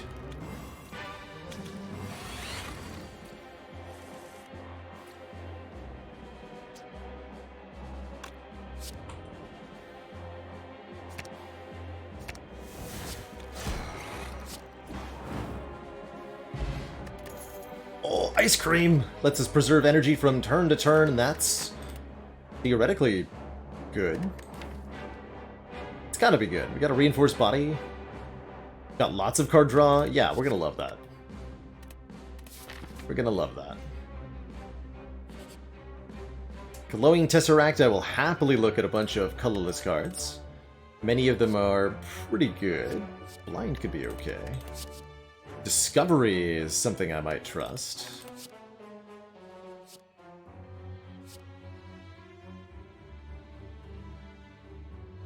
I'm doing it. I love this card. Transmutation says, add X random colorless cards to your hand. They cost 0 this turn. Also take this Discovery, because it could be focus. No Panacea here, unfortunately. No way to gain artifacts.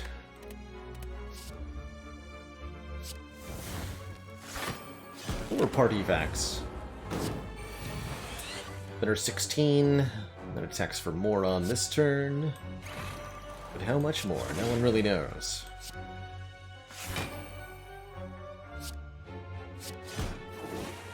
Don't have to perfectly end my turns.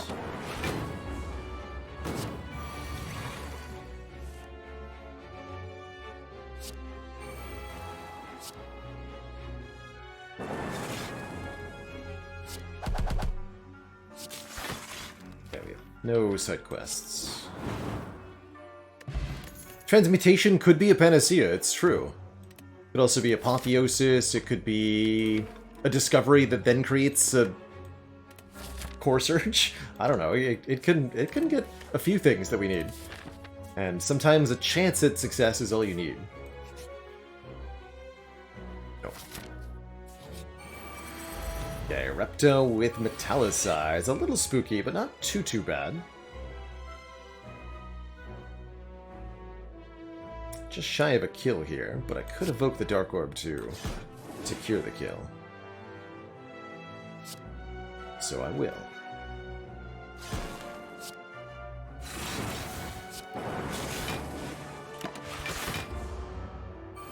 Okay, daggers attack for 9 on the first turn they're summoned, then on the second turn they attack for 25 and end their own existence.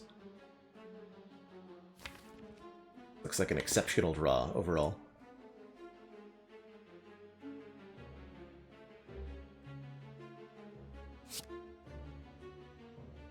Seek for Hyper Beam here, wipe out the daggers, but I need to keep my focus, I think, at least for a little bit.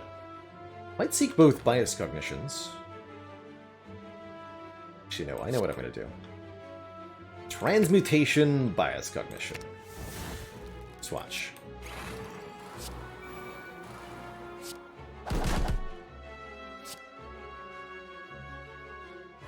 This one first because of buffer? Yeah. Okay, 5 random colorless cards. What do you got? Okay, some attacks. Bad, actually.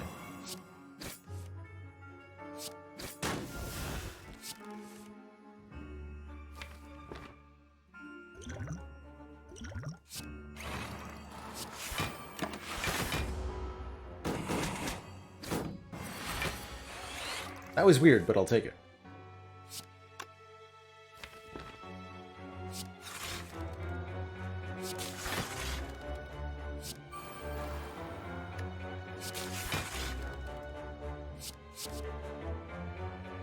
A claw.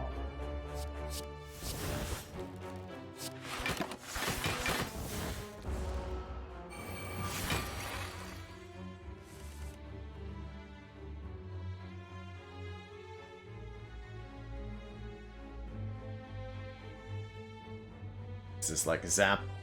No, I can't even zap Hyper Boom Dualcast. Starting to get spooky in here.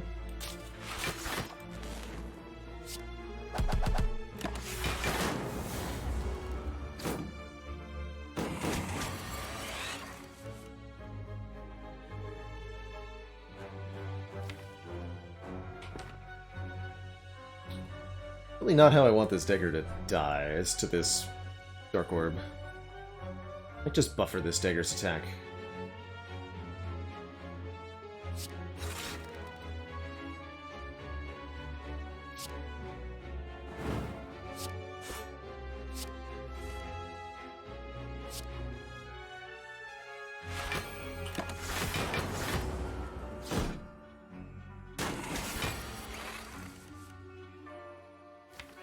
It was important to be able to use this on the Repto. We're almost out of focus here. Just be very careful.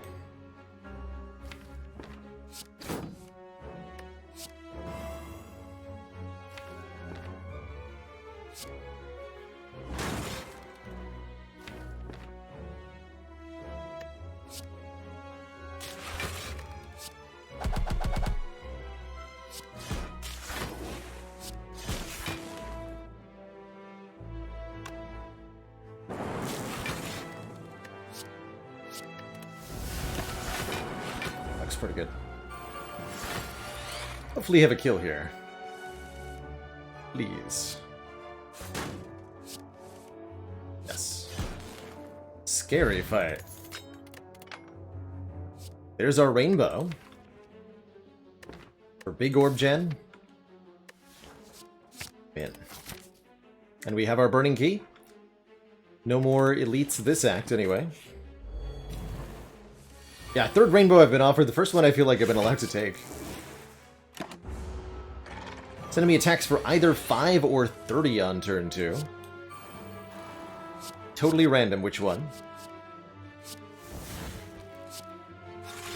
It's a 50-50.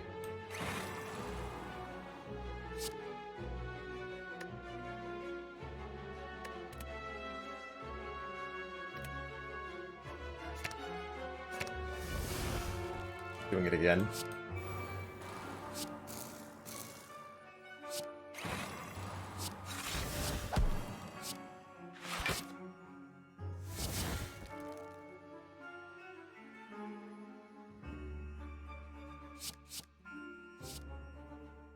Great loop. I like it. Free skim, I like that too. Alright, that didn't actually directly do anything, and we still lost our buffer, but... stuff happened?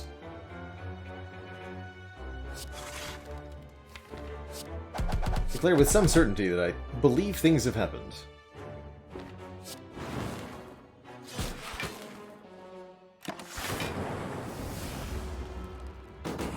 Okay, it's always a buff turn after the multi-hit.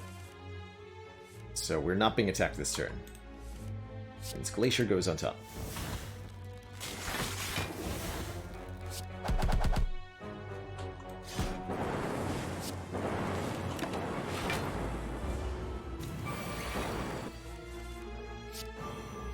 Dang, that's a lot of waffles.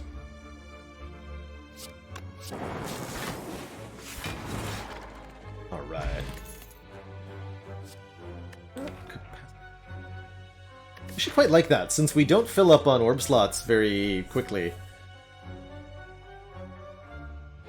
Yeah.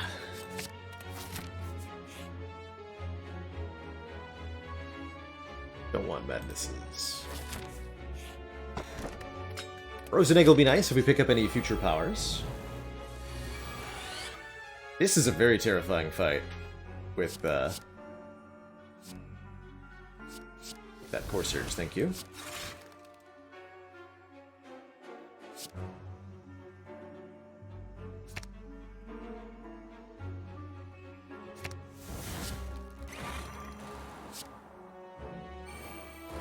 Oh, shoot.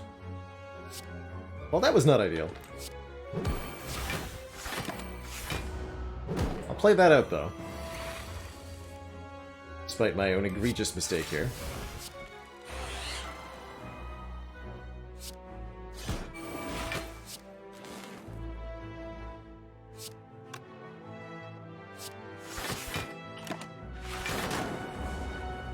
Okay, we do end up with a curse. I'm not that upset, though, truthfully.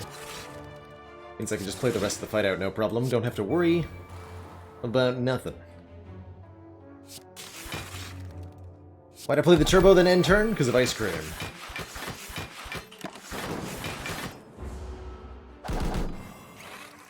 We get to keep the energy.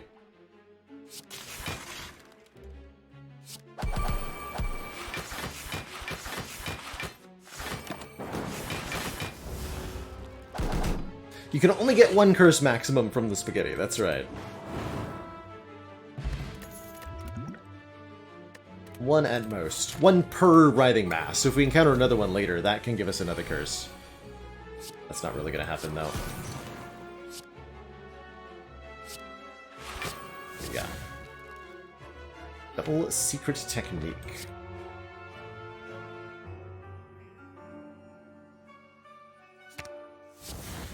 Seek for chill. Oh, Mayhem's gonna make something free, right?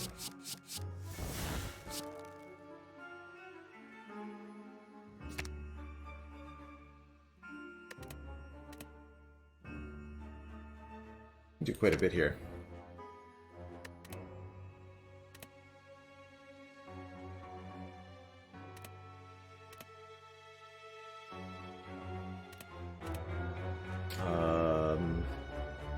Another turn to retain.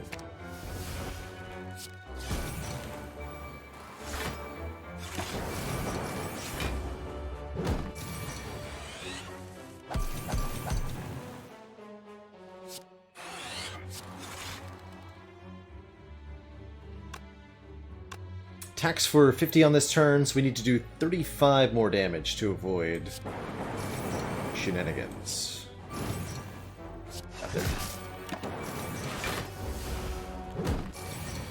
Logical Imp, thank you so much for 22 months of heckin' support.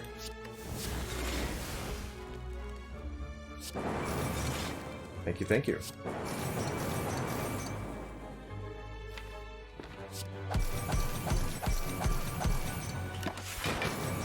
Okay, looks pretty easy from here. We'll just bank some energy.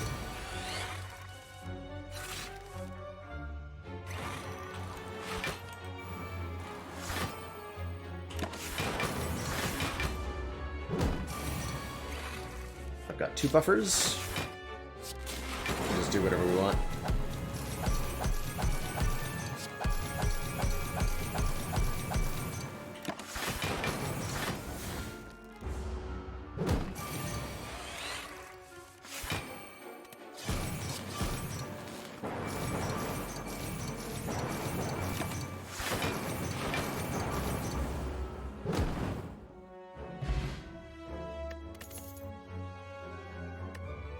No need for any of this. Rebound, maybe? No. Lose Curse. I guess the Doom and Gloom is a little bit extraneous. Still nice to have. Would have preferred to lose Hyper Beam. Not gonna lose my Chill or my Bias.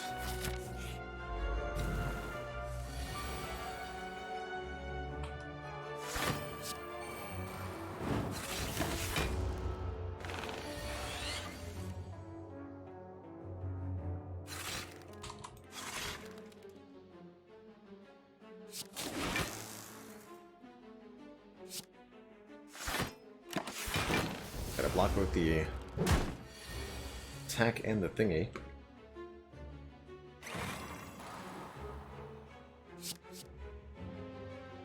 Dang it.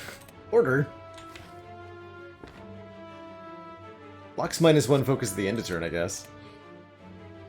Or I can Mummy Hand. Or, the other thingy. Free draws on future turns.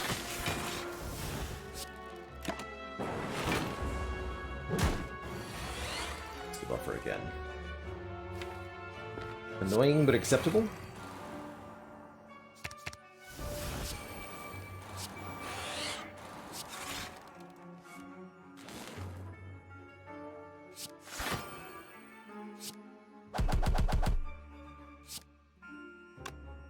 Can't attack for 25, so it's full blocked, right? Right.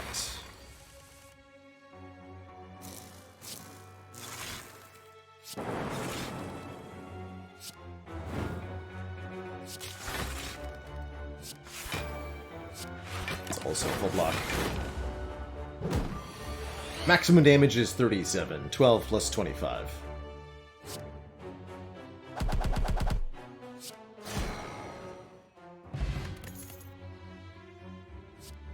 Aggregate ice cream? I think we're already generating surplus energy most of the time. Melter, you say? Don't mind if I do.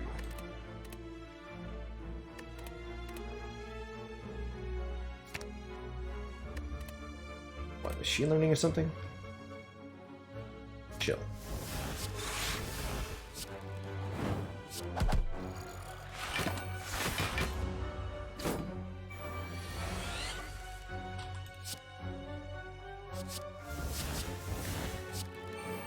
Discovery secretly echo form. That's why Discovery can be really good.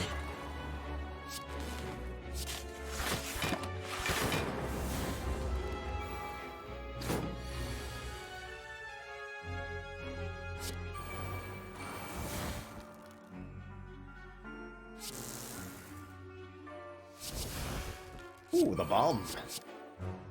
Secret storm.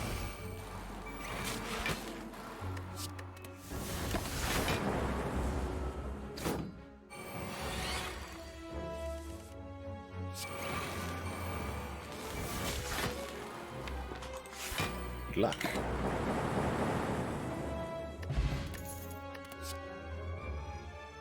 Don't need that. Okay, so we found no way to keep our focus for Awaken One. That is going to be kind of spooky.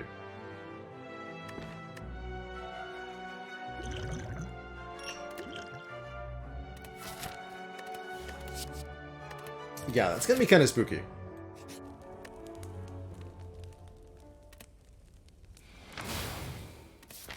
So we have to be a little careful here. Every power we play, of course, gives the Awakened One a couple points of strength. So we really want to be careful about how much we do that. I do think it's worth playing the Machine Learning to prevent redrawing it, and to gain quite a bit of card draw per turn. The bird attacks for 22 on turn 1. We unfortunately have no way to block that, so the buffer will go. We could use these potions to try to get some artifacts. Or something. It's not necessarily the greatest idea. We still have two more... we still have another boss, don't forget. Time Eater might be a bit of a problem too, but this will definitely be the longest fight.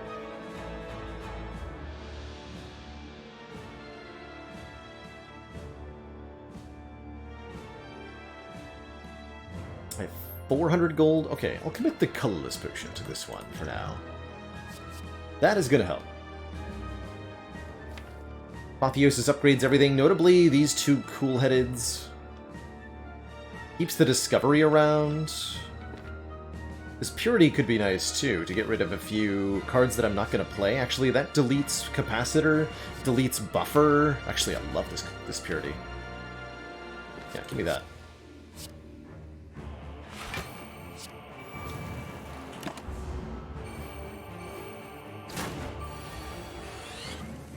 Yeah, and we can get rid of Hyper Beam, too.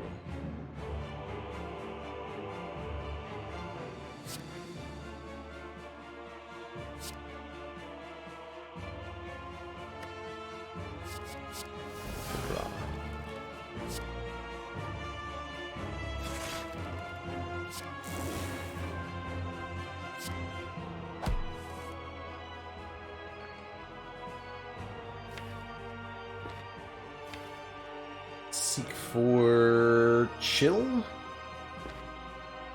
Probably being attacked for 20, well, 24 now. We need to get the birds off the field before this gets out of control.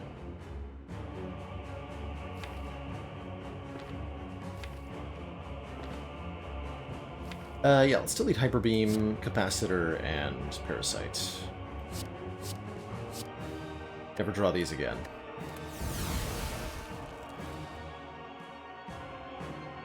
That's a big help.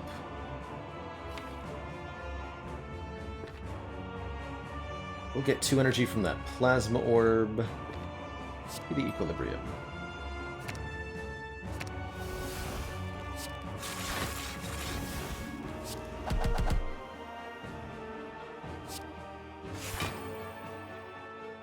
It's okay if we take some damage here. Take 12, specifically. This turn, Awaken 1 is multi-attacking 10 times 4, and the other birds are attacking for, respectively, 11 each. Fortunately, we do have our reinforced body here.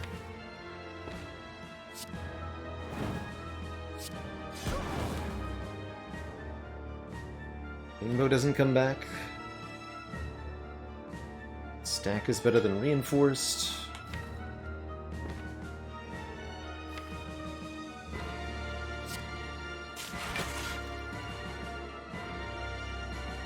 Gonna get a little weird.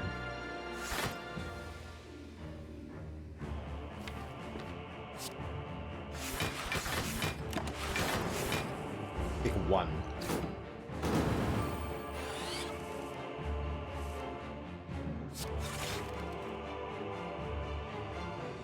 This turn looks bad.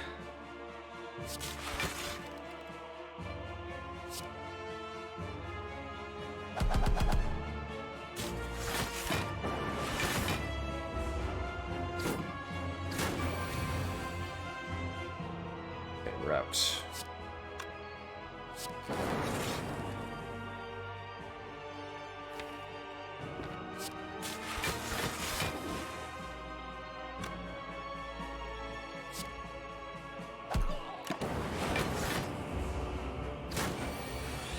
And by 4 again.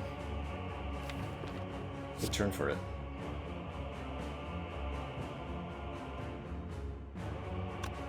Can't draw in such a way to avoid that.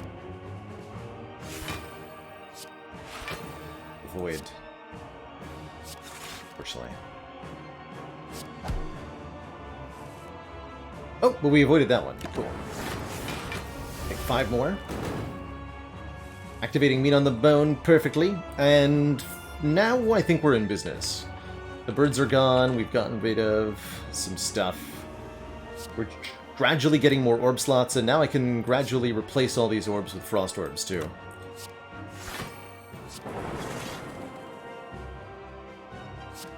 Although maybe I want, like, 1 or 2 plasma.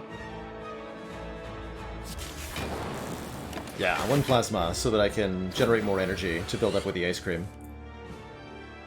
That's a pretty good way to scale.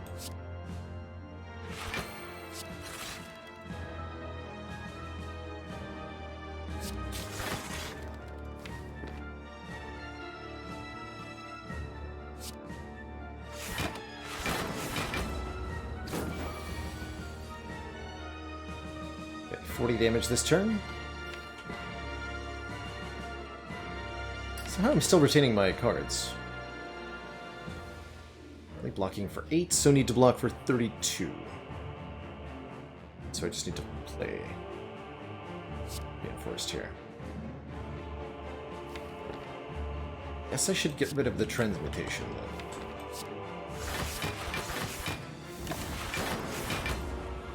At least for this fight.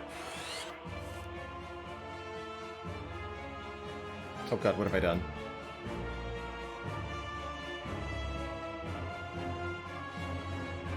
Plugged my hands.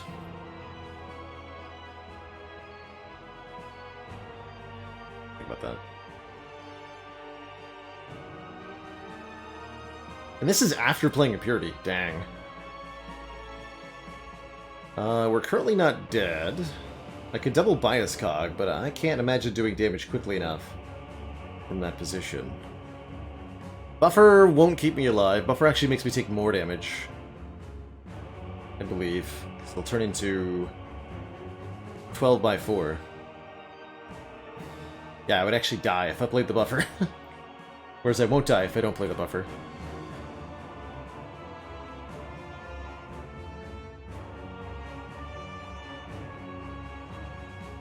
Blah.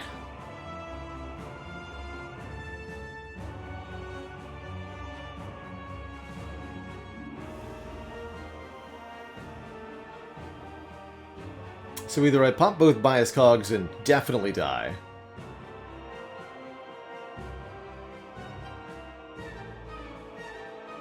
or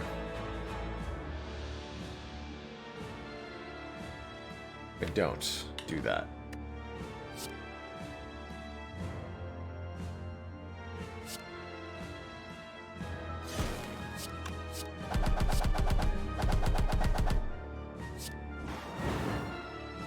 Too.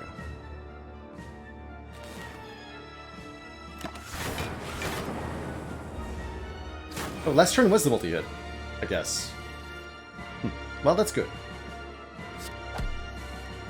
Could have sworn that was going to be the yikes. Still looks like it is the yikes.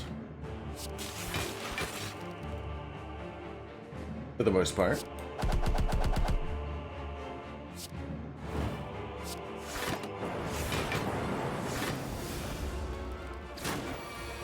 Okay, this is definitely the multi-hit.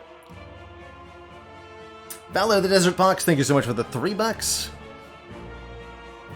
I'll say you quite enjoy the quality of my YouTube, gentlemen, and you really like the style of the stream, like an old school professor of a great university with a famous brown coat. Yes, definitely. You keep watching, I'll keep streaming. Thank you so much for those $3. Thank you, thank you.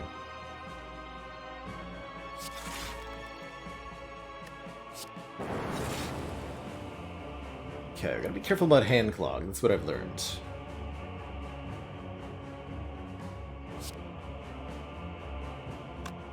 $10 block, we need 30 more. 21 plus 13.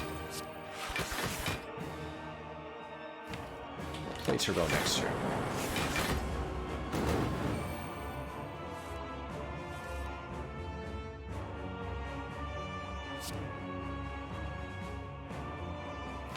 Guess we just want to accumulate some energy, probably. Could kill this turn. Is it beneficial to do so? I don't think so.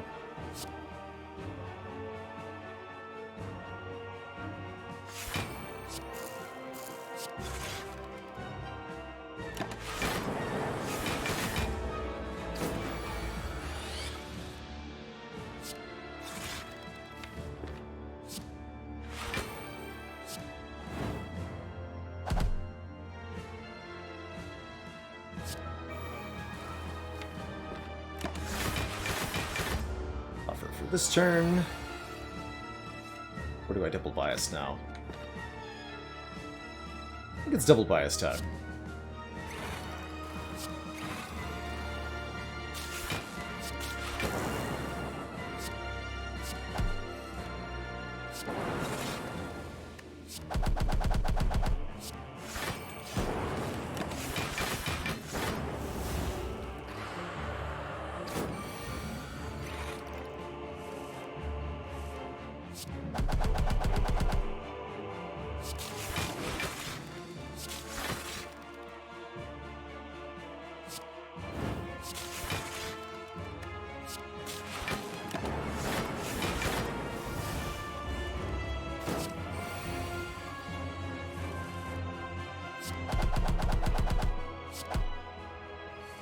GG.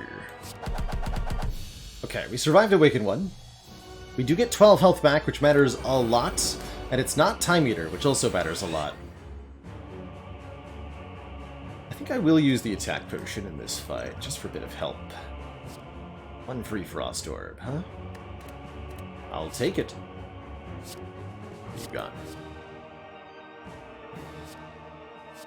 Take that too.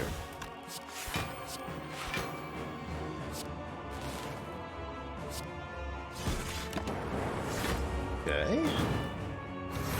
We kind of want to wait on these biasts, at least for a little bit, if we can.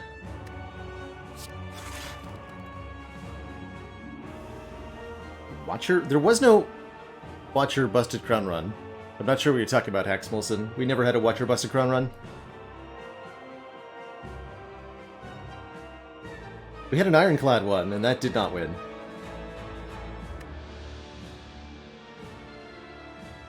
Well, unfortunately, I don't think I have the luxury of not playing this Bias Cog. So, let's try to go fast.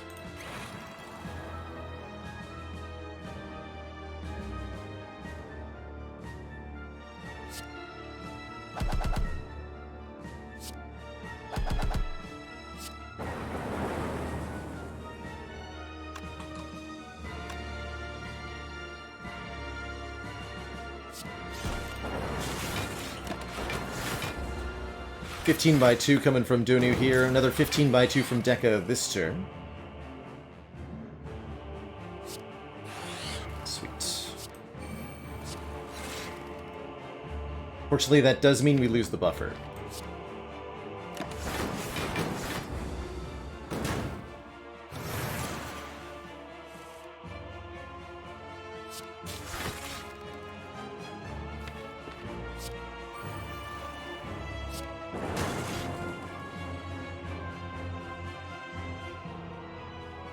Or one of our buffers, anyway. We'll play the biased next turn. I'm gonna trust in transmutation here. What do you got? Apotheosis Bomb, Sadistic Nature, Double Good Instincts, a Madness for Bias Cog here. Wow. I'll take it.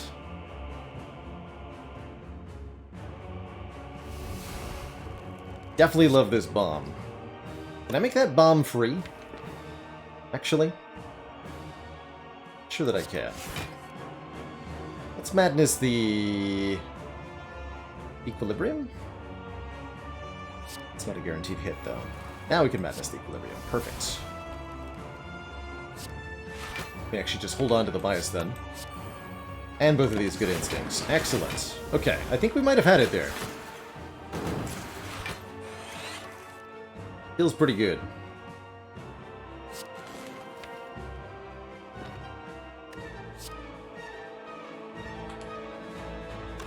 Call that Freaquilibrium. Because it's freaky.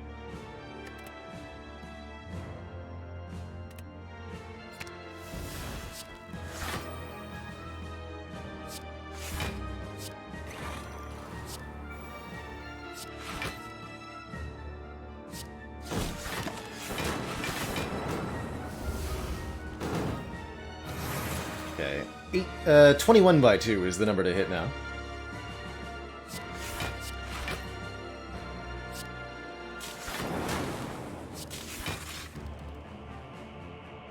Hold on to this dual cast for next turn.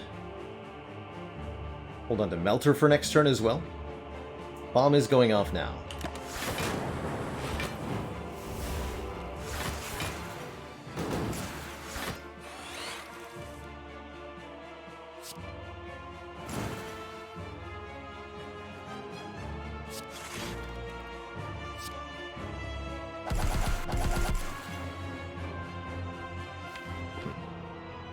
Mildly unfortunate. Oh well.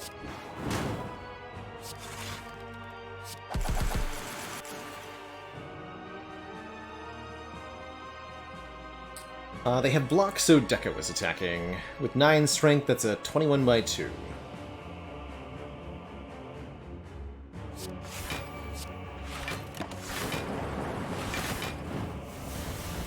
Oh, I actually had lethal there.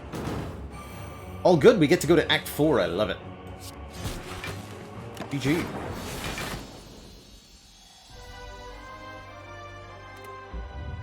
We can find any source of artifact at all, even just a potion. Our heart fight will be sealed and dealed for us. If not, we'll, well, have to figure it out.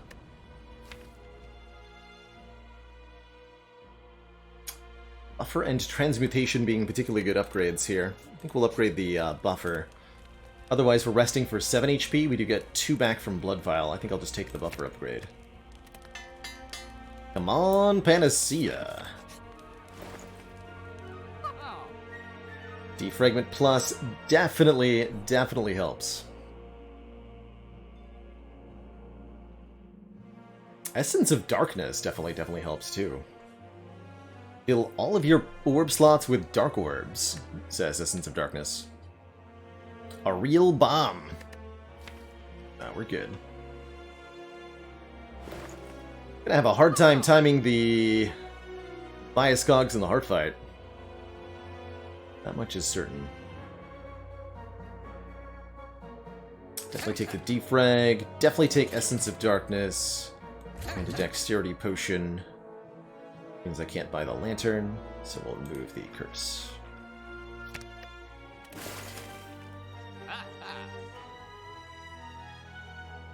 But I want this fission. It's not upgraded, so I don't think so.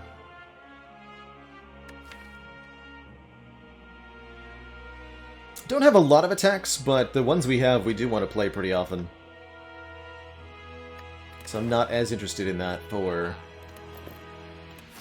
what we got going on.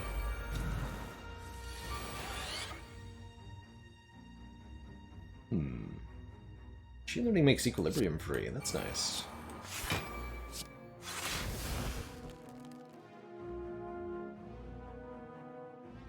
Should have played the Dex potion.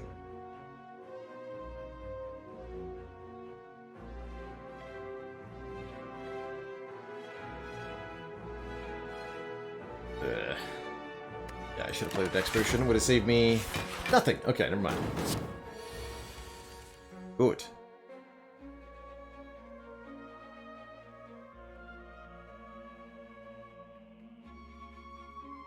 So, incoming damage this turn, 21 from Spire Shield, 10 by 4 from Spire's Spear, and 4 from Burns. That's 65 total. You play this for sure. Love the free melter. They want to face this way. Some damage in there. So, 65 damage we said. 7 by 6 is equal to 42 plus 8, 50. About 9 by 6. 62.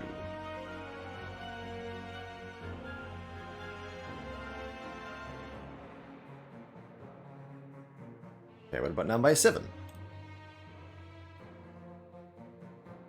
Okay, so with the turbo, that is a full block.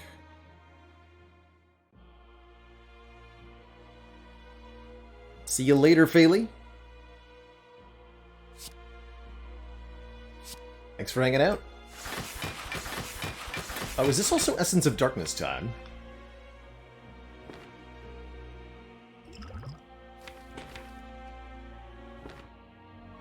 Yeah.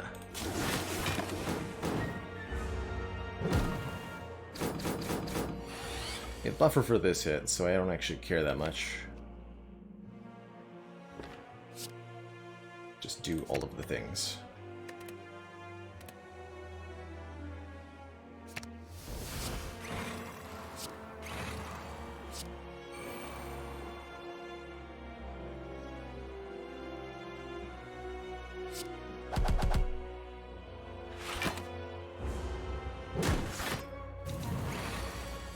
Good.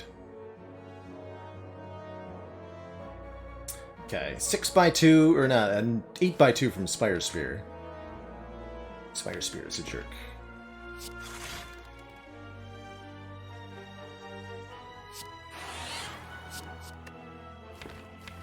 Let's try another chill. Another chill. Let's keep charging these Dark Orbs up. And now we're being attacked by the Spear again. Ooh. Not my favorite draw there.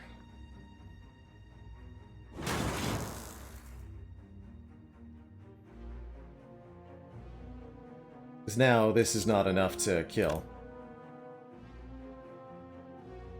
Shoot.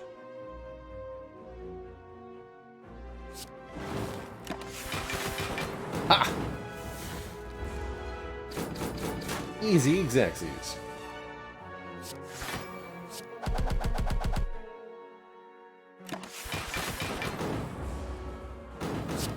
Super happy with that Essence of Darkness ultimately. We have so much free damage. Getting us into the heart fight with all of our health. 77 HP and a Core Surge. Guess this will have to do. Good luck to us. Good luck to us.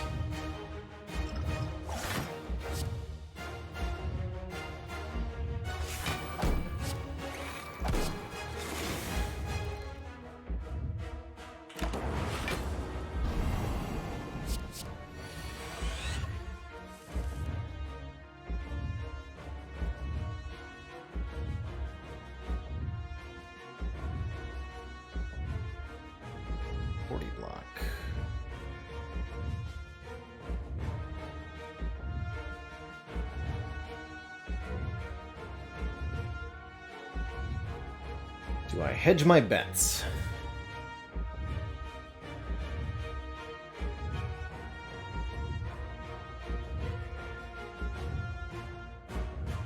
This is either a 3x15 multi-attack, accounting for the weaken, or a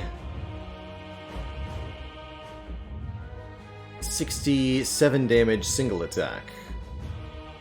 50-50 chance either way. If it's the big hit, the correct play is to play nothing. I like that.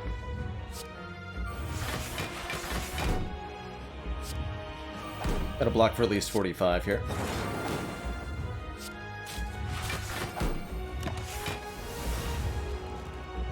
Nice. Yeah, that means we can buffer this hit.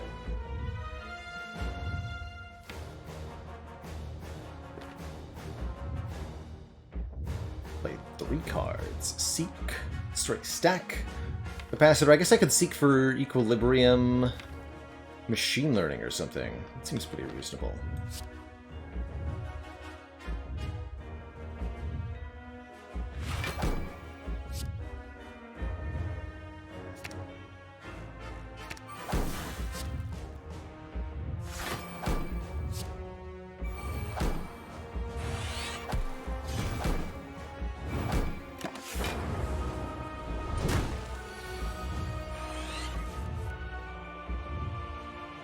Fine. Yeah. That helps.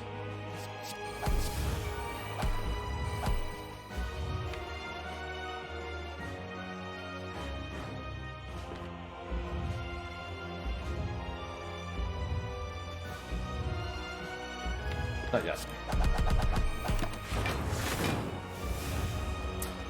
There are some minor differences between the PC and the mobile version. Stuff like... oh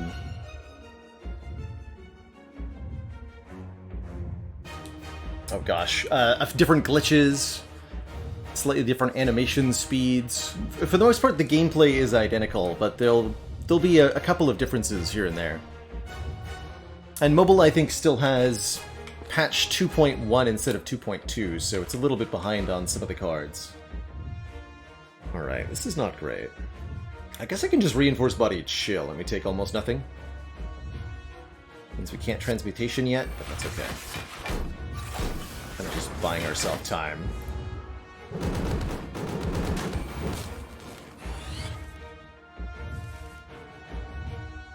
Good turn for Buffair.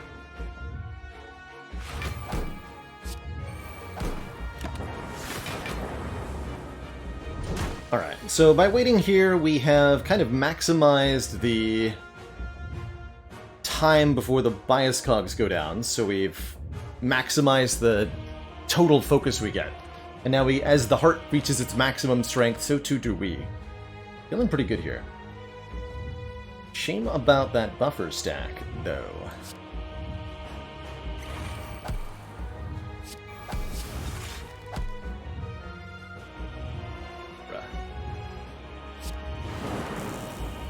Okay, I do appreciate a Plasma Orb. This turn potentially 6 by 15. It's painful. You do have to do damage, though. I'm gonna opt out of Turbo here. Multi it? Yes. God.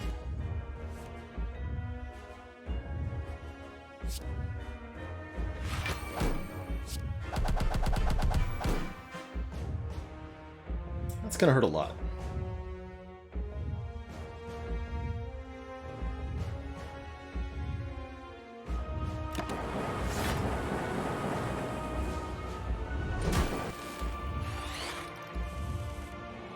Okay, okay. Spotty next turn. We've got mostly lightning orbs, that's good.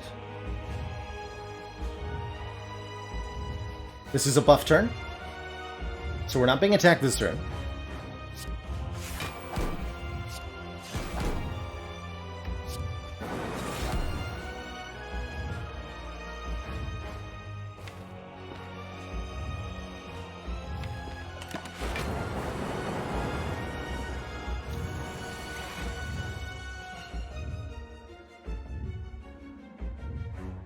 Alright, this is either a single hit for...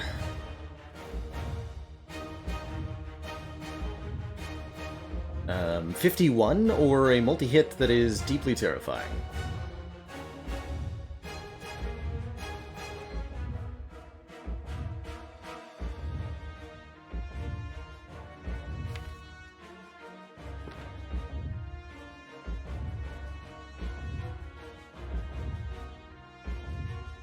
Fortunately, I have enough energy.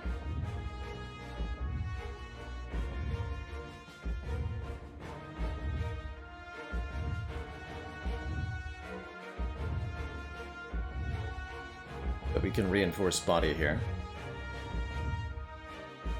Gonna Chaos dual cast the Plasma, I think.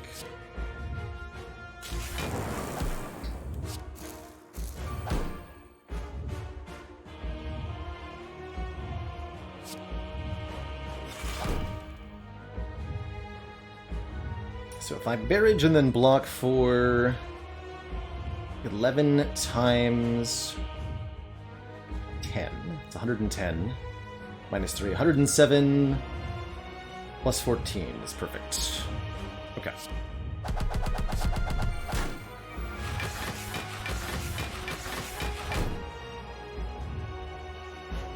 I could play Transmutation to take a small amount if it's the multi-hit, which means we would get a Lightning Orb. Take 2. That's worth it.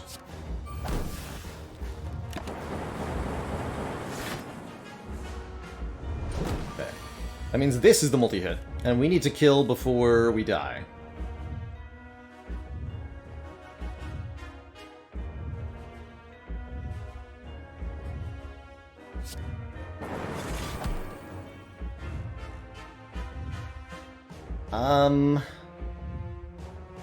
Not good.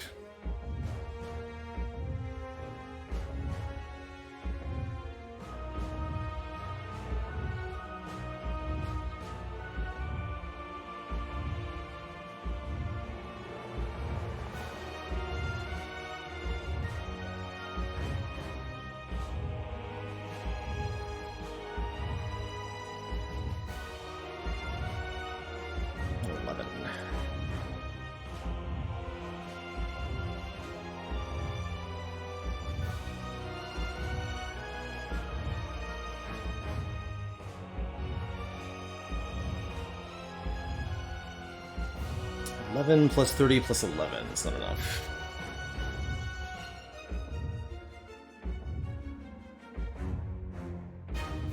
So Cool-Headed has to hit one of the 5 block cards. It's actually about a 50-50.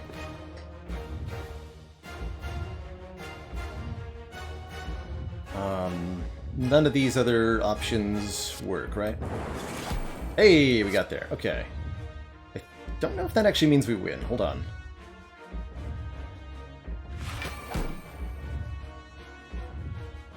Let's just evaluate now. And play everything in hand. We evoke with discharge, maybe. I can only do so by taking exactly 1, so I gotta be really careful about that. Let's see what Chaos gives first. I think that's the first step here. Plasma and a lightning, good.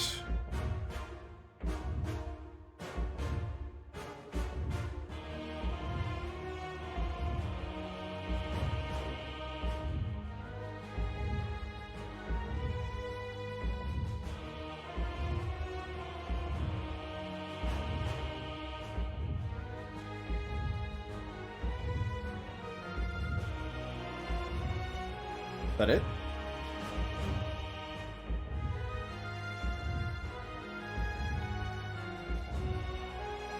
Hold on. Does 22 plus 11? Yes. Beat of Death is 3, so we just don't play this up. Right? 12, 22, 33. Yeah. Well, that was spicy close. GG. Thank you, Meat on the Bone. GG. We're in there.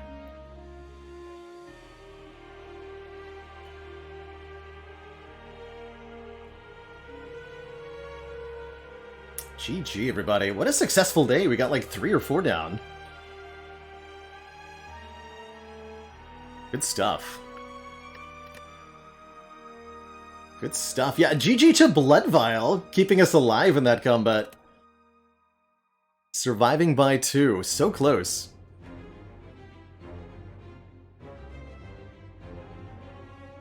Wow.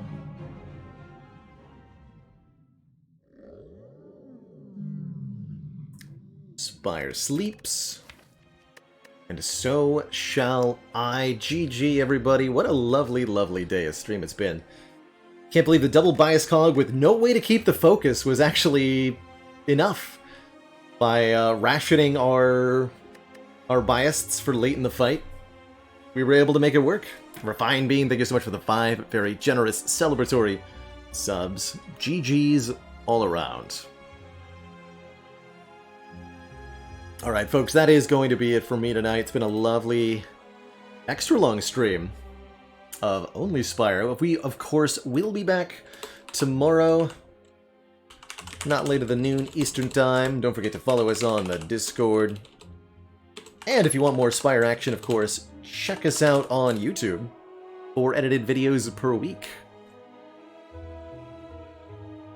See you later, Vishar, Storm, 0% Sneaky, Scarlet Dragoon, Watsiwoo, Volpixian, as a viewer.